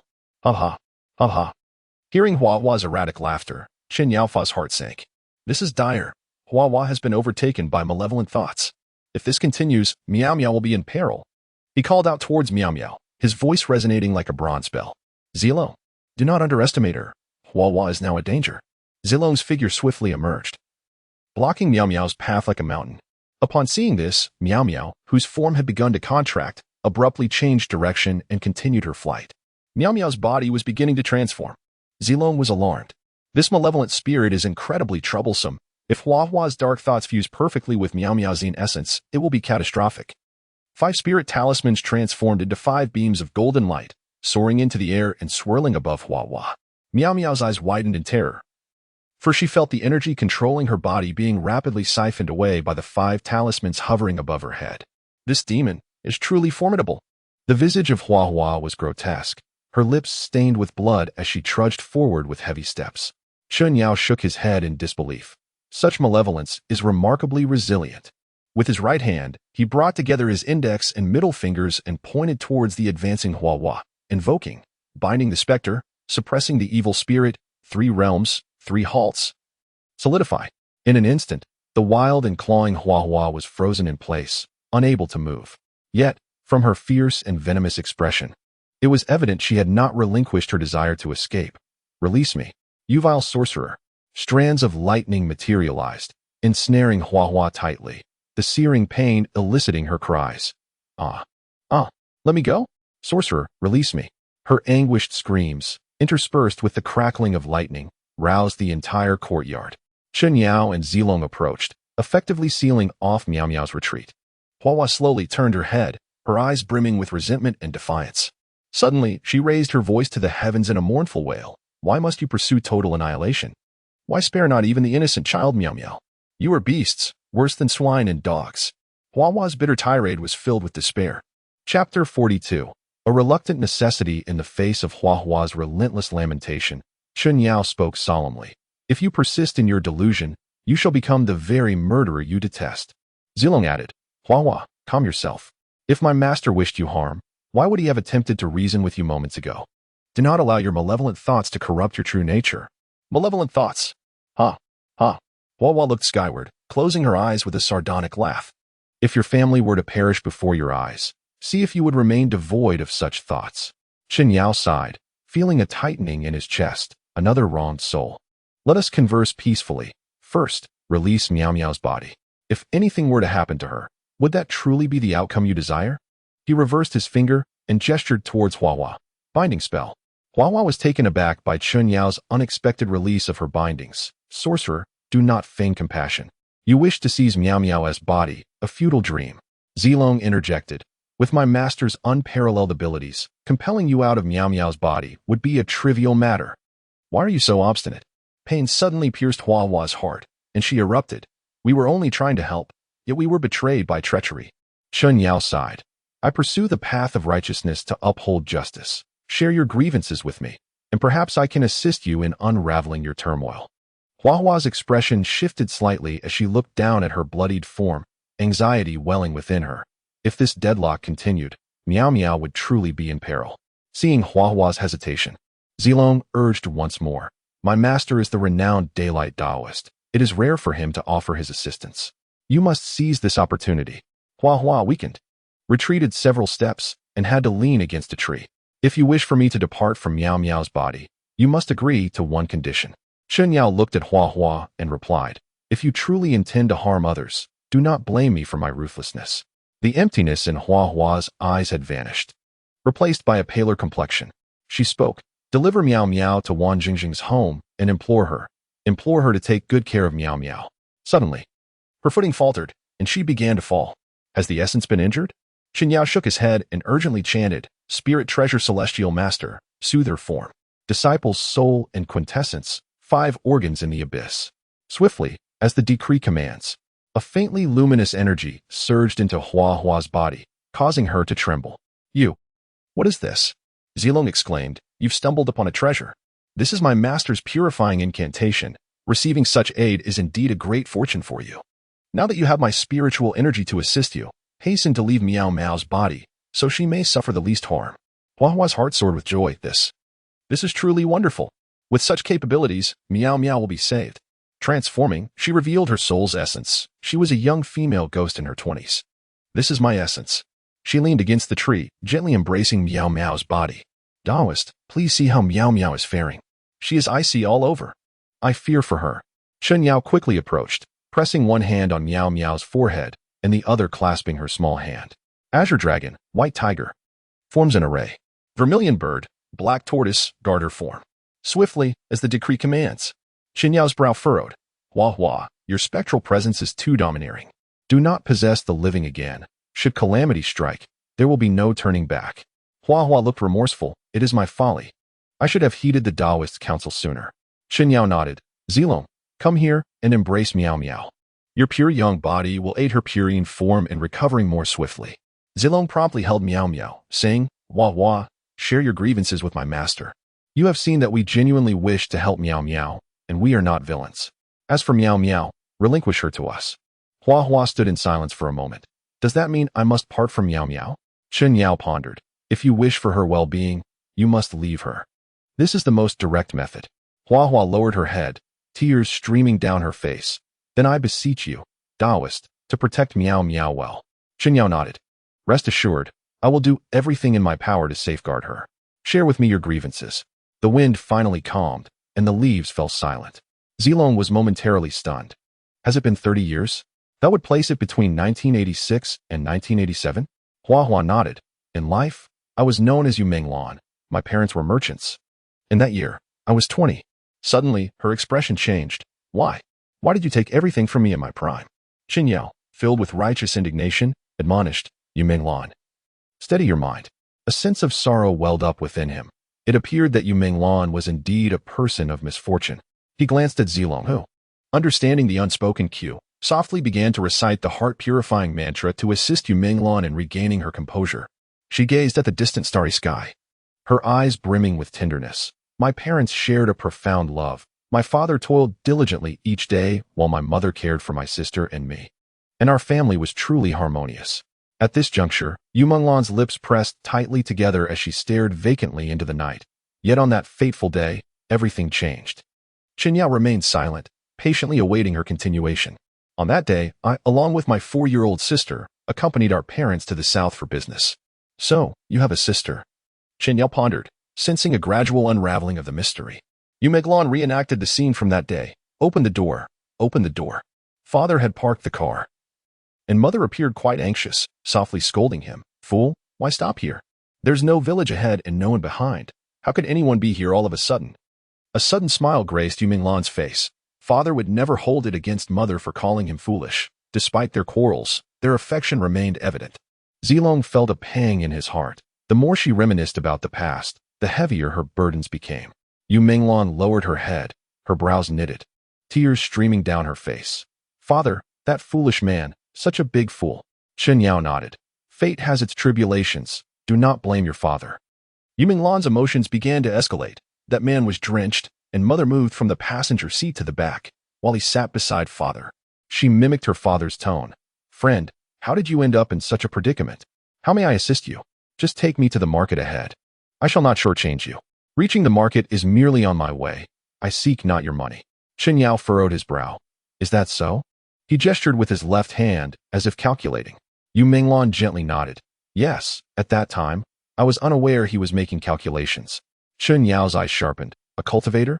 "There were those who praised their daughter's beauty, naturally delighting my mother and causing her to let down her guard somewhat." She remarked, She is 4 years old now. I have a daughter too, also 4, born on March 17th. I wonder whose daughter is older? Upon hearing that date, a spark of joy ignited within us. For my sister also shared that birthday. Yu Minglan murmured. Later, I learned it was merely a trap, prepared in advance. Zilong mused. That was 30 years ago. Judging by the man's conversational tactics and skills, he was undoubtedly a seasoned player. He was quite loquacious. To say he was well-versed in both celestial and terrestrial matters would not be an exaggeration. He was truly a striking figure, and it was hard to believe he was. In fact, a villain, an exceedingly cunning one at that. Chen Yang smiled, asking, Am I not more handsome? Yu Minglan paused for a moment, then replied, Master. You are even more handsome than he is. With slightly parted lips, she inquired, Taoist, what is your intention? Zilong interjected, Master employs both soft and hard tactics, aiming to uncover your past. Only if you genuinely wish to collaborate can we better assist Miao Miao and you. Yu Minglan nodded repeatedly. Taoist, you are truly an extraordinary person. Minglan is. Chen Yao interrupted her. All right, continue speaking. He glanced at the time, contemplating. Things are finally taking a turn for the better. I wonder how my disciples are faring. Hey, newcomer, is this your first time in prison? A tattooed brute approached Liang Lingji, invading his personal space. Are you deaf or mute? Liang Lingji was evidently intimidated by the man's imposing presence. Damn it. The brute swung a hand toward Liang Lingji's cheek. Caught off guard, Liang Lingji received the blow squarely, his left ear ringing as he collapsed to the ground. What is going on? A guard shouted, striking the iron gate forcefully with his baton. Why are you all crowding around? Get down. Sir, he just lost his balance and fell. It has nothing to do with us. The guard swung open the gate with a clang. Enough chatter. Step back and crouch. The tattooed man, rolling his eyes, begrudgingly squatted down. The guard then addressed Liang Lingji. Hey, are you all right? Liang Lingji covered his throbbing, heated cheek, gritting his teeth. I just lost my balance and fell. The tattooed brute sneered. Sir, did you hear that? He fell on his own. I warn you all, do not cause trouble. The guard left after delivering his stern warning. At least you can still speak. The tattooed man stood up. As for you, the newcomers must squat in the corner for a day and surrender your dinner to us. That's the rule, understood? Yang Lingji nodded repeatedly and moved to the corner, curling his hands together, using the bleach-scented prison uniform to cover his reddened eyes. Yidong. Nian Shui, De Chun, Xiaobao, I miss you so much. Chapter 43, Unbearable Memories. While Liang Lingji was being assaulted, Yidong and the others were also enduring their own hardships. Yidong and De Chun remained seated beside the dazed Xiaobao. Their garments not only tattered but also covered in dog fur, suggesting they had undoubtedly endured a fierce ordeal. Hui Yin, witnessing such a dismal sight, could not help but express her concern. Instructor He, have the three of them still not recovered emotionally? Instructor He shook his head. It is likely that they will not regain their composure for at least a day and a night. After all, it is no easy feat for a grown man to be besieged by a pack of dogs. Anyone would struggle under such circumstances. Hui Yin reproached. Instructor He, you too. Why did you apply so much secretion onto Xiaobao? Those dogs could not possibly have removed it. Hearing Xiaobao's heart-wrenching roars at that time, I truly felt sorry for him. Instructor He expressed his helplessness. I was merely following orders. Observing Yidong lost in contemplation, Hui Yin felt a pang of anxiety. I wonder how much longer they can endure. Yidong gently patted Xiaobao on the shoulder, his fingers trembling. Brother, will you truly resign yourselves to being toyed with by them? Xiaobao stared blankly at Yidong, whose eyes brimmed with tears. I am no longer a complete man. Yidong, stifling his tears, declared, as long as your soul remains unbroken, you are a complete man. De Chun sobbed, indeed. We are all complete men. Xiaobao, you were pursued by the pack of dogs to protect us. We shall avenge this together. Upon hearing the word revenge, Xiaobao, whose heart felt like ashes, seemed to regain a flicker of spirit. Revenge? How shall we take our revenge? Yidong let out a cold laugh, saying, to use one's own methods against oneself. Since they have chosen to toy with us, we shall return the favor in an even more damaging manner. Though he spoke thus, a concern lingered. What if Master were to reprimand us for this? De Chun murmured. Yidong waved his hand with a smile, saying, Isn't Master taking senior brother Zilong and the others outside for training and leveling up? They surely have no time to concern themselves with our trivial matters. In response to Menglan's lamentations, Chen Yao displayed a pained expression. If you wish to weep, then weep freely. Upon hearing this, Menglan truly cried out with a heart-wrenching intensity for several minutes. Afterwards, she continued to recount her tale. The rain fell increasingly heavy, the raindrops pattering against the car window, rousing my sister from her slumber, causing her to cry. We employed every possible tactic to soothe her, yet she continued to weep. Menglan forced a bitter smile and went on, strangely, that person made a funny face at my sister, then moved his lips a few times. And after gently pinching her ring finger, she instantly ceased her crying and became remarkably docile. Chen Yang furrowed his brow, his mind racing through memories, made a funny face. Moved his lips? Pinched her ring finger? Could it be the ghostly language of the Mengburuo sect? Menglan remarked, although my sister stopped crying, she became excessively obedient. I have never seen her so compliant. It was as if she had transformed into a different person, extraordinarily ethereal. Chen Yang elucidated.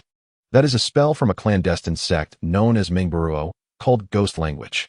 The caster can attach their own or controlled ghostly energy or spirit to a living person, temporarily manipulating their thoughts and actions. Menglan inquired, are you suggesting that my sister was under his control at that time? Chen Yang nodded. The spells of these secretive sects often strike unexpectedly, leaving one defenseless. A pang of sorrow pierced Menglan's heart, and tears streamed down her cheeks. My poor sister, how unfortunate she is. Chen Yang consoled her. Regulate your emotions, and recount your story slowly. Menglan gritted her teeth and nodded. Suddenly, my sister declared she was hungry, which puzzled us, for we had just eaten not long ago. How could she be hungry again? Their mother produced several meat buns for her sister, but the docile girl abruptly underwent a dramatic change. Seizing a bun and hurling it at their father's head, I don't want meat buns. I want meat. I want meat. I too attempted to soothe her, telling her to be good, that once we left this muddy path, there would be a restaurant. Yet she persisted, her eyes wide as she glared at me. When did it become your place to control me? Their father reproached her, little sister. How can you speak to your sister like that? Apologize to her. Menglan mimicked her sister's tone. I refuse to apologize. Ha ha. Menglan's voice was eerie and malevolent, causing Zilong to feel a chill run down his spine. Was your sister speaking in that tone at the time? She nodded. Mother grew angry and spanked my sister a few times, adopting the tone of a reprimanding parent. Why is my little sister behaving so badly? Who would have known? My sister actually clung to mother's hand and bit down. She bit with such force, especially forceful. Upon seeing my mother's hand, my younger sister immediately bit into it, drawing blood. The crimson liquid flowed ever more profusely, dripping down my mother's hand. Yet, my sister showed no signs of ceasing. Instead, she bit down with even greater fervor. Turning her blood-soaked face towards me, she suddenly chuckled a few times before releasing my mother's mangled hand. Though Chen Yang remained silent, turmoil brewed within him. This wicked sorceress was truly malevolent, compelling them to turn against one another. Yu Menglan clenched her fists, her gaze drifting into the distance. After releasing our mother, my sister had audaciously sunk her teeth into our father's neck. We were taken aback by her sudden frenzy, desperately attempting to pry her away, but her strength was terrifyingly formidable. Despite our combined efforts, my mother and I could not budge her. I shouted for assistance, pleading with a bystander to help separate my sister, yet he merely scoffed and callously opened the car door to depart. Yu Menglan stood frozen, her vacant eyes fixated on the ground. He was devoid of compassion, singing bizarre tunes as he exited the vehicle, as though celebrating some grotesque triumph. Zilong gazed at Chen Yang with a furrowed brow, but Chen Yang gestured for him to remain silent. Tears streamed down Yu Menglan's face. After hearing that man's song, my sister's teeth appeared increasingly sharp, and her strength grew even greater. Father struggled momentarily, but soon his neck was pierced. Blood did not merely flow, it gushed forth, splattering onto my sister and staining her entirely crimson. In a frenzied state, our mother struck my sister. Yet still, my sister refused to relent. Suddenly, Yu Menglan halted. Our father, so vibrantly alive, perished before our very eyes. Chen Yang inhaled deeply, sighing heavily. Yu Menglan, once again in a daze, turned to Chen Yang. Why must the virtuous suffer while the wicked thrive? My father, with his kind heart, why must he fall at the hands of his own daughter? Chen Yang sat beside Yu Menglan. Because the wicked perpetrate evil, leaving the good to meet tragic ends. Yu Menglan's face was etched with despair as she cried. Upon witnessing my father's demise, our mother completely lost her mind. However, my sister showed no intention of stopping, now setting her sights upon our mother. But it was my sister who sought to kill. My mother shook her head repeatedly, unsure how to confront my sister, She grasped my hand and fled towards the car, yet my sister, now unnaturally agile, pursued us on all fours. She dashed with alarming speed, quickly catching up to me, wrapping her arms around my legs, and opening her mouth to bite. Zilong cursed inwardly. This dark sorcery is undeniably malevolent. Poor Yu Minglan bore witness to this tragic spectacle of love and violence. From behind, my mother seized my sister's foot, urging me to run. I was utterly terrified and, in desperation, kicked her head away, sprinting forward with all my might. Slowly, she turned her head to gaze at Chen Yang. I have come to realize my sister is possessed. I picked up a branch and, in a frenzy, charged towards my sister. Chapter 44. The beginning of obsession. Yu Minglan's words trailed off. The night was eerily silent, and the darkness was suffocating. After a prolonged silence, a chilling voice echoed once more. It was I who killed my little sister. I took her life with my own hands. Upon hearing this, Chen Yang softly recited the heart-pacifying incantation, hoping to prevent Yu Minglan's emotions from spiraling into chaos and giving rise to malevolent thoughts anew. Indeed, Yu Minglan trembled, her expression turning grotesquely vicious as a surge of dark energy stirred restlessly within her. Her voice grew somber again. I struck her with a branch, beating her repeatedly upon the head. It was she who bit our father to death. It was she who bit our father to death. It was she who bit our father to death. Mother also perished. Mother was bitten to death by her. She looked up at Chun Yao and Zilong, exclaiming, "But I killed my little sister with my own hands. I killed my little sister with my own hands. I killed my little sister with my own hands." Zilong perceived Yu Minglan as descending into a frenzy, her words becoming increasingly nonsensical. She suddenly leapt onto a tree, attempting to escape under the cover of night. Chun Yao felt a pang of despair. This obsession had tortured Yu Minglan to the point of resembling a wraith, and she could still rebel under my heart-pacifying incantation. He turned to Zilong. "Zilong, your binding spirit spell may not contain this malevolent spirit. Utilize your purple night dragon spell to ensnare her. I must purge the dark energy from within her." "Yes, master." Zilong remained resolute. As he conjured talismans that ignited without flame, purple night star, a single call to alter the cosmos. Dragon soul, dance forth and illuminate the sun and moon. Supreme celestial being, hasten as the law commands. A thunderous roar erupted, shaking the heavens. The talismans cast into the air ignited, transforming into a formidable purple dragon. Dragon soul, capture this malevolent spirit.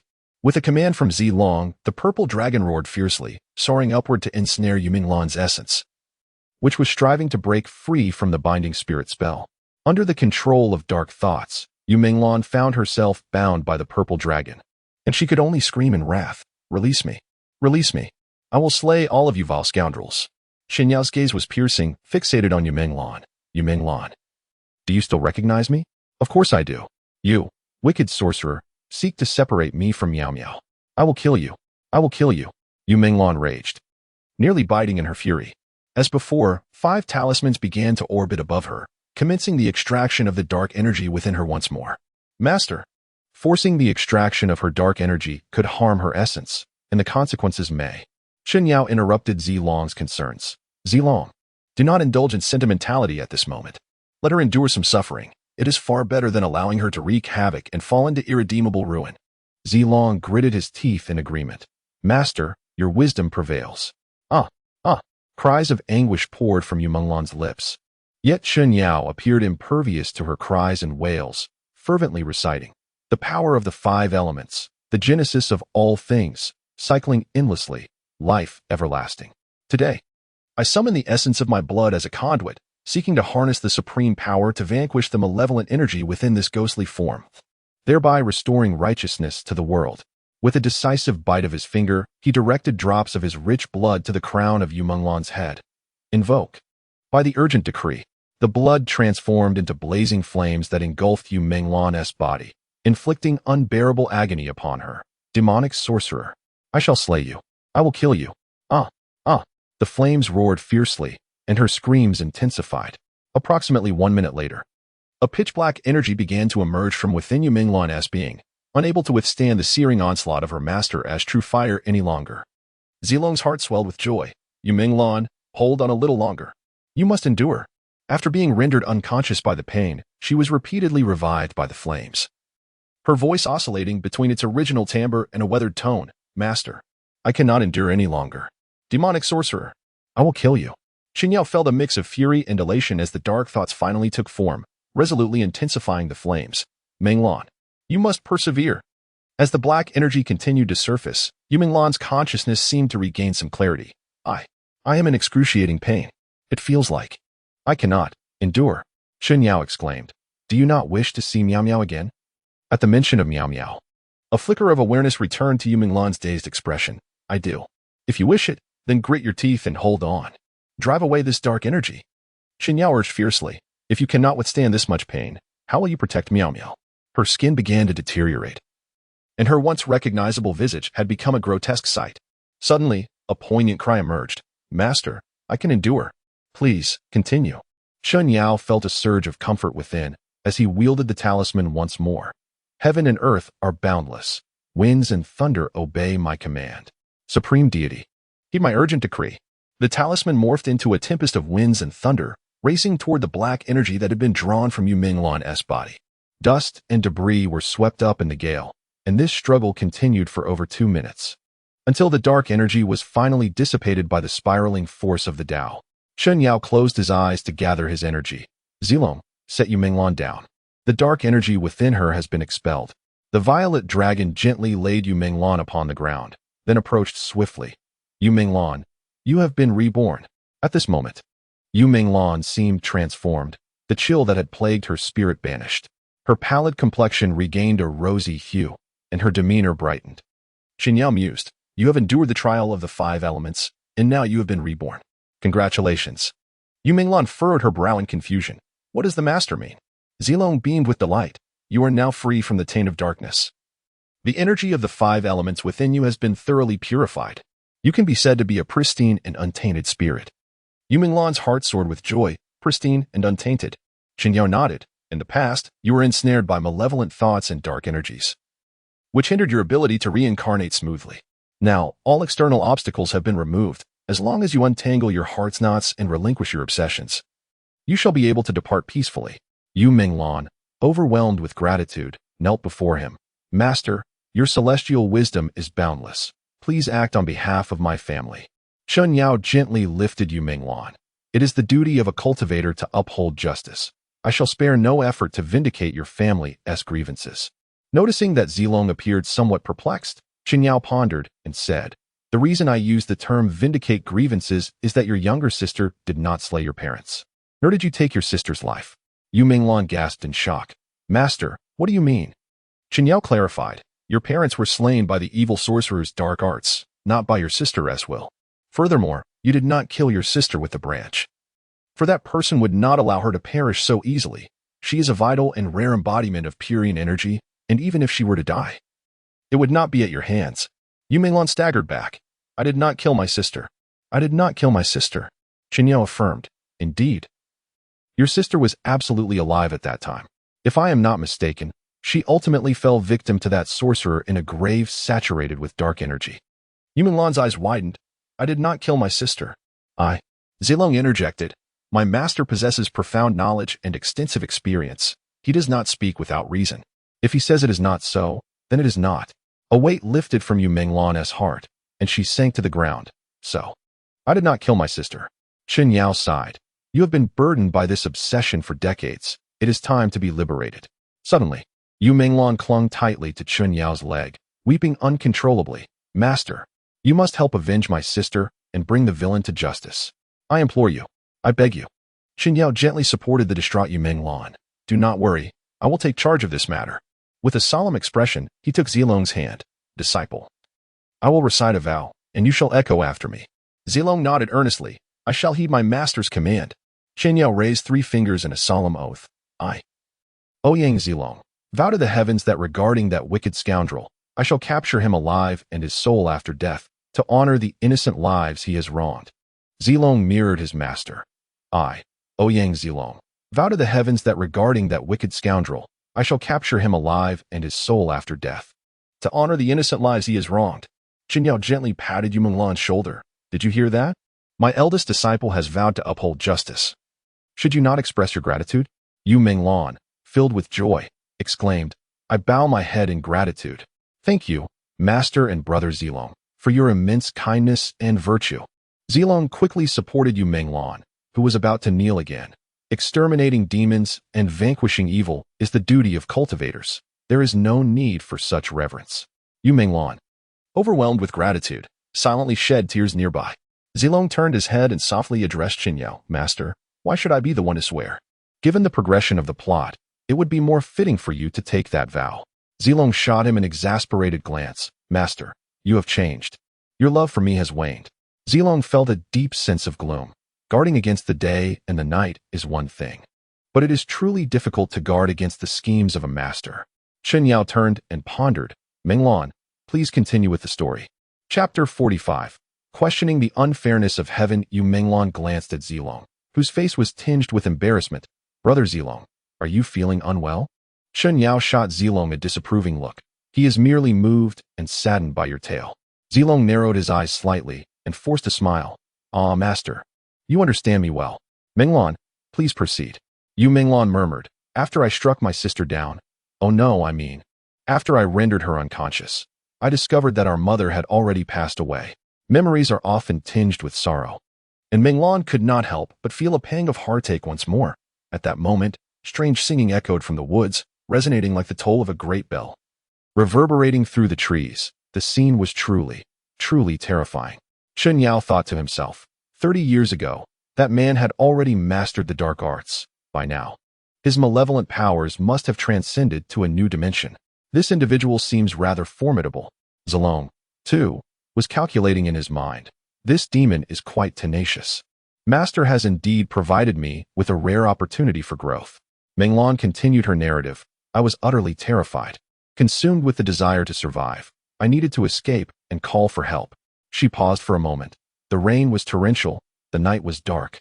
And being unfamiliar with my surroundings, I ran blindly, and before I knew it, I had fallen into a pool of water.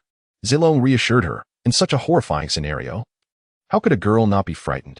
It is in moments of extreme panic that accidents are most likely to occur. Menglan forced a bitter smile.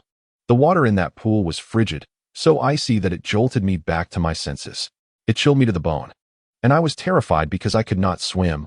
I felt as though I was about to perish. Chen Yang inquired, and then what happened?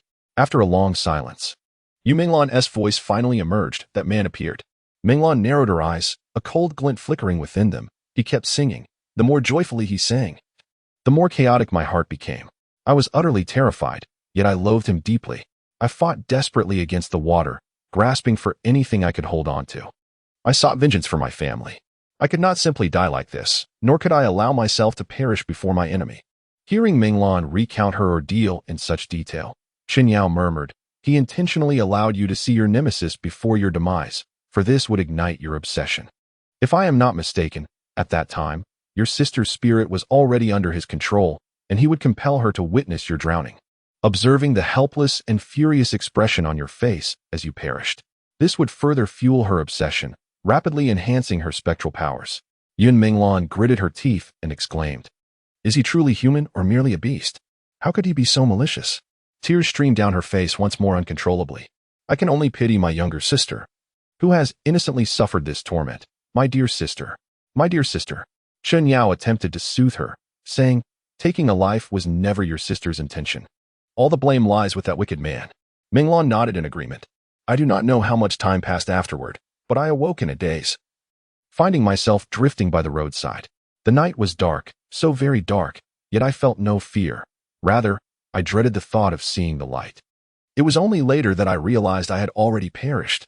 Chen Yang nodded reassuringly. Even so, you have never harmed another, which is truly commendable. Menglan offered a bitter smile. As the saying goes, debts have their owners, and moreover, having experienced the pain of being wronged, how could I bear to inflict harm on others? Zilong felt profoundly moved, realizing that his earlier judgment had been misguided. It seems my vow was indeed the right choice. My master is truly inscrutable. I was so narrow-minded. It is a sin. After this, I must honor him properly. This child had already been influenced by Chen Yao's teachings. He inquired of Menglan, what happened next? Menglan's expression changed, revealing a glimmer of joy. That night, a car passed by, and I saw a couple in love, which stirred memories of my parents within me. I followed them from a distance. Chen Yang nodded, retrieving a document from his belongings. This document indicates that Miao Miao's biological parents died in a car accident. Is this incident related to you? Minglan's smile faltered. It has nothing to do with me. But I did witness the accident unfold, yet I lack the power to intervene. Chen Yang handed the document to Minglan. Please examine if the contents of this document are accurate. Minglan took the document and scrutinized it closely. Indeed, it was also a rainy night, and the driving conditions were perilous. The accident occurred when a truck, unable to brake, collided with their vehicle. Miao Miao's father died instantly, and her pregnant mother was severely injured, her life hanging by a thread. A gentle breeze brushed against Minglan's face, causing her tears to fall. My mother lost a great deal of blood. Her left arm was broken, and both legs were fractured, yet she paid no heed to her own suffering. She cried out, "Help! Help!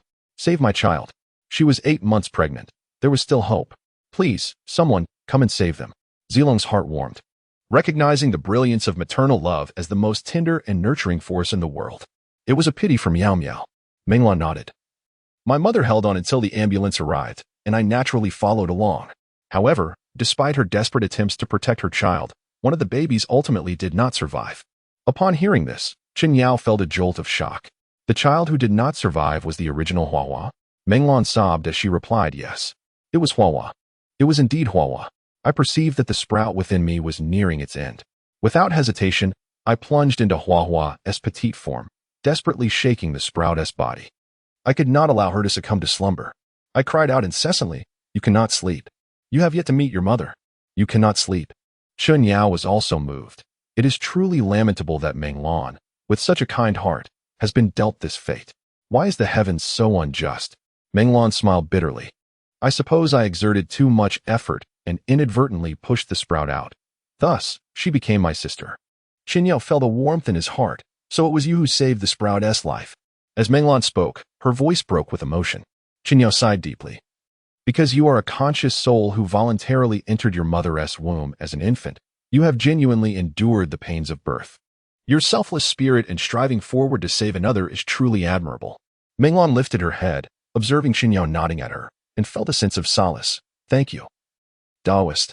Chen Yao nodded in return. I should be the one expressing gratitude on behalf of the sprout. Minglan managed a bitter smile.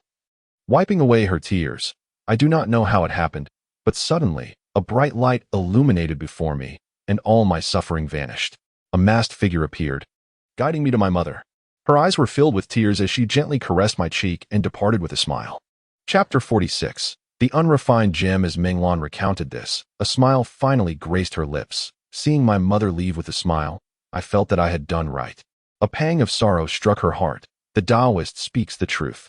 Before I plunged into the well, each birthday I endured the pains of birth as the Taoist described, to the point where I lacked the strength to contemplate suicide.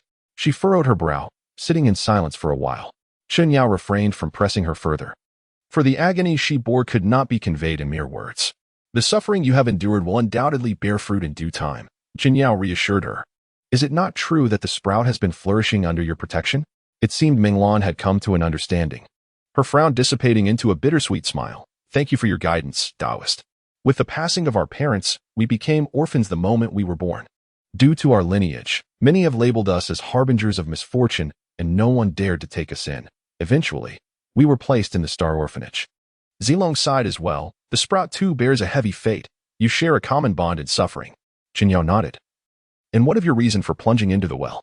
Minglan explained. I jumped into the well because I sensed a malevolent aura emerging from its depths, which filled me with fear. This terror mirrored the moment when my younger sister was manipulated into causing our parents' deaths. Chen Yao's eyes sharpened, intensely fixated on the night. My immediate thought was that there were evildoers at work. The first victim that came to mind was the sprout. I have long regarded her as my own sister, or rather, I have channeled all my feelings of indebtedness towards my younger sister into Miao Miao. Miao Miao is my everything, and I cannot allow anyone to harm her any further. Thus, I took the perilous step of following the source of that malevolent energy to ascertain its destination. To my astonishment, however, the target of that malevolence was not Miao Miao, but rather Wanzhangxing. Chen Yao remarked.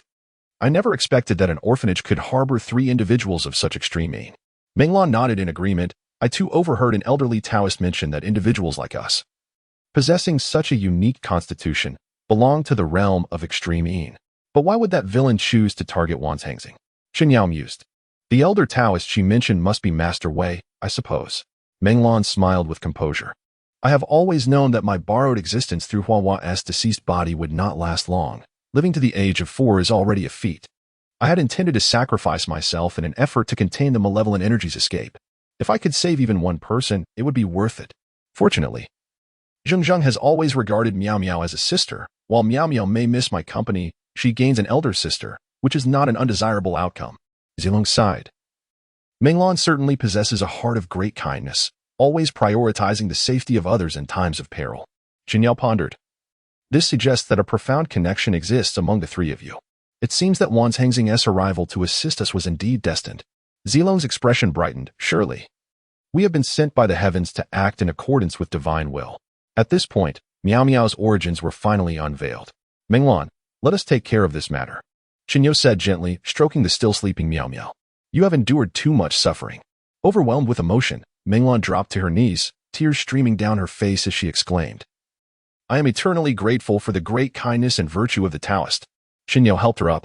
I will soon take you and Miao Miao to Nianque. When the time comes, do not act impulsively. Follow her instructions, do you understand? Upon seeing Menglan nod in agreement, Qinyo turned to Zilong. Once everything is resolved, dismantle the concealment formation. The concealment formation is a technique that obscures the eyes of mortals, facilitating the purification of evil spirits. Let us proceed, Qinyo said. Cradling Miao Miao as he, Menglan, and Zilong scaled the wall to the outside. Suddenly, Chen Yao's gaze ignited with intensity, his brow furrowing as he surveyed the surroundings. Zilong, have you noticed anything unusual? Zilong, taken aback, sensed the gravity of his master's expression. Could it be that a formidable enemy has arrived? He did not hesitate for a moment, and immediately activated the heavenly eye. Boundless universe, let the principles of heaven and earth be my guide. With the heavenly eye, discern truth from falsehood. With the earthly eye, seek the source. Tai Tianzuan, I implore you urgently. Zilong's concerns swept across the area. This enemy is incredibly formidable.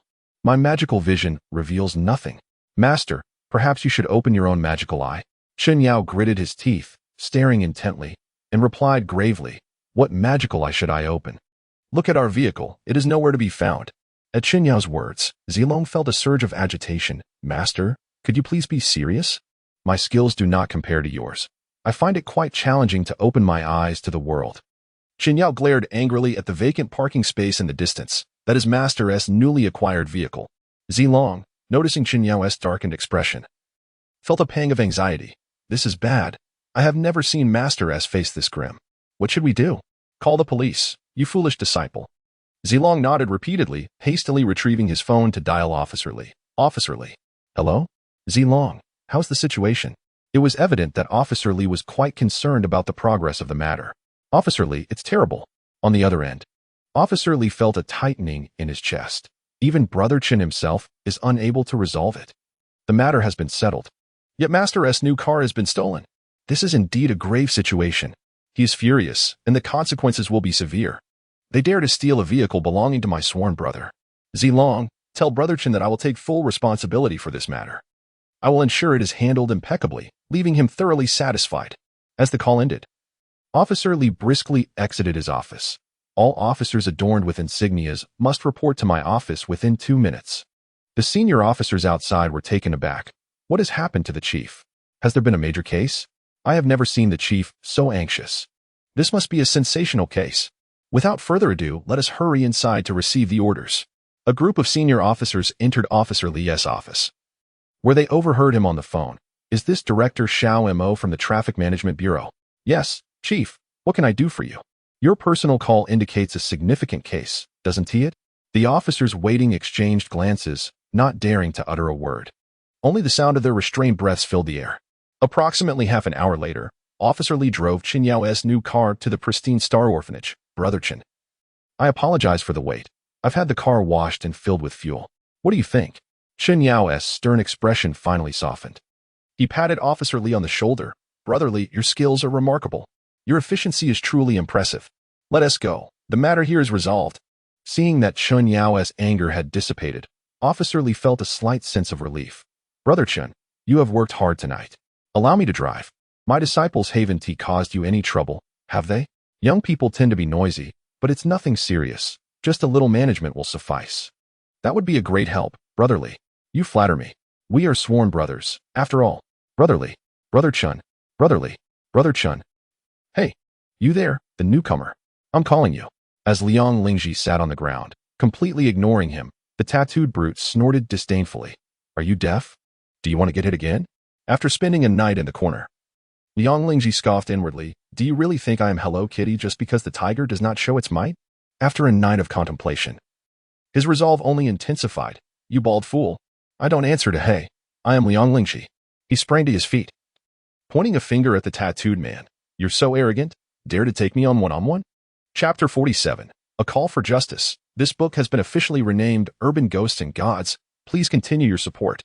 In response to Liang Lingji's provocation, the tattooed man gestured to his eager subordinates behind him. Stay put. He wants a one-on-one, and I shall oblige. Liang Lingji felt a surge of amusement. I have been fighting since kindergarten, known as the little tyrant of one-on-one. Do you think I fear you? He smirked. The match ends when one side concedes or faints, and we won't speak of this to the guards. Do you dare? The tattooed man, towering over Liang Lingji by half a head, felt a swell of confidence, believing victory was assured. This little sissy wants to grovel. Then I shall put him in his place. He coldly replied, fine. Just don't start crying later. The other inmates formed a circle around the two, excitement palpable. Come on, son. Liang Lingji taunted, fully aware that impulsiveness could be a devilish advantage. The angrier the opponent, the greater the benefit for him. Suddenly, the brute lunged forward with a straight punch. Liang Lingji sidestepped, chuckling. Is that all you've got, son? Your bald head shines like a boiled egg. I thought you had iron skills. Momentarily taken aback, the tattooed man considered. This kid has some skill. His footwork suggests he has trained. He swung both fists at Liang Lingji's face. In a swift motion, Liang Lingji crouched low, executing a sweeping kick aimed at the brute's ankle. Down. Caught off guard by Liang Lingji's clever maneuver, the tattooed man felt his ankle give way, nearly stumbling. Who would have thought this coward had some tricks up his sleeve? With a grin, Liang Lingji retorted. Did you think I'd reveal my Wing Chun training to you? The brute was stunned. So he is truly skilled. Seizing the moment of distraction, Liang Lingji grounded himself and unleashed a series of intermediate Wing Chun techniques. The strikes were rapid and powerful, showcasing the effectiveness of the style. Liang Lingji's lightning-fast punches bewildered the tattooed man. Boss. The surrounding lackeys, witnessing their leader falter, murmured low encouragement. Come on, boss. Fear gripped the tattooed man. This kid is formidable. My brutish punches are utterly ineffective. Before he could devise a counter-strategy, Liang Lingji had firmly grasped his shoulders. With a cold smirk, Liang Lingji seamlessly executed a powerful throw, sending the burly man weighing over 200 pounds crashing to the ground. Seizing the moment, Liang unleashed a flurry of punches upon the man's face, akin to a torrential downpour. The man squinted tightly, blood gushing from his nose and mouth. Gripping the man's neck with one hand, Liang fiercely glared at the other prisoners, proclaiming, from now on, I am in charge here. He then hurled the man to the ground and stepped aside to wipe his hands with a cloth. In a daze, the man finally regained consciousness, muttering, You are formidable. His subordinates attempted to assist him, but under Liang's imposing presence, they hesitated to act. Suddenly, Liang commanded, Help him up. Don't let him die there. Yes. Yes. Two subordinates complied immediately, rushing to lift the man. Bang. The iron door was struck, producing a resounding crash. Oh. Why does our brother Lu Fei look like he's been through a bloodbath? The speaker was the prison guard who had initially incarcerated Liang. The tattooed, muscular man, Lu Fei, glanced at Liang and replied, It's nothing. I merely fell from my bed. Goodness, how careless. So, you two have faced the ground? The guard seemed to grasp the situation, laughing with a hint of schadenfreude before departing. Lu Fei inquired, Excuse me, what crime has led to your imprisonment? Liang coldly regarded him, eventually uttering two words, assaulting an officer. A profound silence enveloped the cell as the other inmates exchanged glances, realizing they were in the presence of a serious offender. Lu Fei clasped his hands in apology. I sincerely apologize for any previous offense. Please forgive me. Liang, wiping the blood from his hands, asserted, My crouching in the corner on my first day was a sign of respect for the rules, not fear of you, understood? Lu Fei and the others nodded earnestly. You speak the truth. We were blind to your stature, mistaking a feather for a command, and have offended you. Liang chose not to engage further, taking a moment before stating, "Very well, enlighten me about the conditions within this prison." Meanwhile, Yi Dong was apprehensive, whispering to Xiao Bao, "Isn't what we're doing rather unwise? If discovered, we shall face severe punishment." Yi Dong coldly remarked, "As long as the task is accomplished. It is not impossible for them to discover it, is it?" De Chun nodded in agreement. "Yi Dong has a point." Yi Dong whispered, "This is a police dog training base, where most of the residents are police dogs, thus the number of patrolling personnel is minimal. During mealtime, I learned that Instructor He and his team reside in room 3 of building 2, while Xiao Yang and Xiao Wang occupy room 4, Officer Li is in room 5, and Hui Yin resides in room 6. As for room 7, it is rumored to house several enigmatic individuals, though I am unaware of their identities," Xiao Bao speculated. "So our targets for the operation are the dormitories numbered 3, 4, 5, and 6? Yi Dong cast a glance around, murmuring softly, "Allow me to finish my thoughts. Through my observations over the past few days, I have discerned that this group of like-minded men possesses a peculiar habit. They enjoy forming teams to visit the bathhouse. Perhaps they have a penchant for picking up soap. And then what?" Yi Dong chuckled, "While they are bathing, let us sneak into Instructor He's dormitory and steal the key that locks up the pack of dogs. Dachuan, you are swift when the time comes. Take the key and follow my instructions to quickly lead the dogs to the bathing area." Dachuan gritted his teeth and replied, "All right, leave it to me. But why the bathing area?" Yi Dongyue spoke with increasing delight. "During bathing, that was when their defenses were at their lowest. If we were to apply the secretion of a female dog onto their underwear and then release the pack of dogs, how splendid it would be." De Chun praised. "But how could we possibly obtain the female dog secretion? After all, it is under the direct supervision of Instructor He." Yi Dong chuckled softly. "With the two of you here, how difficult can it be to distract him?" Xiao Bao and De Chun exchanged knowing smiles. "Of course, we are prodigious children. As for Hui Yin, I believe it is best not to trouble her. After all, she will be my bodyguard and your colleague in the future.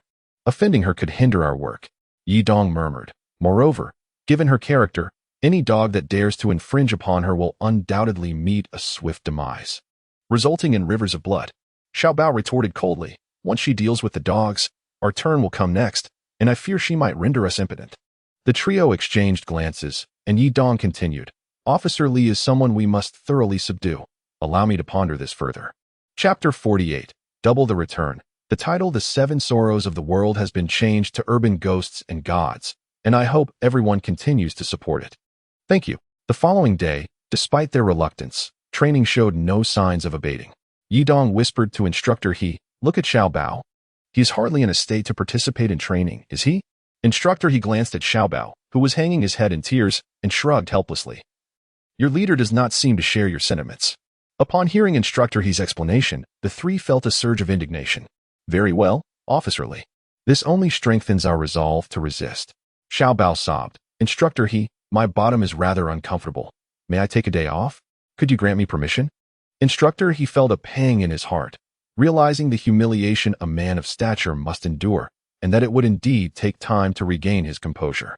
Xiao Bao perked up and tightly grasped Instructor He's arm. "Thank you so much, Brother He." Instructor He looked flustered. "Xiao Bao, please let go. My clothes have been sullied by that thing." Xiao Bao quickly released his grip. "I'm so sorry. Hurry and wash your hands." Suddenly, Instructor He paused, his gaze turning forlorn and desolate. "Otherwise, if a pack of dogs sets its sights on you, you'll be in trouble. I am no longer a complete man." Instructor He sighed. "Xiao Bao, stop crying. A man should bleed, but not shed tears." He glanced at his soiled clothing. "I must clean up. No, better yet, I should take a shower for safety." In his haste, Instructor He inadvertently left behind that treacherous vial of secretion. Yi Dong and the others exchanged knowing smiles. "De Chun, I'll cover you. Hurry up and pour that thing out." With deft fingers, De Chun swiftly filled a sealed bag with a considerable amount of the secretion. "Done." Yi Dong whispered, "Xiao Bao, after De Chun and I finish our training, we shall rendezvous with you." Yi Dong and De Chun exchanged tearful glances, both turning to gaze at Xiao Bao's weathered silhouette. Unable to restrain themselves from singing, "Love and loyalty are worth a fortune. Through mountains of blades, what regrets can there be?" As dusk fell in room 3 on the second floor, the three whispered furtively, "Have you found anything?" "I have discovered nothing here." "Where on earth has Instructor He concealed the key?" Suddenly, Yi Dong exclaimed in a hushed tone, "Brothers, come quickly and see what I have found." Xiao Bao leaned in to take a look. Good heavens! Is that a limited edition photo album of Teacher Tsang? Chun's eyes sparkled with excitement. This album is autographed.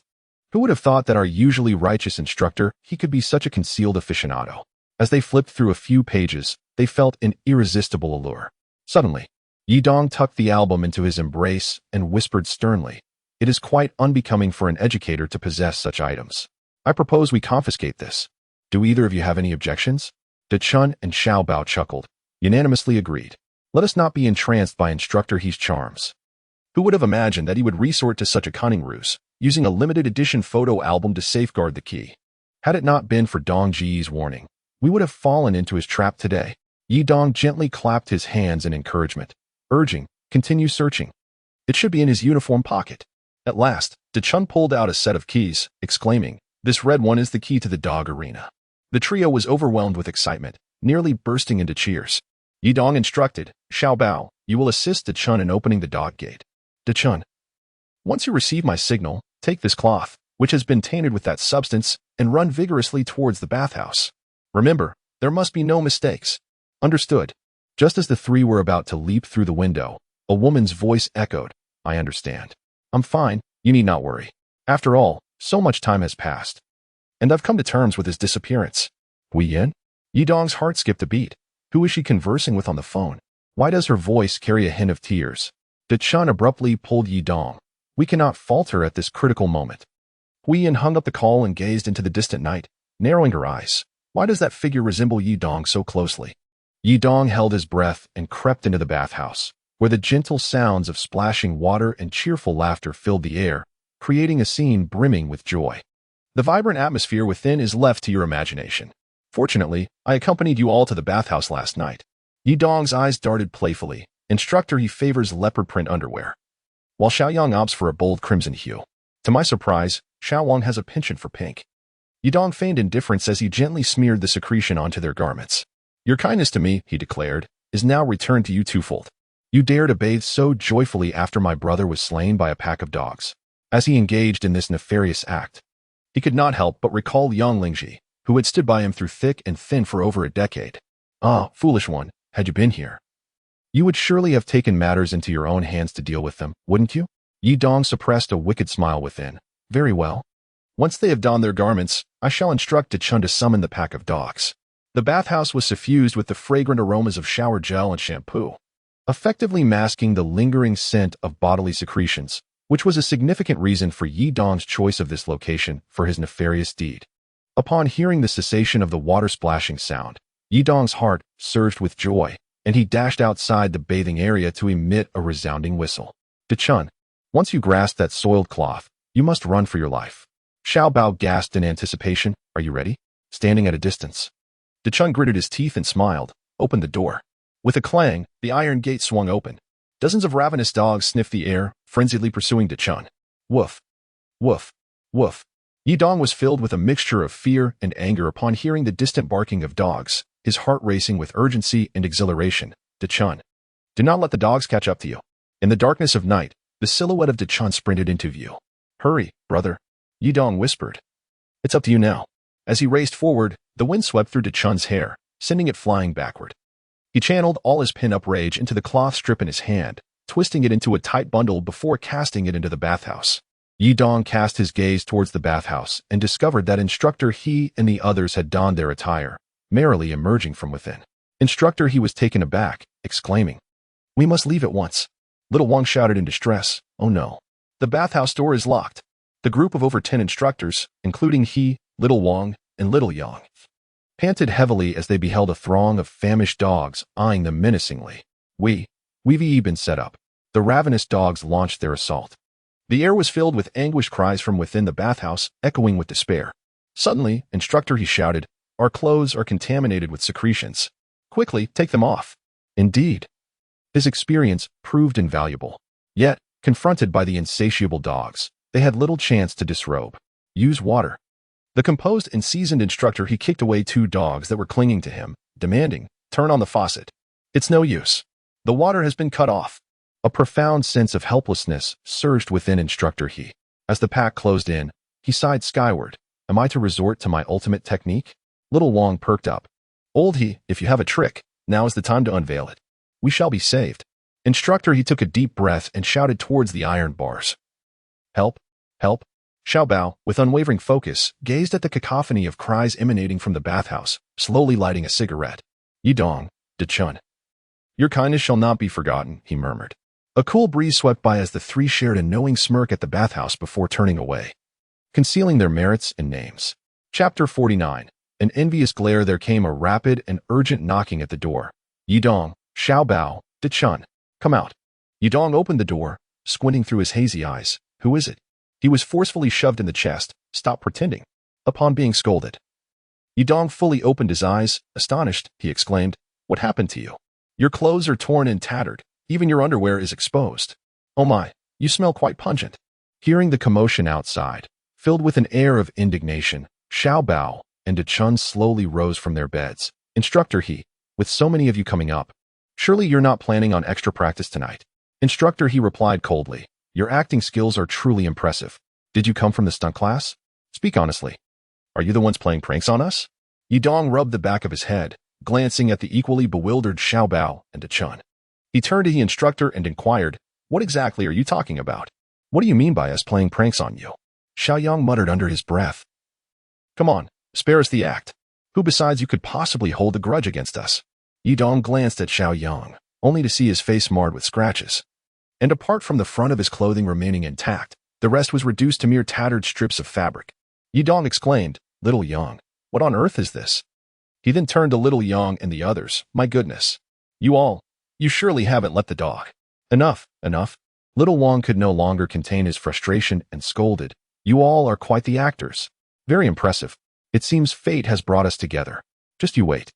Before Yidong could continue to defend himself, Instructor, he and the others stormed off in anger.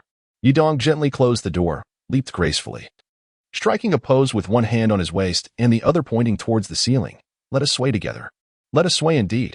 As he sang, he swayed his hips, casting a playful glance at Xiao Bao and De Chun. In an instant, Xiao Bao and De Chun transformed into soulful dancers, turning towards Yidong and exclaiming, Brother Dong, your acting is truly remarkable.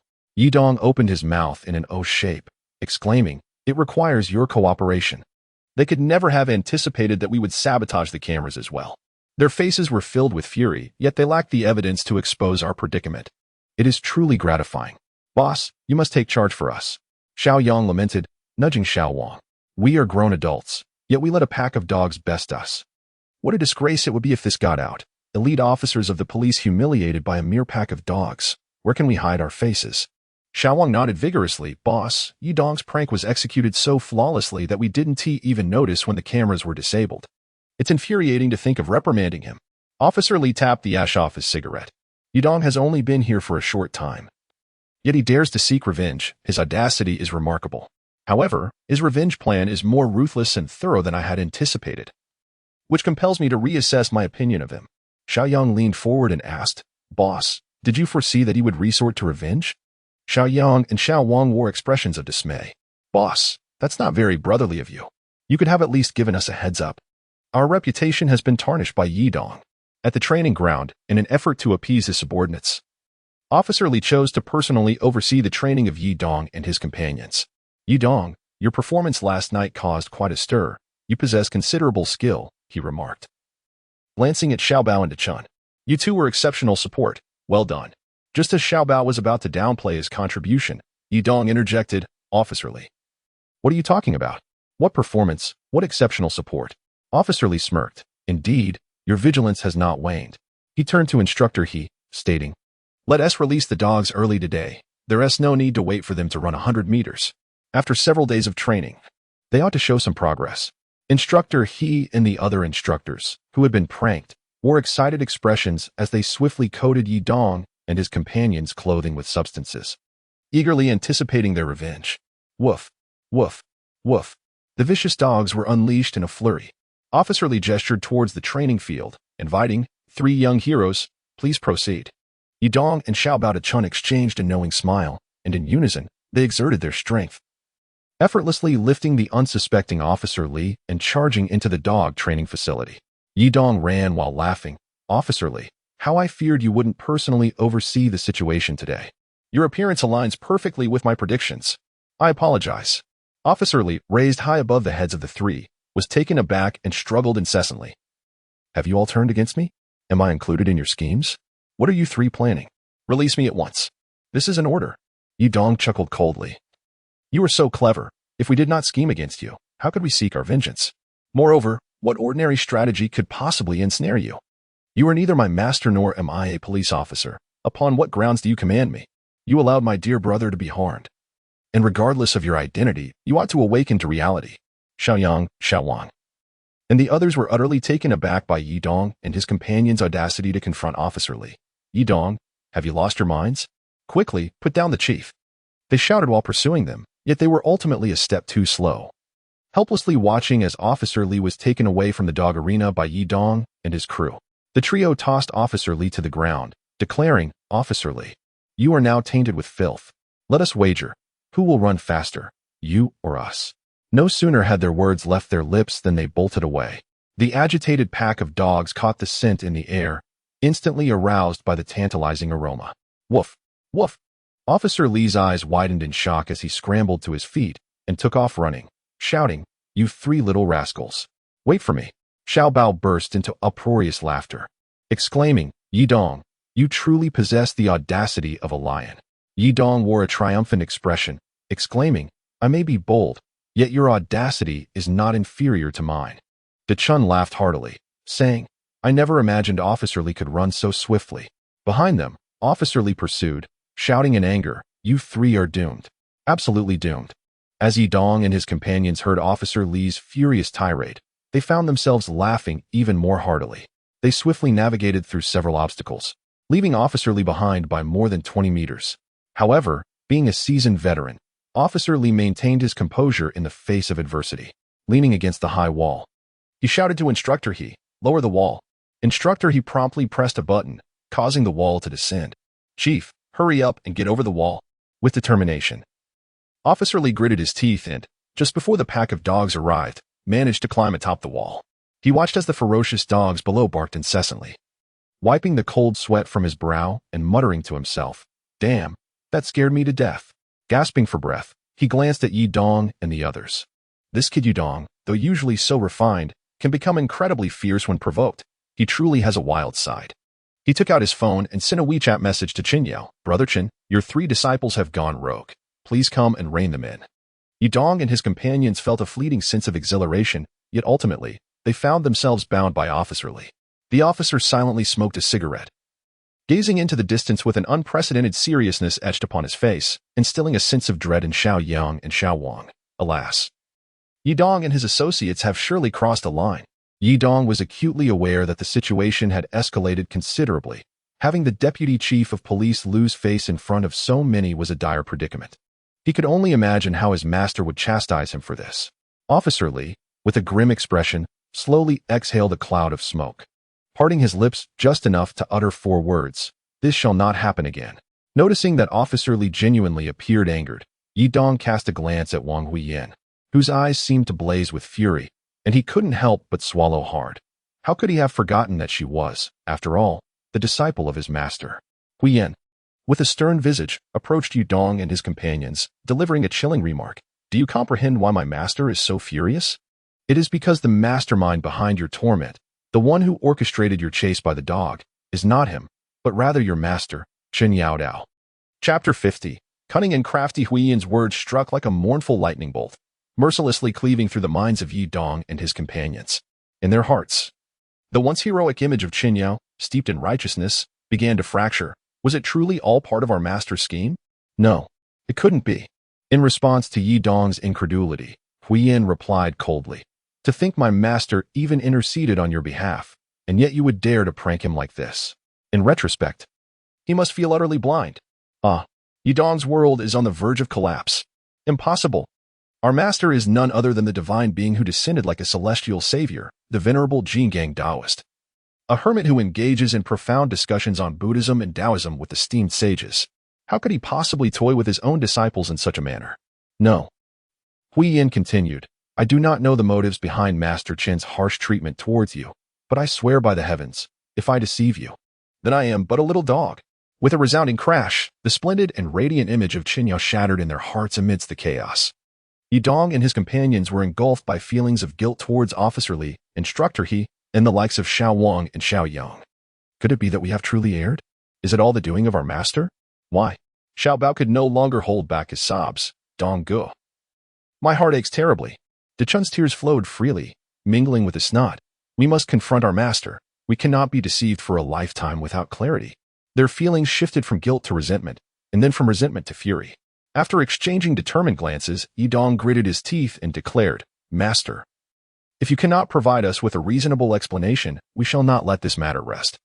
Wei Yin drew a dagger from her waist and severed the ropes binding Yidong and the others. Your master will be here shortly. You should seek the truth for yourselves.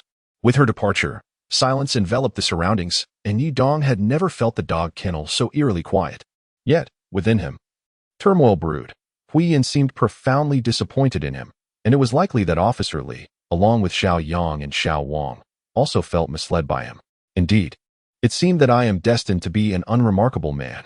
Chun Yao had always been a paragon in Yidong's heart. He admired Chun Yao's integrity and steadiness, his fortitude and valor, his wisdom and kindness, his intelligence and humor. In summary, every virtue that humanity could possess, he found embodied in Chen Yao. However, when all his beautiful illusions shattered, Yidong's heart crumbled. Dongge, do you see? Is that not our master? Xiao Bao, with tear-filled eyes, spoke up. Moreover, Zilong, Wen Xing, and Hung Xing were also present. Yidong squinted into the distance and discerned that Chun Yao and his 3 companions were approaching. Let us go. We must seek clarification from our master, Yidong declared, leading Xiao Bao and De Chun toward them. The cunning Chen Yao, upon noticing the anger evident on Yidong's face from afar, sensed impending trouble. Suddenly, a spark of inspiration flickered in his eyes. I've got it. He turned to Zilong and the others, instructing, You 3, go check on Officer Li to see if he is injured.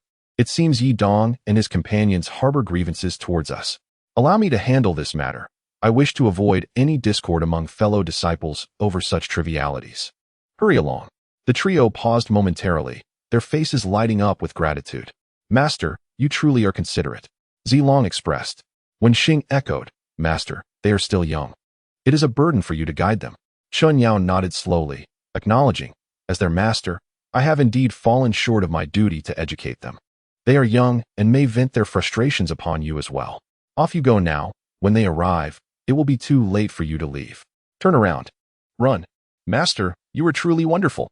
No wonder you are our master. You always prioritize the greater good. The trio, witnessing Yidong's furious approach, felt a twinge of worry for Chen Yao, pondering how their master would counsel them. They turned and quickened their pace, ultimately breaking into a run. Yidong, witnessing that Zilong and the 3 others unexpectedly turned to leave, felt a surge of astonishment within him. He coldly remarked, Feeling guilty, are we? Resorting to flight? Yidong waved his hand, and Xiao Bao along with De Chun followed suit, dashing forward. How could they have run away so swiftly? Chen Yao quickened his pace to intercept the trio, spreading his arms wide to block their path. He took the initiative to speak. Yidong, heed this old man's advice.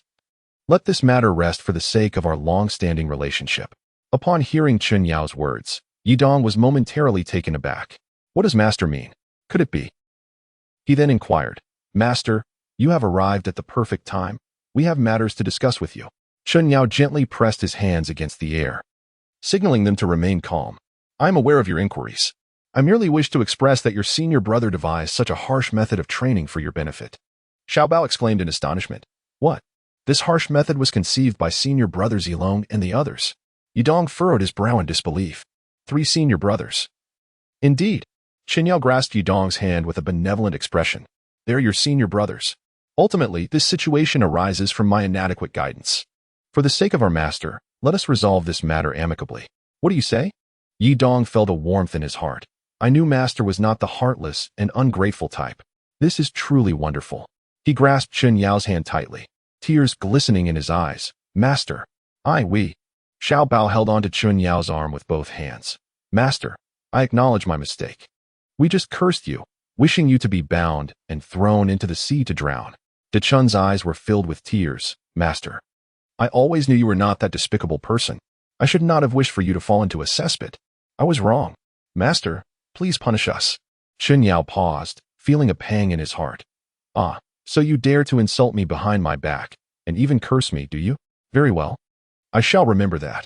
He reached out to wipe De Chun's tears away and comforted him. Silly De Chun, as long as you brothers do not harm each other's harmony. This misunderstanding towards your master is trivial. There is no need to cry. Yidong sighed. Master, you have truly exhausted yourself for us. Whatever you say shall be our command. Chen Yang chuckled inwardly, patting their shoulders. Then let us consider this matter settled, shall we? Agreed. We shall follow Master's wishes. Chen Yang nodded in satisfaction. Good disciples, you are truly the pride of your master. He gently patted the back of each of their heads. I apologize for the burdens you have borne this time.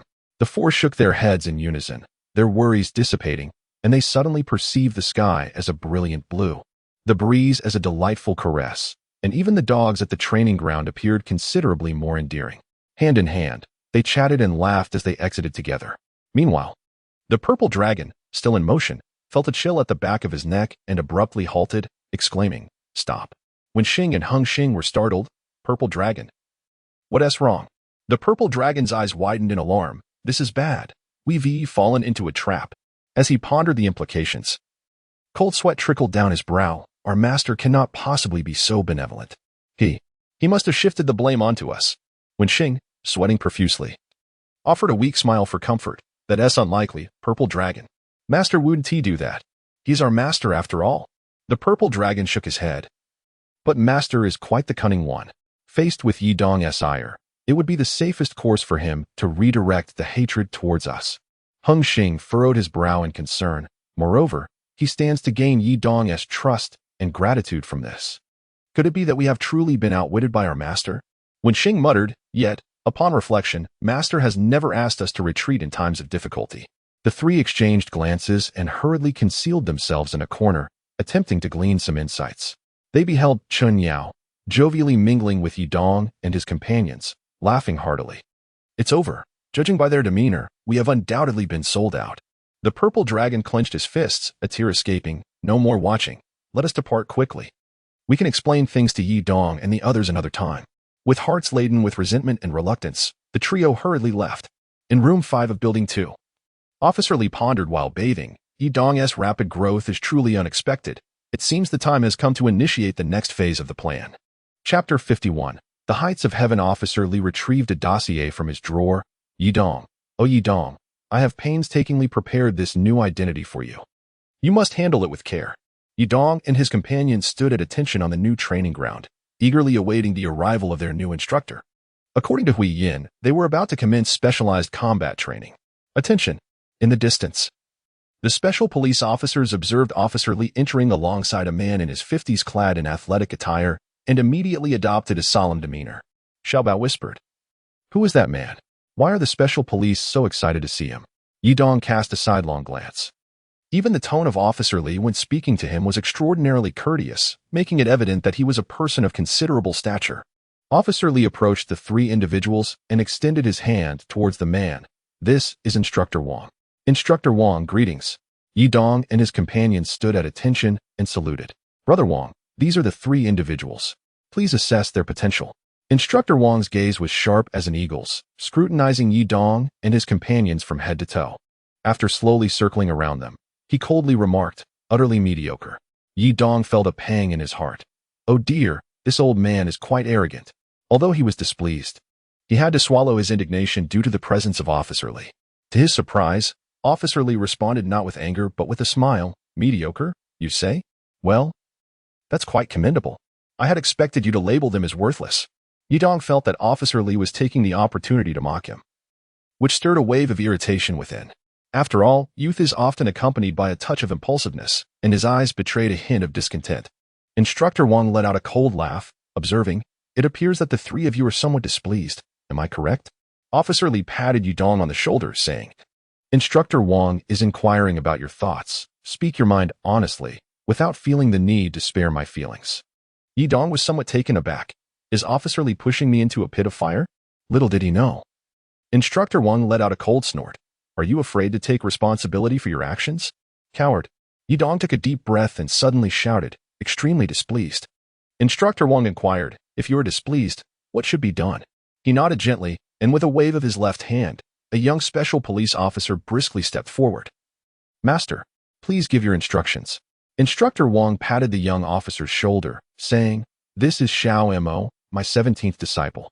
Among my students, there are 16 who surpass him." Yidong and the others were momentarily taken aback, surprised that a disagreement could lead to a confrontation. Noticing their bewilderment, Officer Li interjected, suggesting, "Just do as Instructor Wang instructs you." Xiao Mo was the first to ascend the platform, casting a condescending glance at Yidong. "Stop dawdling, come up here," he urged. The towering Xiaobao gently tugged at Yidong, stating, "Let me go first this time." However, to their astonishment, Instructor Wang coldly declared, "There is no need to take turns. The three of you shall face off together." Yidong could not help but swallow hard as he glanced at Officer Li, who was silently smoking a cigarette. Officer Li lifted his gaze towards the arena and said, "If you are a man, do not hesitate." Yidong nodded repeatedly, and then heard Officer Li whisper, "Be careful." Officer Li's gesture stirred a warmth in Yidong's heart. Officer Li is indeed a good person. The three of them wasted no time and leaped onto the stage. 3 against 1, it seems you're quite formidable. The special police officers training nearby gathered around, their concerned gazes directed towards Yidong and his companions, as the situation appeared to be rather precarious. Instructor Wang glanced at his phone. "Xiao Mo, resolve the conflict within 30 seconds. Yidong was taken aback. The 5. What an imposing name. Yidong, Xiaobao, De Chun, please impart your wisdom. Yidong and his companions were no fools. When confronted with formidable opponents, only a simpleton would engage in a one-on-one duel. The trio swiftly encircled Xiao Mo, and with the commanding shout from Instructor Wang, the sparring officially commenced. They surged forward in unison, with the robust and long-legged Xiao Bao taking the lead. Launching a straight punch at Xiao Mo, Yidong and De Chun yelled in unison as they followed suit with their own punches.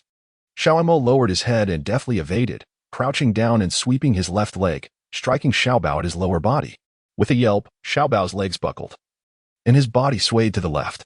Before he could regain his balance, a sudden pain struck his chest as Xiao Mo transformed his fist into an open palm, sending Xiao Bao flying out of the ring. The entire sequence of movements unfolded like flowing water, taking merely 2.5 seconds from start to finish. Xiao Bao, witnessing his strongest ally being dispatched in an instant by the enemy, sent a chill down Yidong's spine. There are still 16 others stronger than him? In that fleeting moment of distraction, Yidong felt a sharp pain in his shoulder. His fist weakened, darkness clouded his vision, and he felt himself lifted off the ground, only to be painfully thrown out of the ring. Ouch! That hurt terribly.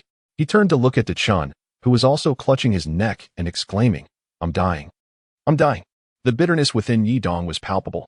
Instructor Wang pressed the timer on his phone, 11 seconds. Xiao Mo nodded with a smile, gracefully dismounted from the ring, and positioned himself behind Instructor Wang. It turned out that he was acquainted with Chen Yang. With a hearty laugh, he departed alongside several special police officers. In the face of Instructor Wang's unabashed mockery, Yidong and his companions felt utterly humiliated, their fists clenched tightly as they stared at the ground. Officer Li approached and softly remarked, "Oh, by the way, I forgot to mention that Instructor Wang is Hui Yan's biological father, the esteemed leader of the Fivefold Gate, Wang Xiongfei." The three were momentarily taken aback. The legendary martial arts figure residing in America, Wang Xiongfei. He is Hui Yan's actual father. Officer Li chuckled. "Oh, and there's one more thing I must tell you. Hui Yan ranks 9th within the Fivefold Gate." Observing the astonished expressions of Yidong and his companions, Officer Li's laughter grew more exuberant as he handed a dossier to Yidong before turning away with Xiao Wang and Xiao Li. Yidong and his companions sat on the ground, their confidence shattered like never before. "We have been fighting since elementary school, yet, in the face of Xiao Mo, we found ourselves utterly powerless to retaliate." Xiao Bao, with a crestfallen expression, asked, "Dong Gu, are you all right?" Yidong shook his head and said, "It's nothing. I was merely pondering how I might win Hui Yan's heart in the future." Xiao Bao and De Chun exchanged glances filled with disapproval and retorted, "Scram." Yidong chuckled to himself. "There's no need to ponder.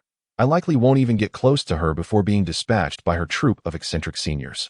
He gradually opened the folder, extracting a stack of documents. Yidong, renamed as he went in, English name Johnny Hua. The following contains your comprehensive background information. Chapter 52. Turmoil in the prison after a day of intense combat training. The three were utterly exhausted, rendered immobile. Xiao Bao gasped, "Why is my name so unappealing? I suggested Mu Xiao, which sounds fine, or Mu Tong, which is quite nice too. But Mu Xiao Tong, what on earth is that?" It sounds like an intellectually challenged child. De Chun, in self-deprecating humor, replied, "You should count your blessings. For a mere extra, having any name at all is quite fortunate. You even possess a detailed background." He gazed at the name endaging on the document, feeling a profound sense of disappointment. Officer Li truly lacks consideration. Endaging appears to be a name hastily cobbled together at random. Yi Dong chuckled with amusement. And De Jen, indeed you are my great root. A magnificent one at that. Officer Li holds you in high regard. He glanced at his own information. He Wentian, son of He Ding and Yuan Ying, concealed abroad as a super wealthy magnate, his family predominantly engaged in the financial sector with an exceedingly intricate web of connections. Yi Dong nodded. He remarked that our original information had vanished from this earth, and we must swiftly adapt to our new identities and immerse ourselves in our roles. Suddenly, a series of knocks echoed from outside the door. "Yi Dong, are you there?" Yi Dong's heart jolted. "Is it Hui Yin?" He leaped up, swinging open the door with a cheerful grin. I'm coming. As soon as the door swung open, a resounding slap struck his face. From that moment on, Yi Dong was no more. "You shall henceforth be known as He Wentian." After Hui Yin spoke, she turned on her heel and departed, leaving Yi Dong standing in the doorway, utterly stunned. "He Wentian, I am Mu Xiaotong. I look forward to your guidance." "Hello, I am Dagon. I appreciate your support." The two exchanged knowing smiles, assisting Yi Dong in closing the door. It certainly seems that this slap was in vengeance for Officer Li. At that moment, a knock resounded from outside. "Yi Dong, open the door." This time, it was a male voice. Yi Dong was just slapped by Hui Yin for no reason, feeling quite aggrieved. At that moment, he heard a knock at the door and couldn't help but shout angrily, "Yi Dong has gone out on a date with your mother." "What?" The person outside seemed to be incensed. "This voice sounds somewhat familiar." Yi Dong broke into a cold sweat. "Is it my master?" He hurriedly opened the door and was met with the sight of Chun Yao standing expressionless on the threshold, with Zilong and the others behind him, struggling to suppress their laughter. "Master, what brings you here at such a late hour?" Zilong began to explain. But Chun Yao's icy gaze shot from the corner of his eye, sending a chill down his spine. "Better to offend my junior brother than to provoke my master." Chen Yao spoke first. "Disciple, you must pay attention to your manners when you speak. We are here to impart the teachings of the Tao to you." Yi Dong was filled with joy. "Master, you have come personally to guide us." Chen Yao smiled knowingly. "What? Are you blaming me for not teaching you myself before?" The three of them shook their heads repeatedly, embracing Chen Yao's shoulders as they entered the room. Meanwhile, in the police station, Shali handed over several documents. "Chief, there are only 5 days left. Can Yi Dong and the others truly undergo a transformation? The time is exceedingly limited." Officer Li set down his teacup, perusing the materials as he replied, "Those destined for greatness often rise to the occasion in times of crisis. I have faith in the four brothers of Yi Dong." He pointed to a man in the documents. "Get this person incarcerated and arrange for him to be placed in Liang Lingji's cell." Shao Li examined the photograph. "Isn't this Su Si, the new fence for the tomb raiding gang, working under Li Zimu?" Officer Li nodded. "Indeed, this man is Su Si. We cannot approach Li Zimu directly. We must first deal with those around him. Taking a gradual approach, haste will yield no results." Shao Li inquired, "What charge should we use?" Officer Li pondered for a moment. "Prisoners despise 2 types of individuals, rapists and child traffickers. Let's charge him with attempted rape. Liang Lingji can attend to him," allowing him to gain some trust from Su Si. With a clank, the prison door swung open, and the diminutive Su Si was escorted in by the guards. After a brief explanation, the guards departed, leaving the bald, tattooed man Lu Fei to ask Liang Lingji, "Brother Ji, can we give him a taste of our power?" Liang Lingji had already learned from Shao Li that Su Si was his target, and he began to concoct a plan. "Fei, find out what crime he was imprisoned for." Lu Fei, accompanied by several henchmen, menacingly surrounded Su Si. "Our boss, Brother Ji, asks you, what crime did you commit to end up here?" Su Si, seemingly accustomed to prison life, realized that admitting to being a rapist would surely lead to a beating. He mumbled, I stole something." Yang Lingji smirked internally. This fellow is aware of prison etiquette. It appears he has a history of wrongdoing. Lu Fei, no fool himself, understood that Liang Lingji wanted him to take action. He delivered a swift punch to Su Si's shoulder. "Who are you trying to deceive?" Su Si, feeling the blow, leaned against the wall, barely daring to breathe. "Brothers, I was framed for attempted rape." Lu Fei and his companions, enraged, declared, "I cannot stand rapists. Brothers, let us teach him a lesson." Slaps began to rain down on Su Si, and soon he was in tears, pleading, "Brothers, I am innocent.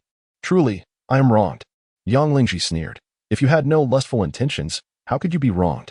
Su Si, clutching his bloody lips, lamented. "I met that woman at a bar, and we hit it off splendidly. Before I knew it, we went to a hotel, but she suddenly turned against me, accusing me of attempting to assault her. I did nothing wrong, and yet found myself imprisoned." Observing Liang Lingji shake his head once more, Lu Fei struck Su Si across the face, exclaiming, "Dare to act but not tone up, huh? Our brother Ji has even taken on the police. Do you think you can deceive him?" Upon hearing this, Su Si gasped, "Oh my, this person has assaulted a police officer? It seems I've been confined in a den of malefactors. What are you doing? What are you doing?" The prison guard glanced at the iron door. "Behave yourself." Yang Lingji whispered, "Fei, make him squat in that corner for a day." Lu Fei obeyed, kicking Su Si aside. "Did you hear? Brother Ji wants you to squat there for a day." Seeing that they had finally ceased their assault, Su Si felt a sense of relief and hurriedly picked up a water tray, squatting in the corner. In the blink of an eye, 3 days had passed, leaving only 2 days until the antique auction.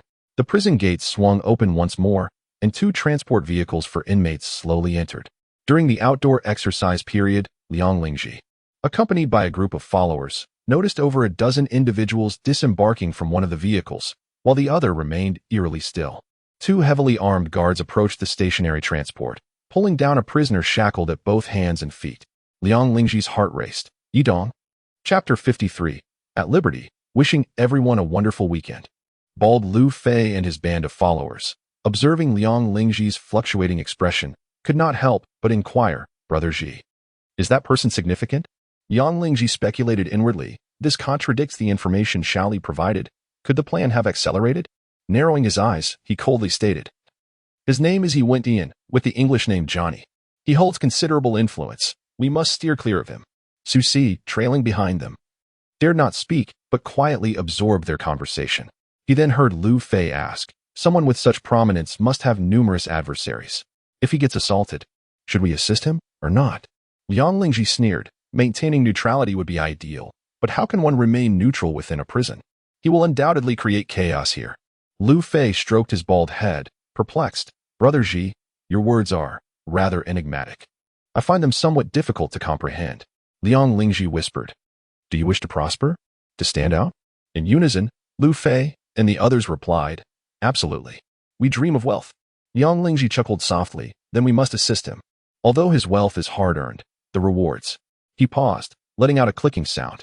Lu Fei's heart soared with delight.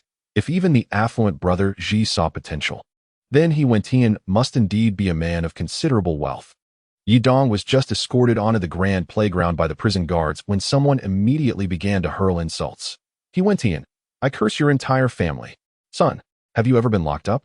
He Wentian, your death is imminent." The cacophony of jeers directed at He Wentian was relentless. Yet Yidong did not cast a glance in their direction.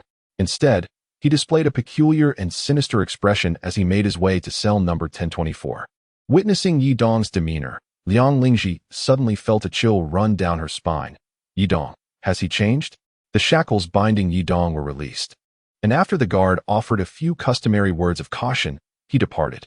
Before the murmurs among the inmates could escalate into inquiries, Yidong preemptively posed a question. He cast a cold gaze over the prisoners and declared, "Who holds authority here? Step forward." The 7 or 8 inmates seated on the bed all turned their attention to a robust man clad in black, erupting into mocking laughter as they anticipated the unfolding drama. "Shiga, this newcomer is quite audacious." With a swift motion, Shiga rolled off the bed and landed on the ground, retorting, "We have no intention of provoking you. Yet here you are, turning the tables on us, are you?" Yidong was entirely oblivious to what Shiga was saying. He merely declared, "From now on, I hold the authority here." Yidong extended his index finger and playfully tapped West Ji's nose, proclaiming, "I, He Wentian, assert that 1 is 1 and 2 is 2. I have declared that this place is under my authority. Henceforth, it shall be governed by my words." Without hesitation, Wesker retaliated with a swift punch aimed directly at Yidong's face. Yidong appeared to have anticipated Shi Ji's attack well in advance. He crouched slightly, and with a swift motion, his foot soared from behind, striking Shi Ji's face with unrelenting force, sending him soaring 3 meters away. A thunderous crash resonated as Shi Ji's body collided with the bed. How infuriating, witnessing their leader being assaulted. Shi Ji's subordinates immediately surged toward Yi Dong in a frenzied rush. Yi Dong let out a hearty laugh, launching a flurry of punches and kicks that swiftly incapacitated the 3 prisoners who had dared to advance. The remaining inmates, witnessing Yi Dong's formidable prowess, immediately faltered. Confronted by his relentless advance, they hastily opted to retreat, exclaiming, "You, do not be so arrogant." In response, Yi Dong nonchalantly blew on his fist and remarked with disdain, "A bunch of worthless fools. Not a single one can keep me entertained." Having taken a solid blow from Yi Dong, a terrified prisoner named Shiga, missing 2 teeth, shouted in panic, "What question are you asking, my friend?" Yi Dong shook his head, relentlessly pummeling Shiga with a series of punches. "I detest it when others disregard my words." The other prisoners, witnessing Yi Dong's fervent desire to beat Shiga to a pulp, felt a chill run down their spines. This could lead to murder. Someone is going to die. Nangu, the one referred to as such, had already sustained an injury to his chest from Yi Dong's earlier assault, and now he received a kick to his back, causing him to writhe in agony on the ground. I understand. From now on, you call the shots here." Yi Dong spat at him, exclaiming, "Consider yourself fortunate." Wailing ensued as the alarm blared. A throng of prison guards surged towards cell 102, for where Yi Dong resided. "Everyone, hands on your heads, crouch down on the ground. Immediately." At once, Yi Dong smiled faintly, clasping his hands behind his head, and boldly settled himself upon Nangu. Within the confines of the surveillance camera, Hui gazed on in astonishment. Is this truly Yi Dong? A vague sense of unease crept into her heart. How did things escalate to this point? The inhabitants of cell 1024 were dragged outside to face punishment, and without a doubt, Yi Dong emerged as the star of the prison today. Observing the battered faces of the 1024 inmates, while Yi Dong remained entirely unscathed, Liang Lingji, squatting on the playground, felt a mix of displeasure and concern. Inwardly lamenting, what has caused Yi Dong to act so oddly? This is deviating entirely from the expected script. Noticing Liang Lingji and Lu Fei whispering among themselves, Su Si, though hesitant to interject, recognized that Yi Dong had triumphed overwhelmingly in this confrontation. It seems that He Wentian is indeed not someone to be trifled with. A prison guard approached the doused and awakened Shigu with a baton in hand. "Xiao Shi, how did you sustain such grievous injuries? What on earth transpired?" Shigu, covering his mouth, lamented, "I was minding my own business in bed when he came in and assaulted me." Boo-hoo. Perhaps dazed from the beating, this robust man was, astonishingly. In tears, Nangu chimed in. "We tried to mediate, but he gave us a thorough thrashing as well." The prisoners chimed in, embellishing the tale, but Yi Dong, the subject of the commotion, remained silent, simply crouching on the ground with a mischievous grin. At that moment, a senior prison guard approached, holding a document. "Which of you is He Wentian?" The inmates collectively turned their gaze towards Yi Dong, stifling their laughter. "You're finished now. You're about to be confined." Yi Dong snapped his fingers at the guard. The guard nodded. "He Wentian, consider yourself fortunate. The charges against you have been dropped, and you are free to go." "What?" Shigu and the others looked on in shock. "He assaulted us, and just like that, he is being released?" The guard scoffed. "You 7 or 8 were defeated by one man. Who would believe that? Keep it up, and I'll ensure you all face confinement." The inmates on the playground erupted in disbelief. Has this corrupt officer been bribed? "Damn you, He Wentian. Does having money make you invincible?" Su Si, observing the battered Shigu and Nangu, could not help but sense the overwhelming dominance of He Wentian. Yi Dong paid no heed to the insults hurled at him. Instead, he laughed maniacally as he followed the senior prison guard out into the open. "Damn it, we cannot let him escape." A man with a scarred face glanced back at his subordinates, then forcefully shoved aside the guard before lunging at Yi Dong, shouting, "He Wentian, prepare to meet your demise." Chapter 54. Unexpected turns beware. Liang Lingji exclaimed in alarm. "He Wentian, someone is coming to kill you from behind." Before the prison guard in front of Yi Dong could react, he was already knocked several meters away by Scarface. "Die!" Scarface thrust the sharp stick towards Yi Dong's throat. Yi Dong let out a cold chuckle, seizing the wrist of the scar-faced man. Utilizing the momentum with which the scar-faced man charged at him, he swiftly pivoted and executed a backward throw. With a resounding thud, the scar-faced man crashed to the ground. However, his cohort, each armed with bamboo sticks, surged forward in unison.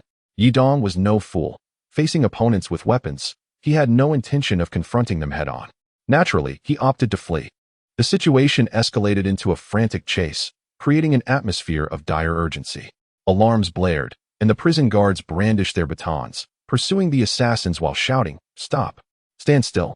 In the midst of the chaos, the prisoners lounging on the playground erupted in a cacophony of shouts. "Kill him! Kill him!" Lu Fei leaned closer to Liang Lingji, inquiring in a hushed tone, "Brother Ji, what should we do now?" Liang Lingji gritted his teeth, responding, "The opportunity for greatness lies before us. It is up to you to seize it." One of the younger members peered in and asked, "Brother Ji, do you mean we should eliminate Huentian?" Liang Lingji swiftly slapped him, exclaiming, "Get lost. How dare you entertain such foolish thoughts of criminality with such a dull mind?" The noise on the playground escalated as two rival gangs, already at odds, began hurling insults at one another. "What are you looking at? What about it? Do you want to fight? Come at me, you coward. If you don't, you're a wretch." In a heartbeat, the tension erupted into a full-blown brawl, plunging the playground into utter chaos. Yang Lingji felt a surge of excitement. "Now's the time. Let us go rescue Huentian." Lu Fei, evidently weary of poverty, took Liang Lingji's encouragement to heart and charged ahead, declaring, "Huentian, I'm here to assist you." Liang Lingji shouted in agreement, "Huentian, I too shall lend you my aid." Following Liang Lingji, a cadre of 7 or 8 subordinates, including Su Si, quickly joined the fray. The entire playground was engulfed in tumult. Upon witnessing Liang Ling's swift approach, Yidong felt an overwhelming surge of joy. This fool is certainly not adhering to the script. United in strength, Lu Fei and his comrades collided with the pursuing foes, scattering them considerably. With a mischievous grin, Yidong inquired, "Why do you choose to assist me?" Lu Fei responded with a hearty laugh. "Zhigo proclaimed that by saving you, we shall reap great fortunes." Yidong laughed maniacally, pointing at a tall figure and shouted, "Hold him down. I shall devour him alive. I assure you, all of you will become millionaires." Liang Lingji sidestepped, evading the tall man's thrusting bamboo stick, and deftly pulled him forward towards Yidong, exclaiming, "Yours." Yidong kicked away the tall bamboo stick with a swift motion, leaping onto the figure of the towering individual, and without hesitation, sank his teeth into the man's neck. A scream of terror and agony shattered the cacophony of the playground. Yang Lingji felt a chill run through him.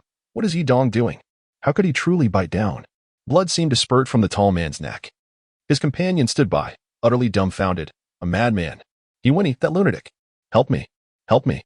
The tall man, initially paralyzed by fear, finally remembered to call for aid. "Brother, quickly pull this madman away."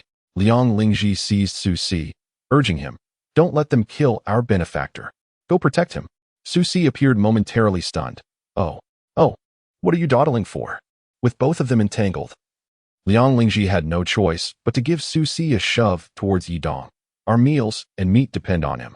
Suddenly propelled from behind by Liang Lingji, Su Si stumbled forward towards Yidong. Just then, a shout erupted from behind. "Huenti, I will take your life."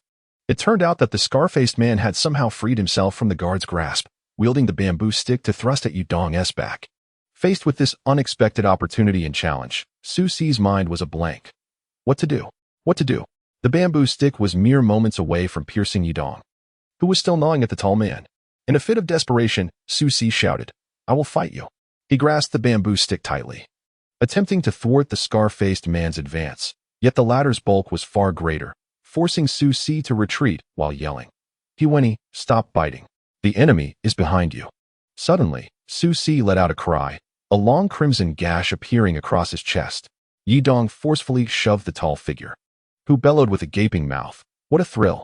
He grasped Su Si's shoulder, pulling him behind, and then executed a swift spinning kick that sent the scar-faced man crashing to the ground once more. "You dare to shout for my life?" He picked up a bamboo skewer from the ground and mercilessly stabbed the scar-faced man's abdomen dozens of times, exclaiming, "Kill me! Kill me! Kill me!" Su Si, panting heavily, witnessed the frenzied Huentian about to commit murder. This madman, this lunatic. He noticed that the scar-faced man seemed to have lost his breath. Yet Yidong relentlessly continued to jab the skewer into him. Another one down. Delightful. Su Si trembled, pointing at himself with a quivering finger. "Me? Is it me?" Yidong let out a cold laugh. "Indeed, it is you. Su Si." With a resounding thud, a powerful high-pressure water gun was unleashed upon the rioters on the playground. All prisoners, disperse immediately. Disperse at once. I warn you once more, disperse immediately." Yidong suddenly clapped Su Si on the shoulder, exclaiming, "Well done. Among my few friends, you are one." He appeared to be lingering in the moment, gripping a bamboo stick as he charged at another inmate. "You chased me just now. Go to hell." With a resounding bang, a dull gunshot echoed, and Yidong felt a sharp pain in his chest, noticing a small syringe embedded directly in front of him. "Ay, damn." Before he could finish his words, he succumbed to unconsciousness. Yang Lingji, witnessing Yidong being subdued, immediately complied, crouching on the ground with his hands on his head. Where did Yidong learn such acting? It's remarkably lifelike. The brief uprising, lasting less than 2 minutes, was swiftly quelled, and it was inevitable that the inmates would face judgment and punishment for their actions. Yidong awoke in a daze, only to find Hui Yin and Shaoli standing before him, their faces etched with anger. "What brings you here at such a time?" Yidong coldly inquired. "Isn't this the outcome you anticipated?" Hui Yin threw a stack of photographs onto Yidong's lap, exclaiming, "Have you lost your mind? Are you not aware that the human carotid artery is exceedingly fragile? Our police actor nearly perished at your hands." Yidong grinned broadly and said, "Isn't that special effects blood?" "It is indeed blood. But did you not realize that you bit into his flesh?" Yidong remains as nonchalant as ever. "What is the big deal?" Hui Yin picked up the photograph. "Take a look. Is the injury on his neck fabricated? Furthermore, if his abdomen weren't somewhat cushioned by fat, he might have perished on the spot." Yidong knocked the photograph from Hui Yan's hand to the ground. "You all witnessed the situation. It was a life-and-death struggle, not a trivial matter. Am I supposed to tell that person, 'Brother, hold on, I'm about to confront you'? Is that what you consider cooperation? Su Si isn't foolish. If he doesn't perform convincingly, how could I possibly intimidate him?" Just as Hui Yin was about to retort, Yidong interrupted. "I know how to measure my actions. Though I may appear insane on the outside, my mind is remarkably lucid. When I struck him, I wielded precision." Observing the escalating argument, Shaoli could not help but pull Hui Yin aside. "Enough. This situation is still under control, and the leader's plan is being executed smoothly." Yidong remarked coldly, "I never anticipated that Officer Li would adopt an unconventional approach, preventing us from directly approaching Su Si. Instead, he resorts to coercion and temptation to ensnare him. Truly, it requires both skill and audacity. Yet, this predicament certainly weighs heavily on us undercover operatives." His final remark, laced with sarcasm and self-mockery, left Hui Yin feeling rather uncomfortable. Master possesses profound wisdom. He has meticulously devised this plan based on Su Si's character traits. "What do you understand?" Yidong scoffed. "I do not comprehend." He abruptly rose to his feet, exclaiming, "Am I foolish? I fail to understand why I have been used as a pawn." Hui Yin was taken aback. "Yidong, you." Yidong questioned her. "Dare you claim that your intention in asking me to go undercover is entirely selfless?" Hui Yin lowered her head. "I. How did you know?" As she gazed at Yidong's figure departing in disappointment, the ripples in her heart could not settle. "Who divulged my circumstances to him? If my actions were to lead to his aberration, then..." Chapter 55. There is a reason for everything. Before Officer Li lay a stack of documents. He extracted one, inscribed with the words, "Confidential file of Feng Jun Kai," in bold black letters.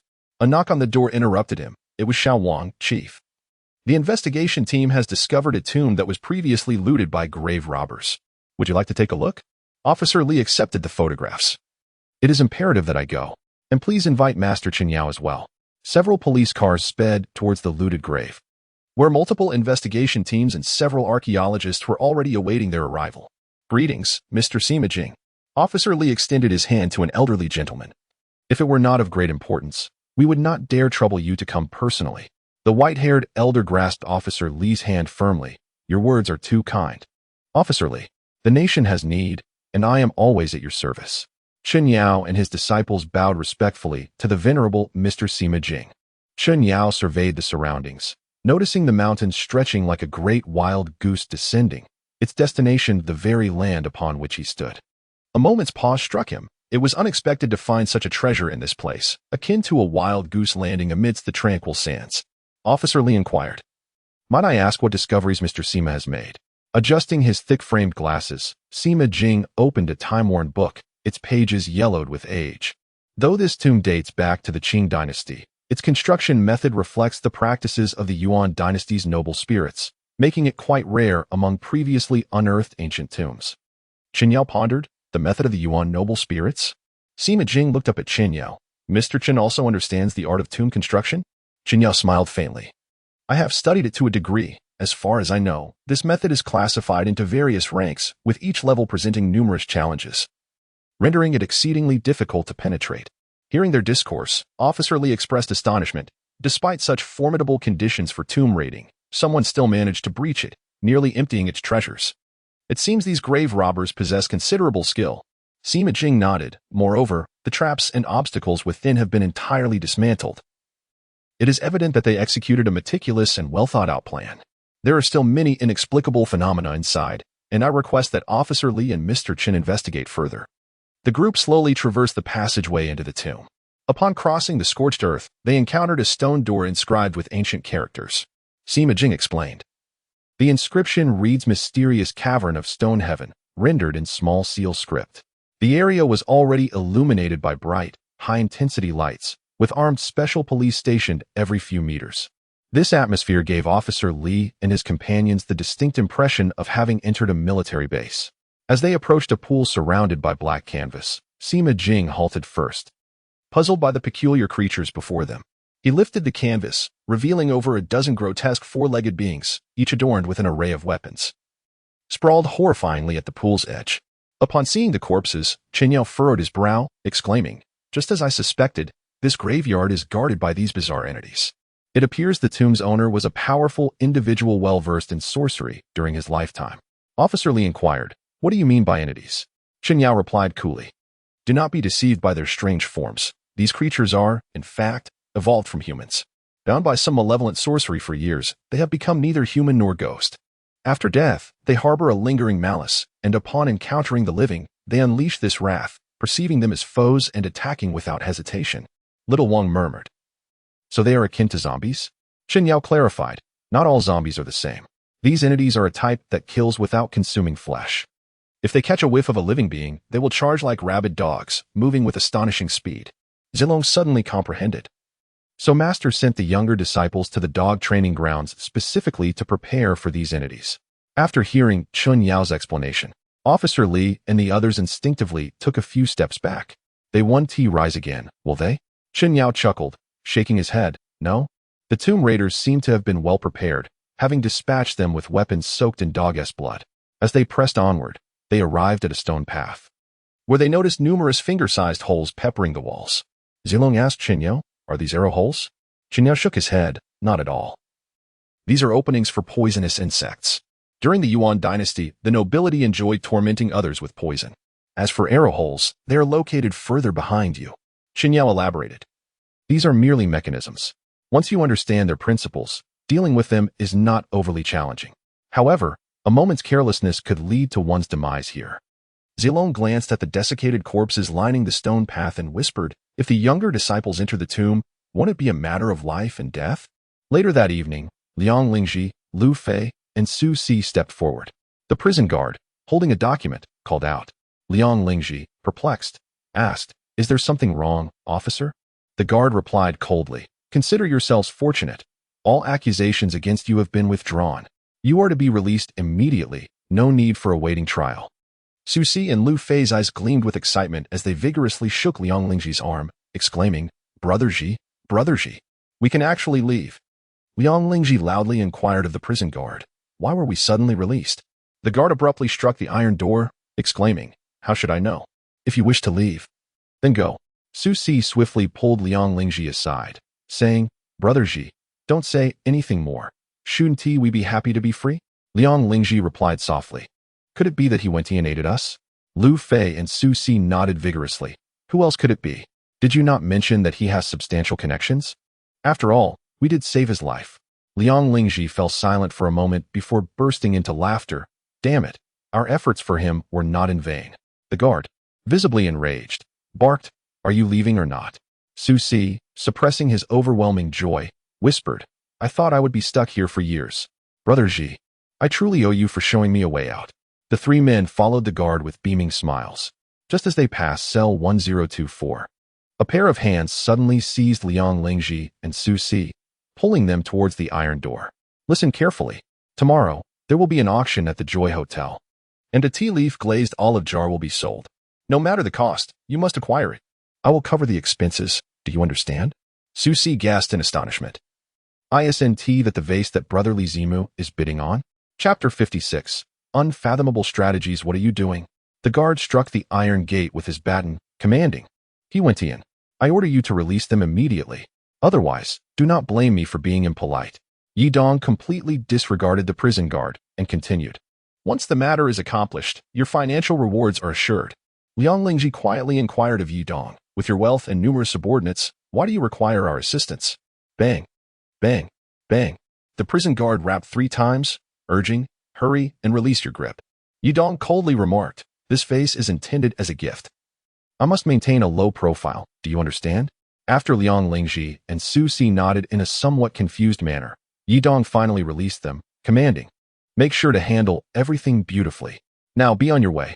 Lu Fei supported the two, who had been pushed aside, saying, let us go.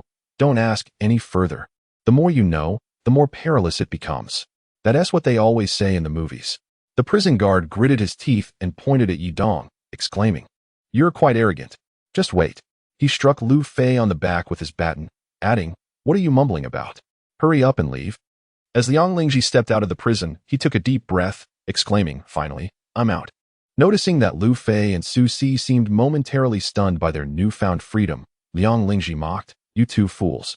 Why aren't you smiling now that you're out of jail? Lu Fei suddenly clapped him on the shoulder, saying, I didn't realize, Su Si, that you were following someone involved in big business. Su Si, feeling ashamed, replied, my brother is Li Zimu. He is quite capable. He mentioned that this time he could make a lot of money from reselling, but I was useless and ended up in prison at such a great opportunity. Yang Lingji scoffed, what skill does a mere reseller possess? I may not have billions, but I can still muster a few million. Leave the deposit matters to me. After making a phone call, a luxurious car swiftly arrived. Young master, you have endured much, the driver greeted. Su Si and Lu Fei were taken aback by the sight of the costly vehicle, realizing that Brother Ji was indeed wealthy. As they explored the interior of the car, they remarked, Brother Ji, you're also in big business. With a grin, Liang Lingji started the engine, saying, we both serve time. From now on, we are brothers. Lu Fei rummaged through the back seat and pulled out an old newspaper, which read, unruly wealthy heir jailed twice in 10 days, unrepentant after being fined for hiring escorts. Assaults officer on release day. Beneath the headline, a candid photo of Liang Lingji grinned widely, while beside it, a notice proclaimed the capture of a scoundrel. Much to the public's delight. Noticing Lu Fei and Su Si engrossed in the article, Liang Lingji inquired, what are you two fools so captivated by? Share it with me. Lu Fei's expression changed as he tossed the newspaper out of the car window, saying, nothing, just some ads for kidney supplements. Liang Lingji teased. You two look depleted. You certainly need a boost. Let me take you for a grand wellness treatment to cleanse the grime. Exchanging glances filled with excitement, Lu Fei and Su Si exclaimed, Brother Ji sure knows how to have fun. The three shared mischievous grins as they drove to an upscale club.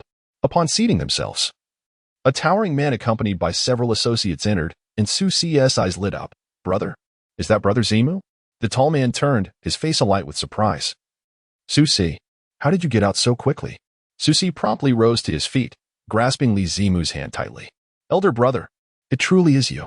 That woman has withdrawn her accusations, which is why I was released early. Li Zimu's eyes glimmered as he patted Su Si on the shoulder. It appears fortune has favored you. So, tell me, have you encountered any trouble? Su Si shook his head vigorously. I had the care of 2 friends during my time inside. Allow me to introduce them. This is Brother Ji, and this is Brother Lu Fei. Li Zimu squinted at Liang Lingji, suddenly brightening with recognition. Isn't this the recent sensation? Assaulting a police officer. Impressive. He extended his hand toward Liang Lingji. I am Li Zimu. My respects. Thank you for looking after Su Si. Allow me to cover your expenses for tonight. He turned to his subordinates, shouting, what are you standing around for? Greet Brother Ji. Brother Ji. His entourage responded in unison, filling Liang Lingji's vanity to the brim. Liang Lingji nodded with a smile. A pleasure to meet you. After glancing at his watch, he turned to Su Si. You catch up with your elder brother. Just remember to give me a call tomorrow. He retrieved 2 bundles of cash from his bag and stuffed them into Su Si's arms. I don't have much on me today, but use this for tonight. Su Si expressed his gratitude repeatedly. I understand, Brother Ji. Thank you, Brother Ji. Witnessing this, Li Zimu wore a smile, yet inwardly mused. Liang Lingji is indeed generous. He truly embodies the archetype of a spendthrift. Once Liang Lingji and Lu Fei had distanced themselves, Li Zimu's expression turned wary. See, it's not that I doubt you. But we must ensure our livelihood remains secure. You must remain vigilant. Do you comprehend what I am saying? Su Si nodded in agreement. You are right, elder brother. I will stay alert. Upon entering the private room, Su Si recounted in detail to Li Zimu how he had met Liang Lingji in prison. As Su Si narrated, Li Zimu stroked his chin thoughtfully. From what you say, Liang Lingji truly lives up to the reports. He is a veritable scion of excess. Such arrogance among the affluent. Su Si lowered his voice, addressing Li Zimu earnestly. Elder brother, aside from this matter, there is something significant I must share with you. We are in for a windfall. Li Zimu's eyes sparkled with intrigue. What do you mean? Su Si took hold of Li Zimu's hand. Elder brother, you know Brother Ji is wealthy, but more importantly, there is a figure in prison named He Wentian, who commands considerable respect, even from Brother Ji. Li Zimu squinted again. Is he the notorious young master He Wentian? Su Si was taken aback. Elder brother, you know him too? Su Si then realized that He Wentian's notion of discretion pertained to maintaining a low profile at the auction. He nodded. Elder brother, did you know that He Wentian insisted Brother Ji assist him in acquiring a vase, the very vase we are sending to the auction? Li Zimu's demeanor shifted to cautious again. How did you come by this information? How could such a person be conversing with someone like you? With a mischievous grin, Su Si casually removed his shirt and pointed to the scar on his chest. Brother, behold this scar. Li Zimu was taken aback. A blood-stained mark, not yet fully healed, stretched from Su Si's left chest to his right abdomen. Who inflicted this injury upon you? Su Si, seemingly proud, replied, that day, He Wentian was ambushed by his enemies in prison, and I rushed in to shield him from a blade. Otherwise, he would have perished. Li Zimu mused inwardly. It appears that Su Si has not only befriended the affluent Liang Lingji, but also established a connection with the formidable and unpredictable He Wentian. He inquired further, and then, Su Si beamed with pride. He Wentian mentioned he has few friends, and I am one of them. I was present when he asked Liang Lingji to auction the vase. I heard everything quite clearly. Li Zimu smirked. Rest assured, your intelligence has proven invaluable. Your reward will be substantial. Su Si was elated. Having received benefits from his brother here, he anticipated a lucrative windfall once He Wentian was released from prison. This unintentional stroke of luck might very well lead him to great wealth. It seems that this scar was worth the pain. Li Zimu pulled out his phone and sent a message regarding the auction. Li Zimu is submitting the tea leaf glazed olive vase, item number 0043. Starting bid adjusted to 15 million. After a moment's hesitation, he also messaged the second-in-command of the tomb raiding gang. Wei Yi. The starting bid has been raised to 15 million. Wei Yi replied, exercise caution. I entrust this matter to your management. Li Zimu responded, indeed, rest assured. He pocketed his phone, chuckling to himself. If it weren't for your sorcery, would I even consider informing you about the price increase? Dream on. He then whispered to Su Si, if we manage to align ourselves with the madman He Wentian, we shall never have to worry about money again. Officer Li, listening intently through the concealed transmitter attached to Su Si, heard every word of their conversation. Upon realizing their intentions to profit from He Wentian, he couldn't help but chuckle. Fortunately, your greed is evident. I fear more for your lack of ambition. Hui Yan presented a document, Master. There's also a piece of jade from the Yuan dynasty. Take a look. Chen Yao examined it closely before passing the document to Chen Yao beside him. Brother Chen, have you encountered this artifact before? Chen Yao received the photograph, his face lighting up with delight. The Tianzhao jade pendant? Chapter 57. Arriving as scheduled, Officer Li, intrigued, remarked, if even Brother Chen finds this intriguing, it must be quite extraordinary. With each photo Chen Yao turned, his excitement intensified. Li, my young friend. While the Rizhao jade pendant may not be exceptionally valuable, it is prized for its practicality. It contains a potent pure yang energy, providing significant benefits to cultivators, especially for the newly initiated Yi Dong and his companions, enhancing their physical prowess. Officer Li understood. So, Brother Chen intends to purchase it for Yi Dong. Chen Yao did not deny. The starting bid for this jade pendant has already reached 3 million. My savings, at most, amount to 300,000. So it seems I may not be able to purchase it. Officer Li smirked. Who would have thought, Brother Chen, that you possess such savings? Suddenly, Chen Yao lowered his voice and inquired, Brother Li, is there a way for you to assist me in acquiring this jade pendant? Upon hearing this, Officer Li's expression grew somewhat troubled. There is a way, but it does not quite adhere to the rules. noticing Chen Yao's apparent disappointment.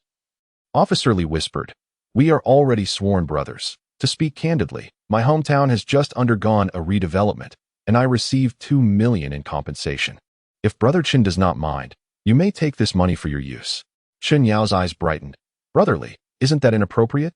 Officer Li interrupted, "With Brother Chen's capabilities, you could easily guide a wealthy individual or adjust some feng shui and acquire several million effortlessly. Yet, you choose to serve the public. For this alone, consider my small contribution merely a token of goodwill. Besides, it is a loan. Do not refuse, Brother Chen." Chen Yao felt elated, though he still murmured, "I feel quite embarrassed about this." Officer Li patted his hand. "Enough, it's settled. Just treat me to a meal after you acquire the jade pendant." Chen Yao chuckled softly. "Thank you, brotherly." The two exchanged smiles and resumed their discussion about the ancient tomb. The auction commenced as scheduled, with numerous prominent figures gathering, creating a bustling scene. The event manager took to the intercom and said solemnly, "Attention all units. Chairman Wan Tianzi and his entourage have entered the venue. Let us all remain vigilant and not neglect this golden opportunity." Soon, bodyguards Zhou Zhixing and Lai Jiu flanked Wan Tianzi and his wife, guiding the elegantly adorned Wan Zheng, Nian Shui, and several secretarial figures into the hall. "Uncle Wan, Auntie, greetings." A young gentleman hastily approached. Wan Tianzi nodded. "Xiao Dingxi, have your parents not accompanied you this time?"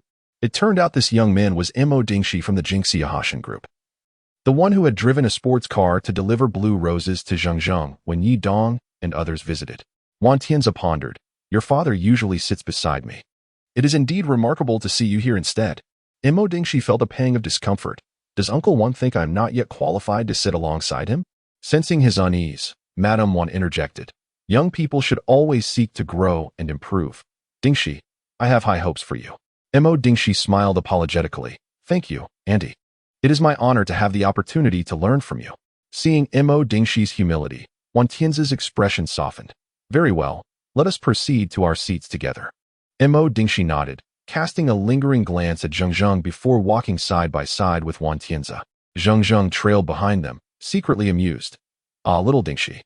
Encountering my father at the auction, what misfortune for you." A few men donned in black hats appeared outside the venue, and the impeccably dressed Li Zima hurried to greet them. "Boss Wei, Brother Lecking, Brother Lixing, why didn't you inform us of your arrival?" The trio was none other than the pivotal leaders of the tomb raiding gang, the strategist, Boss Wei, the tactician, Lecking, and the infiltrator, Lixing. Boss Wei coldly replied, "We feared complications, hence our visit." "What, are we unwelcome?" Li Zimu waved his hands repeatedly. "Not at all. Here is your entry pass. As the attendees are affluent, body searches are customary." Boss Wei accepted the pass, saying, "Thank you." With that, the three entered the venue. Li Zimu watched their departing figures with a scoff, muttering, "What pretentious airs. If it weren't for me, could you sell your goods at such a high price?" Susi whispered, "Brother, are these men the source of our goods?" Li Zimu retorted, "Do not inquire about matters that do not concern you, understand?" Susi's expression turned serious. "Yes, brother. Let's go. I hope they haven't stirred up any trouble," Li Zimu said as he led Susi into the conference hall. "Report, Chief. The individuals in the photograph have appeared. Their identities have been confirmed and closely match the images."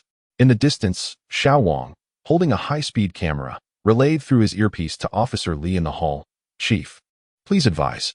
Xiao Mo, the 17th disciple of Wang Xiongfeng, the head of the Wuzhongmen martial arts school, and the one who single-handedly defeated Yi Dong and his two companions during training, was indeed seated in the leftmost section of the second-to-last row, occupying seats 3, 4, and 5. Officer Li quietly informed his companion Chen Yao, Brother Chen. The three individuals seated in the leftmost section, second-to-last row, are suspects in the tomb raiding case. Can you deduce anything from their appearances? Officer Li nodded, diligently noting Chen Yao's invaluable insights into their physiognomy. Chief, the fool has arrived, came Xiao Wang's laughter through the earpiece. His attire is simply ludicrous. Officer Li couldn't help but chuckle at Liang Lingji's outlandish appearance. Brother Chen, your disciple is quite the character. He must bring you endless amusement. Chen Yao sighed and shook his head. He probably has no idea that Nian Chue is here too. Nian Chue, seated beside Wan Zhengzheng, see that internally, this fool, what is he thinking? Flaunting himself like that? In this sweltering heat of August and September, he wears a heavy cloak without a care. As Liang Lingji passed by with a glamorous woman in his arms, Nian Chue couldn't hold back her scorn. Oh, Isn't this our recent media sensation? How quickly you've been released from your sentence. Yang Lingji nearly dropped his cigar upon hearing Nian Xue's voice. Oh no, how could she also be here? Officer Li assured me she wouldn't attend. He not only feigned calmness, but continued to act brazenly, walking while extending a hand adorned with numerous rings. Gently pointing towards Nian Xue, exclaiming, "This girl. Playful. Ha, ha." He chose not to linger before her for even a moment. Instead, embracing the beauty as he proceeded towards his designated VIP table. To the outside observer, Liang Lingji bore no distinction from a frivolous scion of wealth. In the art of pretense, Liang Lingji undoubtedly excelled. Nian Xue seethed within. Oh, so playful is it? Once this is over, I shall be playful enough with you. Various guests gradually filled the venue, and with the resounding clang of the gong, the eagerly anticipated antique auction commenced. Chapter 58. Spinning wealth like water. The auction began with a selection of comparatively common antiques, which naturally failed to capture the attention of prominent figures like Wang Tianzi. He quietly inquired of Zhang, "My dear, is there anything you wish to purchase tonight?" Wang Tianzi nodded with a smile. "I have noticed the bond you share with her over these past days. To be frank, she would never accept our money. But since she has taken a liking to this jade pendant, I shall present it to her in our family's name." Wang Zhengzheng nodded repeatedly. "Oh, father, you are so kind. In truth, were it merely a jade pendant from Rizhao, Wang Tianzi would not hesitate to acquire every antique present should Wang Zhuzheng express her desire." Next, the auction featured a jade pendant from the Yuan dynasty, reputed to possess mystical properties, such as gathering yang energy and warding off evil spirits. With an opening bid set at 3 million and subsequent increments of 100,000, Officer Li smiled, addressing Chun, "Brother Chun, your coveted item has made its appearance." Chen Yang, a seasoned veteran, felt a flutter of nerves. "Brother, this is my first time raising a paddle at an auction. I'm a bit anxious." Huh. Officer Li reassured him, "Nervousness is natural. I wish you success in acquiring your desired item." The auctioneer, beaming, raised the gavel. "Let us begin the bidding." 3,200,000. A paddle was raised. 3,400,000. 3,500,000. For million. Chen Yao clenched his paddle tightly, anxiety coursing through him. He licked his lips. "Li, I didn't expect so many to be interested in this jade pendant. The price is rising swiftly." 4,500,000. Officer Li urged, "Brother Chen, it's time to raise your paddle." Chen Yao nodded, yet had not raised it when a commanding male voice from the VIP section boomed. 6 million. Wow. The atmosphere in the auction hall erupted. "That's Wang Tianzi? Truly extravagant," raising the bid by 160,000 in an instant. "The Wan Ma Galloping Group is indeed formidable." Officer Li turned to see Chen Yao, who was raising the bidding sign halfway. His face darkened. Hence, he chose to remain silent. "Ah, Brother Chen, this exceeds our budget." Chen Yao slowly lowered his hand, awkwardly chuckling. "Indeed, it's beyond our means. Ha ha ha. 6 million, first call. 6 million, second call. 6 million, third call. Sold." The Rizhao jade pendant now belongs to Mr. Wan. After the auction of the Rizhao jade pendant concluded, several discreetly dressed men at the side of the venue departed. Officer Li's keen instincts stirred. The auction had yet to reach its peak, so why were these individuals leaving? Yet, he could not afford to be distracted, especially since Wei and his companions were present, and Liang Lingji's undercover plan had not yet been successfully executed. Wang Tianzi took the hands of Wang Zhengzheng and Nian Xue, saying, "Nian Xue, this jade pendant will serve as a gift from our family to you. It is our heartfelt gesture. Please accept it." Nian Xue could hardly contain her joy. "Such a precious jade pendant. For me." Zhengzheng chuckled. "Nian Xue, I noticed how mesmerized you were by the photo of the Rizhao jade pendant this morning. I figured you must truly adore it, so we decided to bid on it. Please accept it." Nian Xue understood that during their time together, the Wan family had never treated her as an outsider, so she refrained from pushing back. "Thank you, Uncle Wan." She then quietly expressed her gratitude to Zhengzheng. "Thank you, Zhengzheng." Zhengzheng held Nian Xue's hand tightly. "No, I should be the one thanking you." The auction continued, with items being sold one after another, culminating in the highly anticipated appearance of the tea leaf glazed olive jar. The auctioneer rattled off a lengthy introduction. But aside from the words royal, rare, precious, and anticipated, Liang Lingji grasped little else. The starting bid was set at 15 million, with increments of 500,000. At this announcement, the attendees erupted in astonishment, and the music in the hall swelled, elevating the auction's atmosphere to a crescendo. However, curiously, after the auctioneers called to start. A minute passed without anyone raising a paddle. Su Si, in a panic, exclaimed, "Where's my brother?" He asked Ji Gu to ensure that this jar is secured at all costs. Li Zimu wore an expression of anger as he discreetly cast his gaze toward Wei and his companions in the distance. The two locked eyes, and Li Zimu felt Wei's cold, furious glare pierce through him like a knife, sending a chill down his spine. "Heaven help us. Someone please raise a paddle." 16 million. A brazen voice erupted from the VIP section. Wow. An immediate increase of 1 million. Who is that person? It's the prodigal Liang Lingji. Just looking at that detestable face makes one want to slap him. But what can be done when his family is wealthy? Su Si vigorously shook Li Zimu's arm. "Brother. See, I was lying to you." Li Zimu finally breathed a sigh of relief. "Fortunately, you did not deceive me. Otherwise, we would have had to meet the king of hell tonight." 16. 5 million. Mo Dingshi glanced at Wan Tianzi. "Uncle Wan, I shall not be polite any longer." Uncle Wan nodded with a smile. "Let me take a look first." 17 million. The illustrious Mo Dingshi bids 17 million. Yang Lingji scoffed, removing the cigar from his mouth. 19 million. Wow, what a spendthrift. I am truly envious and jealous. Hearing the uproar behind him, Liang Lingji felt a surge of pride. It seems that after tonight, I, Liang Lingji, shall become the most remarkable second-generation rich man in the city. I have inadvertently ascended to the pinnacle of life. Mo Dingshi lowered his head with a smile, gently raising the bidding paddle in his hand. 20 million. Mo Dingshi chuckled. "Well, I still have some restraint."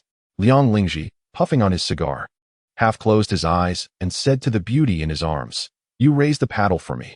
The beauty blushed and smiled shyly, raising the paddle. 21 million. Nian Shui's fervent gaze shot towards Liang Lingji like a precision missile. 3 shades of crimson. How splendid. Very well. 22 million. An elder in the VIP section raised his paddle. Shortly after, a woman followed suit. 22. 5 million. Those with experience knew that the genuine buyers were now emerging. 23 million. Liang Lingji lightly pinched the beauty's thigh. She nodded and smiled, raising the paddle high once more. Witnessing such fierce competition, Li Zimu and Su Si were utterly delighted. "Su Si, your intelligence is remarkable." 8 million has escalated to 23 million. It has more than tripled. In the corner, Wei Yi could not contain his amusement. Who would have thought these wealthy individuals would covet this bottle so much? Lixing lecking. "It seems we are poised to make a considerable profit this time." Lixing laughed. "That is all thanks to your brilliance, Wei Yi." Lecking chuckled. "I never imagined that the short Li Zimu had some acumen. He truly predicted that someone would vie for this bottle." 25 million. Wan Tianzi, unable to contain his eagerness any longer, finally raised his paddle.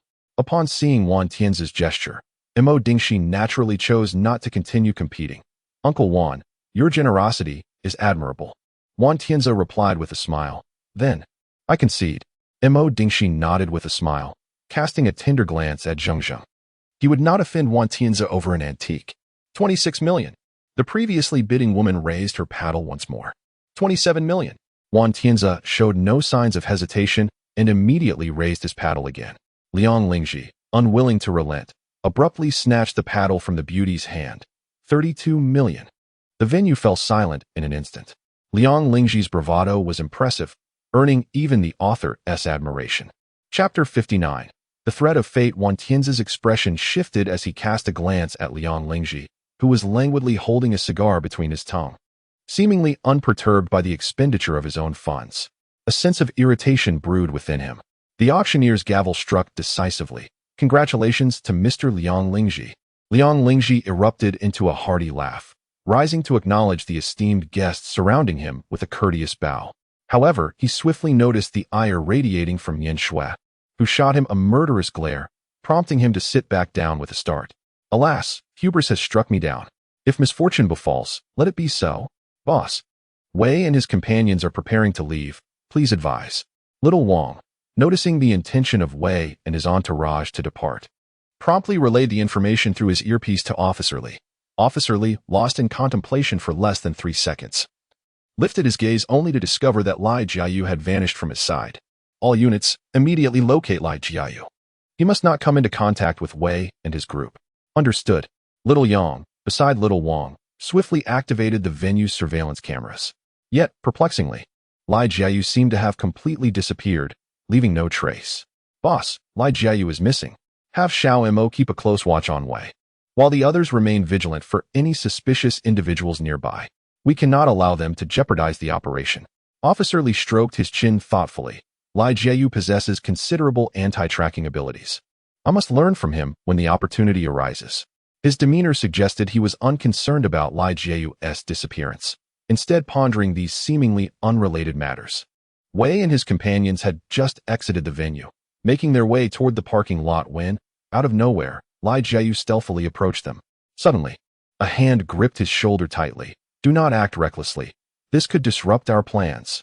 Li Jiayu swiftly countered, flipping the assailant's hand behind their back. Is it you? Hui Yin spoke in a hushed tone. Officer Li has devised a detailed plan. We kindly ask for your cooperation. A month has passed. What have you officers accomplished? Li Jiayu retorted coldly. Our young lady has been cooped up at home for far too long. As he attempted to push Hui Yin aside, she ensnared his legs with a swift move. We are at a critical juncture. We cannot afford any mistakes. If you insist on proceeding, we will truly incarcerate you. Bound by Hui Yan's grip, Li Jiayu could only watch helplessly as Wei and his companions drove away. Alas, they've escaped. Hui Yan finally exhaled, releasing her hold on Li Jiayu's legs. I apologize for the inconvenience. She retrieved her phone and dialed Officer Li. Master, Wei and his group have departed. Li Jiayu is with me and has not compromised our operation. Good, Officer Li replied as he hung up, turning to little Wang. Everything is under control. Now, let us focus on Li Zimu. Tonight, we shall ensnare him. After the auction, the net amount from Li Zimu's collection, after deducting various fees and taxes, totaled 12 million yuan. He held the hefty check in his hands, his heart overflowing with joy. This 20% commission amounted to 6 million. A staggering 6 million. My heavens. After carefully concealing the check, he hastily made his way to the bank, surrounded by Su Si and a few others. Boss, Li Zimu has headed to the bank. Came the report.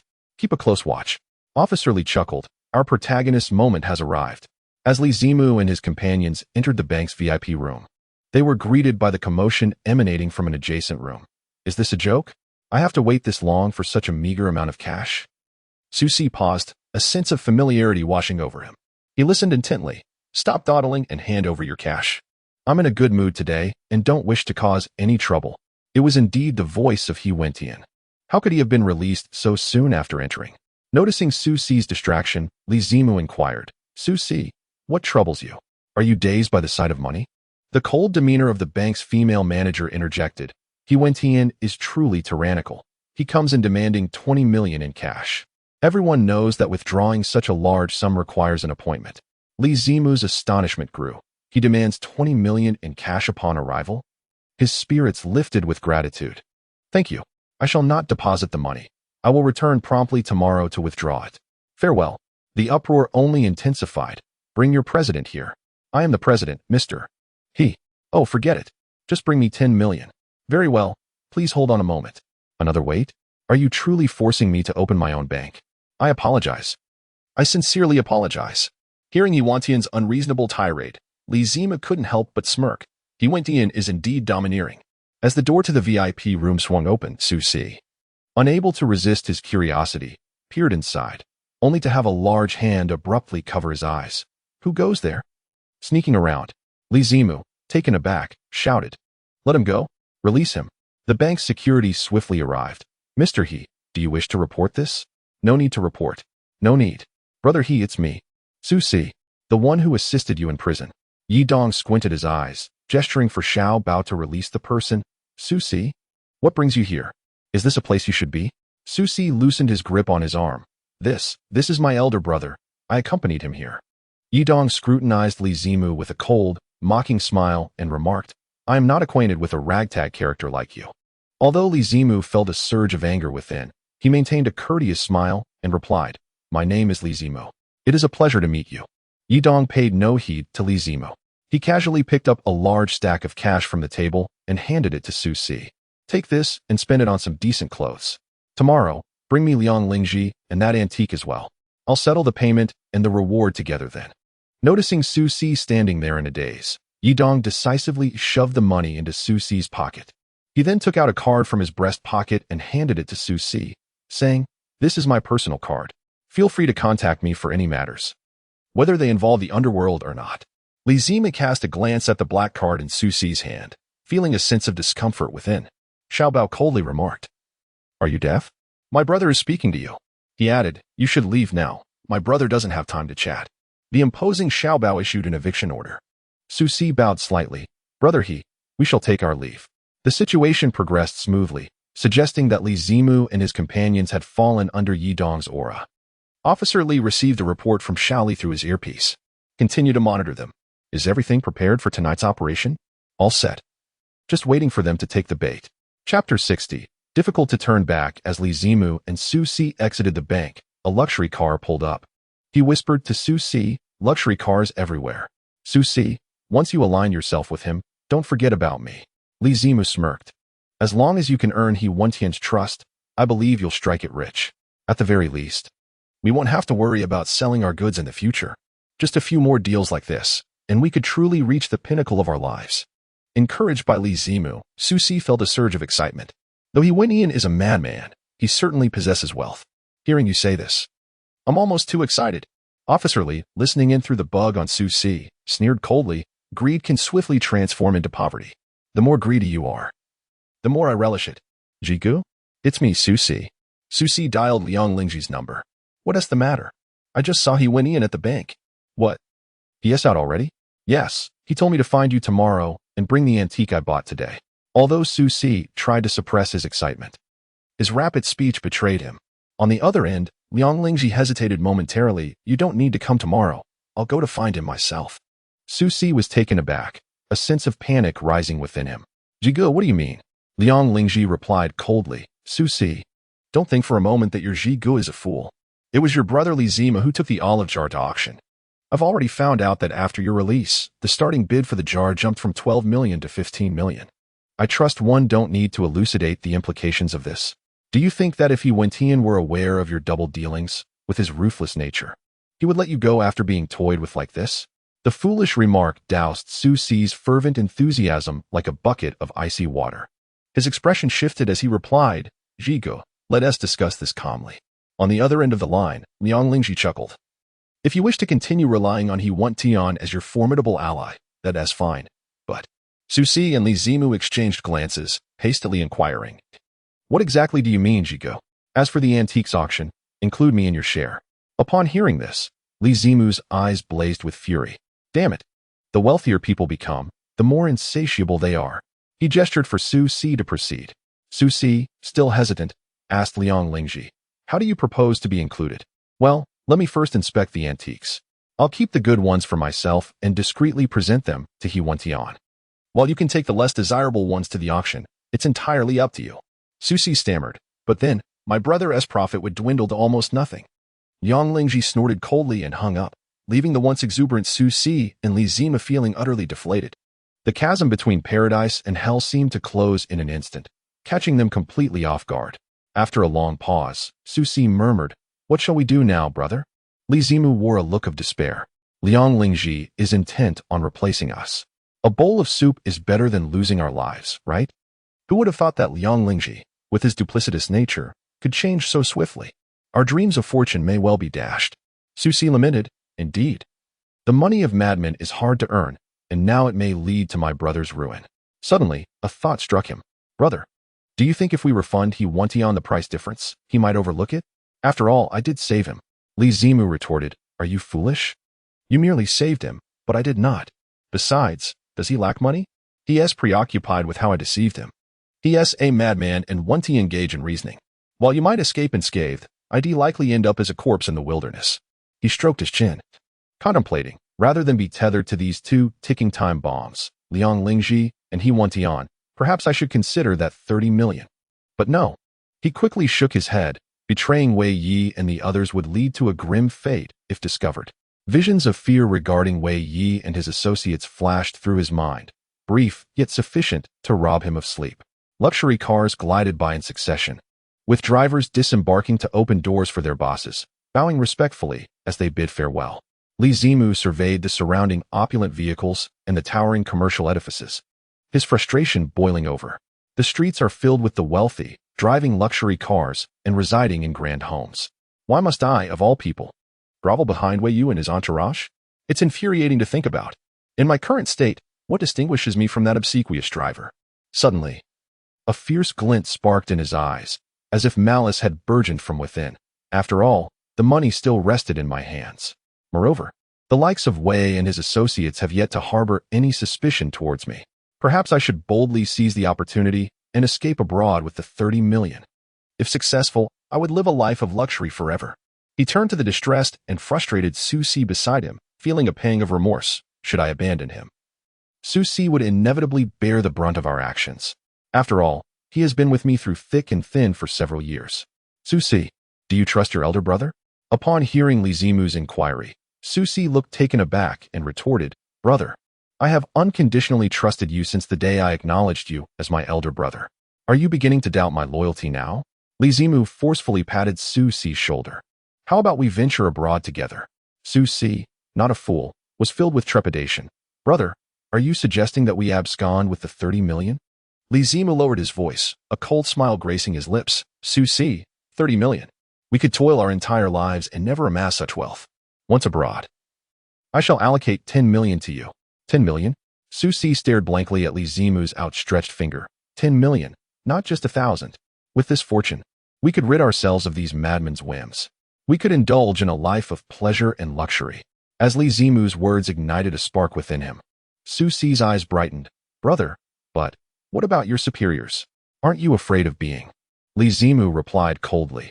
Those few are merely grave robbers. After all our time in this world, do we still fear them? The money is in our possession, granting us the upper hand. I have 2 friends who facilitate smuggling. We can escape tonight. It was a lie that Li Zimu was unafraid of Wei and his crew, for he had witnessed the last thief perish at their hands after being discovered while attempting to flee with stolen goods. Yet, the allure of vast riches compelled Li Zimu to take this perilous risk. Gasping, Su Si gazed at the resolute Li Zimu. Brother, I will follow your lead. Li Zimu grasped Su Si's shoulders tightly. Good brother, let us stake everything on this. In the monitoring room, Xiao Wang couldn't help but give a thumbs up to Officer Li. Chief, your plan is absolutely brilliant. How did you manage to so thoroughly understand the psychological dynamics between Su Si and Li Zimu? 2 months of meticulous preparation flashed through Officer Li's mind, and he chuckled softly. Comrades, Plan A has been successfully executed. Stay alert. The main event is finally about to unfold. Chapter 61. A flight to freedom. The reverse strategy devised by Officer Li has yielded further results, and the moment for Yi Dong and his companions to test it approaches ever closer. Early the next morning, Li Zimu and Su Si proceeded to the bank to withdraw the enormous sum. The stakes are high. They possess a staggering sum of 30 million. Officer Li instructed Xiao Wang, we must covertly ensure their safety and prevent Wei from locating them. Brother, who knew 30 million in cash could be so heavy? Su Si exclaimed, barely concealing his excitement. To be able to associate with you, Su Si, is worth a lifetime. Li Zimu was equally exhilarated. See, if we succeed in this venture, we shall indeed become lords. At 11:30 tonight, we shall take flight and live like kings. The menacing faces of Wei and his companions flashed through Li Zimu's mind, but were swiftly eclipsed by his avarice. Damn it, who cares about them? And for a penny, and for a pound, I will escape abroad tonight and see how they deal with me. As the 2 men exited the vehicle, 2 patrolling officers happened to pass by. Those preparing to commit misdeeds felt a twinge of unease. Su Si, still somewhat inexperienced, couldn't help but glance at the officers, inadvertently drawing their attention. Boss. 2 patrol officers are approaching Li Zimu, and Su Si, Xiao Wang, monitoring the situation, felt a surge of anxiety. Officer Li contemplated for a moment. Don't panic. Keep their walkie-talkies connected at all times. Su Si dared not breathe too loudly, lowering his voice to ask Li Zimu, Brother, what should we do? Li Zimu swallowed hard. Fear not. We haven't stolen or robbed. This money was withdrawn from the bank, and we have receipts. Good day, sir. Please present your identification. Facing the courteous officer, Su Si found it hard to relax. Sir, we were just enjoying our shopping. Why do we need to show our ID? Li Zimu forced a smile. Cooperate. We must comply. He retrieved his ID from his pocket and handed it to the officer while stealing a glance at them. After reporting the identification to headquarters, Officer 1 seemed to maintain his vigilance, asking Su Si, what is in that large bag? Open it for inspection. Su Si's back grew cold as he glanced at Li Zimu, then at Officer 2. struggling to articulate a response. Officer 2 squinted. If it's just clothes, why not open it up for us to see? Noticing Li Zima deep in thought, Officer 2, suspecting deceit, barked, You. Raise your hands above your head and slowly crouch down. Meanwhile, Xiao Wang, anxiously observing their every move from a distance, exclaimed, Boss, this situation seems off. Suddenly, the roar of an engine echoed from the street, unmistakably the sound of a sports car. Susie, what are you doing? A sleek sports car approached, its windows rolling down, revealing a punk-styled man stepping out with a smirk. Oh, being watched by the police? Need a hand? Startled, Susie and Li Zimu raised their hands high, only to see the man remove his sunglasses, revealing a confident demeanor. A mix of shock and joy surged through them. It was He Wentian. They had found their salvation. Two officers warily glanced at Yi Dong, stating, Sir, the police are conducting an official duty. Please refrain from obstructing our work and step back. Yi Dong chuckled coldly. The streets are teeming with people. I am merely passing through. Why do you single me out to step back while neglecting others? Do you look down upon me? Are you aware that even your captain addresses me with the respectful title of Brother Tian? How dare you, two lowly patrol officers, command me to retreat? Humph. Officer 1 glanced at the luxury car behind Yi Dong, and seeing his audacious demeanor, felt a surge of indignation. Step back when I tell you to. Do not dawdle. Yi Dong, emboldened by his audacity, advanced rather than retreating, taking a bold step toward Officer A. What? Is having a gun so impressive? Huh. Susie, observing that Yi Dong appeared unfazed by the officer's authority, felt a surge of confidence within himself. Indeed, does possessing a firearm truly confer greatness? Am I devoid of any semblance of privacy? Yi Dong sneered and said, Did you hear that? Put away your toy, will you? We have already begun video recording. I urge you, as a citizen, to conduct yourself with respect and refrain from incurring the charge of insulting a police officer. Yi Dong could not help but burst into laughter, shaking the phone in his hand. Do you think that if you capture us, we will not capture you in return? Gentlemen, let us not forget the crime of insulting citizens. His brazen demeanor was truly infuriating, rivaling that of Liang Lingji when he was showing off. Liang Lingji, what is wrong with me? Officer 1 returned the identification cards to Li Zimu and Su Si. In the future, when shopping, refrain from lurking around suspiciously. He then turned to Yi Dong, and you show a modicum of respect towards law enforcement personnel in the future. Yi Dong let out a cold laugh and respectfully saluted the officers, proclaiming, to serve the people. The author believes that these two officers must have seen their fair share of TV police dramas. Once the officers had walked away, Su Si and Li Zimu finally exhaled in relief. Yi Dong glanced at the two and inquired, What do you have there? Surely it can't be money? Li Zimu was taken aback, responding, No. How could we possibly have that much money? Yi Dong cast a scornful glance at Li Zimu, remarking, Indeed. It is evident that you two are nothing but paupers. He then turned his attention to Su Si, instructing Su Si. Do not forget to bring Liang Lingji and that contraption tonight. Change into something more presentable. Otherwise, the security will not permit your entry. Remember, I detest waiting for others. Watching the gleaming taillights of Yi Dong's car, Li Zima muttered in frustration, Damn it, ISNT it just because you come from wealth? What a nuisance. And yet you dare to call me a pauper. Su Si sighed, acknowledging, Well, at least he has helped us out of a predicament. He truly has grown audacious. Daring to confront the police directly. Let us cease our chatter and make haste. Although Li Zima felt disgruntled, he could not help but harbor a sliver of admiration for Yi Dong's bold exchange with the officer. This madman truly possessed an audacity that knew no bounds. Even when faced with drawn weapons, he stood his ground unwaveringly. It turned out that both Li Zimu and Su Si shared a fondness for TVB dramas. 4. Our vessel has arrived, Li Zimu exclaimed with excitement. Take this thing and let us go. Su Si gasped in shock. Brother, how do you have a gun? Li Zimu whispered, In smuggling, one encounters all sorts. Without a solid foundation, one cannot venture forth carelessly. Fear not, brother, I shall protect you. After settling the fee, the boatman, having exchanged covert signals with Li Zimu, instructed softly, Come aboard. Li Zimu retrieved a stack of cash from his pocket and handed it to the boatman, saying, As per our usual arrangement, this 100,000 is the deposit. Remember, weapons must remain concealed, the boatman affirmed, accepting the money and signaling his crew to set sail. With each passing moment as the smuggling boat distanced itself from the shore, the joy in the hearts of Li Zimu and Su Si intensified. When the coastline disappeared from view, Susi clutched the handgun in his possession tightly, exclaiming, "Brother, we are truly embarking on a journey to freedom." Li Zima nodded fervently. "Indeed, see, we have become true brothers in adversity." Susi's eyes welled with tears. "Brother, thank you." Suddenly, the boatman rushed in, panic-stricken. Disaster has struck. The customs officials have arrived. As the customs speedboat approached rapidly, the loudspeaker blared a warning. "Vessel ahead. Immediately cease all actions. And everyone on board must lay down their belongings for inspection." Damn it! How could the customs show up at this moment? We were just a step away. Li Zimu clenched his teeth, glaring at the armed customs officers while cursing under his breath. Chapter 62. Malicious intent. Suddenly, the sound of machine gun fire erupted outside, catching Li Zimu off guard in his resentment. The crackle of bullets slicing through the air made Susi's heart race. My goodness! Why is there gunfire?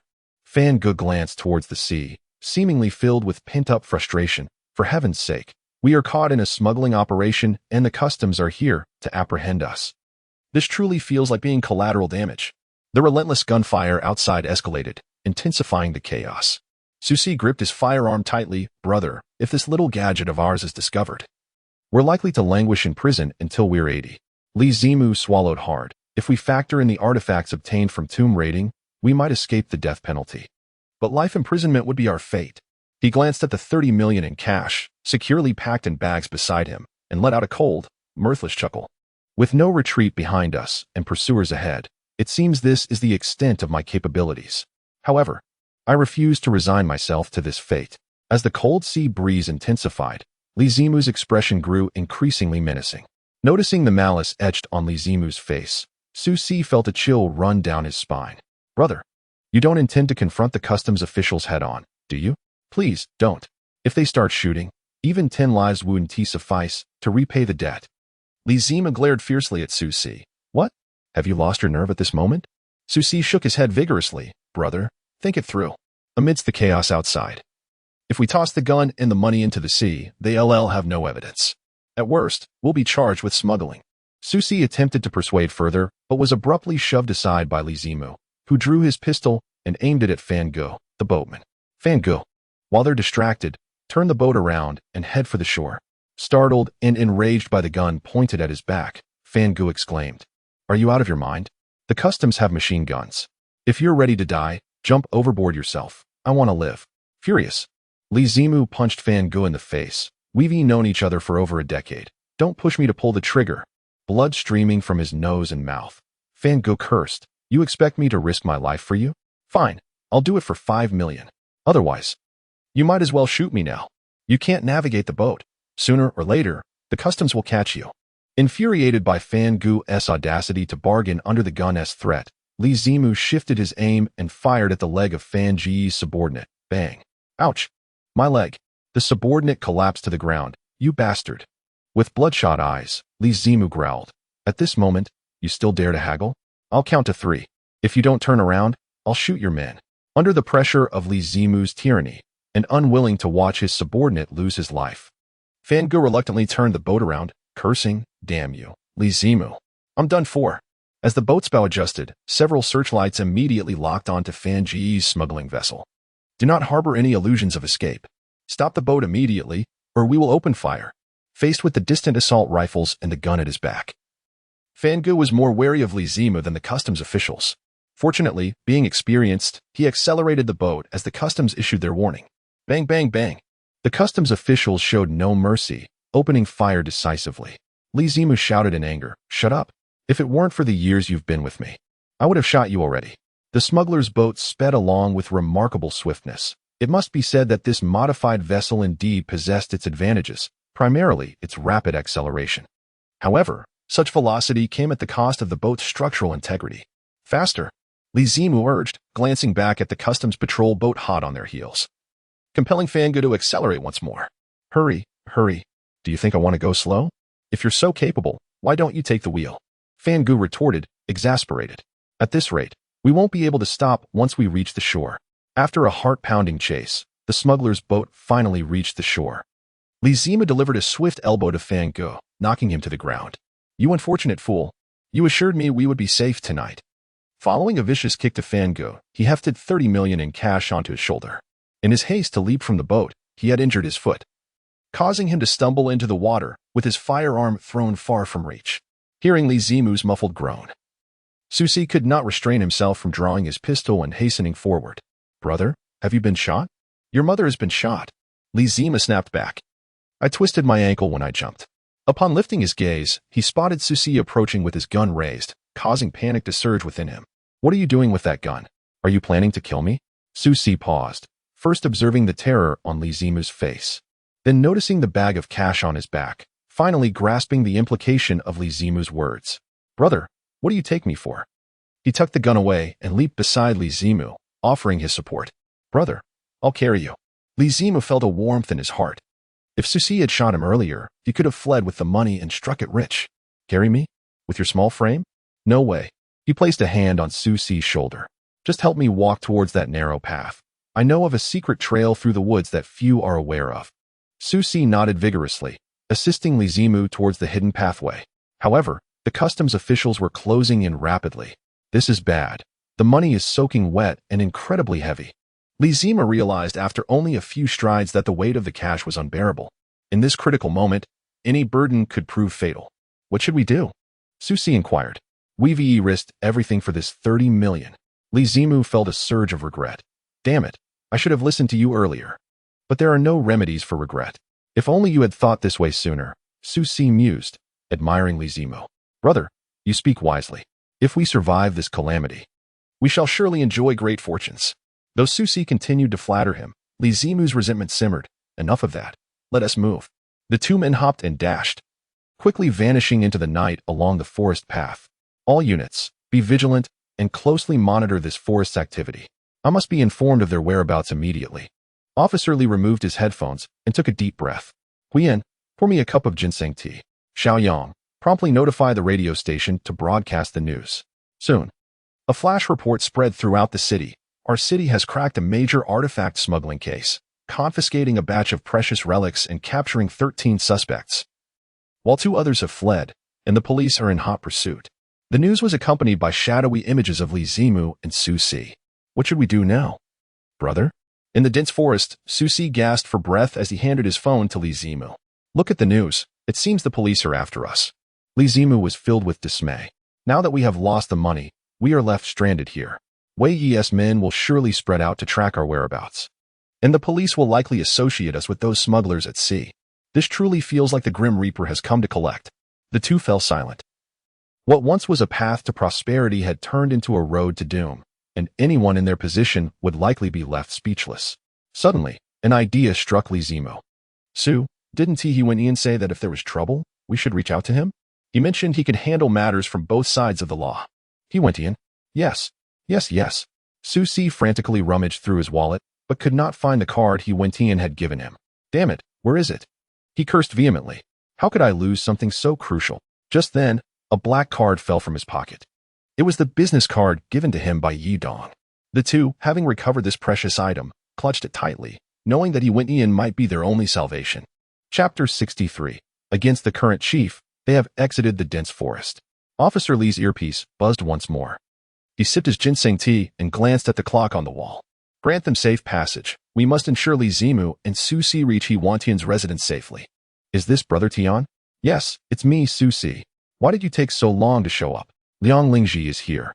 Why are you nowhere to be seen?" "Brother Tian, listen to me. I'm in trouble this time, and only you can save me." There was a pause on the other end. "Cut the nonsense. Do you think I'm unaware that the police are after you? Liang Lingji has already informed me of your identities. Are you out of your mind, trying to deceive me? Do you have a death wish?" "I'm not daring to, Brother Tian." Susi nearly dropped the phone in shock at Yi Dong's reprimand. "Brother Tian, considering that I have helped you before, please help me get through this. Stop whining. Come over, and we can talk. Send me your address, and I will send someone to pick you up." The call ended, and Yi Dong made no mention of Li Zimu, which instantly filled Li Zimu with unease. It seemed Wen did not regard him as a person at all. At this rate, his situation appeared dire. Soon, De Chun arrived in a car to escort the two away. "When you encounter Brother Tian later, if you wish to preserve your lives, refrain from uttering a single word. Remember this." Li Zimu and Susi exchanged glances and nodded repeatedly. expressing their gratitude. "Thank you, esteemed brother, for your counsel." The two followed Dachuan to a luxurious mansion on the outskirts. As the door swung open, a cacophony of raucous sounds erupted from within. "Beat him to death! Beat him to death!" A chill ran down their spines as they turned towards the source of the commotion, where they beheld two muscular men confined within an iron cage, engaged in a fierce combat match. He Wentian stood beside the cage, shouting enthusiastically, embodying the essence of a fervent combat enthusiast. "The iron cage competition is quite exhilarating." Dachuan grinned, explaining, "It's Brother Tian's favorite." "Useless. You fell so quickly." Yidong tossed a stack of cash into the cage, shaking his head in apparent disappointment. "Brother Tian, I have brought the people." After Xiao Bao lit Yidong's cigar, he stepped back, only to hear Yidong coldly inquire, "Su Si, I considered you a friend. Why have you brought along this riffraff?" Li Zimu understood that Yidong's reference to riffraff was aimed at him. Su Si hastily replied, "Brother Zimu has cared for me for many years. He is like an elder brother to me." Nearby, Liang Lingji sneered, "An elder brother? How can such a spineless person claim that title? If one must follow, then let it be someone like Brother He." Yidong slowly exhaled a plume of smoke, saying, "I heard from Liang Lingji that you are indeed art traffickers." Li Zimu licked his lips, hesitating for a moment before nodding. "Yes, that is correct." Yidong gently patted Li Zimu's shoulder and softly pulled him beside the iron cage. "Do not be deceived by my fierce demeanor. In truth, I am quite amicable. Here's the deal. If you can endure inside the cage for a minute, I shall overlook the deceit you have inflicted upon me. Let the timer commence." "Brother." Su Si pressed himself against the cage. "Tian Gu, I implore you, spare my brother. I beg of you." Yidong removed the cigar from his mouth, narrowing his eyes as he observed the scene within the iron cage. "No, no, no, your pleas are futile. You ought to beseech that muscular brute who is poised to battle your elder brother." Li Zimu felt a surge of fear. How could he possibly contend with such a towering, muscle-bound man? In less than 20 seconds, he had been struck twice, teetering on the brink of unconsciousness. "Elder brother, hold on," Su Si exclaimed, his face a mask of concern. "If you can endure this trial, you shall live." Dazed and disoriented, Li Zimu's mind flickered with a myriad of images, the disdainful looks from Wei and his companions, the luxury cars lining the streets, the throngs of beautiful women at the gala, the 30 million in cash nestled within his bag, the humiliation inflicted by He Wentian, the harrowing escape under the customs gunpoint, and Su Si's urgent calls resonating in his ears. These visions raced before his eyes. "I must rise above. I cannot perish here." With a fierce shout, he unexpectedly lunged at the muscular man, grappling with him. "Excellent. How intriguing." Yidong continued to clap against the iron cage. "If only you had acted thus sooner. You squandered over 20 seconds. Finally, a minute elapsed, and against all odds, Li Zimu, bloodied and battered, approached Yidong. "Brother Tian, you spoke truly. Regarding this matter, I implore you to grant me your forgiveness." Yidong smirked with a sideways grin. "You possess quite a talent. What is your name?" Li Zimu." Li Zimu coughed, nearly devoid of the strength to speak. Su Si hurriedly stepped forward. "Brother Tian, this time you must lend us your assistance." Yidong gently raised his finger and waved it twice. Everyone present, except for Xiao Bao and Dechun, instinctively stepped back. Yidong then spoke. "Liang Lingji, you stay." Liang Lingji was elated and responded, "Yes, Brother Tian." Yidong placed the cigar back between his lips and said, "Li Zimu, do tell." Liang Lingji scolded, "Did you really lose that 30 million? How infuriating." Yidong placed his foot on his left shoulder and exclaimed, "Damn it, I dare to deceive as well." He spoke coldly. "The righteous path has its police. Then who represents the underworld?" Li Zimu tightly covered his left shoulder, refraining from uttering a sound of pain. I have a connection with someone called Master Wei, and you may not believe it, but he possesses supernatural abilities." Yidong's eyes sparkled with curiosity. "Can you perform magic? What kind of magic is it?" Li Zimu repeatedly waved his hands. "I wouldn't dare, Brother Tian. I would never deceive you. I truly witnessed him using magic to kill a man. I even know the man's name. He was Pandahua. The work he was engaged in before his demise is the very work I am currently involved in, assisting Brother Wei in disposing of stolen goods." Yidong felt a sudden jolt within. It turned out that the previous trafficker had already met his demise, which explained why Officer Li mentioned the trail had gone cold. Why did Wei have to kill him? Li Zimu, casting a sidelong glance at Yidong, murmured, He intended to abscond with the funds." but was discovered and met a horrific end, nearly tortured to death. This was due to the superior quality of his goods. And he had granted me a 20% share. At 2:30 tonight, I was supposed to deliver the money into his hands, but I no longer possessed the funds to give him. Yidong removed the cigar from his mouth and inquired, "So, you have come tonight to beseech me for a loan to repay Wei Yi?" Li Zimu nodded fervently. "I implore you, Brother Tian. Considering that Su Si once saved your life, please assist us. We are truly at our wits' end." After a prolonged silence, Yidong, with half-closed eyes, replied with a smile, 30 million is no trifling sum, unless... Chapter 64. A dangerous game unless... Unless what? Li Zimu's anxiety surged as he questioned.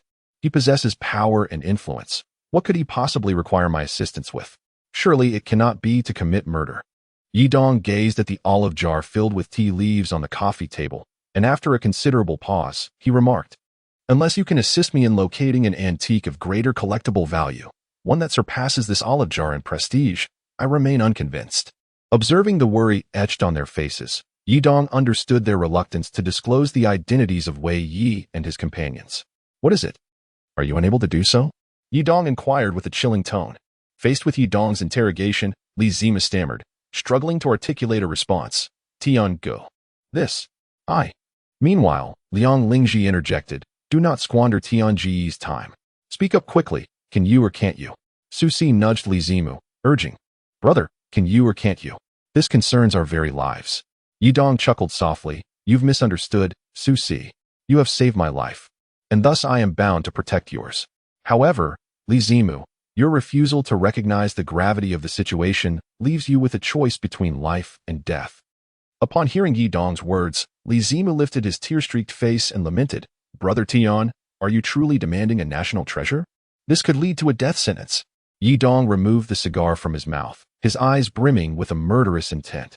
"The ship you encountered tonight, the one clashing with the customs, belongs to me." "What?" Upon hearing Yidong's words, Li Zimu was left utterly astounded. "Brother Tian, your ship isn't trafficking national treasures, is it?" Yidong's gaze pierced through Li Zimu's mind like a bolt of lightning. "Oh no. I have asked a question that should not have been posed." In a moment of frustration, Li Zimu slapped his own face. "How foolish of me. How foolish of me. Ha, ha, ha." Yidong smirked with a mischievous glint in his eye. "What if it is a national treasure? He went in, am bold enough to take responsibility." Li Zimu panicked. Is it truly a national treasure?" Yidong flung the cigar to the ground, exclaiming, "What the hell? How could the customs show up at this moment? I've lost a staggering 120 million. He glared fiercely at Li Zimu, demanding, "Pray tell, what were you doing there by mere coincidence? Is this affair somehow linked to you? And now you seek my assistance? You can't possibly be an undercover agent sent by the police, can you?" "And no. Li Zimu stammered in sheer terror. "Even if you gifted me with the courage of a lion, I wouldn't dare to provoke you, Brother Tian. I swear on my life. The loss of your national treasure has absolutely nothing to do with us. My presence there was purely accidental, I assure you, Brother Tian." At that moment, De Chun leaned closer to Yidong and whispered, "Brother Tian, for the sake of caution, why not handle it as we did in the past? I could eliminate all the suspicious individuals, and that would be the end of it." Li Zimu felt a chill run down his spine. Even though the confiscation of his belongings was not his concern, the knowledge of Yidong's secret now put him in peril. If he were to refuse Yidong tonight, he feared he might not leave alive. He glanced at the clock. There was but an hour left until the payment deadline. "Brother Tian," he implored, "if you would trust me for just a moment, what I am about to say could prove beneficial to you." Yidong turned his head, signaling him to continue. "If you deceive me with even a single word, I shall have you minced and fed to the dogs." Li Zimu licked his lips. "As far as I am aware, my previous associates are preparing for action once again. This time, they seem to be better equipped. I suspect it involves a significant deal. If successful, there is even a possibility of acquiring national treasure-level antiques." "How do you know this?" Liang Lingji inquired sharply. Li Zimu lowered his head. "What else could it be? I overheard it. Brother Tian, I am not deceiving you. This is truly what I heard with my own ears."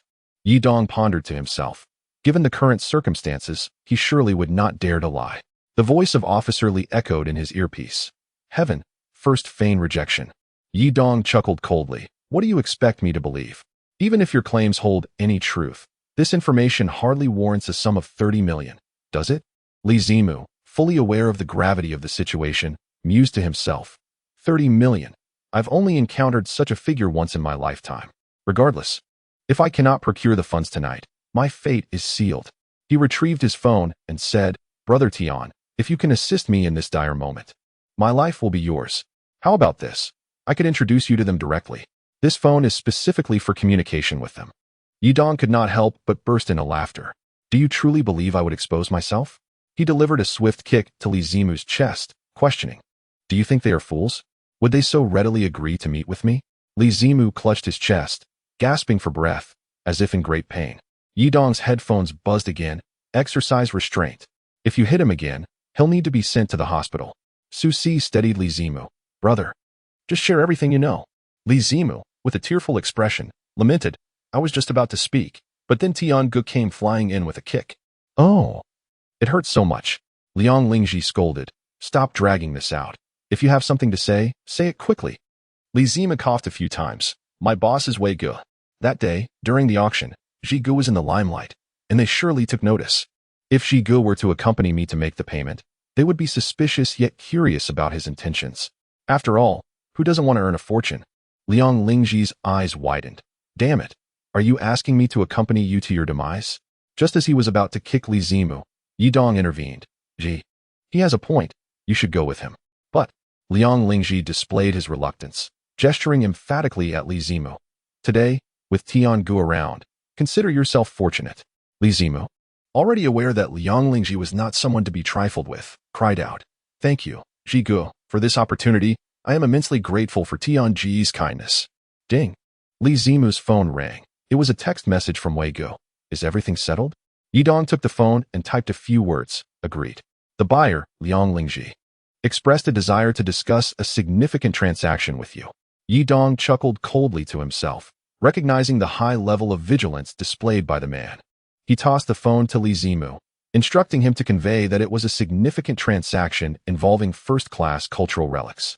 The phrase big deal was encoded as 01WW, a clever amalgamation of numbers in the initials of the term for cultural artifacts. No negotiations, came the chilling response from the phone. Li Zimu's hands trembled, for he was acutely aware that Wei Yi held the reins of his life and safety. If you fear him, do you not fear me? I am currently at their mercy, with all the money in their hands. If you cannot bring the funds by 2:30, you will meet the same fate. Should you deny me this opportunity, my demise is imminent. Wei Yi fell silent, realizing the gravity of the situation. After all, 30 million was at stake. A substantial sum in cash. Wei Yi, could there be something amiss? Li Xun queried warily. Li Chen concurred, adding, could it be that Li Zimu is under police surveillance? Wei Yi understood that this might very well be a police operation designed to ensnare larger prey. He coldly remarked, we must secure that 30 million. I also want to observe He Wentian and Liang Lingji, though it suffices that we do not rely solely on our own eyes. Li Xun chuckled. It seems your skills will come in handy. Wei Yi, I truly admire you. Lu Cheng applauded. Were it not for your presence, Wei Yi, I dare say our money would have been entirely devoured by He Wentian. Satisfaction swelled within Wei Yi, yet his expression remained impassive. If we align ourselves with He Wentian, we could indeed strike a lucrative deal. Thank you immensely. I will inform you of the time and place, he continued. Grateful.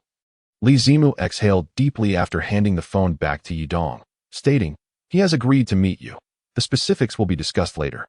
Yidong glanced through their chat records and couldn't help but sneer. In the end, it all boils down to money. Don't forget, it was my funds that saved you. Li Zimu felt a wave of relief wash over him, collapsing onto the ground. Thank you, Brother Tian. Thank you. Su Si firmly supported Li Zimu, brother.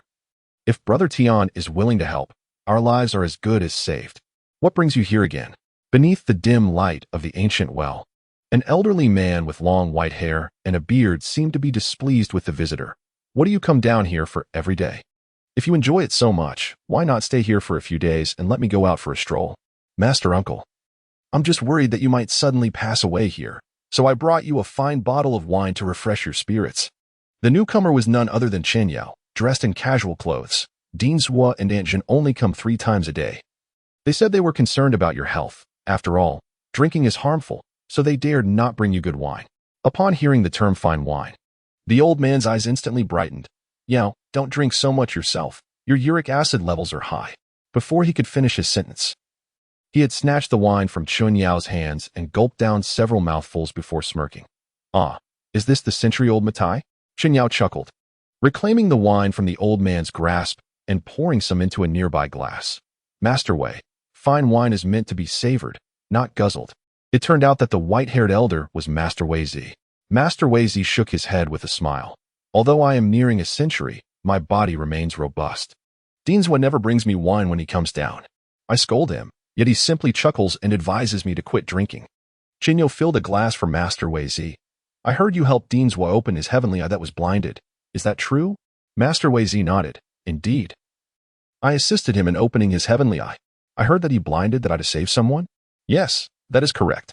Heaven took one of his mortal eyes, and I bestowed upon him a heavenly eye that ought to balance the scales. Chen Yao laughed heartily. Master Uncle, how is this a balance? I believe you opened his heavenly eye to observe whether the children at the orphanage are being haunted by spirits, right? Master Wei Zi chuckled. Why ask when you already know? The little ones are still innocent and cannot discern between good and evil. They are utterly unaware of the cunning and hidden spirits, not even realizing they are ghosts. Now that Zuolong possesses a heavenly eye, it greatly benefits the protection of the children. Chen Yao nodded. So, Master Uncle, when will you have the time to help my disciple open his heavenly eye as well? Master Wei Zi smiled. Haven't the three of the purple dragon already learned how to open the heavenly eye? They're the new disciples I took in.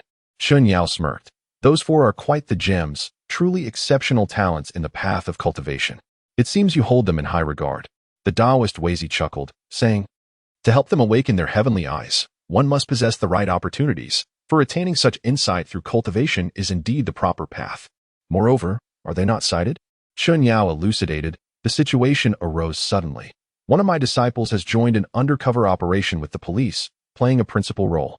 I merely wish to grant him the ability to see beyond the ordinary, just in case.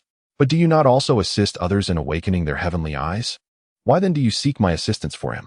Alas, I am merely preserving my spiritual energy to pursue that scoundrel Yulang. His spiritual prowess has been advancing rapidly. And should I falter, I fear I would not be able to contend with him. I understand. Leave the matter of assisting your disciple to me. Wei Zi Taoist then remarked. Yao, in these past decades of pursuing Yulang, you have certainly endured much hardship. Jinyo laughed heartily. That rascal Yulang has been pursued by me for decades. He certainly has not fared any better. Has it been nearly 30 years, and yet you have not laid down your vendetta? As for the hatred, I relinquished that long ago. My pursuit of him now is merely to uphold justice and cleanse the domain. Chen Yao raised his cup and drained the fine wine. Do savor these chicken wings, crafted by my daughter Nian Shui, who insists you, an old rascal, also experience her culinary skills. Nian Shui? I remember her name, but her visage eludes my memory. Since that incident, I have not laid eyes on her. Surely she has blossomed into a graceful young woman by now? Chen Yao nodded. Indeed, ever since that occurrence, everything has changed. Chapter 65. Night and day, how many times have you entered that stone chamber? Chen Yao inquired about the ancient tomb as he set down his wine cup. Wei Zi Taoist pondered for a moment. I have ventured there at least 8 times. If not 10. Why do you ask? Chen Yao smiled. What else? I merely wish to seek treasures and strike it rich. After all, with so many treasures within this ancient tomb, if I am not mistaken, one can only claim them once every 3 years, correct? You seem quite knowledgeable. Wei Zi Taoist chuckled. Yao, this eternal life tomb is enigmatic and unpredictable. It would be best for you to avoid it. Let this old man take the risk, at my age. It is time for ascension. Chen Yao shot him a sideways glance. Master Uncle, what do you mean by that? Do you look down upon your own disciple? Wei Zi Taoist stroked his beard and smiled. Consider it as you will. With Nian Shui and such a fine group of disciples, your focus should be on them. Chen Yao understood that Wei Zi Taoist wished to keep himself and his disciples from becoming entangled in this murky affair. This malevolent sorcerer has caused untold suffering over the decades. We must subdue him. Chen Yao declined Wei Zi Taoist's kindness. Furthermore, I have mentioned the matter concerning Yu Minglan. Zilong swore before me to aid her in clearing her name. Wei Zi Taoist sighed. You are as stubborn as your master. I suspect you have taught Zilong to be equally obstinate. Chen Yao chuckled softly, reminiscing about the time when he first began his journey in the path of enlightenment, often tormented by his master's stubborn temperament. Now, unexpectedly, he found himself resembling his master in his old age. Wei Zi Daoren nodded slowly, his gaze filled with nostalgia. Indeed, quite a resemblance, he said, gripping his wine cup tightly. Had it not been for his obstinacy, he would not have met such a tragic fate. A pang of sorrow struck Chen Yao's heart. Though my master did not meet a peaceful end, I believe he harbored no regrets. Yao, I fear that the burden of cleansing the sect may weigh too heavily upon you. Wei Daoren poured himself another glass of wine. Do you think the current events are related to Yu Lang? Chen Yao pondered. As far as I know, the Ming Paluo sect, while enigmatic, does not possess the skill to bewitch the mind with demonic melodies. However, Wei Daoren interjected, however? In a hushed tone, Chen Yao replied, however, Yu Lang does indeed master the art of soul-snatching melodies, having learned it over 30 years ago. This aligns disturbingly well with the timing of Yu Ming Lan's demise. Wei Daoren nodded thoughtfully. You suspect he imparted the soul-snatching melody technique to the Ming Paluo sect? Chen Yao sighed bitterly. If that is the case, we are in deep trouble. Yu Lang is notoriously possessive. He would not easily share his techniques. Should he have taught the soul-snatching melody to the Ming Paluo sect, it would imply that he acquired something he desired from them, perhaps a potent magical artifact or some arcane secret. Feeling a twinge of shame, Chen Yao admitted, despite having the upper hand in our encounters over the years, I have never managed to capture him. To my recollection, he has not employed any of the Ming Paluo's techniques. Though the secrets of Ming Paluo are indeed mysterious, they should be manageable for you against those demonic arts. Wei Daoren remarked with a wry smile. Yu Lang is exceptionally gifted. Yet he has chosen a wholly misguided path, likely indulging in reckless abandon with the techniques of Ming Paluo. Wei Daoren nodded again, raising his chicken wing in salute. Please extend my gratitude to Nian Shui. After bidding farewell to Wei Daoren, Chen Yao made his way to the safe house where Yu Dong and the others were gathered. He observed them practicing their Dao techniques under the guidance of Zilong. Master, when Xing noticed Chen Yao's arrival and was about to greet him, but he was halted with a finger to his lips. Sure, do not disturb them. Chen Yao understood that Yi Dong, having wrestled with restlessness throughout the day, could only find solace in the practice of cultivation. Yi Dong possesses exceptional insight. If he can endure this training, he may one day achieve greatness that surpasses even Zilong. 2 hours later, Yi Dong and the others emerged from their room. Laughter filling the air as they spotted Chen Yao, their faces lighting up with joy. Master, why have you come so late? Chen Yao smiled warmly. I was concerned and came to check on my beloved disciples. The disciples felt a comforting warmth in their hearts, while only Zilong mused to himself. Ah, my junior brothers, this is but a poison before sleep. These chicken wings are made by Nian Shui. Do give them a taste. Chen Yao's eyes sparkled as he handed the chicken wings to Liang Lingji. Lingji, he said, this dish was specially prepared for you by her. She insisted I deliver it to you personally and watch you finish it. Liang Lingji, filled with delight, exclaimed, Master, you truly have gone to great lengths for me. Nianxue. Oh Nianxue, you may jest, but deep down you truly care for me. Xiaobao interjected with disdain. A man lost in the sea of love is easily drowned. Dachuan added coldly, love arrives too swiftly, like a tornado, lifting you to great heights only to cast you down to the netherworld without the need to change flights. Quite convenient. Indeed. Yang Lingji swayed with pride. The bitterness emanating from you two is palpable. Why not simply admit your jealousy of me? As he took a bite of the chicken wings prepared by Nianxue, each chew transformed his expression into one of grotesque discomfort. Within moments, his face resembled a withered bitter gourd, displaying an unappealing countenance. Bitter gourd, what have I done to offend you? It turned out that these wings were infused with an extraordinarily spicy pepper, crafted as a formidable punishment for Liang Lingji's arrogance at the auction. Unable to contain himself, Liang Lingji shouted, this is unbearably spicy. Just as he was about to spit out the meat, Chen Yao remarked, Nianxue specifically asked me to ensure you finish it. If you were to vomit, I would find it quite challenging to fulfill my obligation. After the merriment, Chen Yao assessed the progress of Yi Dong and the others in their training. Although Xiaobao and Dachuan had not made rapid advancements, their remarkable physique and solid foundations were commendable. Hearing Chen Yao's praise, Xiaobao and Dachuan beamed with pride. Liang Lingji inquired, Master, what about me? Chen Yao patted Liang Lingji's shoulder. As for you, while your diligence in cultivating Taoist arts does not match that of the other three, your mental acuity has significantly improved. If you were to abandon your studies in the Tao and pursue acting instead, you would surely carve out a successful path. Chen Yao was acutely aware of the burdens that weighed heavily upon Yi Dong's heart. The responsibility of being an undercover agent was immense, and the prolonged mental strain could drive a person to the brink of madness. Yet, Yi Dong had astonishingly managed to transform this overwhelming pressure into a source of motivation. Truly a talent worthy of cultivation. What Chen Yang remained oblivious to was the additional sorrow that plagued Yi Dong, his inadvertent knowledge of Hui Yan's past, particularly the matter concerning Fang Junkai. Suddenly, the sound of Yi Dong's phone pierced the silence. Tiangu, Wei has confirmed the time and place for the meeting. It is set for 3:47 a.m. tonight at the abandoned chemical factory on the outskirts. He mentioned that apart from you, Jigu, and myself, you may only bring one bodyguard, and we can only travel in a single vehicle. Aside from my phone, none of you are permitted to bring any additional devices. Upon receiving the message, Yi Dong promptly reported to Officer Li. Officer Li sent a message stating that Hui Yan would accompany him as his bodyguard for this operation. Chapter 66, Confrontation. According to the editor's guidance, the title of this book has been officially changed to Urban Ghosts and Gods. Well, this is the final version of the title, although there remains some lingering tension between Hui Yan and Yi Dong. Both set aside their personal feelings in light of this crucial step that could directly influence the progress of their plan. Hui Yan handed them several ultra-thin bulletproof vests, instructing them to wear them and to ensure that no listening devices were present on their persons, reminding them to remove any such equipment. Liang Lingji inquired, "Without any listening devices, how will we secure their conviction?"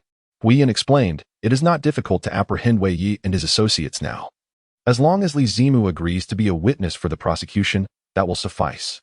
However, our ultimate goal for this operation is to capture the elusive sorcerer hidden in the depths. In comparison to the previous undercover agents who could only approach the fence, the current plan has made significant progress, as the fence is now entirely within Yi Dong's control." Yi Dong also agreed to remove the eavesdropping devices. "This meeting with Wei and his associates is of utmost importance.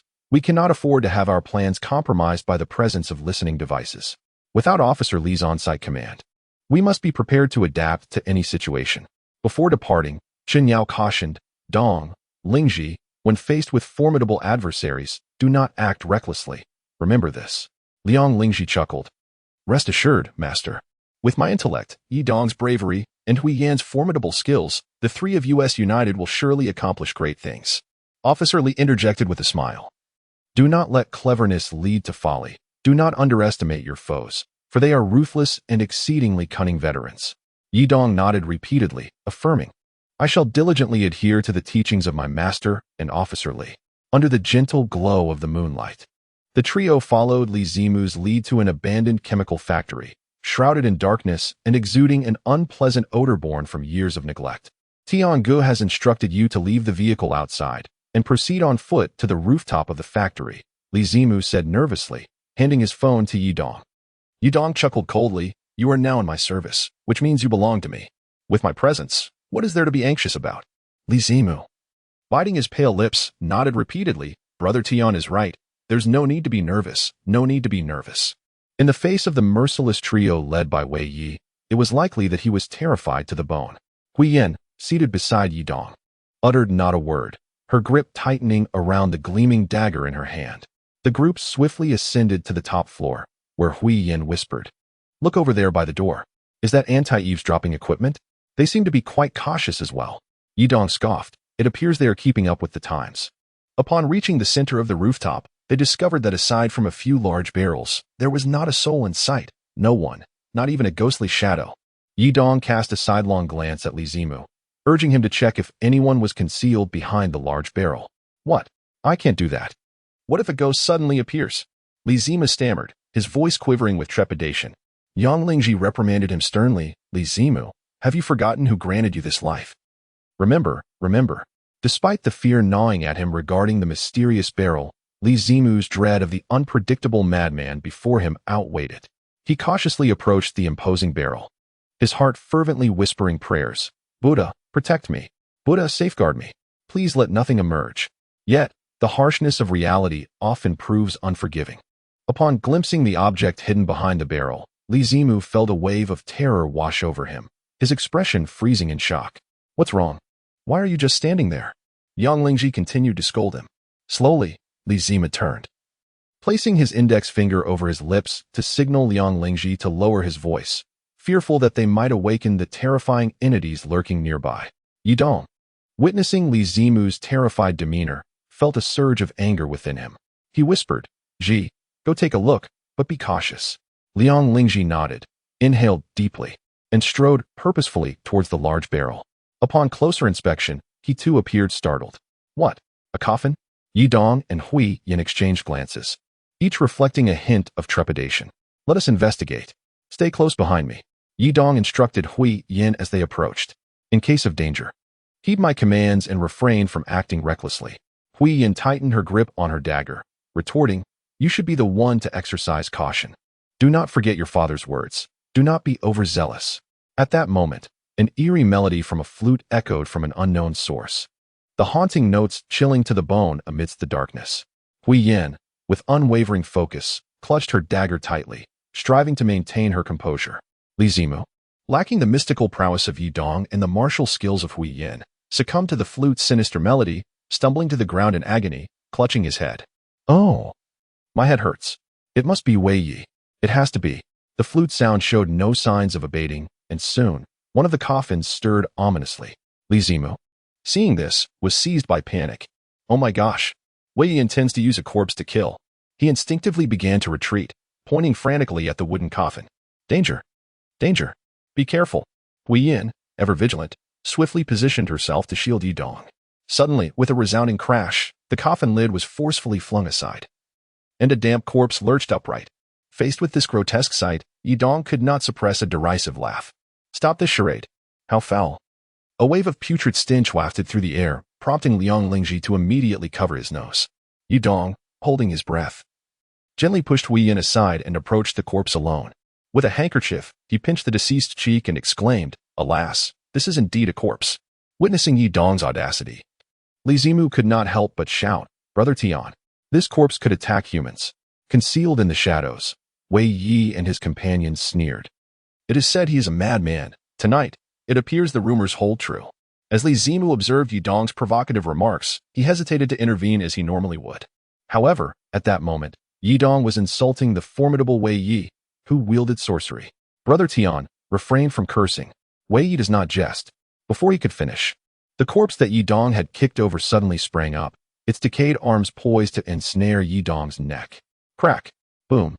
The sound of breaking bones echoed as the corpse's arms were severed by a sharp weapon, its head nowhere to be found, and the body was sent flying several meters away. A master indeed. Li Xun, hiding beside Wei Yi, could not conceal his admiration. "I did not expect such prowess from this beauty." Li Cheng laughed. "If you possessed his wealth, you could find someone with even greater skills to serve you." As for Hui Yan's timely rescue, Yi Dong seemed unfazed, laughing heartily, "A paper tiger. And this is how it attempts to frighten me," he went in. Boom, boom, boom. The three coffins quietly resting on the ground began to tremble violently, their lids flying off as three corpses lunged at Yi Dong without a word of greeting. Hui Yin let out a cold snort, her blade dancing gracefully as she swiftly dispatched the two corpses to her sides, just as she was about to sever the head of the central corpse. Yi Dong's icy voice interrupted, "Let me handle this." Taking the dagger from Hui Yin, he struck with precision, swiftly dismembering the corpse's arms. With a powerful kick, he sent the corpse crashing to the ground. Before it could rise again, Yi Dong planted his foot firmly on its head. "I care not whether you are human or corpse. If I have not commanded you to move, then lie still."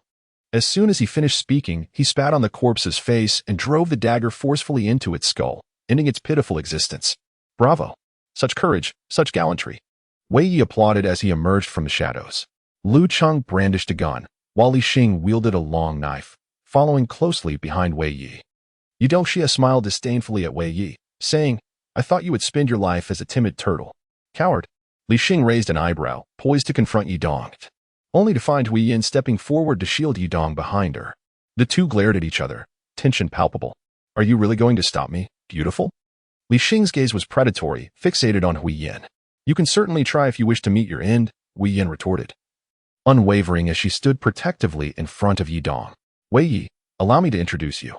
This is Tian Gu, He Wen Tian, and this is Yi Gu, Liang Lingji. And this is Sister Yin Hui." It turned out Hui Yin had simply changed her name to Yin Hui. It seemed Officer Li's naming skills left much to be desired. Yi Dong remarked coldly, "So you are Wei Yi? It truly is a challenge to meet you in person." Yi Dong gazed at the lifeless body on the ground, his eyes filled with astonishment and suspicion. "Can you truly manipulate these corpses?" he inquired. It is merely a trivial skill, Wei Yi replied with a knowing nod. Controlling the dead is, for me, not a formidable challenge. Yi Dong nodded, seemingly exhibiting a profound interest, quite intriguing. In contrast, Wei Yi harbored a cold sneer within. This lunatic truly is a reckless fool. What brings you to us? After a brief exchange of pleasantries, Wei Yi finally delved into the crux of the matter. Yi Dong lit a cigar and remarked, what else could there be? I desire the finest treasures.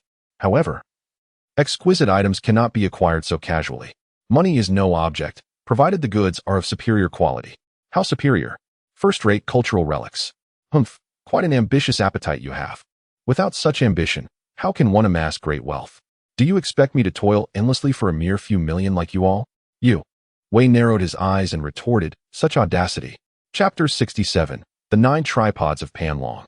Yi Dong exhibited no fear in the face of the impending wrath of Master Wei.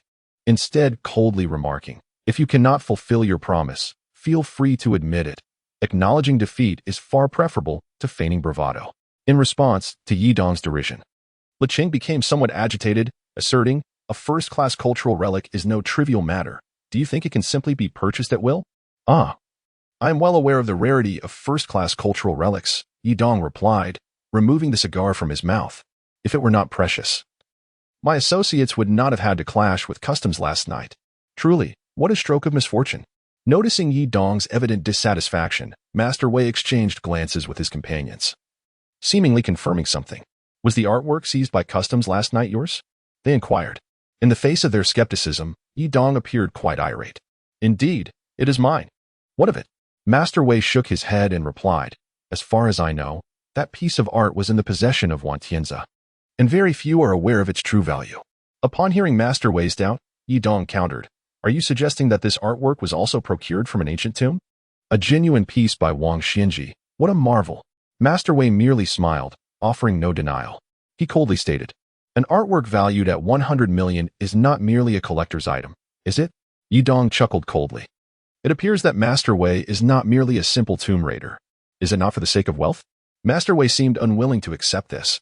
What sum did you pay to Wan Tianzi for this painting? Yi Dong took a deep drag from his cigar, exhaling a plume of smoke that mirrored the tempest of resentment brewing within him, ignited by the customs officials. 120 million. Damn it, how unfortunate. 120 million. Li Xun and Li Chun could not help but exclaim. What? That old fox, Wan Tianzi, turned a quick profit of 20 million on me. However, the calligraphy and paintings of Wang Xianji abroad are worth far more than this sum. The fact that I can secure it for 120 million is merely due to Wan Tianzi's willingness to make concessions, considering my father's reputation. Hearing Yi Dong speak of the 20 million as if it were trivial, Wei Yi felt a twinge of discomfort. His eyes narrowed. A mere flip netted 20 million? Wei Yi mused, 20 million just for a quick turnaround. This trade is executed with such finesse. Here I am, risking life and limb to retrieve the artwork from the eternal life tomb, and in the end, I barely scraped together a fraction. Naturally, Wei Yi was not foolish enough to admit that the confiscated authentic work of Wang Xianji was obtained through their grave-robbing endeavors. With a sly grin, he remarked, young master you dared to smuggle national treasures abroad. You truly have no fear of death. Yi Dong laughed heartily, proclaiming, how can one amass great wealth if they live in fear of death? Smuggling those relics abroad carries a death sentence for one piece, and the same for two. If one is to engage in such endeavors, they must pursue grand ventures. Although Uncle Wei felt a twinge of displeasure at Yi Dong's audacious words, he could not help but nod in agreement with the underlying logic, a resounding declaration that if one is to act, they must aim for substantial undertakings. Yi Dong chuckled with a mischievous grin. In this era where capital reigns supreme, talent holds equal significance. I possess the resources, and you embody the talent. Should we join forces, this enterprise is bound to flourish. Li Cheng and Li Xing exchanged glances filled with anticipation as they turned their expectant gazes towards Master Wei. Yet, a wave of conflicting emotions surged within Master Wei. His words resonated with undeniable truth, leaving me momentarily speechless. He possesses wealth, while I wield expertise in tomb raiding, effectively eliminating the markup of intermediaries. Consequently, the price of these antiques would soar directly to that of boutique offerings. Yi Dong neither denied nor elaborated, for he has never been one to seek favors. At that moment, Liang Lingji spoke up. Dear Wei, You are not aware that our Tianji's intention in procuring this national treasure is not solely for profit, but rather to win uncle's favor. Wei replied with a curious "oh," and added, "It seems that young master he has come not merely to discuss business with me. My father has a particular fondness for antiques. If I can indulge his passion, the influence over his enterprises will gradually shift to me." Yudong furrowed his brows. Seemingly lost in thought, Wei suddenly understood. The antique was merely a pretext. What he Wentian truly desired was his father's entire fortune. "What a treacherous child you are. You were even scheming against your own father?" he said sharply. "Speak up, how much?" He coldly remarked, "If this matter comes to fruition, he Wentian, will owe you a favor." Yudong, holding a cigar, gestured towards Wei. "You are a clever man. He Wentian, most enjoy dealing with intelligent individuals." Wei had already surmised Yudong's true intention. If that were the case, he would feast upon a substantial portion of the pie. "Do not blame me for my greed." He chuckled. "I wonder what kind of artifact young master he desires?" He exchanged a knowing glance with Liang Lingji, who promptly retrieved a blueprint from his money box and handed it to Wei. "Tiange seeks this. Money is no object." Wei examined the blueprint, and the conflicted expression on his face seemed to reveal everything. This deal would not be easy. With a skeptical gaze, he coldly inquired, "Young master how did you come to know of this item's existence?" The blueprint depicted one of the antiques that Wantianza had encountered in the stone chamber years ago, known as the 9 tripod cauldrons of the dragon. Wei had wished to retrieve it when he accompanied his master into the eternal life tomb, but was thwarted by his mentor.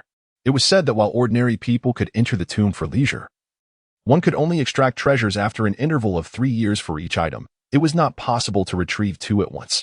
Yudong laughed heartily towards the sky. "Do not presume that he Wentian, am merely a fool. My mind is as clear as day." He gestured towards his head with his thumb. "Moreover, do you know who my father is?" The existence of such an item is hardly astonishing. Upon hearing Yudong's boastful words, Wei Yi contemplated silently. Indeed, his father is the antiquities aficionado, he Ding.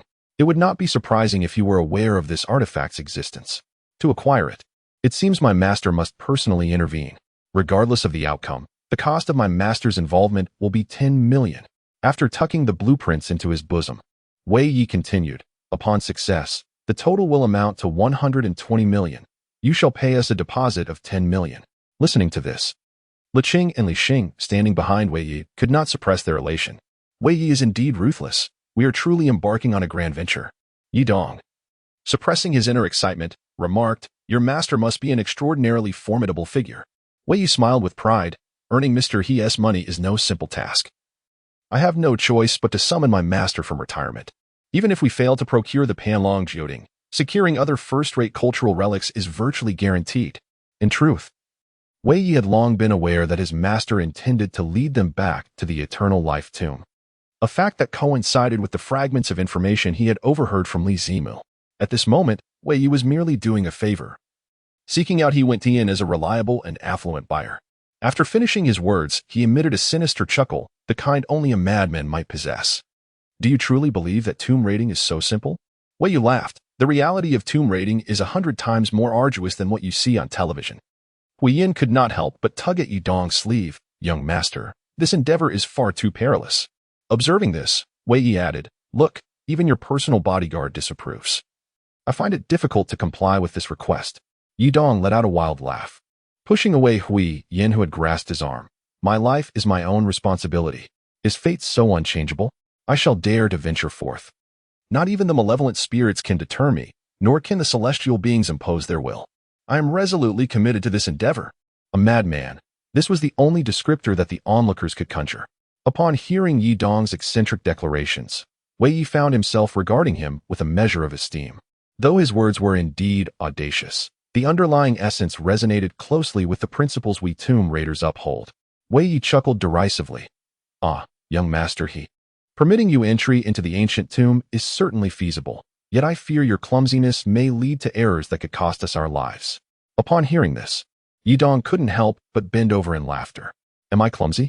he exclaimed, pointing towards the most skilled among Wei Ye's trio, Li Xing. "Surely, you must be the most adept among the 3 of you.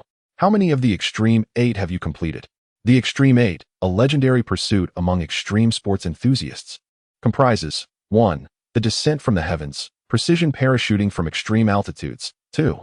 The awakening of the earth, the Yinzi cave sinkhole. 3. The essence of water, extreme surfing. 4. The eternal motion of wind, wingsuit flying. 5. The solidification of ice, skiing in the Alps. 6. Conquering Annapurna, mountainous cross-country. 7. The master of life, free solo climbing of Angel Falls. And 8. Absolute trust. Li Xun was taken aback. He had not anticipated Yidong would suddenly pose such a question. Faced with the collective gaze of the crowd, he coolly replied, I have completed the descent from the heavens, the essence of water, and the eternal motion of wind. Yidong shook his head with a smile and said, I surpass you by 2 accomplishments. In addition to what you mentioned, I have also achieved the mastery of ice congealment and the dominion of life. Upon hearing Yidong's words, Li Xun appeared incredulous, exclaiming, What? You have attained the dominion of life? Li Zimu and Liang Lingji were utterly bewildered, exchanging glances as they struggled to comprehend the conversation between the two. Yidong transformed his previously frenzied expression into one of profound self-satisfaction. Since that moment, the concept of fear has ceased to exist in my life. I have truly taken control of my own existence. Upon hearing Yidong's heartfelt reflection, Li Xun could not help but swallow hard. Words alone are insufficient. What evidence do you possess to substantiate your claim? Yidong's eyes glinted with a sharp intensity as he fixed his gaze upon Li Xun. Why should I, he went in, resort to deceit before someone of your caliber? A chill coursed through Li Xun's heart, prompting him to take a slight step back. He went in, exuded an undeniably potent aura. He turned towards Wei Yi, silently urging him to make a decision. How could Wei Yi let such a lucrative opportunity slip away? He clapped his hands toward Yidong. It seems that young master he truly possesses hidden depths. However, let us speak plainly. Should you encounter any misfortune within the ancient tomb due to your disobedience, do not blame us for our ruthless nature in leaving you behind. Furthermore, you shall be required to pay an additional 5 million as a travel fee. Yidong raised his hand to stop Wei Yin, who still wished to impede him. Then it is settled, he declared resolutely. Concern filled Wei Yin's eyes as she replied, In that case, I shall accompany you inside. With a raised eyebrow, Wei Yi remarked, This beauty is quite diligent. Given your impressive skills, it would be advantageous for you to enter and safeguard young master he. Yidong gazed upward and chuckled, exclaiming, straightforward and candid, Ji, please deliver the payment for the olive oil bottle to Master Wei. Certainly. Yang Lingji presented the money box before Master Wei, stating, 30 million, not a cent less. Master Wei did not extend his hand to receive it. Instead, he stepped forward to accept it, saying, Thank you. Yidong pinned a check for 10 million and handed it to Mr. Wei. 10 million. Mr. Wei nodded with a smile as he accepted the check, exchanging a glance of mutual admiration with Yidong. Young master he, may our collaboration be delightful. Yidong waved his hand vigorously, firmly grasping Wei Yi's hand. Chapter 68. A chilling sense of foreboding. Li Zimu appeared quite troubled, hesitantly casting his gaze towards Yidong. Yidong commanded in a loud voice, If Wei calls for you, you should heed his summons. You are now under my protection. He would not harm you simply for delaying the delivery of funds, would he? Wei? Wei's words were laden with double meaning, signifying both Yidong's extensive influence and his own adeptness in sorcery, capable of evading danger like a small yellow snake burrowing underground, thus unafraid of Yidong's power. Then I shall. Go, brother Tian. Li Zimu, trembling with trepidation, followed closely behind Wei, soon vanishing into the darkness. Will Li Zimu be all right? Liang Lingji expressed her concerns. One can hardly predict how that scoundrel Wei, who revels in the grotesque manipulation of corpses, might treat Li Zimu. Yidong waved his hand dismissively, reassuring, Rest assured, Master Wei is not devoid of intellect. He understands that Li Zimu is merely acting on my orders, thus he would not resort to indiscriminate violence. It is likely he seeks to extract our intelligence from Li Zimu. Master Wei let out a cold snicker, cutting straight to the point. Has the cargo belonging to He Wentian truly been seized by customs? The news has reported it, and I was indeed present at the scene. Li Zimu, sensing the gravity of the situation, dared not exhibit any hint of negligence. Master Wei, his men are audacious enough to confront customs with firearms. The bullets from those machine guns rained down upon our vessel. Li Xun scoffed derisively. Humph. A leader's disposition is often mirrored in their subordinates. That bodyguard of his, Hui Yin, is no pushover. Master Wei smirked slightly and inquired, Li Zimu, what were you doing there at that time? Under the scrutinizing gaze of Master Wei, Li Zimu could only manage a wry smile.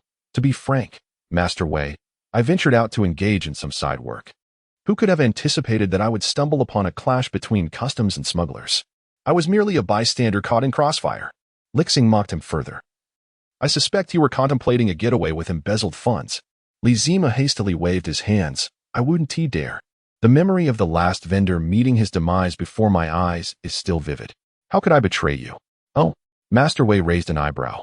Then why was he Wintian holding you captive? Upon hearing this question, Li Xun's expression darkened further. It was sheer misfortune that I found myself at the scene of their skirmish. Wintian assumed my presence was connected to the seized cargo and accused me of being an informant for the police. After a thorough beating in a bid for self-preservation, I divulged my identity as an antique dealer. However, he coerced me into assisting him in locating a national treasure and insisted that I reveal my sources. Which leads back to you. After listening to Li Xun's explanation, Li Xun raised his knife with a cold demeanor. So you have betrayed us. Li Xun felt a chilling sensation at the back of his neck. No. Wintian approached me under the pretext of wanting to do business with you. After all, this madman is quite extravagant. The profits are substantial. I am merely trying to help you make a fortune. A chuckle escaped from Master Wei's lips as he lowered his head. From your words, it seems you are quite loyal to us. Indeed, Master Wei. You opened the door to sales for me, Li Xun, and of course, I must remain loyal to you. If this endeavor succeeds, we will have aligned ourselves with the formidable Wintian. The mere thought of it is exhilarating. Master Wei pondered. Is it you who seeks to align with his powerful backing? Yet, he understood that humans are inherently greedy and often aspire to lofty heights. He then pressed with a stern voice. Did you observe anything unusual at Wintian's residence? This is a matter you must contemplate earnestly. After a brief pause, Li Xun suddenly recalled. Oh, right. He has a penchant for extreme sports, with an abundance of extreme gear at his home, as well as numerous modified racing cars. Extreme sports? Wei stroked his chin and inquired of Li Xun. Li Xun, what are your thoughts on Wintian's skills? Li Xun pondered. His abilities are not particularly remarkable. Yet his strikes are undeniably fierce, and there exists within him an innate wildness. Should it come to a life-or-death struggle, he could indeed prove to be quite a formidable opponent. After Li Xun concluded, Li Xun added, that day, he expressed great interest when I mentioned your tomb raiding activities. He remarked that tomb raiding must be incredibly thrilling and insisted he must visit an ancient tomb regardless of the circumstances. With a wry smile, he continued. He even mentioned wanting to acquire a mummy to display in his home. Do you think he has lost his senses? Wei, Li Xun, and Li Xun exchanged a knowing smile. Indeed, this madman was recklessly bold, displaying a distinct lack of awareness regarding the gravity of his actions. Finally, Huiyin could no longer contain herself, exclaiming, Goodness! You should not have reached out to touch that corpse. Yidong coldly mocked himself. I thought that even in death, no one would care. You. Huiyin was about to unleash a tirade but hesitated. Next time, do not act recklessly. If an accident occurs, our plans will be delayed. There won't be any accidents, Yidong asserted with unwavering conviction. In light of my background, even someone like Wei would have to give me some respect. A villain of his caliber wouldn't resort to mindless malice. There is no need for him to create a formidable enemy. And he lacks the motive to take my life, as I am, after all, bringing him money. Huiyin seemed unable to counter Yidong's reasoning but still pouted in reproach. Eliminating unnecessary risks is the greatest safeguard for our plan. Indeed.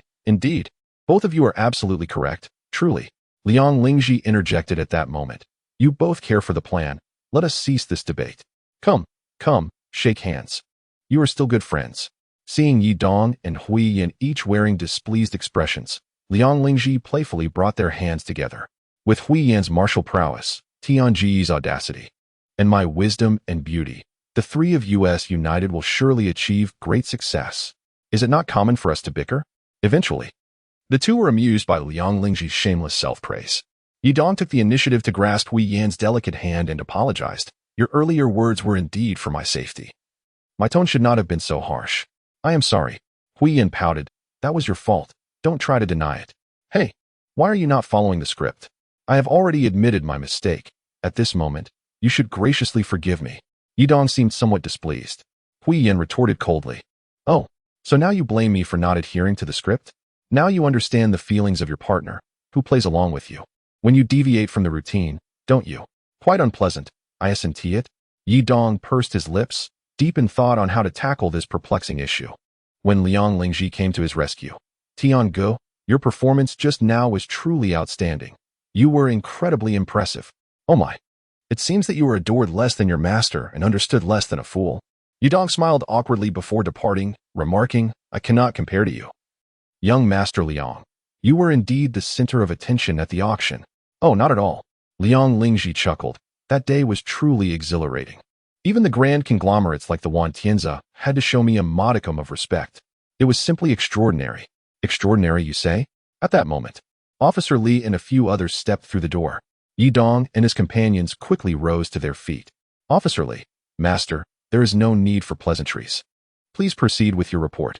Wan Jingzheng, engaged in playful conversation with Nian Shui while holding onto a long-absent flower ornament, remarked, It has been ages since I last saw Yidong. I wonder how their progress is faring. Nian Shui responded with a serene smile. I have heard that in 10 days, Wei Yi will take Yidong to explore a tomb. Beyond their performances, they have been engrossed in various rigorous training sessions, combat training, escape drills, and spiritual cultivation consuming their time entirely. I can only assume their advancements have been substantial. Indeed, if that is the case, they must be enduring great hardship. Wan Zhengzheng sighed with a wry smile. Meanwhile, I feel utterly useless, unable to assist in any way. Nian Shui comforted her, silly girl. Had it not been for your kind-heartedness, we might never have uncovered this significant case. She grasped Wan Jingzheng's hand, saying, If you were to write about this remarkable collaboration between the police and the citizens in your column, it would undoubtedly spread more positive energy. Wan Jingzheng's eyes lit up. Oh, I could pen this story and publish it after the incident concludes. That would indeed be a splendid endeavor.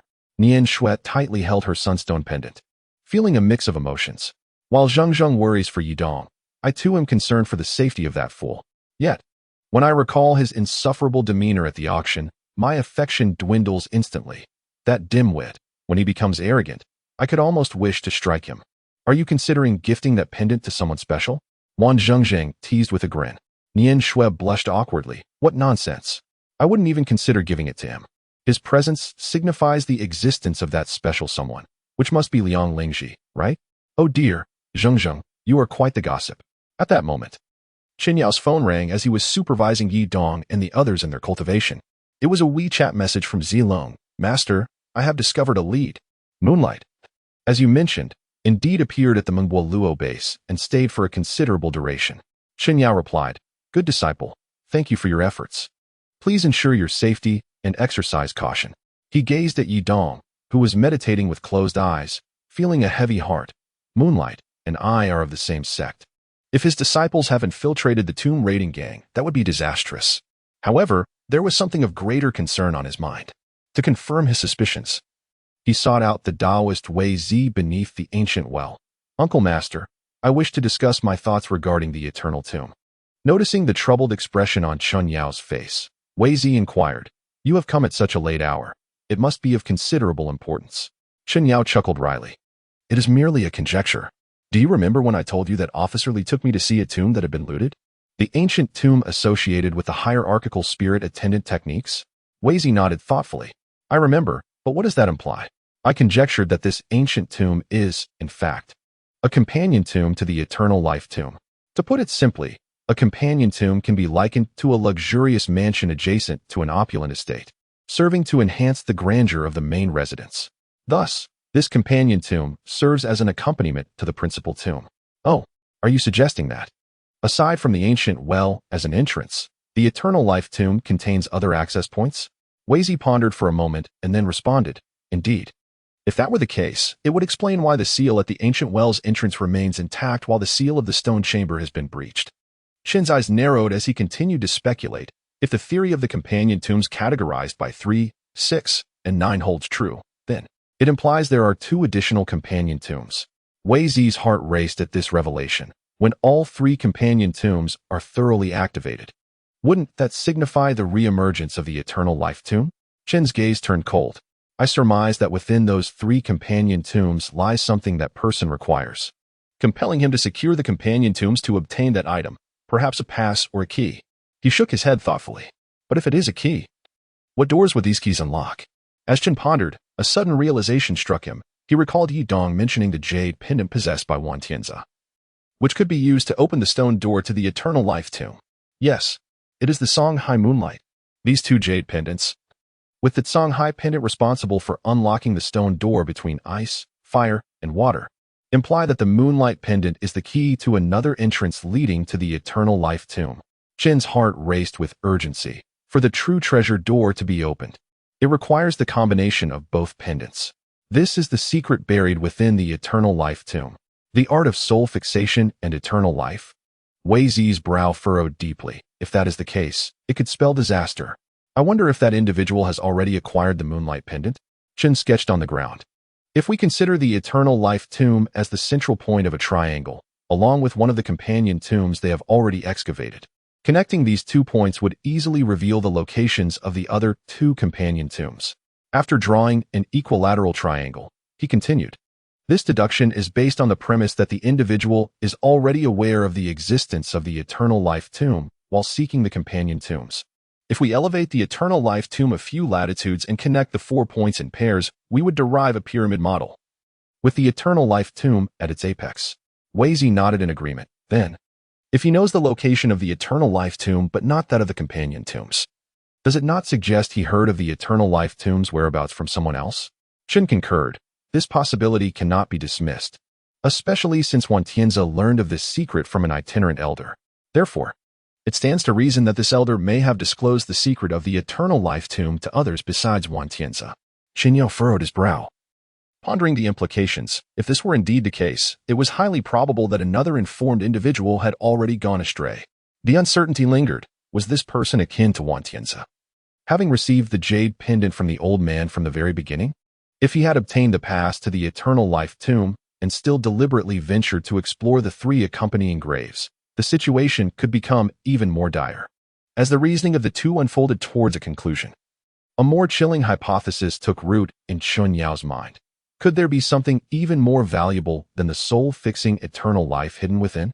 Chapter 69. A beauty and embrace. After setting aside the 600,000 allocated to Li Zimu, the remaining funds were largely divided among Wei Yi and his companions. They were not the benevolent types inclined to share their wealth with those in need. Like the majority who suddenly find themselves in possession of great fortune, they indulged in lavish expenditures. That evening, the trio, accompanied by a host of underlings, descended upon an upscale bar named 1933, reveling in food, drink, and merriment to their heart's content. Based, as long as we can draw out the malevolent sorcerer behind the tomb raiding gang, I wouldn't mind spending any amount of money. Go ahead and spend freely. Wan Tianzi conversed with Yi Dong over the phone. By the way, if you have a moment, send a text to Zhang. She seems to miss you. Yi Dong touched his nose and smiled. How is Zhang? Wan Tianzi chuckled heartily. Oh, she pretends to be fine on the surface, but every time we share a meal or converse, she inadvertently brings you up. You know how a girl's mind works, being as astute as you are. I trust you grasp my meaning, Uncle Wan. On that day, Yi Dong awkwardly chuckled. Uncle Wan, this phone call is being tapped, you know. Wan Tianzi burst into laughter. Ah, look at me. Uncle Wan has become muddled. Let me clear my throat. Officer Li, how has your health been lately? Listening in on the call, Officer Li shook his head with a smile, signaling Yi Dong to adhere to his words. Yi Dong gazed at the note pinned by Officer Li and remarked, Uncle Wan, Officer Li wishes for you to dispatch a few individuals to the 1933 bar tonight to stir up some trouble, which would facilitate our investigation. Wan Tianzi chuckled. This is quite manageable. I shall send a few well-connected individuals to take a look. After discussing the details, they ended the call. Xiao Bao, De Chun Jizong. As soon as Yi Dong set down the phone, he raised his arm in jubilation and exclaimed, Tonight, we shall revel at the bar. Upon hearing this momentous news, Xiao Bao and De Chun embraced each other in excitement. Ever since we embarked on this undercover operation, we have abstained from alcohol entirely and forsaken our nightlife. Tonight, we can finally unwind. De Chun, Xiao Bao. Jizong interjected with a worried expression, repeatedly interrupting their emotional exchange. Hold on. If you two get drunk, you will start rambling, and if we are exposed, it will be disastrous. Upon hearing Zhang's sobering words, Xiao Bao's face darkened immediately. Zhang, what do you mean by that? You portray a wealthy heir, indulging in lavish company and fine cigars. Your life must be splendid. Have you ever experienced the hardships of our portrayal of the lower class? Have you? De Chun also looked upon Zhang with disdain. Exactly. You squander the organization's funds recklessly, and now that we are merely accompanying Brother Dong for a drink and to enjoy some lovely sights, you protest. Who would have thought? Zhang, that your character is so flawed, unable to bear our joy. How shameful, despicable. Zhizong, impotent, little mushroom, rotten cucumber. Seeing Xiao Bao and De Chun join forces to mercilessly ridicule Zhizong, Officer Li chuckled. Tonight's operation is merely to help Brother Tian maintain an air of superiority, with the aim of further lowering the vigilance of Wei Yi and his associates. Everyone should relax, eat and drink as you please. You see, Officer Li has said as much. Xiao Bao gave Zhizong the middle finger. This is far more substantial than your little mushroom. Zhizong, not as amused, retorted, All right. Shall I consider it my fault? What do you mean, consider it your fault? It is indeed your fault. De Chun coldly replied. Your words have already wounded the tender and sensitive souls of both Xiao Bao and me. Unless what? Unless you call us daddy from now on. We shall never forgive you. To hell with you. Liang Lingji cursed vehemently. Yidong merely observed the playful banter among the group with a smile, refraining from joining the conversation. He was apprehensive that, in a drunken stupor, he might mistakenly regard Hui Yin as Yi, the one who lingered in his past. Much like that fateful night at the bar when Xiao Ting transformed into the visage of Yi, ensnared his very soul. Once the plans were set in motion, their luxury vehicle swiftly arrived at the 1933 bar. As Xiao Bao stepped out, he inhaled deeply, exclaiming, Ah, the familiar concoction, the familiar scent. The dim-witted one retorted coldly, That was just your father passing gas, and you're inhaling it so eagerly. I must say, I'm impressed. Observing their impending squabble, Yidong interjected, Enough. Now that we're out, we must be mindful of our identities. Noticing Yidong's displeased expression, the two reluctantly ceased their jibes. However, as soon as Yidong turned away, they resumed their whispered insults. Xiaobao muttered, Just remember, if you get drunk later, don't call for daddy to help you. I am the wealthy second-generation heir. No, the dashing playboy Liang Lingji. Am I so easily intoxicated? After the waiter collected the Black Supreme card from the dim-witted one, several security personnel and servers, specifically assigned to cater to high-end guests, promptly cleared a path for them. Tonight, Hui Yin adorned herself with exquisite makeup, donning a red, form-fitting dress that perfectly showcased her graceful figure. The moment this stunning beauty entered the bar, she instantly drew a chorus of cheers and whistles. Hearing the exuberant applause, Yidong jested, My lovely beauty, do remember you are my bodyguard. Why dress so provocatively? If a lecherous rogue causes a ruckus, Wu Ti, I need a hero to save the damsel? Hui Yin, with a playful tilt of her head, responded with a teasing glance, Tonight. Let us see which scoundrel takes the bait so I can teach them a lesson. After all, I've endured quite a bit of disdain from a certain someone lately and need to vent. In the face of Hui Yan's sharp wit, Yidong chuckled and pulled her into an embrace, declaring, You are still, at least part-time, my girlfriend. Caught off guard by such an unexpected gesture, Hui Yan let out a soft gasp. Yidong let out a mischievous chuckle. What do you mean by that? You can't strike me now, can you? Hui Yan's delicate face blushed with shyness as she pouted and gazed at Yidong, at a loss for how to respond. As the fragrant allure enveloped them like a dream, and the beauty nestled close like an illusion, Yidong, despite his cultivated demeanor, felt his heart tremble at the sight of the enchanting Hui Yan, who appeared both shy and on the verge of anger. This is troublesome. Hui Yan's charm is overwhelming. This could lead to chaos. He felt a sense of urgency and attempted to release his hold on Hui Yan's slender waist. But her delicate hand clasped his tightly, pulling him closer to her. What is this? If you're going to pretend, at least do it convincingly. Being timid is not your style, she teased. Provoked by Hui Yan's boldness, Yidong's heart raced, nearly throwing him into disarray. Hui Yan, let go? I am a gentleman. Is that so? Hui Yan replied, pressing her lovely face even closer, her soft lips whispering in his ear, My dear brother, do you now possess a lustful heart without the courage to act? Oh dear, a beauty like a venomous scorpion. Yidong, you must remain composed. Xiao Bao and the others, witnessing Yidong's extraordinary fortune, couldn't help but swallow hard. Indeed, Yidong is truly favored by the heavens. If I were to perish from a poisoned needle, I would accept it. The men who had previously been hooting and whistling, seeing Yidong embrace the stunning Hui Yan to assert his claim, began to applaud. Well done. This young man has skills. Must be quite wealthy. Boundless happiness. They noticed Yidong was flanked by the tall Liang Lingji and Xiao Bao, as well as the stout and imposing De Chun. In the nightlife, those who entered with bodyguards were not to be trifled with, so the men swiftly shifted their catcalls to flattering remarks. Do not lose sight of the main objective. came Xiao Wang's voice through Hui Yin's earpiece. Yin Hui, Wei Yi and his crew are in the semi-open box on the second floor.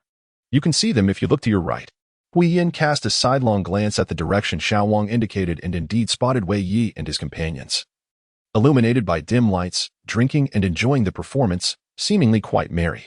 All three are present, and they brought a few underlings, she whispered to Yi Dong. I hope you stick to the script tonight.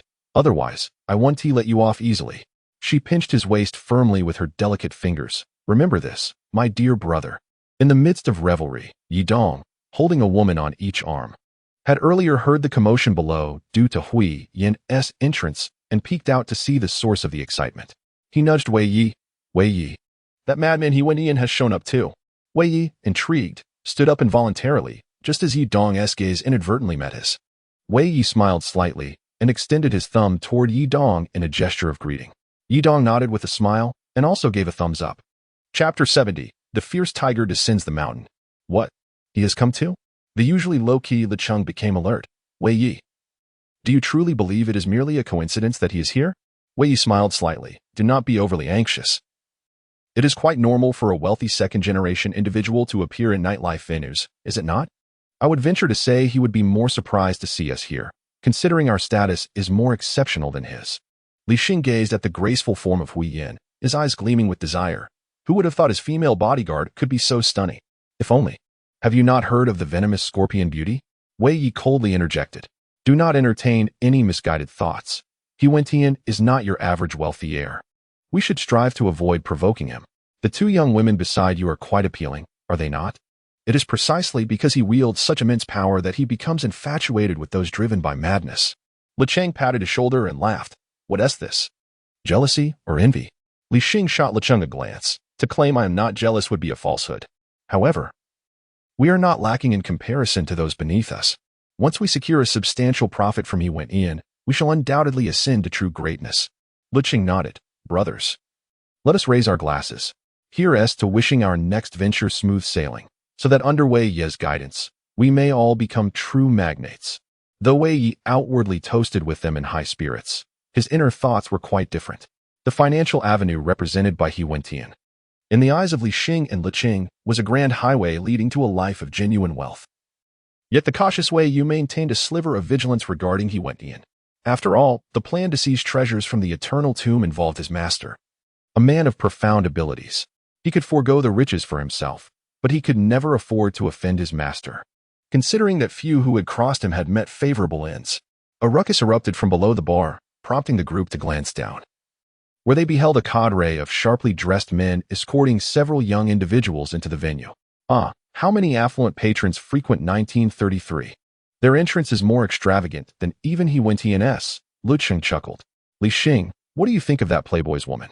Li Xing squinted at the two women beside the young man and disdainfully smirked while raising his dagger, though the women are indeed beautiful. The man and his bodyguards are of inferior quality. None are capable fighters. The playboy, flanked by his subordinates, chose not to enter a private room, but instead marched angrily toward Wei Yi and his companions. Recognizing their intent to stir trouble, Wei Yi understood their approach was fueled by confrontation, especially since he had seen Li Xing cast a flirtatious glance at the beauty beside the playboy.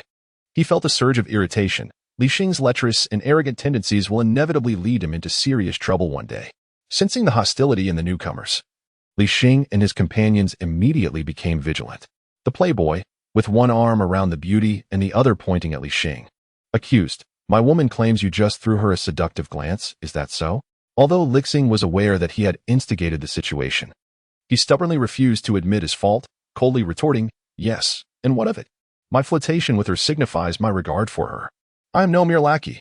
With a swift sidestep, he executed a shoulder throw against the bodyguard, sending the adversary crashing to the first floor, the sound of shattering glass echoing throughout the space. The two factions clashed violently, plunging the entire bar into chaos, as patrons hastily retreated to distant corners, unwilling to become embroiled in the fray. What could have provoked such a brawl? Perhaps they had indulged too much in narcotics. Those few appeared quite formidable, did they not? Could this escalate to a fatal outcome? The tumultuous sounds of combat inevitably reached the private booth where Yi Dong was situated. Brother Tian, Li Xing has engaged in a fight, Xiaobao whispered. And it seems quite intense. Those he is up against do not appear to be easy adversaries. Yi Dong certainly understood that the person Xiao Bao referred to was Wan Tianzi. He nodded slightly, signaling everyone to be cautious and avoid causing trouble. Li Xun, possessing formidable martial skills, swiftly dispatched 2 bodyguards with ease, exclaiming, "How dare these worthless fools provoke me?" as he witnessed his companions falling one after another. Even the dandy was captured by Li Xun. One remaining bodyguard suddenly drew a handgun, aiming it at Li Xun. "Don't move. Let go of my brother." Li Xun shot him a glance, gripping the dandy's neck, and fiercely retorted, "Which do you think is faster, your gun or my ability to snap his neck?" In the face of Li Xun's aggressive demeanor, the bodyguard feigned bravery, stepping forward to aim his weapon at Li Xun. "Don't push me. Let him go." Click. The bodyguard disengaged the safety of the handgun. Humph. A sinister smile crept across Li Xun's face, his eyes glinting with murderous intent. As it appeared Li Xun was on the verge of losing control, Wei Yi promptly interjected, "Li Xun, let him go. I will handle this." However, Li Xun's eyes blazed with fury as he glared at Wei Yi. Unyielding, Wei Yi commanded, "I said to release him." Though reluctant, Li Xun ultimately shoved the dandy away, muttering, "Consider yourself fortunate this time." The dandy, gasping for breath after narrowly escaping death, realized that had Wei Yi been a moment slower in intervening, he might have met his end. Wei Yi clapped his hands together and smiled at the armed bodyguard. "Now that the man is free, can we put the gun down? If a shot is fired, the police will come, and we'll all be trapped here." Even under the threat of a gun, Wei Yi remained composed, apologizing on behalf of his subordinate. "I am his superior. I apologize for his actions, but let us skip the kneeling." Unexpectedly, emboldened by the firearm, the dandy retorted, "I want your subordinate to apologize. Not you. Get out of my way." Yi Dong observed the scene on the first floor from the shadows, feeling a sense of admiration. This actor's performance is quite impressive. Remarkably realistic. As he listened to the threats and insults from the dandy, Wei's eyes sparkled with intensity, emanating an aura of authority without the need for anger. Just as he was about to retaliate, a series of rhythmic footsteps echoed from the second floor, the crisp sound of a glass bottle striking the handrail capturing everyone's attention. Both the onlookers and the combatants were drawn to the sound, and as they turned their gazes, they beheld Liang Lingji descending the stairs with a mischievous smile.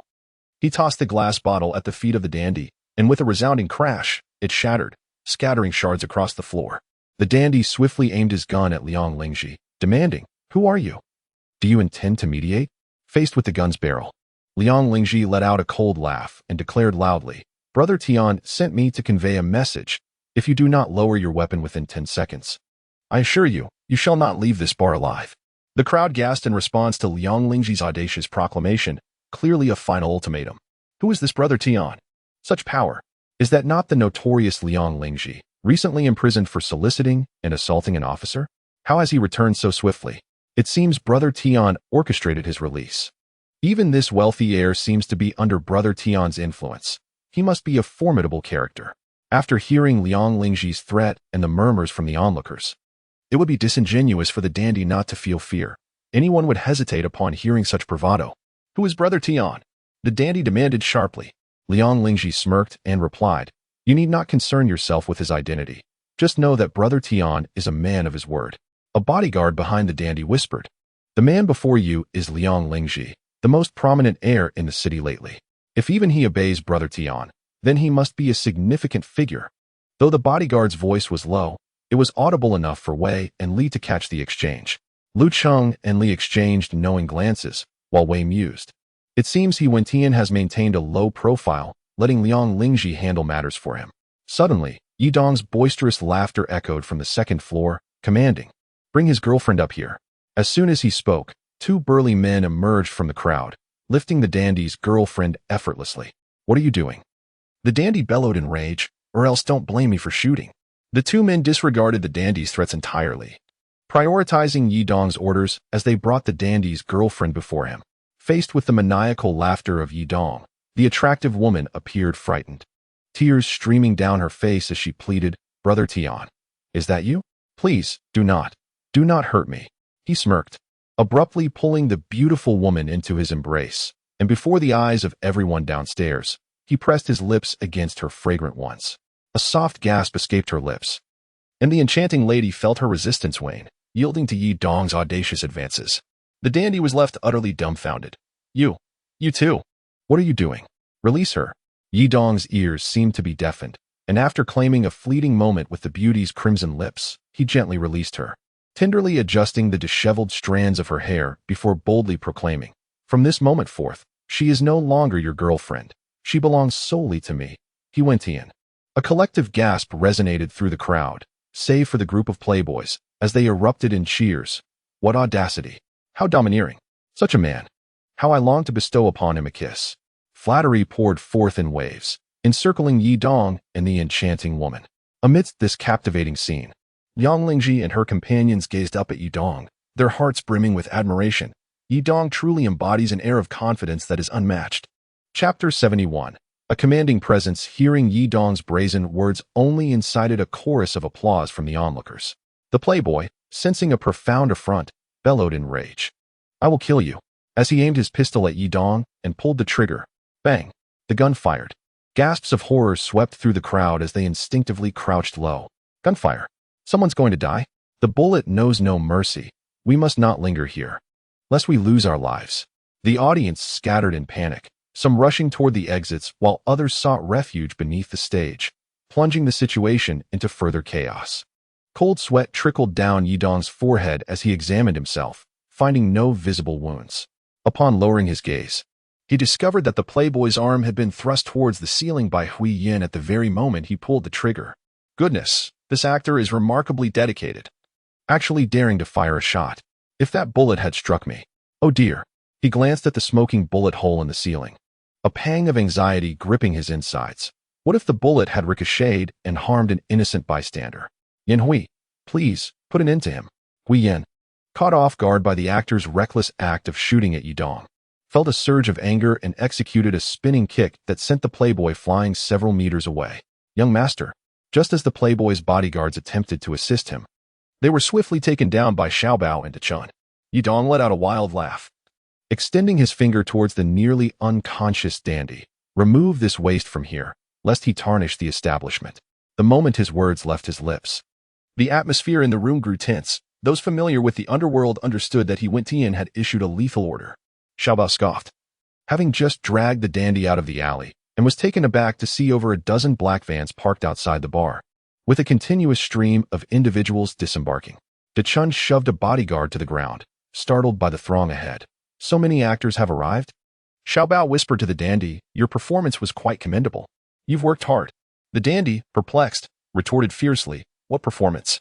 I don't understand." "Ah, still not out of character at the last moment? Cut. That's a wrap." Chun chuckled. The dandy gasped, cursing vehemently, realizing the dandy was not merely acting. Xiaobao's expression shifted to one of alarm as he hurriedly asked, Was your gun real just now?" He swiftly dialed Xiao Wang's number. "Where are the people sent by Wan Tianza?" "Hey, you old bastard." Xiaobao couldn't help but curse. "You only just arrived? Why didn't you have them come for breakfast together tomorrow? Special circumstances, you know how traffic can be." Xiaobao insisted, lowering his voice. "Why didn't you give us a heads up about the special circumstances? Just now, there was interference on your communications. Damn it, the situation has changed." Xiaobao recounted the perilous scene that had just transpired. On the other end, Xiao Wang sighed in relief. "Fortunately, you were vigilant. Otherwise, it would have escalated into a major disaster. I'll communicate with them immediately, don't worry." Thud, thud, thud. Heavy footsteps echoed outside the bar, and at least 100 suited men surged inside. The leader approached Liang Lingji and quietly inquired, "Brother Ji, is Brother Tian all right?" It seemed that those present had only witnessed such a rescue scene in films. Even Wei Yi, accustomed to the supernatural, was momentarily taken aback by this grand display. Are all these individuals subordinates of He Wentian? He exchanged a glance with Lixing and Leking, both reflecting a flicker of astonishment. Liang Lingji secretly reveled in the spectacle. What a grand affair. He jested, "Serve drinks for my brothers." No sooner had he spoken than a familiar voice rang out. "Is it all settled?" "I see it isn't settled yet, is it?" Upon hearing the voice, Yang Lingji's brow furrowed. Why does this voice sound so familiar? Yang Lingji, what a coincidence. The newcomer was none other than the chubby Li Xiaoping, who had been thoroughly beaten by Liang Lingji days prior. Accompanied by 3 police officers, Li Xiaoping smugly questioned Liang Lingji. "Someone reported a brawl here, and there were gunshots. Were you the one leading the charge, Liang Lingji? What a narrow path for adversaries." Liang Lingji silently lamented, Damn it. How did Li Xiaoping appear at such a moment? After a brief moment of contemplation, he smirked and said, Sir, I am but a law-abiding citizen. You must not casually accuse the innocent without evidence. Be wary of my potential defamation suit. Li Xiaoping, clad in his police uniform, appeared unyielding and continued to loudly interrogate Liang Lingji. Those in suits are all your associates, aren't they? His tone unmistakably betrayed a hint of schadenfreude, as if he reveled in the unfolding drama. Yes, they are my people. What of it? Yidong's eyes blazed like torches, his brows furrowed, embodying a fierce determination as he slowly descended while gripping a bottle of beer. Yidong, with a sneer on his lips, confronted Li Xiaoping directly, pressing his face forward before bellowing. What? Is it now illegal to gather with friends for a drink? His spittle sprayed across Li Xiaoping's face. What? Are you afraid? Yidong raised his beer bottle high and shouted, I have already shown great restraint. The suited men erupted in a chorus of jeers, drowning out Li Xiaoping's voice.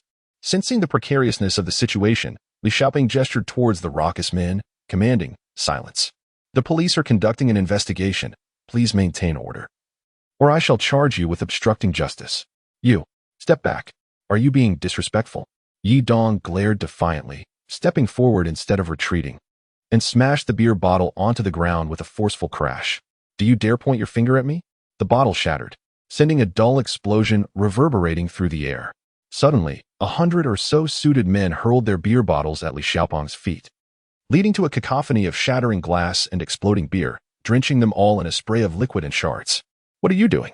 Li Xiaoping stumbled back on the glass fragments, drawing his firearm and aiming it squarely at Yidong's forehead. You, raise your hands above your head and crouch down slowly. In this critical moment, Huiyin and Lixing were about to intervene, but were halted by Yidong's outstretched arms. He calmly moved his finger away from the gun's muzzle pointed at him and coldly declared, I, Huiyin, have vowed that no one shall ever point a gun at my head again. No one. Li Xiaoping, genuinely frightened, had never encountered such a fearless individual. How could he disregard the threat of a gun aimed at him? As the group of suited men glared menacingly and advanced in unison, Li Xiaoping swallowed hard. What are you doing? In a desperate bid for control, he fired a warning shot into the ceiling, shouting, Step back. Back off, or I will shoot. 4 officers stood back to back, their weapons drawn, creating a clear and tense standoff. Everyone halt. At this moment of rising tension, an authoritative voice rang out from outside. Disperse. Everyone disperse. A commanding officer led a group of over 10 officers swiftly into the scene, instructing, men to the left, women to the right, produce your identification. Acknowledging the authority of the police, a path slowly opened in the crowd. Yidong finally caught sight of the officer's face, and he grunted derisively at the leader. Captain Li, it appears you have trained a fine subordinate. How dare he point a gun at us, the peaceful and law-abiding citizens? Li Xiaoping, what are you doing? Put down the gun. What if it discharges accidentally? Following Yidong's mockery, Captain Li's expression soured, and he rebuked Li Xiaoping angrily. At this moment, Li Xiaoping was utterly bewildered, as it was evident that he was the one being besieged. Why was the captain siding with Huiyin? He hurriedly explained, Chief, something is amiss. Lowering his voice, he whispered in Captain Li's ear, We received an emergency call. There has been gunfire here, which is why we rushed over. Moreover, I can assure you that this is not merely a brawl. There must be a significant crime involved. Yidong Erling, upon overhearing Li Xiaoping's murmurs, could not help but burst into laughter, exclaiming, Is it truly such a grand affair over the shattering of a few wine bottles? In response to Yidong's scornful jibe, Captain Li's expression darkened considerably. I command you to put your weapon away. This matter does not concern you. Return to your post. This is a major case. Li Xiaoping, feeling aggrieved, audaciously challenged Captain Li's decision. At this moment, Captain Li was truly enraged. Li Xiaoping, do not allow your ambition for promotion to blind you. Leave at once. Humiliated before the gathering of 100 onlookers, Li Xiaoping stood in stunned silence, and after a prolonged moment, he seemed to grasp the situation. All right. I understand. You certainly have your ways. He shoved his gun into its holster and departed with the 3 other beleaguered officers. Yidong, witnessing Li Xiaoping's silent misfortune, chuckled heartily and remarked, Captain Li, are we checking IDs? Come, I am more than willing to assist in your investigation. He produced his identification card and handed it to Captain Li, saying, Thank you. Captain Li gave a cursory glance at the ID and, with a mischievous grin, replied, "Brother Dong, why didn't you inform me of your release? I would have been delighted to shine a light on your situation." The three companions of Wei, being astute individuals, immediately discerned the depth of camaraderie between Yi Dong and Captain Li. Wei pondered internally. Both the underworld and the law respect He Wen-Tian. It seems that his reputation is well-deserved. This madman is truly audacious. Were it not for Captain Li's timely arrival, one can only speculate what chaos this wild man might have unleashed. After performing a cursory inspection of Yi Dong and his companions' IDs, Captain Li approached Wei and his two companions, extending his hand and requesting, "IDs, please." Among the trio, aside from Wei, both Li Xun and Li Xun had previous criminal records. At this moment, their expressions revealed a lack of cooperation as they rummaged for their identification cards. Upon witnessing this, Yi Dong promptly raised his hand and said, "Captain Li, they are my friends. They simply forgot to bring their identification." Yi Dong let out a hearty laugh. "Captain Li, take care on your way out. Dejen, please see Captain Li off." With this matter finally coming to a close, Wei Yi felt a wave of relief wash over him, muttering under his breath, "Li Xun, your lecherous tendencies will surely lead you into grave trouble one day." Li Xun was about to retort, but was halted by Li Cheng's intervention. "Li Xun, Wei Yi's words are for your own good. Setting aside the dire consequences of the dandy firing at you, if you attract the attention of the police, our grand enterprise might very well be jeopardized." Li Xun wore a sullen expression, murmuring, I'll change, is that enough?" He cast a glance at Yi Dong, who was animatedly conversing with friends, and then at the stunning beauty, Hui Yan, beside him, his heart brimming with resentment. "Come with me and express your gratitude to He Wen-Tian." Wei Yi led Li Xun and Lu Cheng towards Yi Dong, raising his glass in a toast, "Brother Tian, this matter leaves us three indebted to you. Thank you." With a gentle clink of their glasses, Yi Dong shook his head with a smile. "Wei Yi, you flatter me. There will be many tasks in the future that require your assistance in regards to Wen-Tian." Wei Yi, understanding Yi Dong's implication, let out a hearty laugh. "Then shall we discuss the matter of the ancient tomb?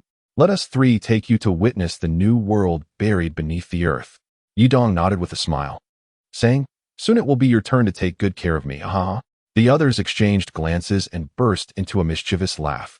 The camaraderie of kindred spirits quietly taking shape. The familiar melody of Rise to Fame echoed once more within the bar. I charge forth, as multitudes gaze upon me. I rise to fame, and I shall not look back. The music was perfectly fitting for the moment. On the return journey, the simple-minded one couldn't help but applaud Yi Dong's recent stunning performance, exclaiming, "Tiangu, your aura just now truly left me in awe. It was incredible." That Li Xiaoping nearly shed tears.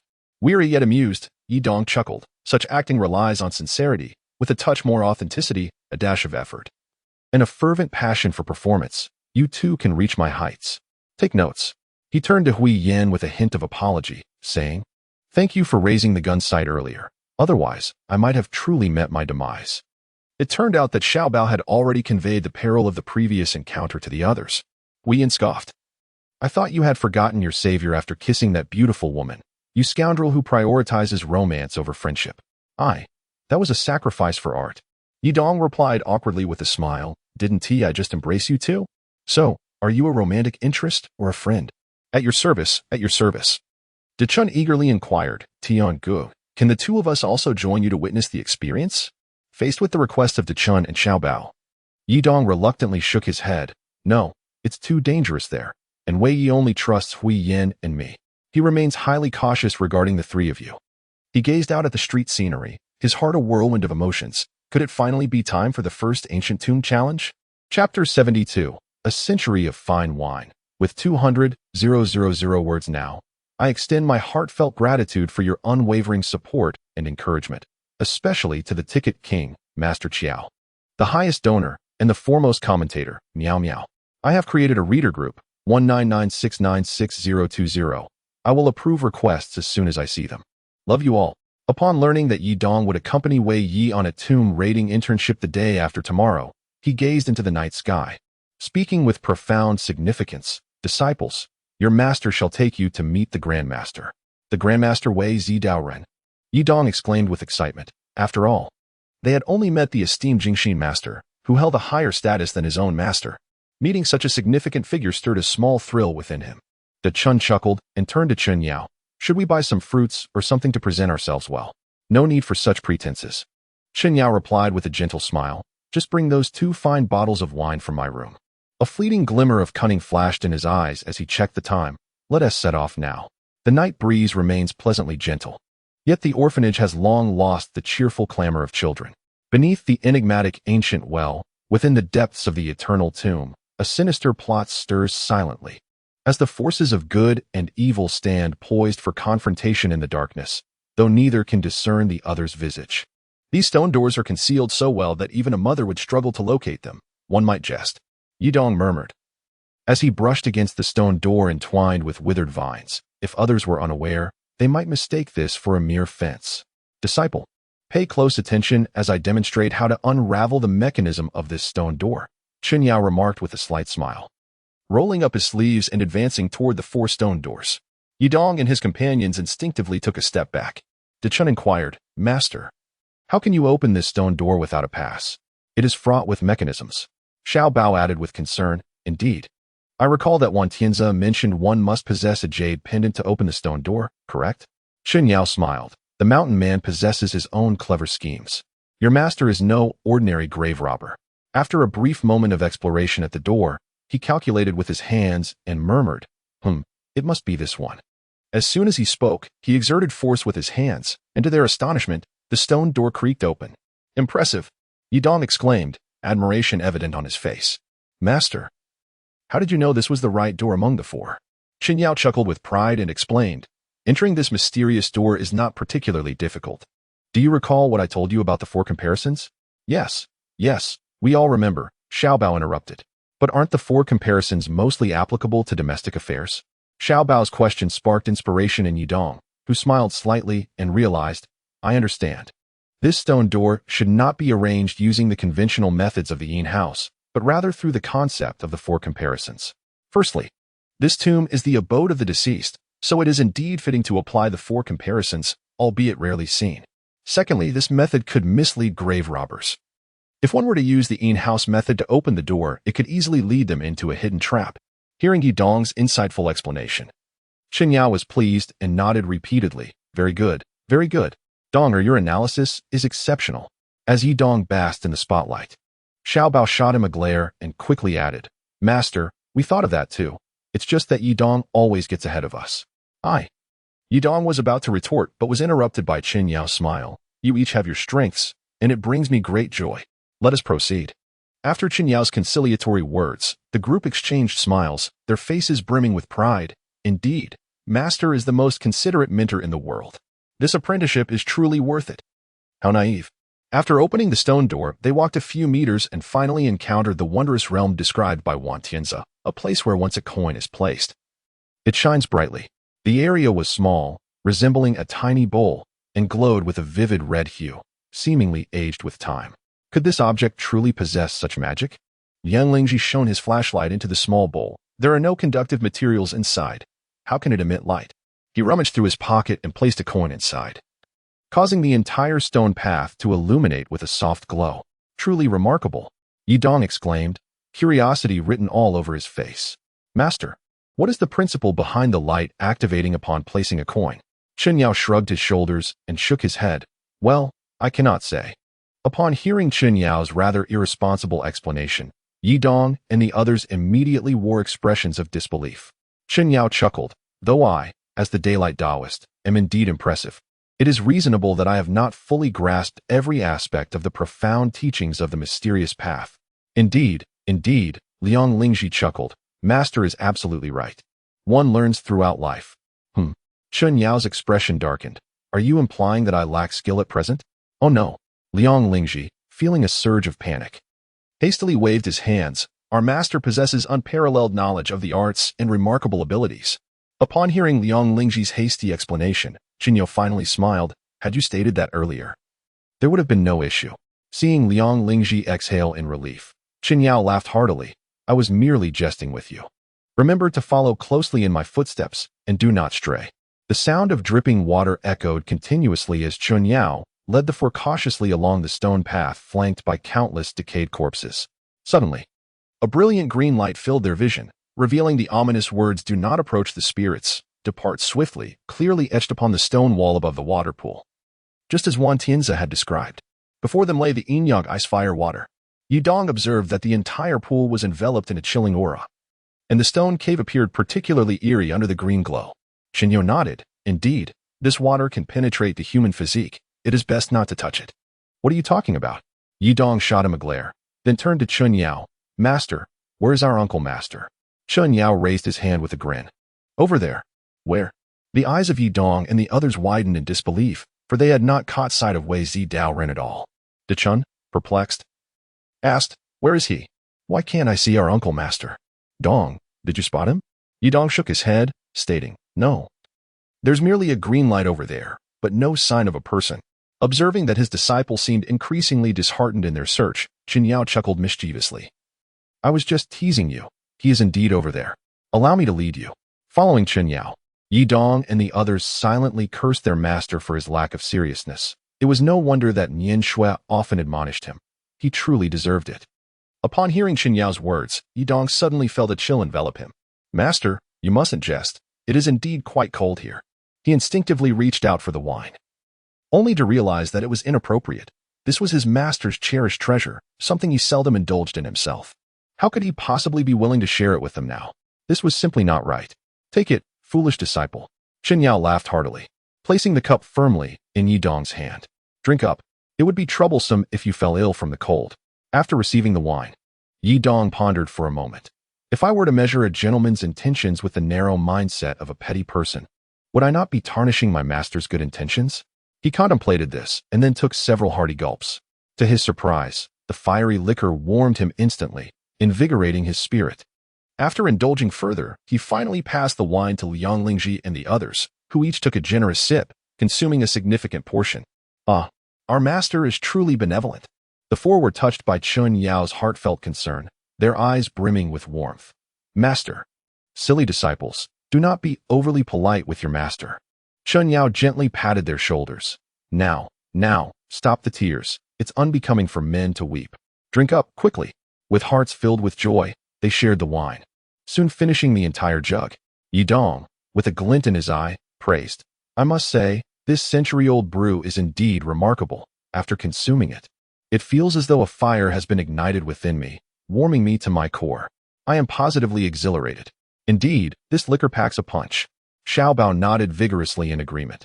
I feel completely heated. It's as if flames are surging from my belly. There is a sensation brewing that I might lose control. The slightly intoxicated De Chun was equally animated. Yes, my stomach is churning. Waves of heat rushing through me. I'm no longer cold. Suddenly, the four exchanged alarmed glances. Oh no. This wine is too potent. Our stomachs cannot bear it. As they experienced intense abdominal pain and prepared to relieve themselves, they heard Chen Yao's cool voice. Hey, what do you think you're doing? Xiao Bao clutched his rear in distress. Master, this wine is too overpowering. Our stomachs cannot handle it. We need to resolve this immediately. Amused by their urgency, but feigning concern, Chen Yao replied. Though this century-old brew is exquisite, consuming too much at once can lead to, well, digestive distress. Oh dear, I've been thoughtless. Although the others felt frustrated, they had no time to blame Chen Yao for his irresponsibility. All they desired was to alleviate their tumultuous stomachs. I can't hold it any longer. Xiao Bao was about to remove his trousers when Chen Yao's voice rang out in protest. Absolutely not. Why not? The four exclaimed in unison. Chen Yao, feigning distress yet secretly delighted, said, This is an ancient tomb. Do you not fear the spirits of the deceased if you relieve yourselves here? There are many vengeful spirits lurking, dear disciples. Oh dear. Upon hearing Chen Yao's warning, the four instinctively clenched, managing to restrain their urgent desires. Master, we're suffering greatly. Oh, could you not allow us a moment to resolve this? With your vast powers, surely you can help us evade the wrath of the spirits? Faced with the desperate pleas of Yudong and his companions, Chen Yao suppressed his overwhelming amusement, repeatedly shaking his head in gentle refusal. To defecate within a grave is a blatant affront to the spirits. If someone were to commit such an act in the very center of your home, would you readily forgive them? Yudong nodded repeatedly. Of course, absolutely forgiven. Even if you were to defecate on my bed, as long as it was unavoidable and for a special reason, we would all understand. Right, brothers? Alas, this young man was indeed unpredictable. While Chen Yao was contemplating how to prevent them from settling their dispute, a robust elder's voice rang out. Ha ha ha. You fellows are quite amusing. Amusing indeed. Yao, just let them relieve themselves. An elderly man with white hair strode forward. It was the esteemed Taoist Wei Zi. Chapter 73. The Divine Eye. Are you truly our Grandmaster? The four inquired in unison. Taoist Wei Zi chuckled. Before we delve into my identity, you should first address your pressing needs. With a graceful gesture, he pointed, over there. His finger shone like the brightest star in the night sky, guiding Yi Dong and his companions towards the sacred entrance. Ah, you still enjoy teasing your disciples, don't you? After Yi Dong and the others had moved away, Taoist Wei Zi chuckled. Have the three of them finally escaped their plight? Humph. Chen Yang interjected. Do you know why Xiaoming's grandfather can live to the age of 120? Taoist Wei Zi inquired. Why is that? Because he doesn't meddle in others' affairs. Chen Yang, seemingly unsatisfied, continued to admonish. In the future, while I am deepening my bond with my disciples, you ought to refrain from interrupting. Taoist Wei Zi merely smiled, then quietly asked, is the one holding the Qing gang the Yidong? Taoist Wei Zi remarked, what extraordinary fortune have you encountered to have him as a disciple? Fate. You know nothing of it. Hearing Taoist Wei Zi acknowledge Yidong's talents, Chen Yao chuckled, Uncle Master. You may not know that both Jingxin and Kongming wished to take him as their disciple, yet he resolutely chose to join my sect. Oh, Jingxin is still alive. Quite a long life he leads. Taoist Wei Zi squinted his mystical eyes at Yidong, who was in repose, and could not help but exclaim. The three flames' true fire within him burns robustly. Can he control it freely now? With Taoist Wei Zi's praise, Chen Yao swelled with pride. He is my disciple. Of course he can control the three flames' true fire freely. Its power is immense, its range is far-reaching, and its duration is long, reminiscent of my own youth. Do not approach if you haven't washed your hands. Chen Yao's smile faded, and he commanded with a hint of disdain. I have washed my hands. Using water from a bottle, Xiao Bao raised his hand, a hint of embarrassment on his face. Disciples pay their respects to our Grandmaster. Yidong signaled to his companions, and they all knelt in reverence before the venerable Taoist Wei Zi, who had surpassed a century in age. Taoist Wei Zi beamed with joy. You four are far more courteous than your foul master. Rise, and in future encounters, a simple greeting will suffice. No need for such grand gestures. After the four introduced themselves, Chen Yao spoke of the primary reason for their gathering. My dear disciples, the work of an undercover agent is perilous, and I am genuinely concerned for your safety. Thus, I have brought you here today to request Master Uncle to grant you the divine insight of the heavenly eye.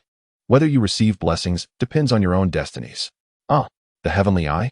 So our Master brought us here not merely to broaden our horizons.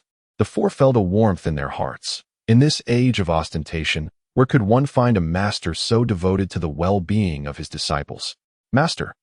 They grasped Chen Yao's hand tightly, unable to express their excitement in words. Cough, cough.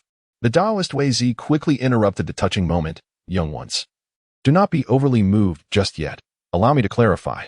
He continued, the power of the heavenly eye lies in its ability to perceive the essence of spirits, allowing one to discern who is human and who is ghostly. This is but one of its fundamental functions. Beyond this, there are numerous practical applications. For instance, a more advanced heavenly eye can reveal souls that have left their bodies, commonly referred to as soul-seeking. Another ability is X-ray vision, which can temporarily unveil hidden objects, much like a character in a film who sees through others' cards at a casino. I must emphasize that the heavenly eye should never be employed in gambling or immoral pursuits, for such misuse may lead to severe consequences, including blindness or even death. Remember, the heavenly eye possesses many other capabilities that you will explore in due time. The four, being naturally astute, absorbed Wei Zi's down-to-earth explanation. Wei Zi continued, the heavenly eye originally belongs to the divine realm, so when we invoke it, we must chant a spell to borrow the vision of the celestial beings. You all know the incantation, correct? As your cultivation progresses, you will only need to focus your thoughts on the spell to open your heavenly eye. I shall not elaborate further. Now, I will grant you this divine sight, but your success will depend on your own abilities. As the disciples brimming with excitement faced their masters, Chen Yao hastily reminded them, this process may be somewhat painful. Endure it until you can no longer bear it before you open your eyes. With resolute gazes, the four encouraged one another and nodded earnestly at Chen Yao and Wei Zi. Chen Yao bowed respectfully to Wei Zi. Disciple Ri Hui humbly requests Master Uncle Wei Zi to bestow the heavenly eye upon these four, aiding them in vanquishing evil and upholding righteousness in the world. Seeing Chen Yao's unusual seriousness, the four were taken aback and promptly knelt in reverence. Weizi laughed heartily. It is indeed our duty as elders to leave blessings for the younger generations. As his words faded, he intoned with authority, silver twilight Dharma form, open. A resounding boom echoed forth. Suddenly, the Taoist Weizi radiated a resplendent silver light, akin to an immortal of longevity, dazzling and brilliant, leaving Yi Dong and his companions utterly astounded. What is this? Is this the Dharma form of our esteemed granduncle? Chen Yang, witnessing the spectacle, appeared equally taken aback after more than a decade apart. I never imagined that the silver twilight Dharma form of my granduncle has reached such a profound state. Truly a cause for celebration. The silver-haired Taoist Weizi closed his eyes in contemplation. Yi Dong, Liang Lingji, and Dachuan, Mu Xiaobao, heed my words. Today, I shall employ the supreme power of the silver twilight Dharma form to assist you in seeking the divine supernatural ability. Should you gain this fortune, you must diligently cultivate it in the future, mastering the divine to uphold the righteous path of humanity. The disciples shall earnestly remember the teachings of our granduncle. The Taoist Weizi nodded with a smile. Very well, let us begin. Close your eyes. As a few drops of blood, imbued with unparalleled power, surged forth from his hand. They gently hovered at the center of the brows of Yi Dong and his companions. A commanding voice, resonant as a bell, echoed, "The universe is boundless. The cosmos grants the law." A beam of silver light enveloped the world, manifesting the divine within the Dharma form. With a fervent incantation, I summon the myriad deities to accompany me. Tai celestial sovereign, hasten as the law commands. With a graceful wave of his hand, the Taoist Weizi sent the 4 drops of blood swirling in the wind, gradually merging into the brows of the 4. Yi Dong felt the blood seep into him, akin to scalding lava, incessantly searing his brow. The intense pain radiated from his forehead, flooding his entire body like a torrential wave. My muscles. Even the 4, who had endured hellish training, could not help but cry out in agony. It hurts. My bones feel as if they are ablaze. Observing their torment, Chen Yang furrowed his brow. My disciples, you must endure. Do not open your eyes. With his eyes tightly shut, Yi Dong perceived nothing but raging flames. Torrents of red fire surged towards him in relentless waves. My eyes. Yi Dong desperately covered his eyes, refusing to open them. Why is it so fiery? So much fire. Suddenly, he realized that everything around him had vanished. When he looked down, he found himself amidst a sea of infernal flames, surrounded by molten lava surging towards him. The sky was filled with flames, whipped by tornadoes of various sizes, creating an apocalyptic scene. Everything visible was engulfed in crimson fire. How did I end up here? Yi Dong felt a mix of fear and astonishment, blood spilling from his mouth. Where's my master? Where are Zhi Zhuang and the others? Master, where are you? Just as he was being scorched by the flames, the silhouettes of Liang Lingji and the others emerged from the endless sea of fire. Zhi Zhuang, Xiaobao, Dachuan, what are you doing here? Hurry, run, or you will be burned alive. Yi Dong shouted incessantly, but it seemed that Zhi Zhuang and the others were ensnared by the flames, utterly oblivious to his calls, witnessing their flesh being devoured piece by the flames. Yi Dong was struck with horror, instinctively rushing forward to pull them away. He had just grasped the 3 individuals, only to discover that, apart from the fragments of flesh clutched in his hand, the bodies of the 3 foolish ones had been completely consumed by flames. How could this be? Had they perished in the inferno? Foolish ones. Xiaobao, Dachuan. Amid the blazing inferno, Yi Dong cried out in anguish, Damn it! Damn it! Why did you rush in here? As Yi Dong clutched Xiaobao tightly, on the verge of being consumed by the searing flames, he was suddenly pierced by a heart-wrenching cry. Fools! Xiaobao, Dachun. Tears streamed down Yi Dong's face, only to evaporate in the heat. If they continued to burn like this, their souls would surely be lost. I cannot allow them to be destroyed in such a manner.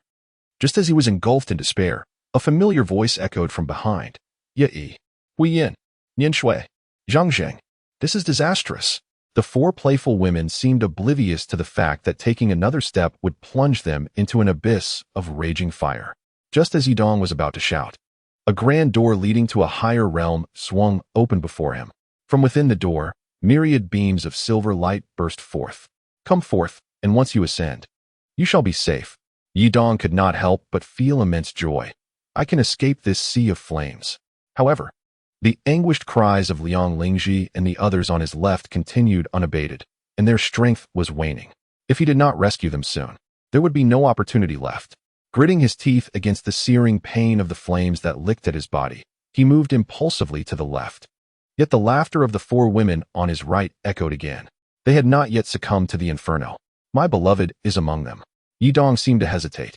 At that moment, the silvery light descending from above grew increasingly sparse, and Yidong realized that the great door was on the verge of closing.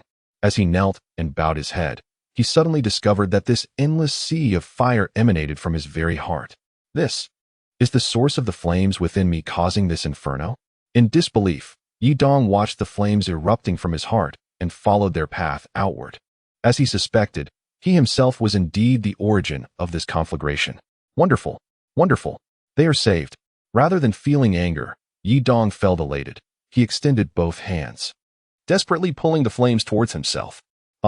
With each inch he drew the flames closer. The excruciating pain of being scorched intensified. Yet he hesitated not for a moment, for he discerned that the flames on either side were genuinely diminishing, revealing a pathway leading upward to salvation. Seeing that the people on either side remained oblivious, Yidong could not help but shout vehemently, "You fools, hurry up and ascend." Yet Liang Lingji and the others still did not heed him. In a fit of desperation, Yidong shouted again, "Quickly!" With the flames receding, "Make haste upwards." At last, it seemed as if the souls of Liang Lingji and the others had heard his cries, as they groggily made their way toward the great door. While the fiery abyss before Hui Yin and her companions slowly closed, urging them to ascend as well, Yidong clenched his bloodied teeth, enduring excruciating pain as he forcefully thrust flames into his own heart. He coldly chuckled, "Do you think you can kill my friends? Not a chance." The flames surged within Yidong's body, and as his companions vanished completely beyond the door, he contained the inferno within his heart. Boom! The sea of fire roiled inside him. The endless blaze scorched every cell of his being before surging towards his eyes. My eyes! Finally! Yidong could bear it no longer. His hand, which had been shielding his eyes, grew weak, and he fainted. Chapter 74. Forging tendons and refining bones. When Yidong groggily awoke, he found his master and his companions gazing at him with deep concern. "You're awake?" Chen Yang nodded with relief, gently patting his shoulder. What happened to me?" Yidong blinked in confusion, staring blankly at the faces before him. "Hey, why are you all so close? Are you getting cozy? Have you forgotten what just happened? Try to remember. Just now?" Yidong closed his eyes in contemplation, finally recalling that he had indeed been engulfed in a fiery tempest. Fire? Yes, my vision was filled with flames. Upon this realization, Yidong was instantly plunged into a state of shock. That fire had originated from my heart. His companions, Zhizong and Dechun Xiaobao, exchanged knowing smiles. "You fainted just now. Was it from the pain?" "Ouch." Zhizong winced, involuntarily exclaiming, "Damn it. To determine if you're dreaming. Aren't you supposed to pinch yourself? Why are you squeezing me so hard?" Upon hearing this, Yidong gently patted his own cheek, and to his astonishment, he realized, "My face possesses sensation. It truly feels."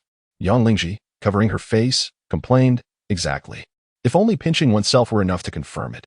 Suddenly, Yidong unexpectedly slapped both Xiao Bao and Dechun across the face. Why did you hit me?" Xiao Bao and Dechun exclaimed in unison, covering their faces in indignation. "Even you fools can feel pain, so does that mean I am now in the real world? Was everything before merely an illusion?" Yidong, filled with ecstatic joy, exclaimed, "You're all unscathed. This is wonderful, truly wonderful." Tears streamed down his face as he tightly grasped Xiao Bao and Dechun's hands, his words imbued with deep emotion. Dechun touched his own cheek and then playfully punched Yidong on the shoulder, saying, "You, my friend, have truly done it. You managed to hold on until the very end." Yidong, puzzled, turned to Master Chen Yang and Uncle Wei Zi for clarification. "Master, Uncle, what has happened to me?" With a gentle expression, Chen Yang replied, "The torment you just endured was not an illusion. It was a genuine agony. Congratulations, my disciple. For you have withstood the pain of refining your muscles and bones, and your body has undergone a remarkable transformation." "What?" Yidong exclaimed, looking at his hands and feet. "Changed? In what way? Aren't there still 2 arms and 2 legs?" "It is a transformation within. Such changes are imperceptible to the naked eye." Wei Zi chuckled. "Your master speaks the truth. Indeed, you are a person of great fortune. Not only have you acquired the divine vision, but you have also fused my drop of essence with the 3 flavors of true fire within you, successfully refining your mundane sinews and bones into an extraordinary physique. This is truly a cause for celebration." Yidong was utterly bewildered upon hearing the phrase heavenly divine ability. "Me? I have attained the heavenly divine ability." Chen Yang and Wei Zidaoren exchanged a knowing smile. "If you doubt it, you may now open your heavenly eye and see for yourself." My goodness. As the affirmation from his elders washed over him once more, Yidong struggled to contain his elation, urgently reciting, "Heaven and earth, profound sect, the root of all energies. Cultivating for eons, I certify my divine powers. Open the heavenly eye, perceive the origin, hastily as per the decree." Chen Yang elucidated, "The red signifies malevolent energy, while the green represents grievances. The hands and feet beneath the water are the spirits of the departed." Upon hearing Yidong's exclamation, De Chun's face turned ashen, and he immediately leapt behind Chen Yang, exclaiming, "Master, save me." "Ha ha." Chen Yang chuckled, seemingly unfazed by their exchange, and instead raised his cup to drink with Wei Zidaoren. Yidong suddenly felt a chilling sensation upon his shoulder. Turning his head, he beheld a withered, gnarled hand adorned with long, sinister nails resting upon him. Startled, Yidong instinctively shook his shoulder and swiftly slapped the ghostly hand away, exclaiming, "Begone." The apparition let out a sinister chuckle, revealing its true nature. It was none other than the comical specter he had encountered at the wild graveyard that fateful day. "Gentlemen, I trust you have been well." Upon witnessing this, Yidong could not help but erupt in expletives. "So it is you, the jester. I said you were eavesdropping. But why must you lean so casually against me?" Hearing such insincere explanations from him, Yidong and his companions chorused their scorn. "This is utterly absurd. I have been here all along. It is merely that you have failed to notice me." The jester continued to pick his nose. "If you don't believe me, just ask the 2 Taoist priests. I have witnessed the entire process of Xiao Bao obtaining the beast eye and Ji Zong acquiring the Ru eye." What nonsense is this?" Yidong looked at the 3, bewildered. "Did you 3 not obtain the celestial eyes?" In response to Yidong's inquiry, the trio touched their noses and shook their heads. "No." "Then what are these beast eye and Ru eye he speaks of?" Chen Yang explained with a smile. "The beast eye allows one to comprehend the language of beasts, while the Ru eye enables one to understand the hearts of women." "Wow." Yidong's eyes sparkled. "These 2 are truly remarkable skills." Xiao Bao chuckled awkwardly. "They pale in comparison to yours." Chen Yang laughed heartily. "As long as you master these divine abilities, you will surely harness their utmost potential. Each of you possesses unique talents, and it is a great fortune that you have come together. Now, should you not express your gratitude to your esteemed uncle master?" The 4 knelt in reverence, sincerely thanking Wei Zidaoren. Wei Zidaoren laughed heartily. "Though our sect of Tai Tianzun may not boast a large membership, each member is a formidable warrior. The future of our sect rests in your capable hands." Yidong articulated his thoughts, according to the whimsical ghost. It was not Wei Yi who was responsible for his demise, but rather Li Xun. Could it then be inferred that the act of murder lay solely with Li Xun, while Wei Yi's role was confined to the malicious use of sorcery? Officer Li concurred with Yidong's hypothesis. As the leader of the tomb raiding gang, Wei Yi would certainly refrain from leaving any incriminating evidence behind. The most prudent course of action would be to have someone else carry out the deed, with Li Xun being the most suitable candidate for this grim task. Yidong clenched his fingers tightly. In other words, Li Xun is akin to the blade wielded by Wei Yi. This implies that should Wei Yi be apprehended, Li Xun would become a scapegoat. Liang Lingji further analyzed. If we could incite discord between them, we might uncover a potential avenue to defeat them from within. Officer Li nodded in understanding. Indeed. This point is crucial. You all must remain vigilant to their actions and observe for any opportunities to sow discord among them. Less than 24 hours had elapsed since Yidong embarked on his exploration of the ancient tomb, and the atmosphere among those present grew increasingly tense. After all, once they entered the tomb, the fates of Yidong and Hui Yin truly hung by a thread. To put it bluntly, should any mishap occur, it would be exceedingly difficult to ensure a complete remains. "Are you nervous?" Yidong inquired of Hui Yin, who sat beside him. Hui Yin pressed her lips together in a smile. "Nervous? Yes, you madman. You never adhere to the script. I merely fear you may end up unrecognizable." Yidong smiled calmly. "I possess not just 2 treasures, but rather 3. Hui Yin arched her elegant brows. "Aside from the 3 flames of true fire and the heavenly divine ability, by the time we confront Qin Gang, what other treasure do you believe you will have?" Yidong chuckled. I am indeed a diamond youth. Hui Yan's delicate face flushed slightly as she retorted, you speak nonsense. While we still have time, it would be best to rest well. With that, she turned and walked away. In the distance, Niang Lings glanced at the two conversing. Squinting as he observed Hui Yan's departing figure, shaking his head with a sigh, it seems that Hui Yan truly does not harbor feelings for Yi Dong. Brother Dong. It appears you were caught in unrequited love.